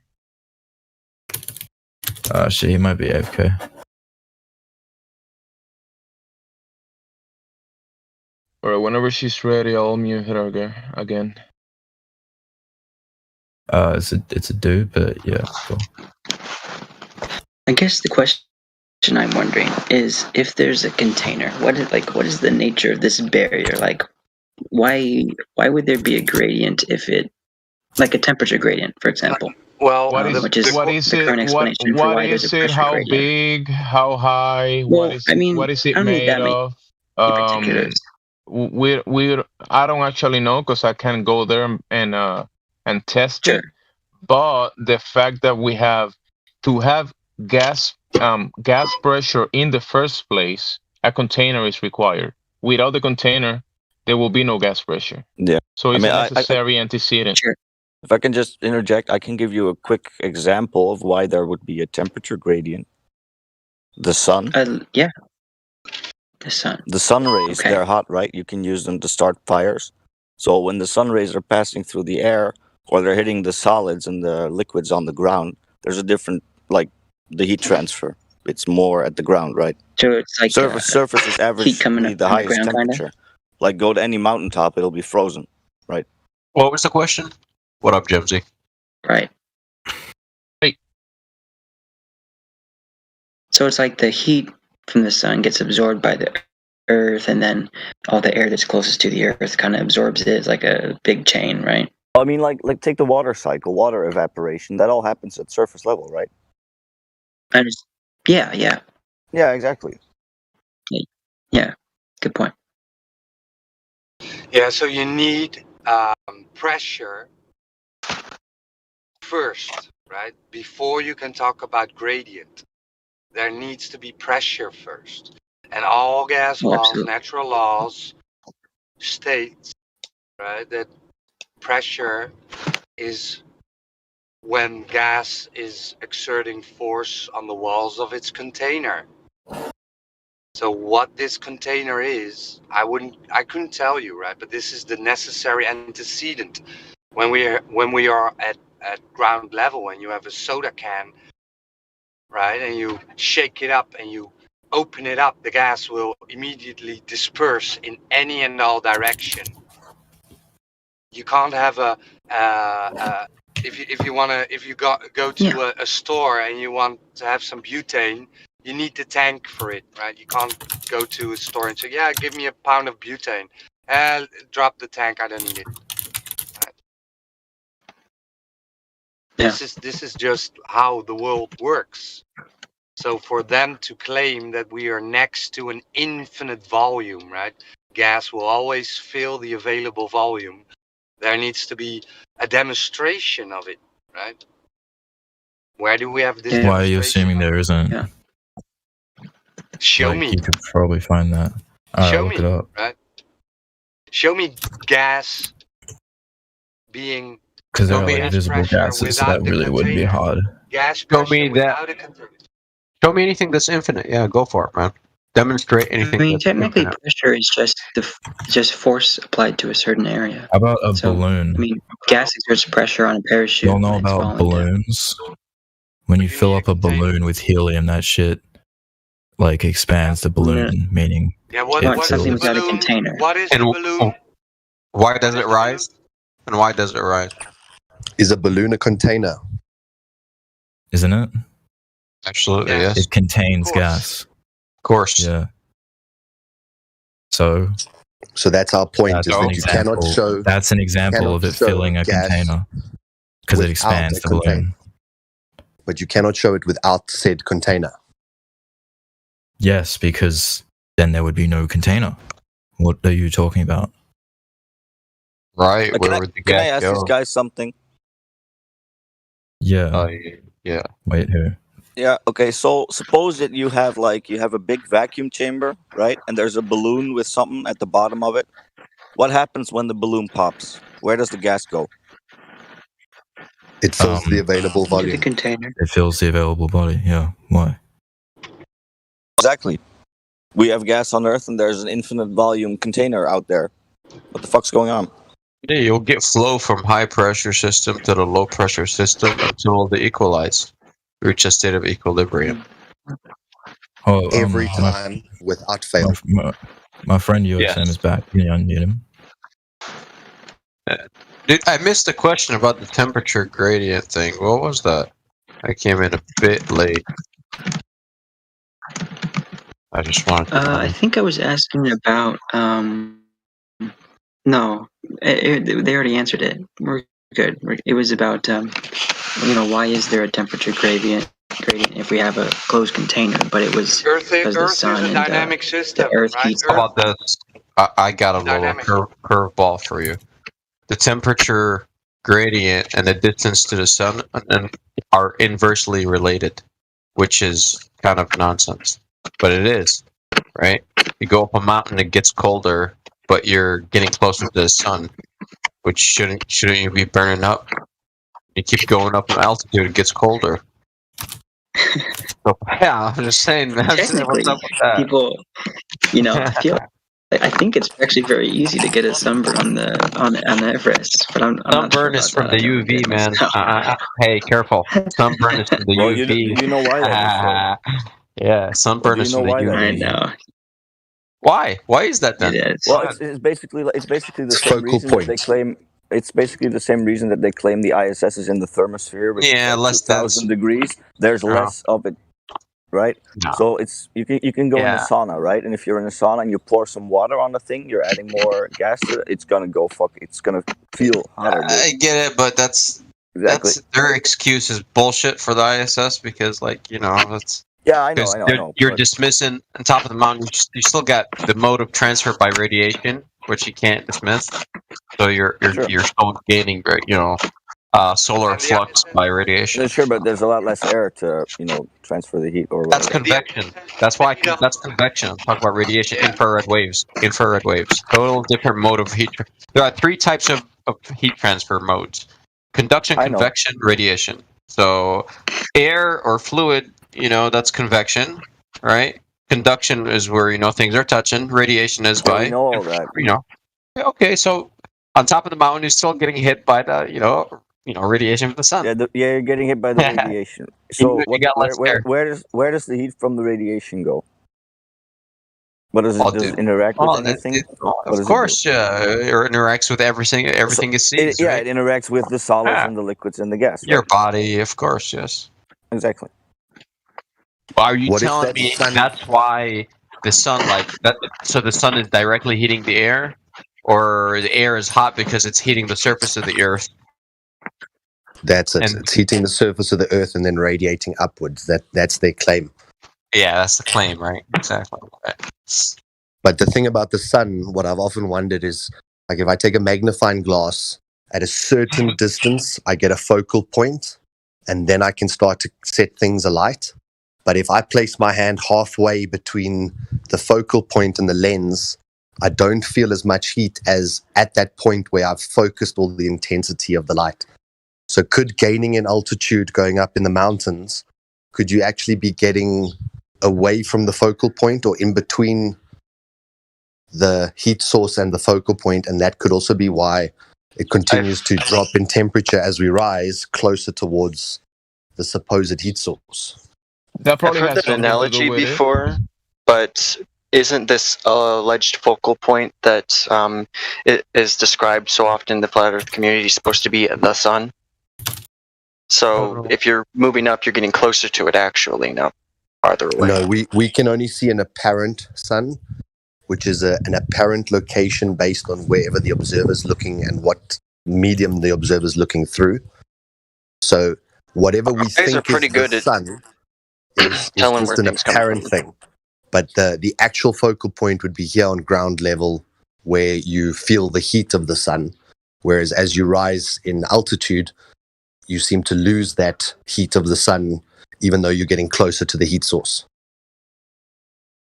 I think it's because heat is contained in the earth, and the closest you get to space, So it radiates from the Earth when it comes and hits it. He's still in space, bro. Come down here to Earth, bro. We're here waiting for you. You're still out in space. I mean, your mind is. Actually, no, it's because like heat is heavy. You know, it is heavy. falls to the bottom. Don't let him finish his sentence. Come God on. forbid you do that. The heat is heavy. You can't finish that one, bro. He has no mass. What do you mean? That's what Well, heat is people tell me is. But I like think you you're in a should house. Actually, no. That's You right. should He let him rises. finish his thought. That's true. I don't actually know what I'm talking about in that. Okay. Heat is an I was getting excitation something of mixed up. Yeah. Thank you. It's not. It's the hot air rises, the air that absorbed this energy, because then it got dense because this is the theory, right? This is how it goes. The molecules gain energy, the jittering increase, the distance increases, thus the density decreases because the distance between the molecules increase, and it starts floating, right? It rises. Do you not believe that? No, that's how it works. No, I believe that. I mean, that's how it works, as in like according to the kinetic theory of gases, because we don't know actually if they jitter, man. You know what I'm saying? So that's the theoretical part, the jittering, right? The absorption of energy, and smashing against the wall of a container. That's how, like, when you have a closed volume and increase the temperature by, introducing a heat source. You know what I'm saying? And the volume is closed. What will happen is the temperature will increase and the pressure will increase. So they say the pressure increased. The mass did not More increase energy. the system because the the system is sealed, so the amount of air, let's say it's 1 pound of air, it's still 1 pound. However, it's a lot higher pressure. How it's the state of energy is higher, thus they're. I don't think that's how you measure pound of air, but I think I get what you're saying. You know what I'm saying? No, yeah, mass. But you can't actually. Yeah, I was just pound as in like terms of mass. It can't gain any mass because it's a sealed, closed system. So they say the bombardment pressure is of molecules against the walls of the container. Yeah, that's it's called kinetic theory of gases. It's not what it is. It's according to the kinetic theory of gases. So and I like it. I studied it, and it's not bad. It works, so it's cool, and I use it. There's no problem with it really. But it's not still that I've heard. It's still a theory. Well, everything's a theory. I mean, it's just the highest level of confidence in something. Well, some stuff are like laws of thermodynamics. Those are based on observations. Yes. So there is a difference. I mean, we can of course people can develop theories for why what does what it does. Yeah. Right. Usually invisible stuff, right? Usually stuff we can't see. So we have to kind of hypothesize. All right, maybe we might not be able to see it with our eyes, but it is stuff that we can generally measure and calculate with advanced instrumentation. Curious Panda, the surface of the Earth. So how big is the flat Earth, Roger? I couldn't tell you. Do you not know? It measures flat. It measures flat. I can tell you that it lacks curvature. We can tell you that much. That's what we can really tell you. It lacks curvature. No curvature to be found. The rate, which is approximately 8 inches per mile squared. Right? Well, actually, it's no curvature that you will believe has been found. Because the curvature that you 1 second, the curvature that you believe in the model that you believe, that's nowhere to be found in reality. No, but it has been found. You just don't believe it because no, you're missing the point. It has not been found.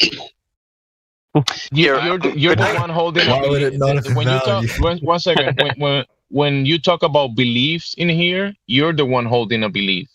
Yes, we both have beliefs in this. I can't honestly prove you believe the Earth is curving at a certain rate. You believe the Earth has certain dimensions. And then when we go out to reality and trying to find and verify your beliefs, that belief has been falsified. Hey, you're basing all of this off of like one study. Oh, I gotta be right back. If I were to provide, or not just me, but anyone were to provide evidence of curvature, would that cause you to amend your beliefs? Okay, how about if we provide you with evidence of flatness, would that cause you to, amend your beliefs? If I could be provided with something that has no other explanation... Have you seen the FE core laser test? Yes, I've seen a lot of refraction. A lot? How much is a lot? No, I'm saying... no, in that one, I don't know. But I see most of them, and there is refraction. Like, it's... interesting that the test had to be conducted a dozen different times to get the desired results. The refraction is... Yeah. Go ahead, Roger. You know where I'm going. They accounted for that, right? Yeah, man. How did they account for it? It's all in the document. Yes. Well, I don't have the document. So. Yeah. Okay. Sure. Look in live stream. I'm sure someone has it on hand. This is your first time here, Curious Panda. So I wouldn't. Why would you say I haven't? Why would you say that? You keep calling me Curious Panda. Somebody explained who that was to me, but who is this person to you? What's You're the chatterbox, right? That's you, right? No. No? I don't know who you're talking about. Someone told me who Curious Panda was once, but it didn't really explain why you think I'm Curious Panda. This is a 4-year-old. This is a 4-year-old account. It doesn't matter. This isn't an alt. I recognized your voice from the chatterbox. What's the Chatterbox? It's another server. Okay. What sort of server? It was a chess server that got shut down. Do you say a chess server? Chess, yeah, chess. Like in the board game? Yeah. Yeah, no, I don't think I've ever been in the Chatterbox. It's a virtual reality pornography game. Well, I don't know. What's chess, man? Come on, don't be this ridiculous. Come on. Well, it's kind of hard to understand what you're saying. Sometimes you say one thing and I say, is that what you said? And you're like, no, I said something else, so. Chess. Chess, yep, as in the board game. Yes. So anyways, yeah, as I was saying, if there were some sort of observation that couldn't be explained through globe model, then I would definitely have to, reevaluate what I think. Is that true for you? Absolutely, you bet.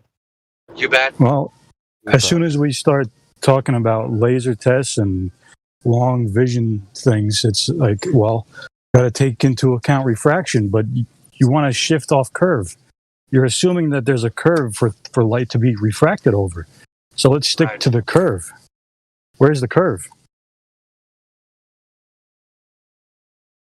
How come the test had to be performed several times to get the desired results? Which one? Because there were seven measurements. Well, any of them, really. Which one? No. So, which one? There were 7 measurements.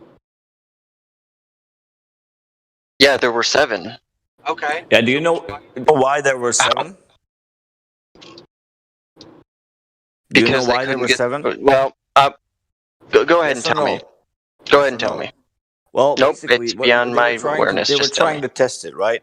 They were trying to test it, and they kept going. They started with a small distance, and they tried to increase the distance. And as they were doing it, they were getting like feedback from Globers too, who were and you were like, no, you're doing this wrong, and you're not accounting for that. So like every step of the way, they kind of increased the methodology of what they were doing, right? That's why measurement 7 is so important, because it's 40 kilometers. It's the longest test that they have. They accounted for pretty much everything you can think to account for. And? I mean, what do you mean account for? I mean, there should have been over 100 meters in the air, and it wasn't.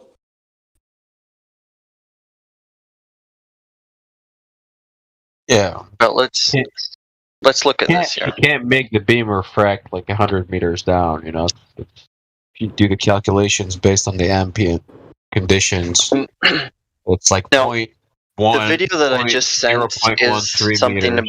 about, these laser tests, and it goes into some intricacies of it. But what you can do... No, dudes, I'm going to stop you right there. I know you... Hold up, just hear me out. I've seen that video too, dude. Just hear me out. Look, you're talking. This guy has a demonstration of lasers bending down in sugar water and shit. That's right? Great. We know all that. Yeah, this guy Mick West, who's saying this crap, he was actually in the Discord and he debated this with us for 3 fucking hours, and he was gonna come back with more evidence and better explanations, and he never did. Text. I was giving you context. That's understandable. The video, that doesn't really. It's beside the point. You don't have to like the guy. You don't even have to view him as human. My point is, if you go to the end of this specific video, like 1050, it talks about things that you should be able to see on a flat Earth that you can't. That things that are blocked of curvature, certain city skylines, certain mountains, etc. You know what the flat Earth is? You've been building up a straw man now. What? Yeah. What? Things that you should see on a flat Earth. What the fuck? Yeah, things that you should see. Yeah, a million miles away. No, not a million miles away. Things that you should see. How far? But are blocked. Hey, yeah, what that you should see on a strawman flat Earth doesn't equate to reality flat Earth. Look, it's not a straw man. It's we all live on the same Earth, right? Exactly. I mean, I sure hope we do. Oh, dude, that's the thing. We do. So we do the all things live on that the same Earth. appear at a distance, right? It depends on a lot of factors, right? Lots of variables. Like if you're seeing a city skyline from across an ocean or something like that, if you can see the top of it, you should see the bottom of it too, right? Sometimes you can, sometimes you can't. Is that correct? Yeah.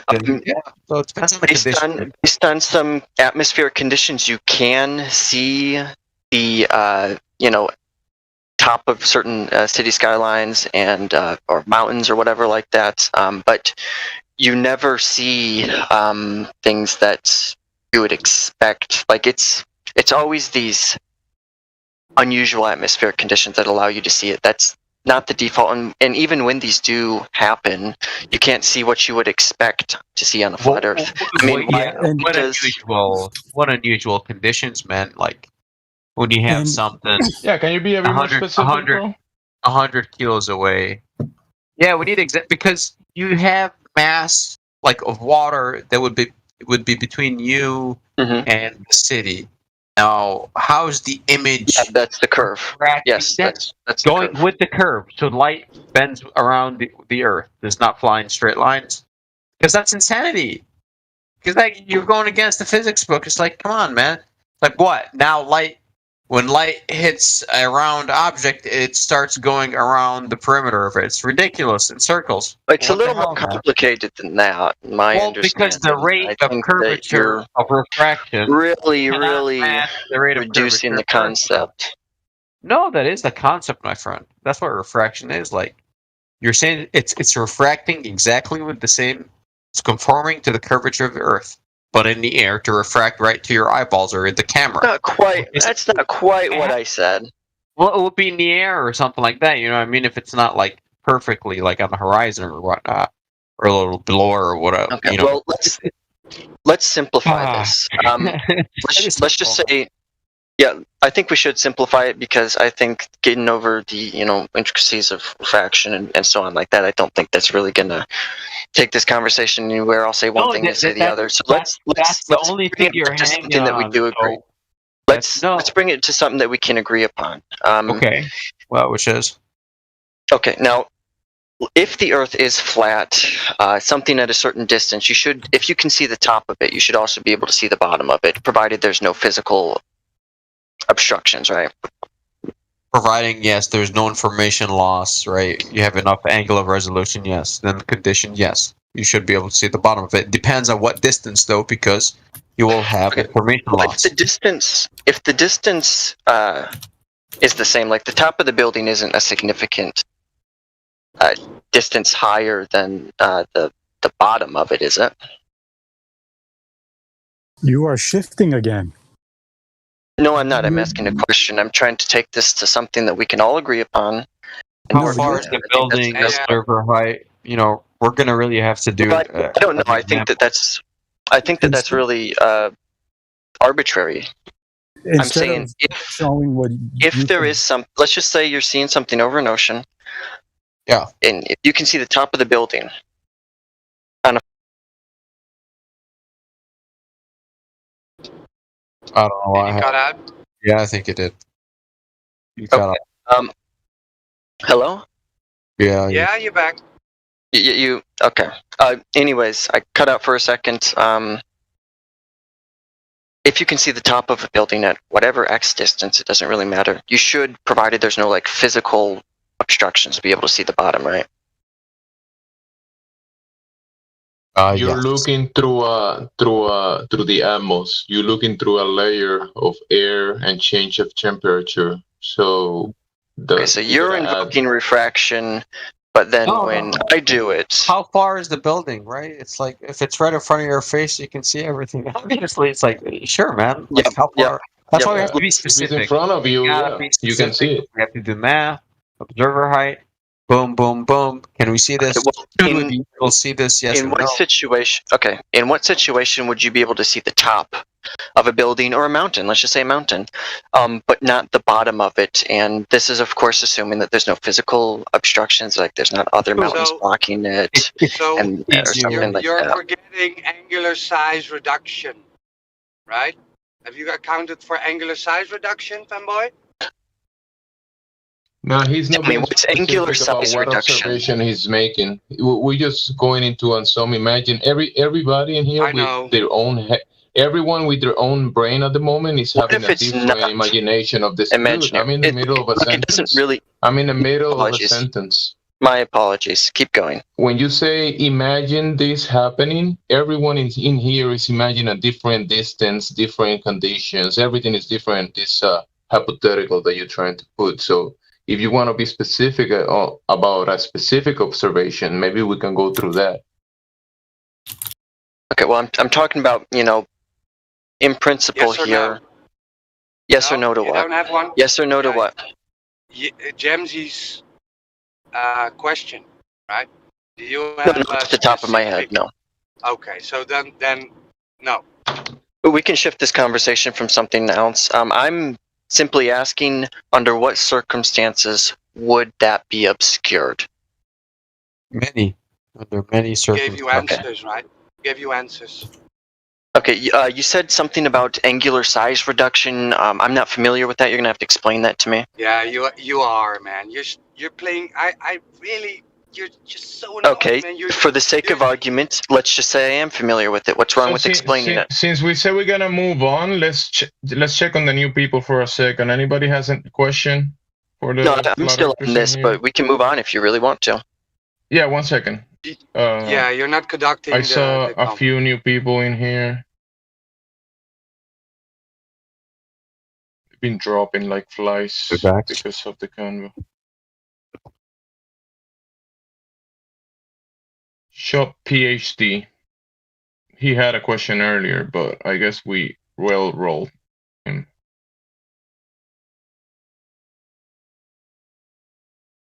And the other ones left. Go ahead.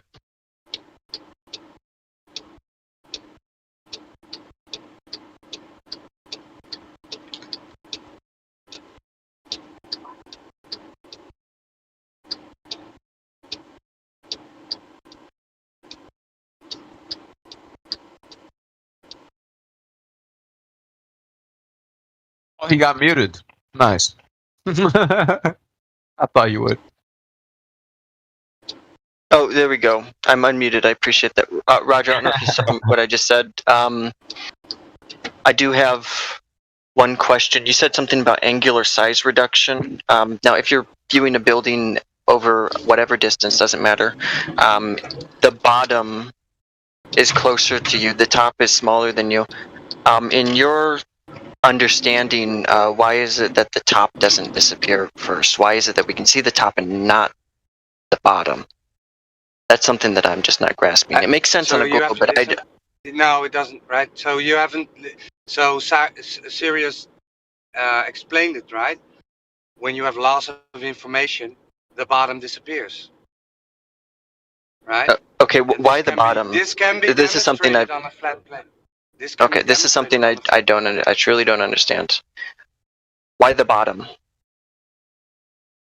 The angular resolution, the angle of your viewing angle, right? Your eyes are closer to the Okay. bottom than they are to the top. What if I hang you by your ankles? Is the top gonna disappear? Your eyes will still be closer to the bottom, right? And so it's about the angle of view that you have to the object. And if you have like something like a boat or a tall building, it means is that the bottom of the object is where you have the smallest angle of view, and the top is where you have the biggest angle of view. And in between that, it like changes, right? So when What the is object this based on? whatever, just based purely on geometrics. You don't even have to like do the atmosphere for this. Well, the thing that's on the bottom should be closer to no, you, but like shouldn't it? if an object is getting When we're talking about a building or passing mountain. the point of the angular resolution limit, right? What is the limit? limit of what you can resolve with your eyes or the camera? Then of course the first thing that's going to disappear is where the angle is the smallest. You can Google the limit.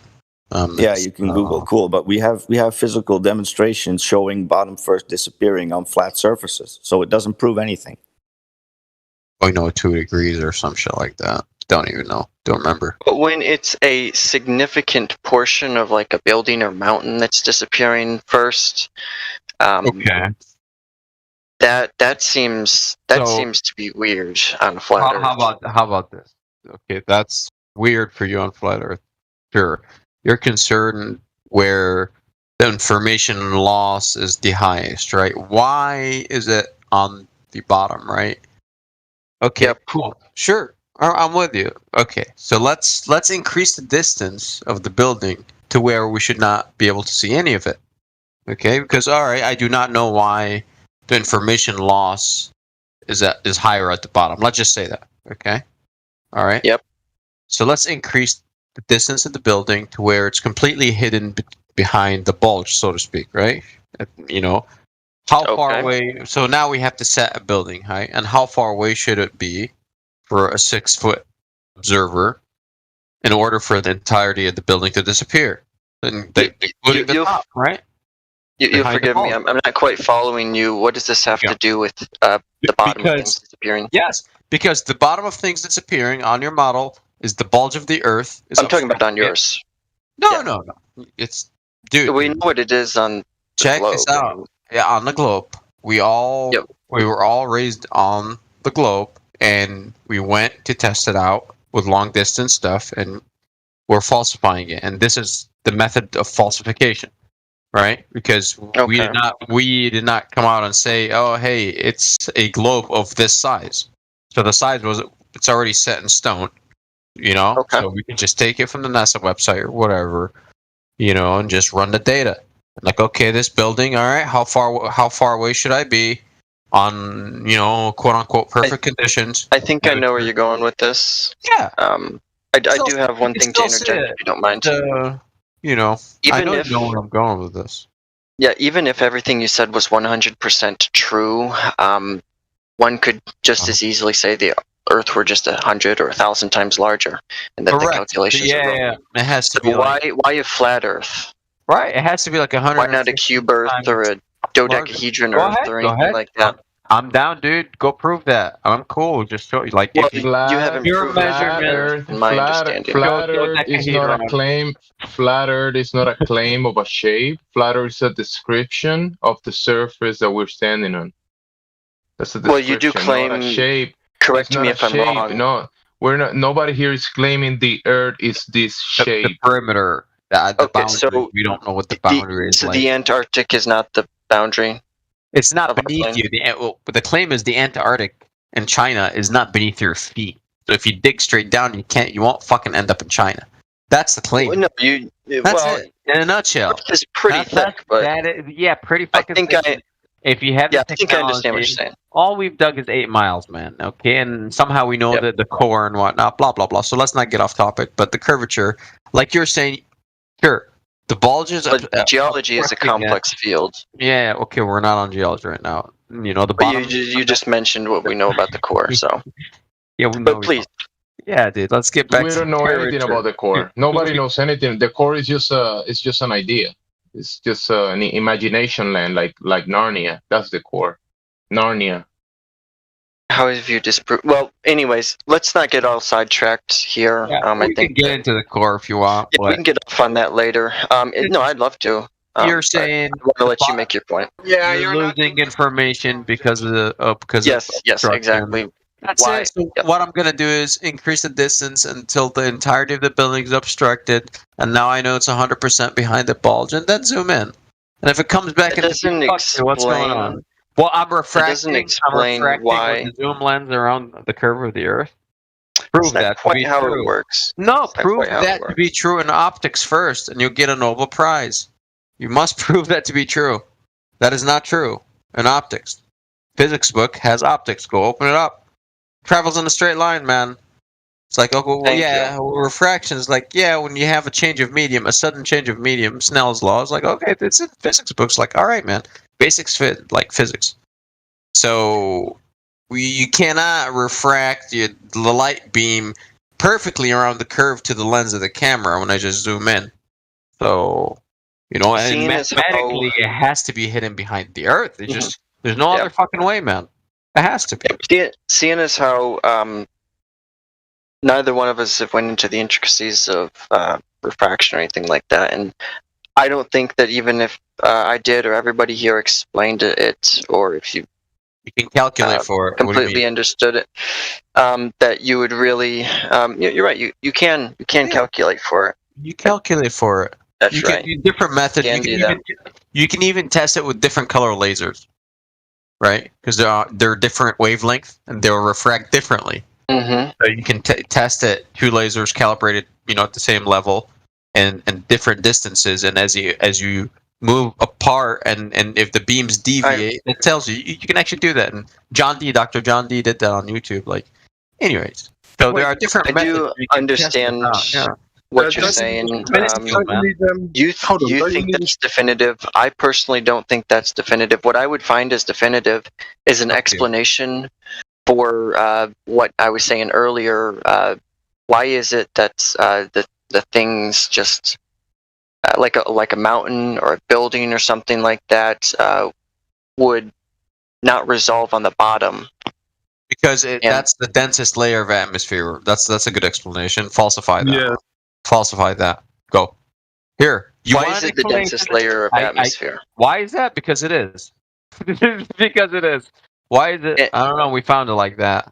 Why is the right hand rule for electricity? Listen, I don't. Why is the right hand rule the fucking right hand rule and left hand rule left hand rule? And magnetism. Here's the thing. How did they? Why? How did Because they it's like measure? that. We fucking Making a claim and then saying falsify it isn't how science is conducted. You asked for an explanation, sir. There's a man behind you right now. I answered you. There's a man behind you right now. Falsify it, and he's invisible too. Yeah. I think you see my point. Of course, that would be bullshit. And if I was serious, you'd probably call me crazy. Yeah, they're not equal.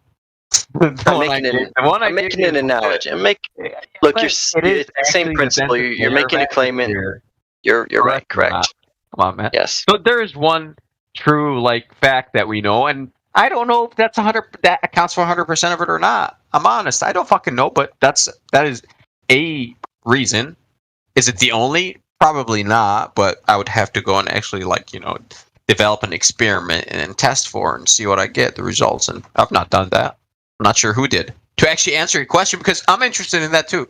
Why the bottom? There is some stuff we can actually look into. Okay, it is the densest layer. So one thing I do have to say. Yeah. Even if, let's just say, everything you say is true and I'm converted, I'm a flat earther. These questions that I'm asking, these shouldn't be offending people. They shouldn't be something that I get muted for, or I'm being told that I'm being obnoxious or whatever. If you're being dishonest or you're defending your religion or something like that, then you'll get muted. I never muted you, by the way, so I don't know. I think it was Roger. Yeah, but even if, and I don't subscribe to the notion that it is a religion. No, you're lying now. But you're lying now. So what am I lying about, Roger? I didn't mute you. Oh, well, I think it might have been Gemsley then. Back. Take it back. I assumed it was you. My apologies. If you say it wasn't you, I'll take it at face value. Okay. I did mute you, and then I unmuted you, so there you go. Okay, well, that's been clarified. Yeah, I muted you. You could have just said that I was mistaken. You don't need to call me a liar. I have a question. I assumed it was you because you and I were the ones talking. So I got a question for you of equivalent. Well, I have an answer. Possibly, I maybe. All right. Well, we'll see if I have an answer. All right. Okay, this is mainstream and I like it. This makes sense, but I'm going to ask you why, and you need to answer why. At sunset and sunrise, the sun appears more reddish because the blue rays, okay, the sun is emitting let's say the spectrum is white light, which is the entirety of the color spectrum. Scattered, yeah. Okay, It's being scattered. So why does blue light scatter easier than red light? That's the question here. Boom, run with it. You're asking a similar question. It's why does this phenomenon happen? I really don't know. It's why does blue light scatter more? My head, but I don't think that is an unknowable, or that's even unknown. Why it scatters more? I'm sure there are hypotheses why. I've never read into it, but it's higher. It's high frequency, but it's still not answering. That's still a valid question. Yeah. Look. I don't know, and I can say I don't know. But cool. I must admit that sometimes I get in here, and when somebody else doesn't know, they just mute me. And I'm not insinuating that that's what happened here. But We I like think to you have can honest understand. discussions, man. We really do. Well, I think that people are generally trying to be honest. They might not know that they're, I don't know, using a logical fallacy, or they're just believing something that's bullshit or whatever like that. But I think that having an honest discussion with them has to be both ways. Wait, you're course saying it people has. here are being dishonest or something? No, that's not what I was saying. I was saying that if you do don't want to have trigger a people, man. discussion with someone, yeah, if you don't want to have, or if you do want to have an honest discussion, both people have to be willing to have that discussion. Like Wait, you. we are actually talking to you at the moment. Is there Well, I anything appreciate wrong? that. No, I appreciate that. A lot of Oh, times I'm I getting tune confused in. at the moment. Well, I'm speaking more in principle. I think that this dialogue that we have going on right here, I think this is pretty good. I don't think there's anything Because wrong with let me that. tell you, when you join and you But I open do your feel mic, compelled. listen, Go there ahead. was already a conversation with new people going on, and you did ask a question, and people also engage you, and it's not a big deal. And we moved on from the new people to talking to you. If you're complaining right now about how people are talking to you, man, we move on from other people to talk to you. So what are you complaining about, bro? Come on. I don't think you're quite seeing what I'm talking about. I do feel compelled to, speak in the defense of people that get in here. They ask a question, and sometimes people do have a less than complete understanding of certain topics, and they ask a question and I just be like, okay, that just sounds dumb. They're obviously trolling, but they might not genuinely know, and they get called a troll or whatever like that, and then they get banned. I do understand it can get tiring to talk to people and ask this, and they ask the same questions or have the same retorts and whatnot like that. But there's, it happens to me too. Yeah, it does happen. It's par for the course. It does happen. It's not a perfect system, and we also get people that join the server and they create dozens and dozens of accounts, and they join the server and they get banned, then join again, and they just trying to mess around. And there might be a bot that you can use to like get people to like IP ban someone or something like that. I don't know. There might be. You could also have a limitation on how old an account is. Like you could require that it's like, I don't know, older than 3 months. It's an arbitrary number. Yeah, whatever that's you're why there's comfortable like with. that's why there's moderators and that kind of stuff in here. And if someone gets banned because reasons, I mean, that happens. It's not a big deal. Well, it should be a big deal for you because those are the people that you're ideally trying to spread the truth to. I mean, it's like, what's the point of going in and having a big conversation about everything that you agree on with people that you agree with? But what are you saying, that we ban everybody? There's no new people in here, and we don't do any effort to speak to new people? I mean, I don't get your point, bro. That's not quite what I said. My point is I believe that enforcement is a little overzealous, and I don't think that it's universally enforced either. Not So every teach moderator. the moderators how to run the server. Look, That's am what I you're not gonna do allowed to provide my opinion on this? You can disregard it if you want. That's not what the live stream is for. All right, well then this conversation will just leave it at that. Yeah. You can take what I said with what value you put in it. So, anyways, I get what you're saying. I don't think. Well, I appreciate your recognition. I do think that it would be good if we move on past something else because we've kind of beaten the horse. Didn't you beating the dead horse here? Did So you already concede that the Earth is bigger than what they say? no. Oh, you didn't? You didn't No, say what I that? said, I might have not clarified. I said that there's just as much reason to believe that it's just larger, or it's a dodecahedron, or it's a triangle, or whatever. So the math is wrong. People out there. That's not what I said either. I said that if that were the case, that the natural assumption isn't a specific shape. Roger did clarify that he said that people don't subscribe to a specific shape. I do think that there is a common trend that people do believe in, like they believe Antarctica is the border around at least our immediate sort of terraria, but that's beside the point. Now, my point is that now there's people out there, they call themselves helioskeptics. You know what? I might not agree with everything that they say, and I might think that they have an incomplete understanding of certain topics, just as I'm sure they do of me. But I can at least respect them for being like, you know what? Even if it's not a certain shape, it doesn't mean it's another shape. So I can respect that. So you're saying it could be a different shape, but the math is still correct? No, that's not what I said. I'm saying if it is clarifying. If it is incorrect, if everything that you did say, like none of it could be accounted for on the globe model, like refraction doesn't even exist or whatever, blah blah blah, all of 100 different things, doesn't really matter. The natural assumption, like even if Who's the saying globe that were false, refraction doesn't exist? Who's saying that? it's beside the point. I'm saying for the sake of argument, if there was absolutely nothing that could account for the things that we observe on a globe, and we did 100% falsify the globe, and it's completely objective, and everybody knows it, that doesn't mean it is no a certain shape. observation of the globe. We don't observe anything from the globe. I would There is argue no to differ. Like there are Flat certain as in the mountains face. that you can, like I did link a video, and now the content of the video was irrelevant. The part that I was referencing, because it was the only thing that I could find, because it was relevant to what we were talking about, was at the end. It was like 10 minutes and 50 seconds. After that, that is what doesn't make sense to me. How could the Earth be flat with this observation? Now I was told like things on the bottom, they just don't resolve or whatever like that.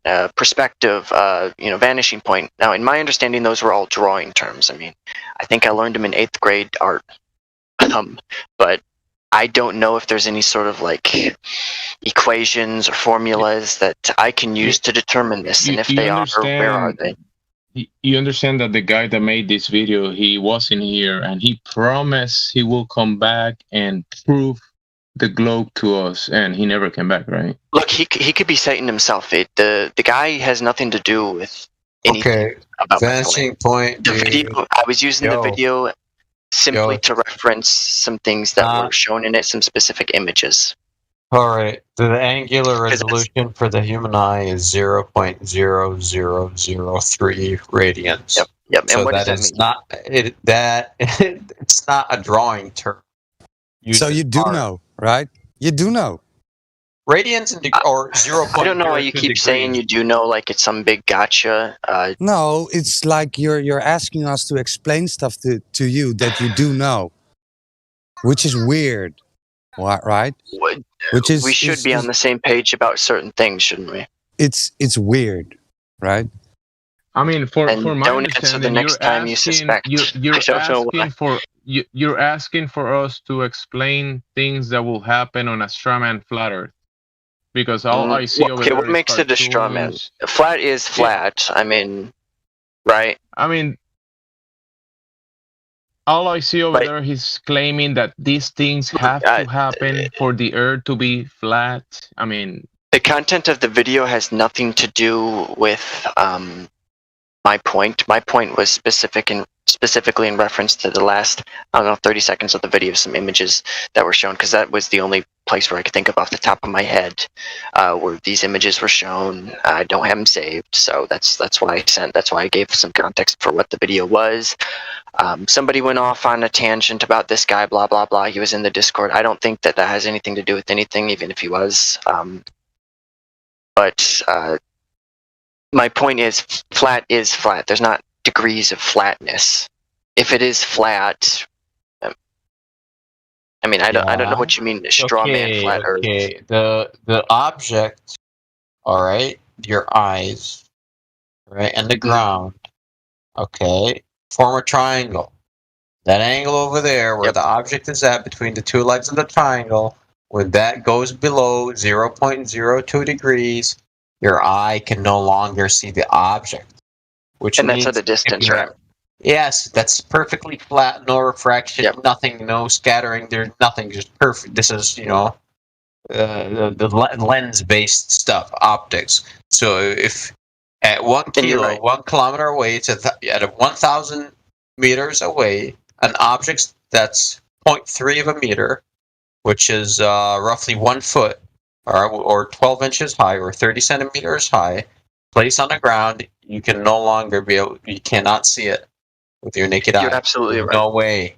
You should not be able to see it. Yeah, well, there you go. This is why stuff gets obscured bottom first. Okay, that doesn't explain why it gets obscured bottom first. Like, why? I mean, the mountain, the top is further. The top of the mountain is further than you from the bottom of the mountain. Why is the top not obscured? Why can't you just see the bottom instead? The light rays from the top are not traveling the path along the bottom where the densest layer of atmosphere is, right? It is taken. Okay, so you're kind of like looking up at something. And you're saying it just scatters.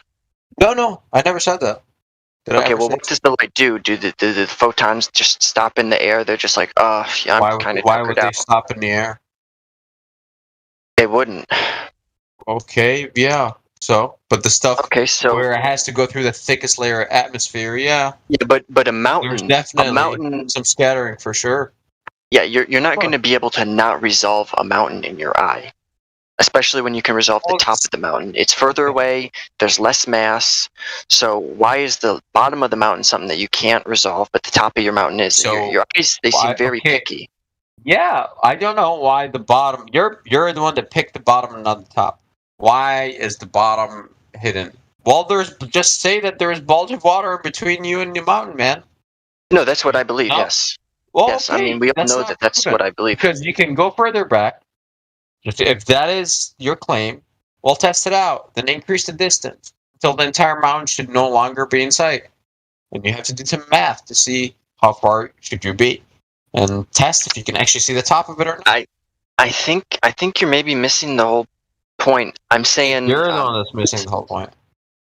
No, I recognize what you're saying, and even if the Earth is, we all, like I said, 100% of us, we all know that it's not a globe.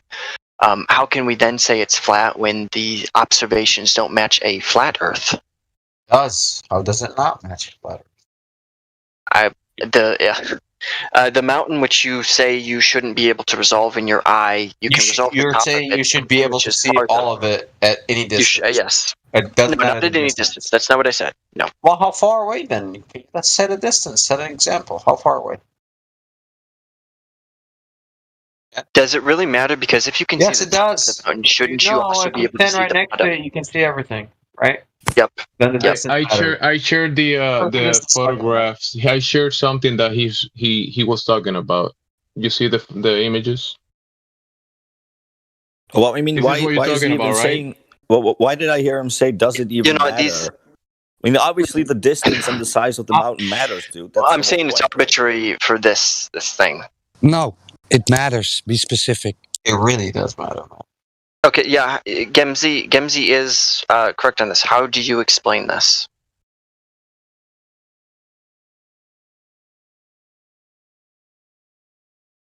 You're saying that we don't see the whole Just look at the bottom last of two. these places because Just look of at the last two curvature images. of the Earth?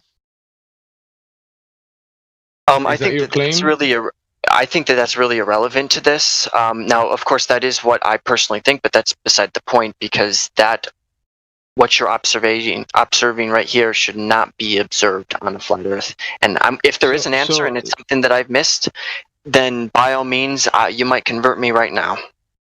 So if 1/4 or let's say 1/3 of this building were missing because they were going with the curvature of the Earth, they're going with the sideways curve of the ball. Why are these buildings 90 degree, pointing 90 degree, and not going sideways with the curve? What do you mean going sideways with the curve? That's a pretty small portion of. That's a pretty small portion of land there. relative Dude, to the Earth. in the image that you're claiming, in the image that you're claiming, the 1/4 of the building is being covered up by the curvature of the Earth. That's your claim. Hell, in the entirety of some buildings.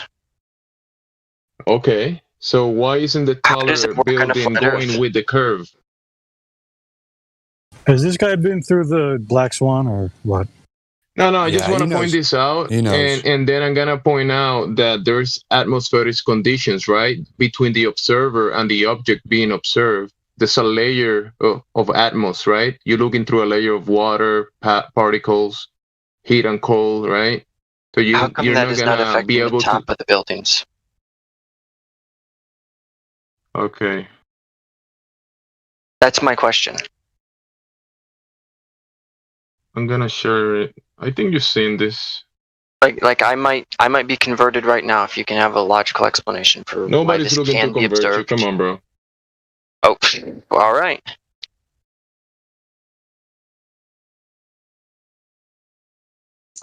Let's do this. How much denser is it on the bottom? Hey, like I said, that's a hypothesis. I never tested that. Well, Roger just made a claim that that's the reason. Oh, okay. Oh. No, you're just saying at the top. So tell me, why isn't it tell at me the this. top? Go ahead. Is this the curvature of the Earth that's happening here?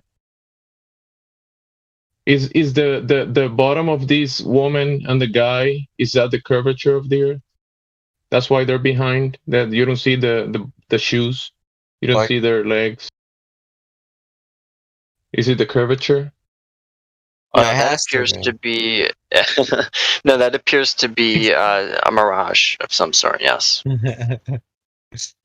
Oh, it's not the curvature. Now. But what's that got to do with these buildings? There's obviously nothing like that. Phenomena for longer distances than that, it's ridiculed. But when you use optical phenomena, then it's okay, such as mirage. You all right then? I will say that's a mirage. Hey, the buildings, the bottom of the buildings and mountains are hidden because of a mirage. Boom. Okay, so how do we look? That's not a very logical argument. No, not just a mirage. It's not just a mirage. It's called convergence. Let me see if I find it here. You're not gonna see that point. Okay, this is a good one. Let me see. This one is related by to the way, sun, you understand that distance matters because as you move away, the angular resolution decreases, right? Your angle decreases, right? Yeah. What was that? You said distance doesn't matter in the beginning. Or we're like, no, man, distance is everything because I didn't say it doesn't matter. I said it was arbitrary. Which is random, right? Arbitrary. Meaning it's not relevant to this specific point. Which means doesn't matter. Come on, man. It doesn't mean it's irrelevant in all situations. I like that you like dancing. It's fine. I don't mind it. Well, I do think that the It's words entertaining. matter, and I think you shouldn't be using loaded That's why language. I like math, science. It's much better than words. Equations. That's how my brain works. Equations and show me your math. Let me go over it. That way, How about this ones?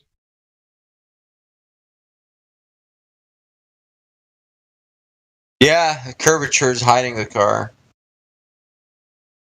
It's a Is mirage. curvature hiding I don't this? think that these are comparable. And I think swear it's they are, dishonest 'cause that you would think that they are. The sun, But you I've would say witnessed a that sun they one are. like that before, where kind of like mushes out into the horizon. Like if you see the one with the sun all the way on the right on the bottom row, I've seen that multiple times. For Okay, some now you're reason, saying all these things are convergence. Is that what's going on in those That's images of the city? Is that what's happening in the city? Can you show me where this is happening? The bottom of the buildings is behind a layer of humidity, water, particles. It's behind a layer that you cannot see through. Is it really that complicated? How come you can see the top? How come the sun is flaring out as it's touching the horizon. There you go. You explain why, then I'll explain why the buildings you can't see them. Give me an explanation for the sun. Why is it flaring out, getting fatter? You know what we call this? Obfuscation. I've asked a specific question. No, I said obfuscation. I've asked a specific question here, and you're saying, what about? What about is not an argument. Your question was why. It's been why do the bottoms of buildings and mountains disappear first? What you've shown me are some mirages, and I asked you point blank, is that what you think is going on? Now you... Is your answer mirage? Apparently, yeah, and you apparently said my that answer is a mirage. you honestly thought that that's what it is. I don't think that that's what you think. It's multiple I think you can't explain it. multiple things. I think it's a mirage. No problem. Yeah. Yep. I do a 100%. If you think it's 100% mirage, I'll say 100% mirage. If you say 90% mirage, I'll say 90% mirage. Who are you talking about? You. And I'll go with that. No, I don't think that's mirage. I think that might be curvature. With the sun. Curvature is making the sun flare out. Yeah. No, I wasn't talking about the sun. I'm talking about the city. No, let's talk about the sun. It's similar. The city is going with the curvature of the Earth, but it's not tilting with the curvature. It's behind the curvature, going behind the curvature, but it's not tilting with the curvature. It's staying 90 degrees. What is the distance to the city? What was the observer height? Where must the horizon be? What was the visibility of that day? The humidity? Yeah. Here, let me... That's the proper way of attacking this. What was that? Right. The way Roger said. What was the distance of? What was the distance of the city to the observer? What was the observer height? What were the conditions? And where should the horizon be? That's the most must the horizon be? It must where it has to be at a certain point. The Earth has geometry, right? And we've shown you multiple examples where stuff disappears. No, I'm still. I'll let you go ahead. Go ahead. Finish. Okay. We showed you multiple examples where stuff disappears bottom up, so it's not excluded, right? So it's not only on a ball. So it is up to you to exclude this, to show us why it is only happening on a ball.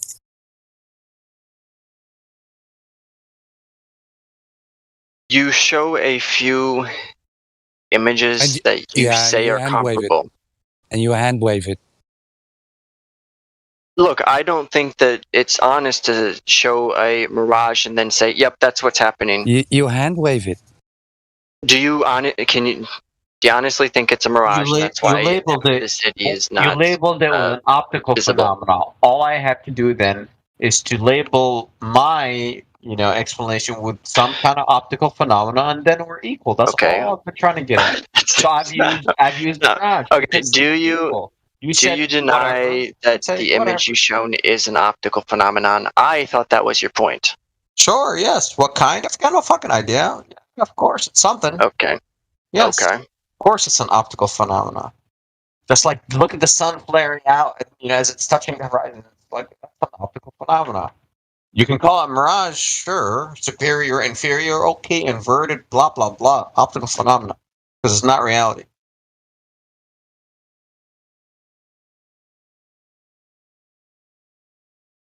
So, that's why... I don't know what you mean, it's not reality. This is a real image of... should the horizon be in the image, right? Because we know that we live on a ball, man, right? So where should it be? That's the trick question. At that distance, that observer height, where should it be? Should we even see any of the buildings?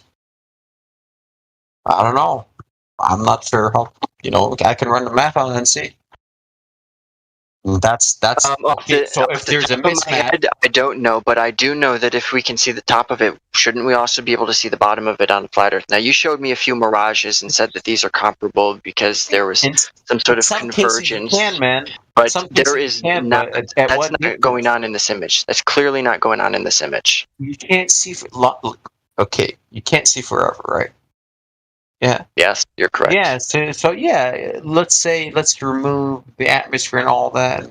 Put a Yeah, we perfectly can't see level forever because we plane. can't resolve certain Exactly. images in our eyes. Yes. Well, right. Depends on the power of the optics you use. So you're telling me that if I looked at this image here and I zoomed in on it, the rest of the city would come into view? I'm not sure. In different conditions, I bet you the position of the horizon will change depending on the conditions. Sometimes more of the city will be hidden, sometimes more will be seen. There are more examples. I'm not sure what other cities, but yeah, there are examples of that. You know, it's not every day that you see the same thing. And people that do these observations know that, and they pick like Look, I'm gonna make the perfect day, quote unquote, to take that long ass 200-mile shot or whatever. Like perfect. Today's the day. Yeah, you're right. They do take it on the perfect day to see something that you shouldn't see over a certain distance. It requires specific. Why is there one black swan? Then, if it is seen, what why is aren't there wrong 100? here? What is wrong? Why aren't there 1,000? If you see There's thousands of images of curvature and a few of what appears to be not. Look, I've just shown. Actually, Gimsy showed you a few here. With your question about the bottom of the building disappearing. Now, the top of the building, you've got a bigger angle to see it because the floor is your limit. I'm sorry, you're gonna have to explain that one again. Can I ask the baller a quick question real fast? It'll be quick. Well, I want him to explain what he's talking about. It'll be real quick, man. You're gonna get off the question though. Just real quick, man. So every day when the weatherman gives us the visibility that you can see that day, is that the curvature causing that, or what's causing that visibility every day? Those are atmospheric conditions which have nothing to do with this image. Why can we see the top? If it is atmospheric conditions that are obscuring the bottom, why is it not also obscuring the top? That's a further distance. You're on the ground. There's the bottom of the building on this assumed flat plane. The bottom of it should be closer to you. The top should be farther away. Why can you see the top and not the bottom? Shouldn't the top disappear? Your angular view is increased. Exactly. What? Of the top compared to the bottom. Because I like thermodynamics. Heat turbulence. Prove that shit wrong, son. Because that's you can just say science words and be like, no, dog. I said it. Slam dunk. By that one. Because you have a heat turbulence. I added quantum to the end of my sentence.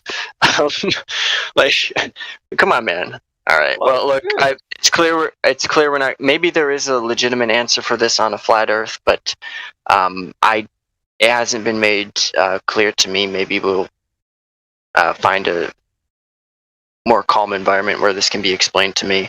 But it's pretty calm in here, man. It's super. I don't know. I don't know. I think. Well, I want to be polite. I think that I'd like to think that that's why people don't have an explanation. That's you don't have one either, right? You absolutely don't. I have an explanation too. Yeah. Okay. Why is it when the entire building should not be seen? I can see it, and that's it. That's what's the explanation for the refraction? In specific atmospheric conditions. Why don't we have 1,000 black swans? Why does everybody cite the same exact image? There is clear refraction going on in the. We do have thousands of images showing that the globe. Well, there just must not be that much. There must not be that much circulation then. So it's refraction, yeah. They just have markers for distance in the oil rigs. That's why it's convenient, black swan. Yeah, I've just posted the wiki, right? I just posted the wiki for you, so you can check it out. Yep, I'll look over this. I hope it actually explains the phenomenon and is applicable to what you are talking about. Oh, it's very applicable when you give me a ball of a certain diameter, and I go place an object, behind the curve, and use optics to see it. Then that's magic, because there must be massive Earth obstructing the rays, right? The light rays. So there you go. That's it. Now, why does the bottom disappear first? I don't give a fuck. Phenomena. That's just how it is. Gravity, bro. It's just like gravity. Boom. Just like gravity. I'm gonna even if gravity. I will. Even if you believed that, that doesn't seem like it's very conducive to a better understanding. Well, understanding is different. Flat Earth was about. If you want to understand, well then, about you're a man of science where it takes you. And I'm sorry, it's not going to take you to the ball, man. Because okay. That's the idea. We falsified the ball. I have a question for the flat earthers in the room. That video of someone across the lake and it showing like the bottom disappearing and coming back, like the land across the lake. How would that not explain what's going on to the building? Like I'm asking a question out of ignorance. How would that not explain what he's trying to get us to explain?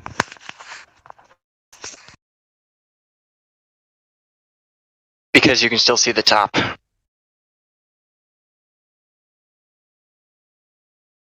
If it were all just poof, and then you zoomed in on it and you could see the entirety, I'd be like, you know what? Yeah, that makes sense.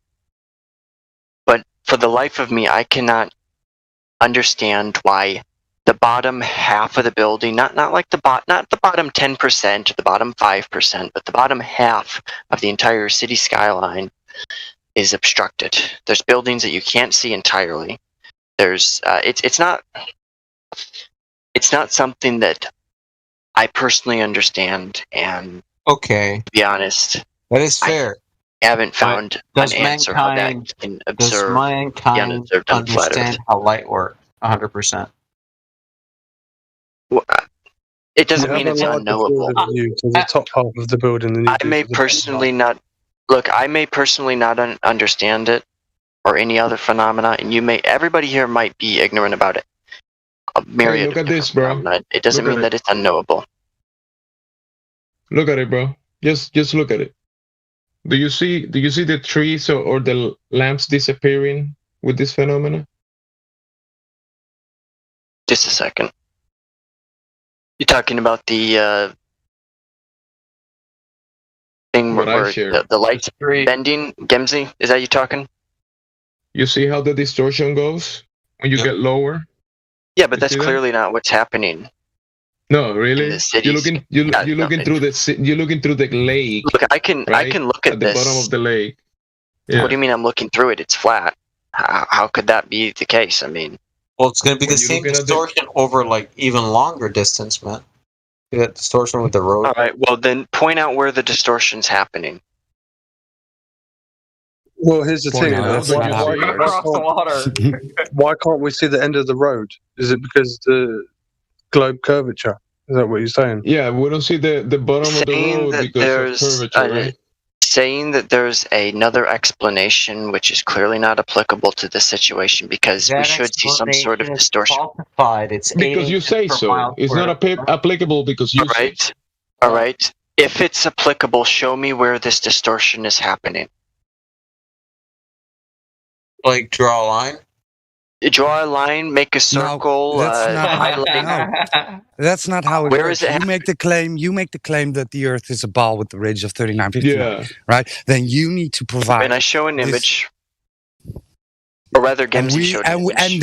And then we showed you the rebuttal, right? It's not excluded for a ball only, right? This can be demonstrated. And I can rebuttal your rebuttal. No, you didn't. You just said nuh-uh. What I said is what atmospheric conditions are causing this phenomena that you sent to me, Gemsy, or sent in the chat? And can you show that is what's happening to that? Just because you get a similar result does not mean that it's the same thing. Your field of view is decreasing. He's demonstrating that you can get a similar effect, right? on something that's not being obstructed by the curvature of the Earth. I have a glass of water and I drink it. And somebody says, no, you didn't drink it. And they show me another glass of water and they just throw it behind their back. And they're like, oh, yeah, the water's gone. So that must be what happened. It's non sequitur, dude. Come on, man. No, it's giving you the pretty similar. You physically drank the water, bro. What the? If you raise your elevation, you can see further because you increase your field of view. Curve. Hey, when you put a finger, when you put your hand, hey, when you put your hand between your eyes and the sun, is your hand as big as the sun, and you're blocking the sun? Because your hand is as big as the sun because you're blocking the sun, right? Does not explain how half of the city's How about the water is that is between the observer and the buildings? You're right. You're already it's the assuming water. that. Exactly. No, dude, listen to what you said. Listen to what you said. You said it does not explain why the skyline is obstructed. You don't know that it's obstructed. You just know it's not visible. Let me amend my statement. It's not visible. Right, so we can demonstrate the bottom of things not being visible on a flat surface. So what is the point? Why are you still arguing about this an hour later? Because I'm saying that if there can be two causes of the same thing, it doesn't mean that it's you can't just like pick like it's this one this time, it's that one this time because we get a similar Which one you want? No, I can. Which one you want? Yeah, I'm sure you can. You can just pick. Yeah, you're right. You have to falsify me after I. That's not you. You can't just make claims and then be like you gotta falsify.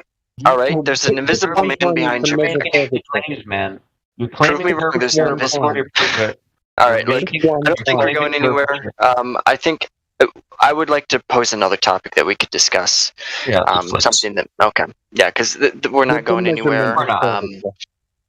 Roger, maybe I would talk to you later. You can explain it. I am willing to. I'm willing to accept the possibility that there might be more to this. That what was that? It just seems like you're trying to moderate the conversation again, telling us this is what we're going to talk about now. Well, look, I mean, I could leave, or you could kick me or whatever, but then you guys just. I mean, I'm the only globy boy here, so I mean. You're wanted fish, man. You're high, you're high value commodity. Please stay. Please stay. Look, go ahead. Whoever was finishing their sentence, or I guess I finished my sentence. Make some food. I'll be back.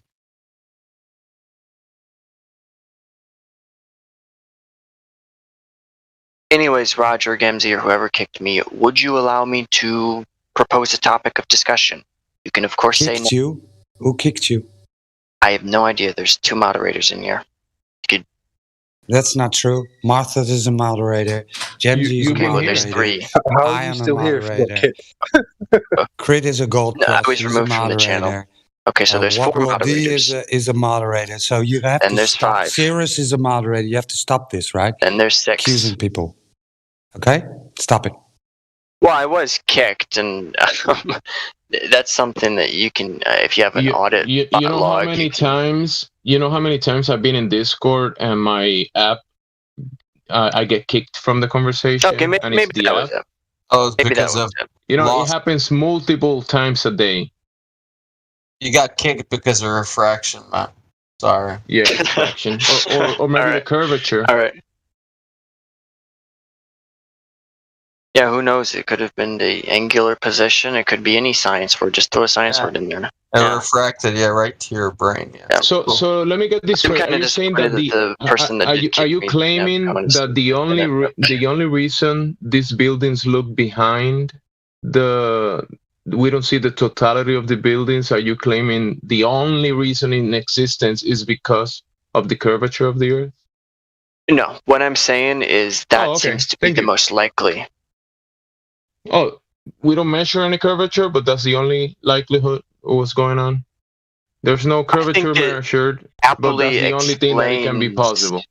Look, I show you something and it shows curvature, and then you're like, oh, it's illegitimate because we know there can't be curvature. I mean, come on, not very good logic. It shows obstruction. But anyways, look, we're going in circles. I would like to propose It's another topic. okay. It's okay. If someone wants to, many people spoke. Other people might want to ask a question. If you wanna, I mean, so other people want to speak. Q&A So time. they're Let's saying go. something. If they're trying to say something, don't stop them in the middle of their sentence. So it shows obstruction. It shows obstruction, but you assume it's curvature. Is that right?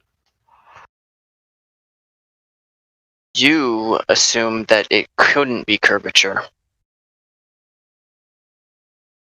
I've said that it could be another phenomenon. There could be something else, but I haven't found something that would seem plausible. Well, on what you said earlier, why isn't there thousands of black swans? All it takes is one.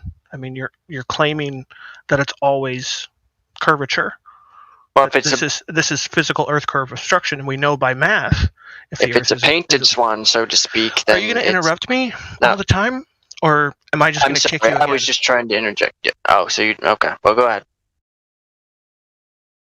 Continue with your sentence, please. Don't kick. On a sphere with a radius of 3959 miles, we know that the Earth curvature is 1.22 times the square root of the observer's height in feet, and it can't be any more than that.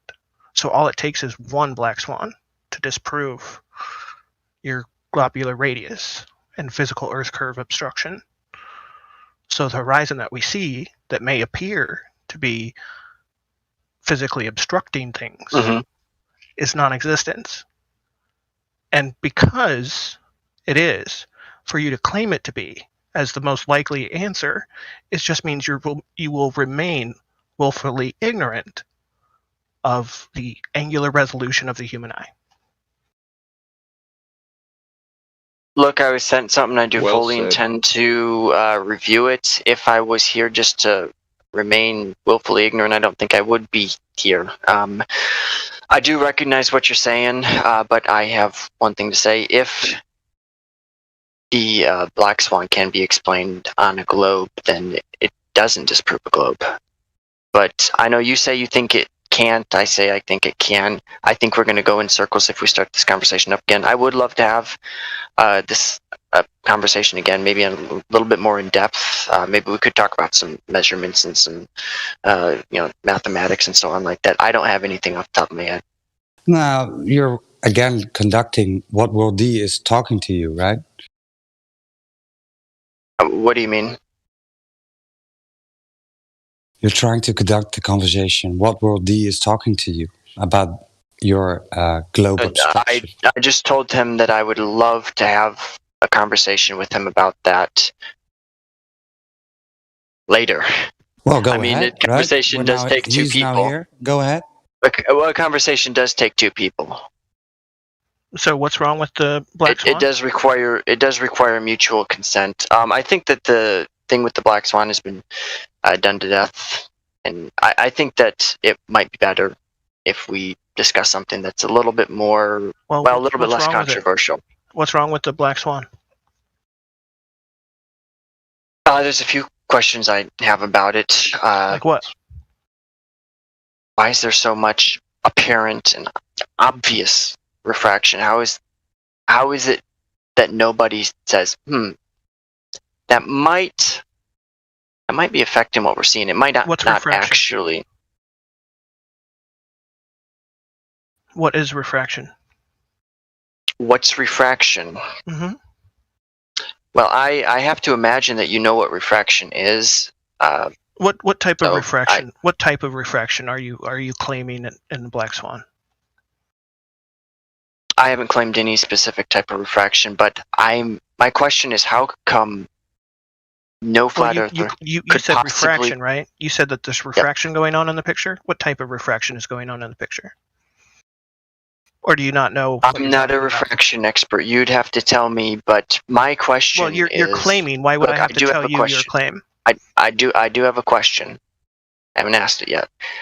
How come that it's not even possible in the mind of a lot of flat earthers that it could be somehow caused to refraction? Like, why is that not even possible in the mind of? Like, I've talked to people and they're not even willing to accept the possibility. Why would I speculate and make claims on everyone else's thought process when everybody's clearly independent? And I'd be happy to answer that more in depth, so long as you answer me this: what type of refraction is in the picture you're claiming? You know what? I don't know. Okay, so you don't know what you're talking about when you say refraction. Okay, what is refracted in the picture? Is it the objects or is it the horizon? The horizon would not be refracted. Now, you notice that little ship. You notice that little ship, right? That's not the argument. In the picture, the horizon, which to you is blocking the skyline, I've seen or the a building, close-up. and you're interrupting me in the middle of my sentence again. My apologies. That's fine. Just please stop. Please stop doing it. Now, in the picture, the argument is about the horizon and its distance. And on a mathematical sphere with a radius of 3959 miles, the horizon can be no more than 1.225 times the square root of the observer's height in feet. So at 1 foot, which is where this picture was taken. Okay, so the oil rigs or the waviness of the cranes coming off the oil rigs is not the argument. It's the distance to the horizon. Those oil rigs are only there to demarcate distance. So you see the horizon. What if they appear closer than they actually are? The horizon can appear closer, but it can be no more than 1.225 times the square root of the. We're not talking the oil rig. The argument is about the horizon. You're using them as markers, and I'm saying they're not valid markers. Why are they not valid markers?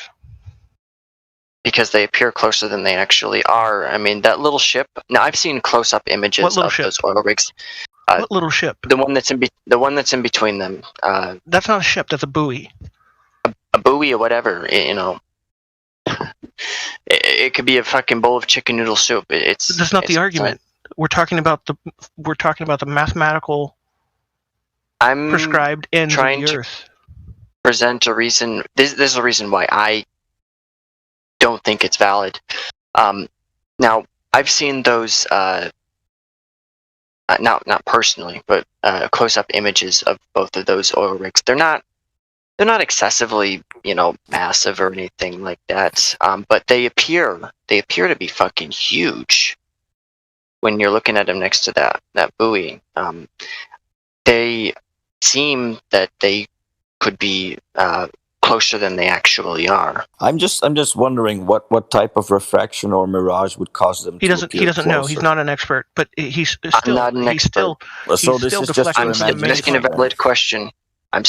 asking a valid question. It's a non sequitur.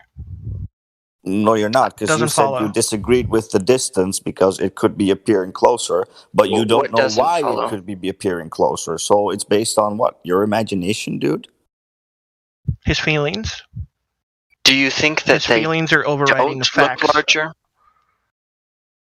It feels like to him that these are closer than they really are. But so you don't think next to that buoy that they look abnormally large or anything like that? You're deviating and you're trying to obstruct the actual point, which is the horizon in the background. My actual point is that your markers are not valid. And I've explained, or at least tried to explain, why I don't think that. And I've asked for an explanation for why my logic is invalid, and then I can amend my reasoning for why I think that they're not legitimate. Show us how far the oil rigs are. Can you show us how far they are from the observer? I can tell you on a map. Oh, so they are not 9.4 miles away, the second rig? I believe they are. And if they appear to be closer than that, if they are. So if the oil rig is 9.4 miles away, so if the oil rig is 9.4 miles away. Here's a question we need to ask. Do you believe refraction's real? No, you're obfuscating. So if the oil rig, you just said there are not correct markers. This is going to determine whether or not we can actually discuss this. Then you said, oh, they are at 9.4 miles. That's where the objects are. Right. So they are at 9.4 miles. Okay. And the horizon, is it beyond that? And it shouldn't be, no, and I don't think that it is. I believe that the images appear closer than they actually are. That's what I'm saying. Are the oil rigs I'm saying 9.4 that miles from the observer? Yes or no? they appear to be closer when. Hold on. How come it requires specific atmosphere? Look, I have a legitimate concern. It doesn't make sense to me. I know. I and wanna you're just address it. saying it's red herring this, I want and to it's address it. obfuscate. Please, I go want ahead. to address it. Yeah. So what you're basically saying is that the oil rig, which is at a physical distance of 9.4 miles, is actually appearing to be less than 1.2 miles where the horizon is supposed to be. So it's appearing 8 miles closer. This is nonsense, dude. Why is it nonsense? And that's not exactly well, what if you let me tell you this: if you understood a little bit about optics and refraction, then you'd know explain why it to it me. was nonsense. Then explain it to me.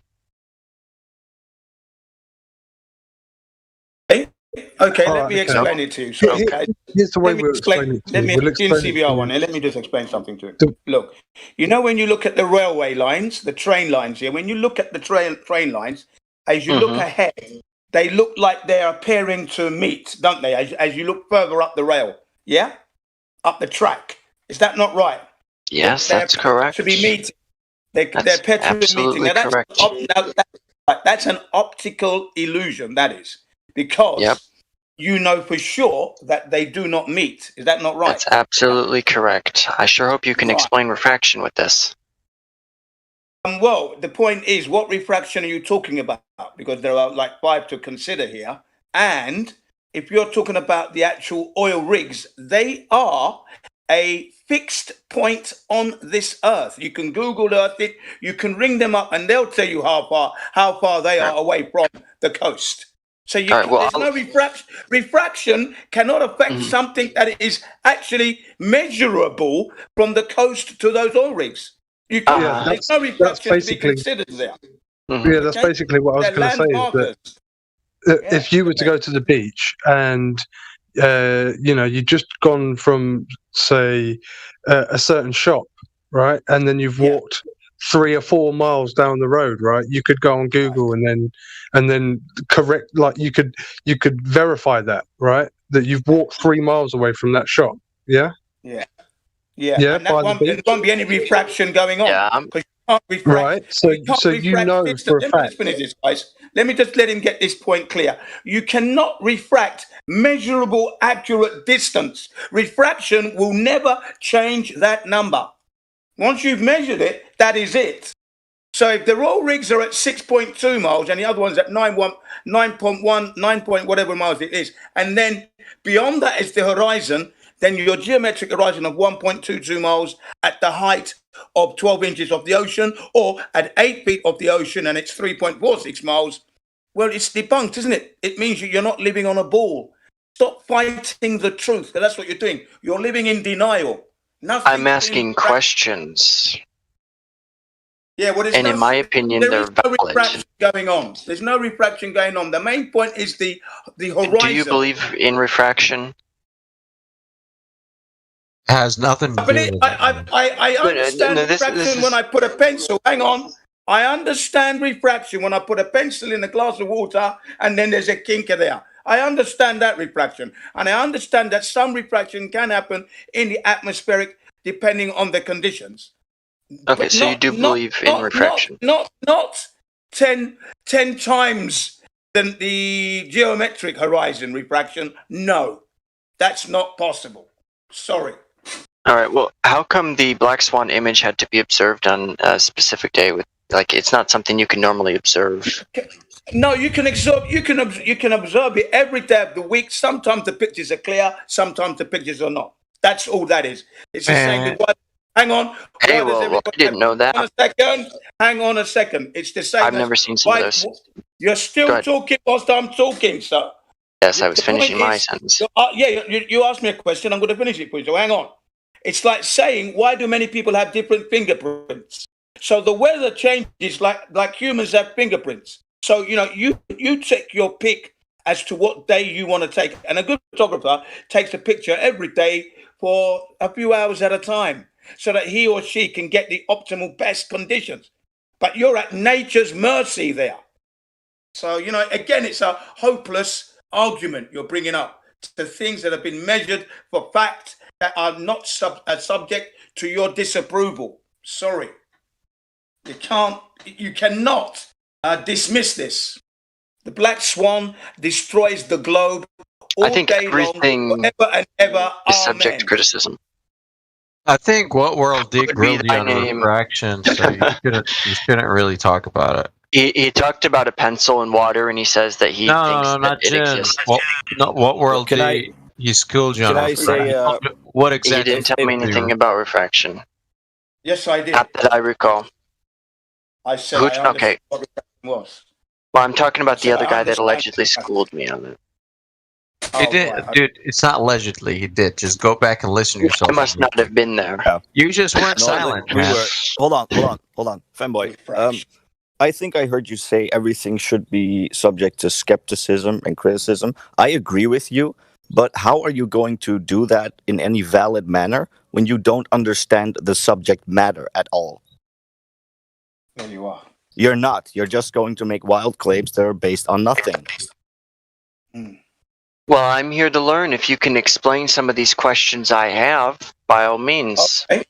Okay. Well, that's right then. Well, then we're trying to explain to you that refraction is not going to lift an object 10 miles up from your location. Refraction doesn't work that way. The refraction that you're talking about is minuscule. It's minuscule. Yeah, it's minuscule. You can't use refraction. The refraction you're talking about is minuscule. Barely measurable. That's the point I'm trying to say to you. So you can't claim what you got to tell me is what's being refracted. What's being refracted? The light. The light is being refracted.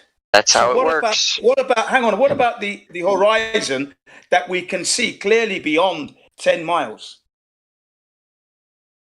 You think you can see it beyond 10 miles because of your markers, but if your markers appear to be closer than they actually are, they're not valid markers. But they're not, though. That's the point. They are not, because they are physical locations that when you Google Earth it, they will give you, GPS it, you will get the exact measurements, the exact distance. And you can see it to this. You can see it. I think my whole point has been missed. Maybe I've just not explained it. You don't have a point here. It's incoherent nonsense because you don't understand refraction. You think refraction can make an oil rig appear not 8 miles closer, dude. Yeah, silly. You're talking. Maybe you should just explain it to me then. Oh, I'm not gonna waste my time. Don't waste your time explaining it. Look, if you've spent an hour. If anybody does want to explain it to me. Listen, if you spent an hour walking 10 miles, right, away from those oil platforms, so you know you've traveled distance away from them, and then you've turned around then to film them, would you not, no? Is that not? Would I not what? Why would you be questioning the distance after you've just walked it? Yeah. Great question. I wouldn't Don't pretend you don't understand the question. You walk 10 miles, you do an about turn. Hang on. Because you seem to be acting silly. You walk 10 miles, you do an about turn, and you take a picture of what you can see. You know you've walked 10 miles because you stopped 10 mile point, and then you turned round. So you're not going to debate that, are you? You're not going to, there's no discrepancy there. You know you've walked 10 miles. Then you take your picture. Okay? Refraction is not going to come in and interfere with your shot there. The problem is your geometric horizon at 12 inches off the ocean should only be 1.22 miles. We are seeing well beyond that, and that is your problem. If you are seeing well beyond that, the Earth is not a globe. How come the oil rigs appear to be riding up higher in the water than they normally do? Look, here's the thing. The refraction is not going to change how far you walked. Yeah. No, it won't. You're right. Yeah, so it's not going to change the distance out to the oil rig. And they appear it closer will not because change you did the on it, actual man. distance. You're absolutely right. And if you're going to claim that they appear closer than they are supposed to be, then you must provide the evidence of what they're supposed to be. or else just a fucking wild claim. Yeah. What are they supposed to look like then? Go ahead. Boom. Show me. It's like, oh, okay. They're closer than they're supposed to be. Huh? Yeah, he's zooming in on it, man. Obviously, they're right. I think my whole point has been missed. Yes, because no one understands you. Maybe I've misexplained it. I think you missed the whole point. I don't. He's been missing every point, man. You might be right. I must. Yeah. All right. Well, I can maybe put it in an analogy to for something else. I do think that it might. Well, hey, Femboy, if I can put it into an analogy for you, that's basically using your point. Maybe you would understand why it's not such a good point. By all means. All right. So basically, what we have physically is we have the person on the beach. We have the oil rigs at that 9 miles, and then the horizon, the physical hump, whatever, is at 1 mile. All right, cool. So this is basically the equivalent of like there's me, and then there's a hill, and then there's a you, right? That's the order they're physically in. So now what you're saying is that refraction is happening, which is changing the apparent location of the hill that is between us, and now you can see me. And the hill is appearing behind me. No, it doesn't. It's in between us. Do you see how that's completely retarded? The apparent position of the hill. And if that were what I was saying, that would be kind of dumb, but that's not what I said. We refer to that as a straw man. I never said that. What you're saying is changing that, no, because this was your example, dude. You said no. Stop talking, dude. You said that the oil rigs appeared to be closer. So in that analogy I gave you, there would have to be refraction, and you're seeing me in front of the hill that's blocking it. Because I appear closer or something. That's literally your example, and why everyone in here is laughing about it, because you don't get it. That's not my example. A hill is legit because you have a hill of water between you and the object, whichever the object is. And, the hill is 8 inches per mile squared. That's your hill right there. Right. The rate of the curve of the hill of water. It's pretty gradual, and if there is no level of refraction, approximation. That's how gradual it is. All right. Now, if there is no refraction at all, why does it appear that the oil rigs are riding up higher in the water than they normally do? No, they're not. Where'd you get that from? Where did you get that? I looked at the image, and I've looked at the image closer. It does not portray that. The image is not portraying the oil rigs higher than normal. No, it's not. Show me the normal, please. Show me the normal. You know what? I'll have to dig and find what it looks like. Yes. Look, dig. Go dig. Yes, I will. Yeah, comparison. Wait, where is the normal? Yeah. Just a second. Someone's sending me up than normal. What are you talking about? Just 1 second. At a closer distance. Closer distance. Someone is sending you. Someone. Hey. I'm someone is sending you what? I think the cog distance. Someone's sending me something. I have no idea. I'm looking at it. Well, I don't know. Like in your DMs? Who is this someone? Yeah. Who is this someone? What does it matter? Who sent it? It does matter. Some sort of cult? No. Who's talking to you? We have... It might not even be related to this. Calm down. Alright, anyways. Right. So there you have it. Earth is not a globe. Once again, debunked. Forever and ever, till death do you part. You can't just say debunked. It's and then exposed. It debunks itself. I don't have to say it. It's saying it itself. It's debunking itself. Yeah, the globe is flat, bro. Gotta tell you. Yeah, you not understanding the argument doesn't invalidate the argument. Yes. That's right.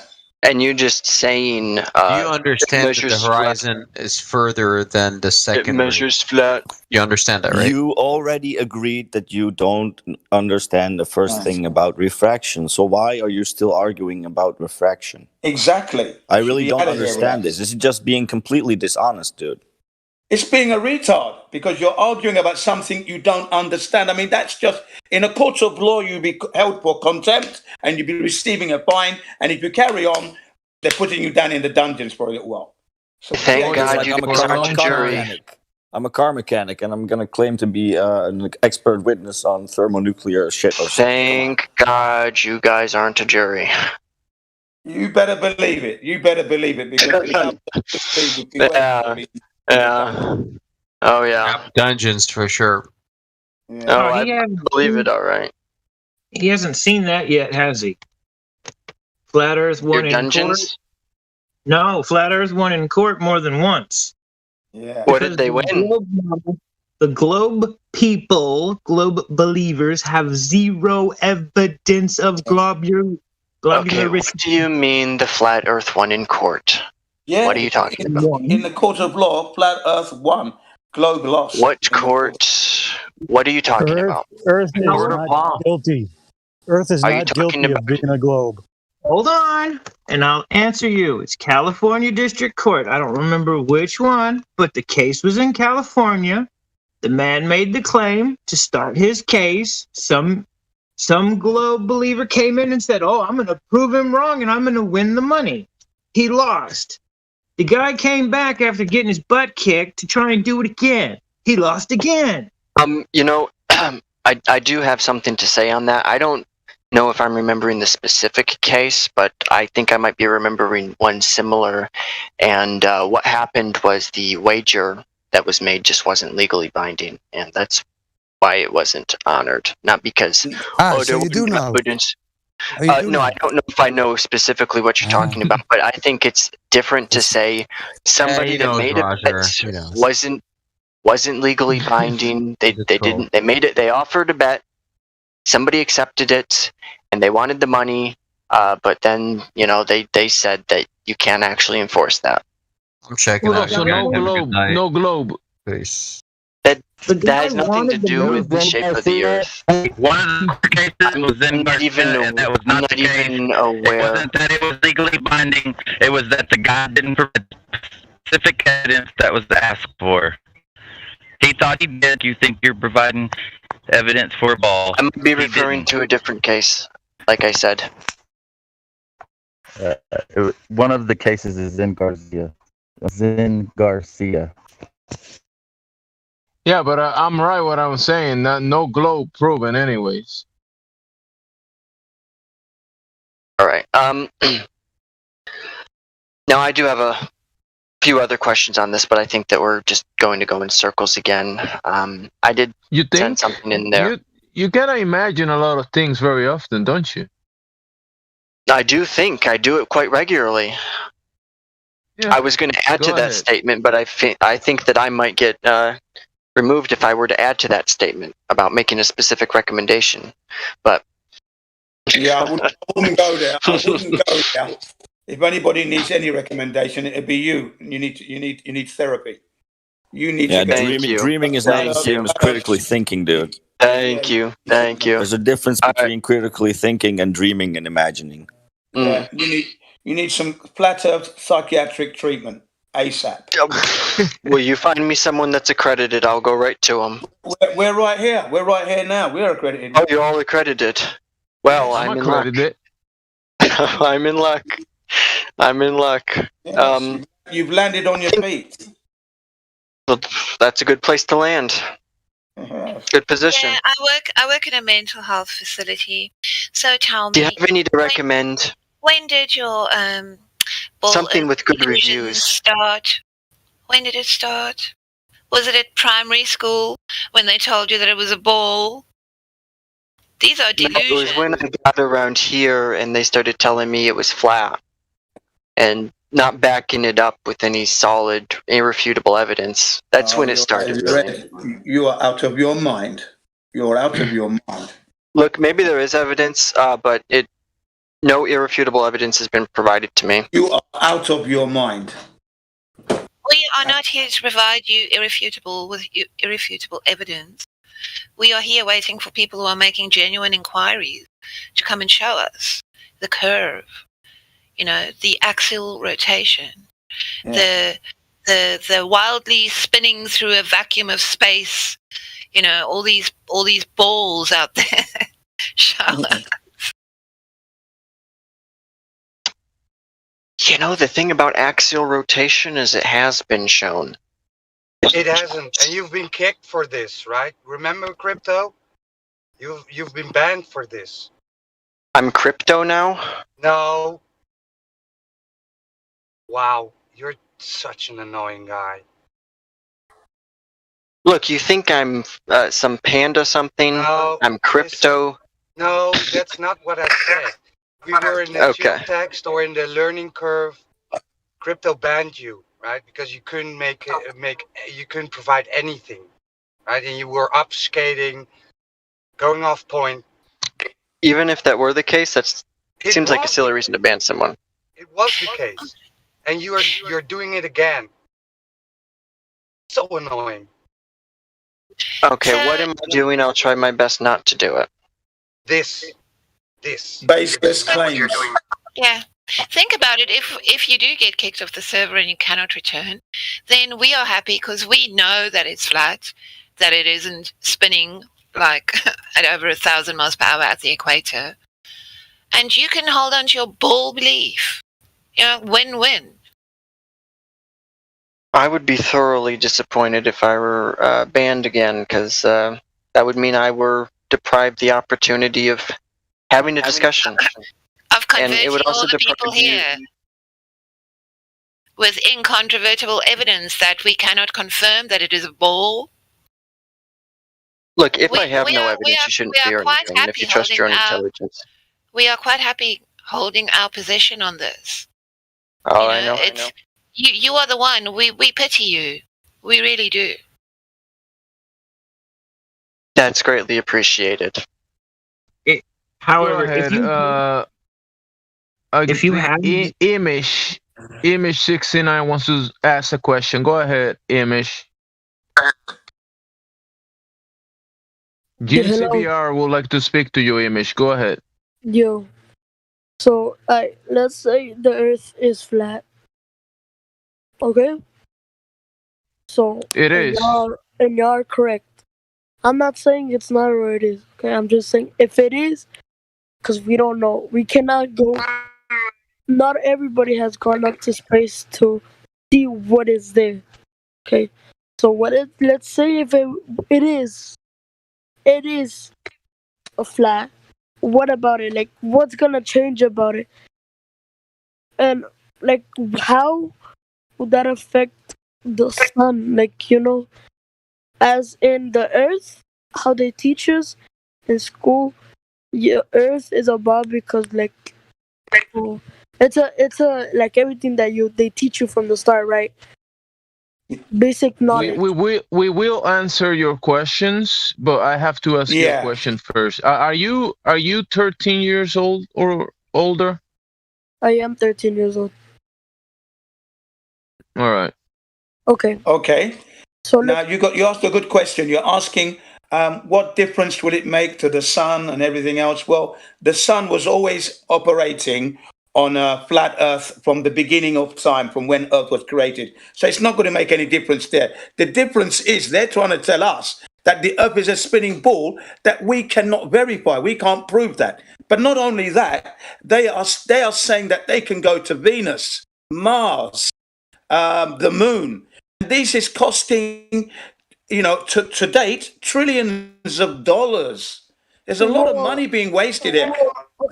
Hang on a second, young man. Hang on, young man. This is all the space agencies around the world combined are spending trillions of dollars telling lies to the whole world. That's a lot of The money. money is just being ejected into space. Okay, but listen. So let's say, that's a really good thing that you said about space. Why humans want to go to space?